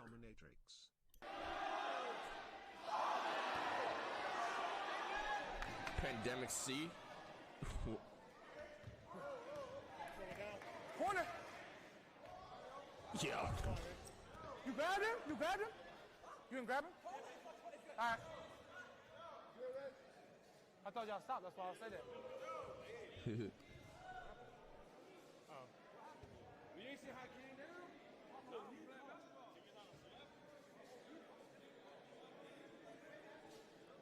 Nick, more quiet? What you mean? More quiet than usual? Or more quiet than this nigga? I can't hear that nigga talking. Bro, there's a level of playing defense and playing good defense and then doing what you're Bro, doing. I play defense. That's how I play, bro. I'm burning That's you how and I you're play. grabbing me. No, I'm not. I'm going like this. I'm burning you and you're grabbing me. No, I play in the trenches, bro. Come on, we play I ball, don't bro. care what you play. I We get play by ball. you. I get by you. Get a bucket, bro. Get a bucket, bro. Stop talking to me, bro. Nobody's grabbing you. Stop bitching, nigga.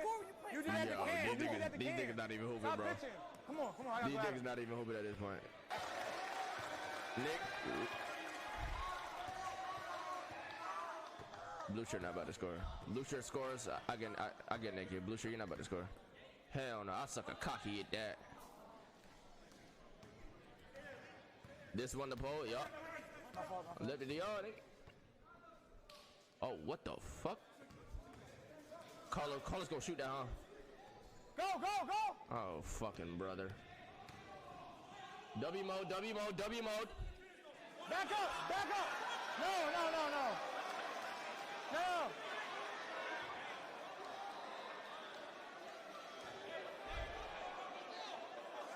That's not called. They got to back up, but that's not out of bounds. That's not out of bounds. He was getting it regardless. He was getting it regardless. We just play like whoever gets it, bro. That's what I'm saying. We just whoever gets this ball, bro. We're not trying to stop the ball every time. We trying to just hoop. You feel me? Yeah. Hey. I need to see Nick score. He can't go out. He can't go outside like that. Move, Q, move, Q. That nigga is fouling that nigga, but he needs a bucket. Nick, you need at least one bucket. Nick, you need at least one bucket, boy. Yo, reverse dunk that shit. I leave one bucket, boy. This is your chance. Or not. What the fuck, Carlos? Yeah, this is up. When's the last time these niggas scored? This nigga gotta get every bucket for these niggas. God damn, nigga. God damn, nigga, get open, boy.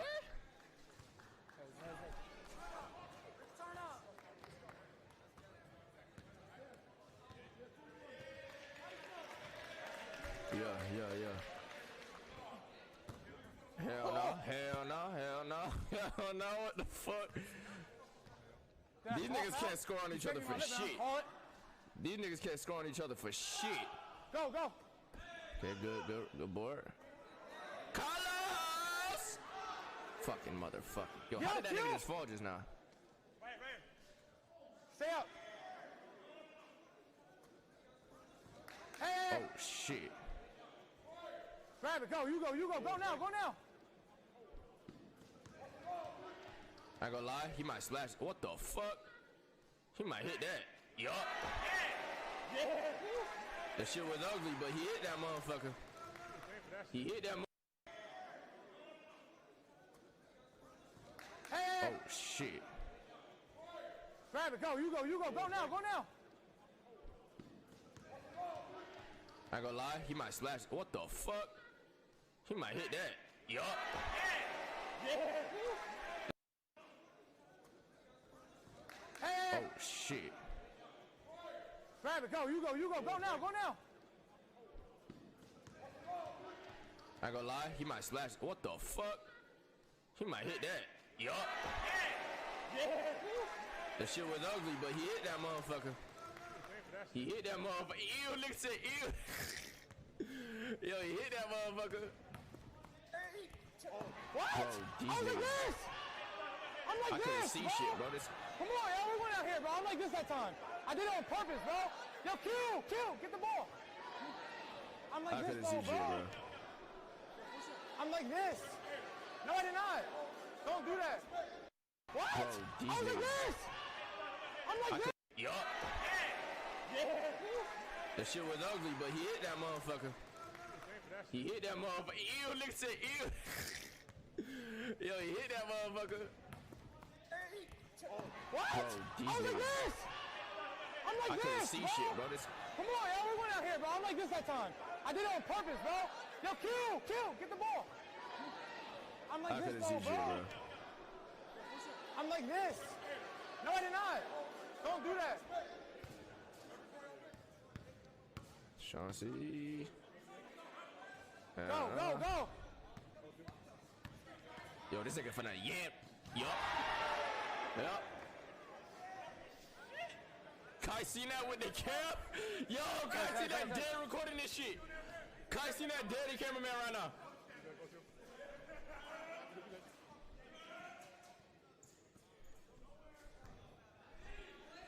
Oh, he gonna hit that.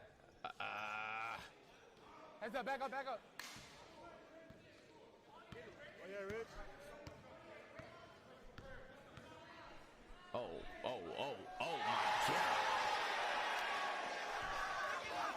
God. Hold God. Hold it. Wait for him.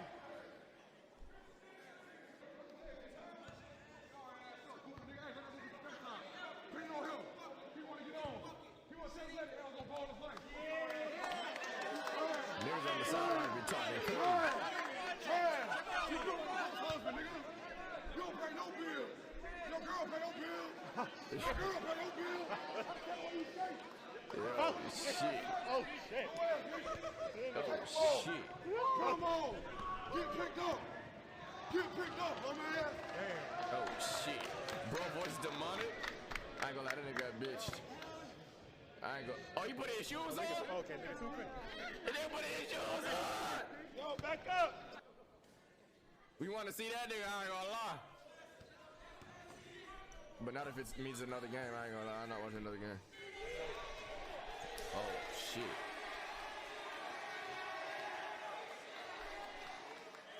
Imagine. Damn! Okay. Yeah! Nigga said, fuck up. I ain't gonna lie. That nigga said, fuck up while that shit was in the air, boy. Yeah! Go get it. Yo! Yeah! Go get it, you Damn! alright?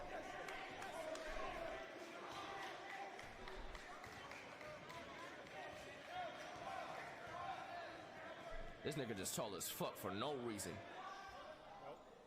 Okay, Q. Oh, they just ran into.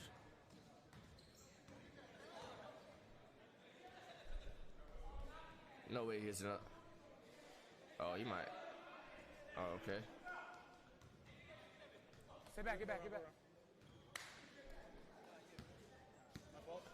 Let's see if he gets fouled. Oh, bucket. Or not. Good board. Oh, good pass, nigga. Oh, shit. Fuck.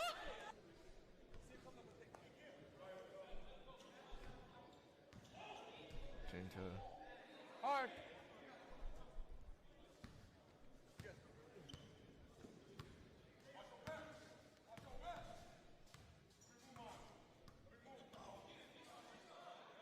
This nigga just be yo, I don't like the when that nigga be shooting, bro. That shit is.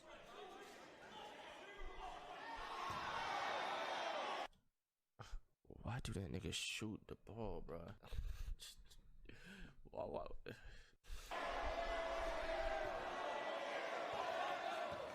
I know Nick want to snap on that nigga.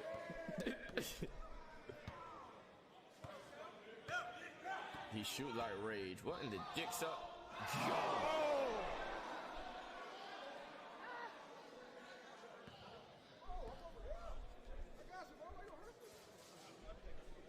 Damn. Good jump, boy. Good jump.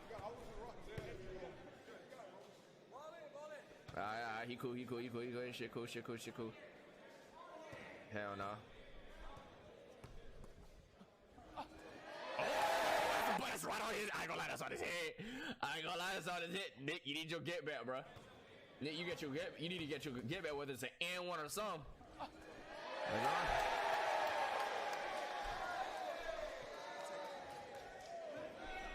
Fucking bum. You need your get back, bro. Oh. You need your get back right here. That weak ass screen, what the fuck was that screen?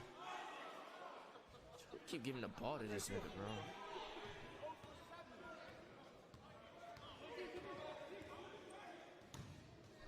Oh shit, he just...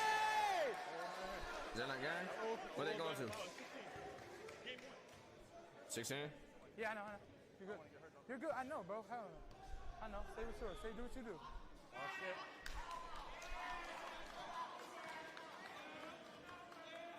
Same spot or nah? Oh, no. Pass that shit. Someone's open. Go, Q. Finally get your bucket. Oh my God, that was on that nigga. Yo, why that nigga look like you trying to boom that nigga? God damn. Why the fuck that nigga jump so high? I feel like he jumped higher than he did before. Like, what the hell? Hold on. Nice lay. Good lay. Game time. Thank you. Nigga said game time. All right, Devontae. Hell no, what the fuck? You hit that sucker cock. Close, you almost did. Gang. Oh, he smoked it. Good foul. I'll wait for you. I got you. Rich. Move over. Love. Yo, god damn, bro. Them niggas be jumping, bro. That's one. Yes, sir. That's tough. MJM. My fault, I had to That's get it tough. going. My bad, bro. Yo, Jace. Ugly ass My fault, I had to line. get it Hey, you going. caught My that bad, bro. motherfucker. My bad, bro. I was selling. That's my fault. Yeah, for sure. My fault, bro. I had to get going a little bit. I didn't get to warm up too much. We good now. We warmed up. That's tough. Bro, I'm gonna look real bad when I say I can't play. Who's that, Aaron? Yeah, man, I'm dealing with it. What the fuck that nigga trying to do? Oh shit, yeah. Yeah, I can't play. Shit. Low key might need to go to the fucking hospital. I can't. If I wanted to fuck on this and try to wait till it goes on. I'm like, oh, you got 2,000. I'm talking to my camera. He came over time, not me. He knocked me, bro. That's what I'm saying. But that's what started it. You know what I mean? Just like. I killed Carr. You play who? A kill car? You say a kill? I killed Carr. Oh, you played a kill? Yeah, I played against a kill, and that's when I just started busting and shit. Yeah, that's Oh shit, that's fine. That's fine.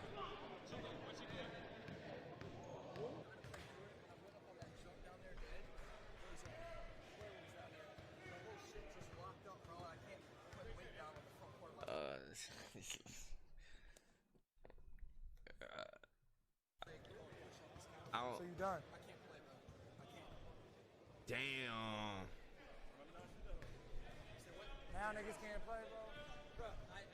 Now niggas can't play, bro.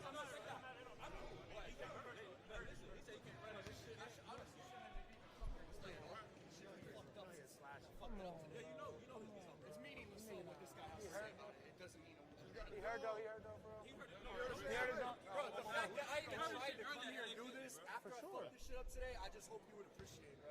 I did the best I could for you. I mean, come to turn up and play. I feel you. Today, I shouldn't even have played on it, and I tried to, and I Damn. did. I don't know what happened on that jump, but it's fucked. So that's all I got. I respect it then. I respect it.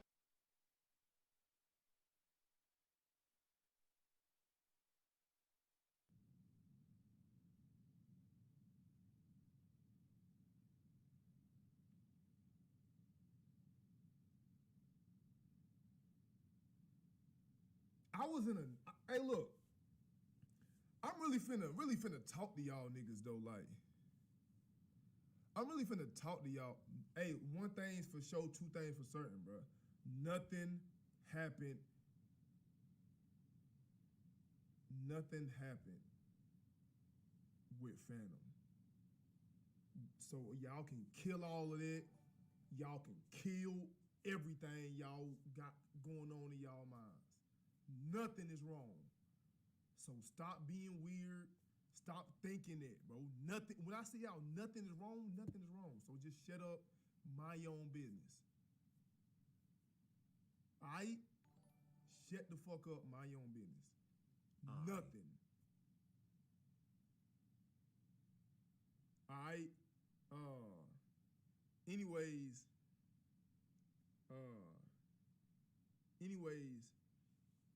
I was in a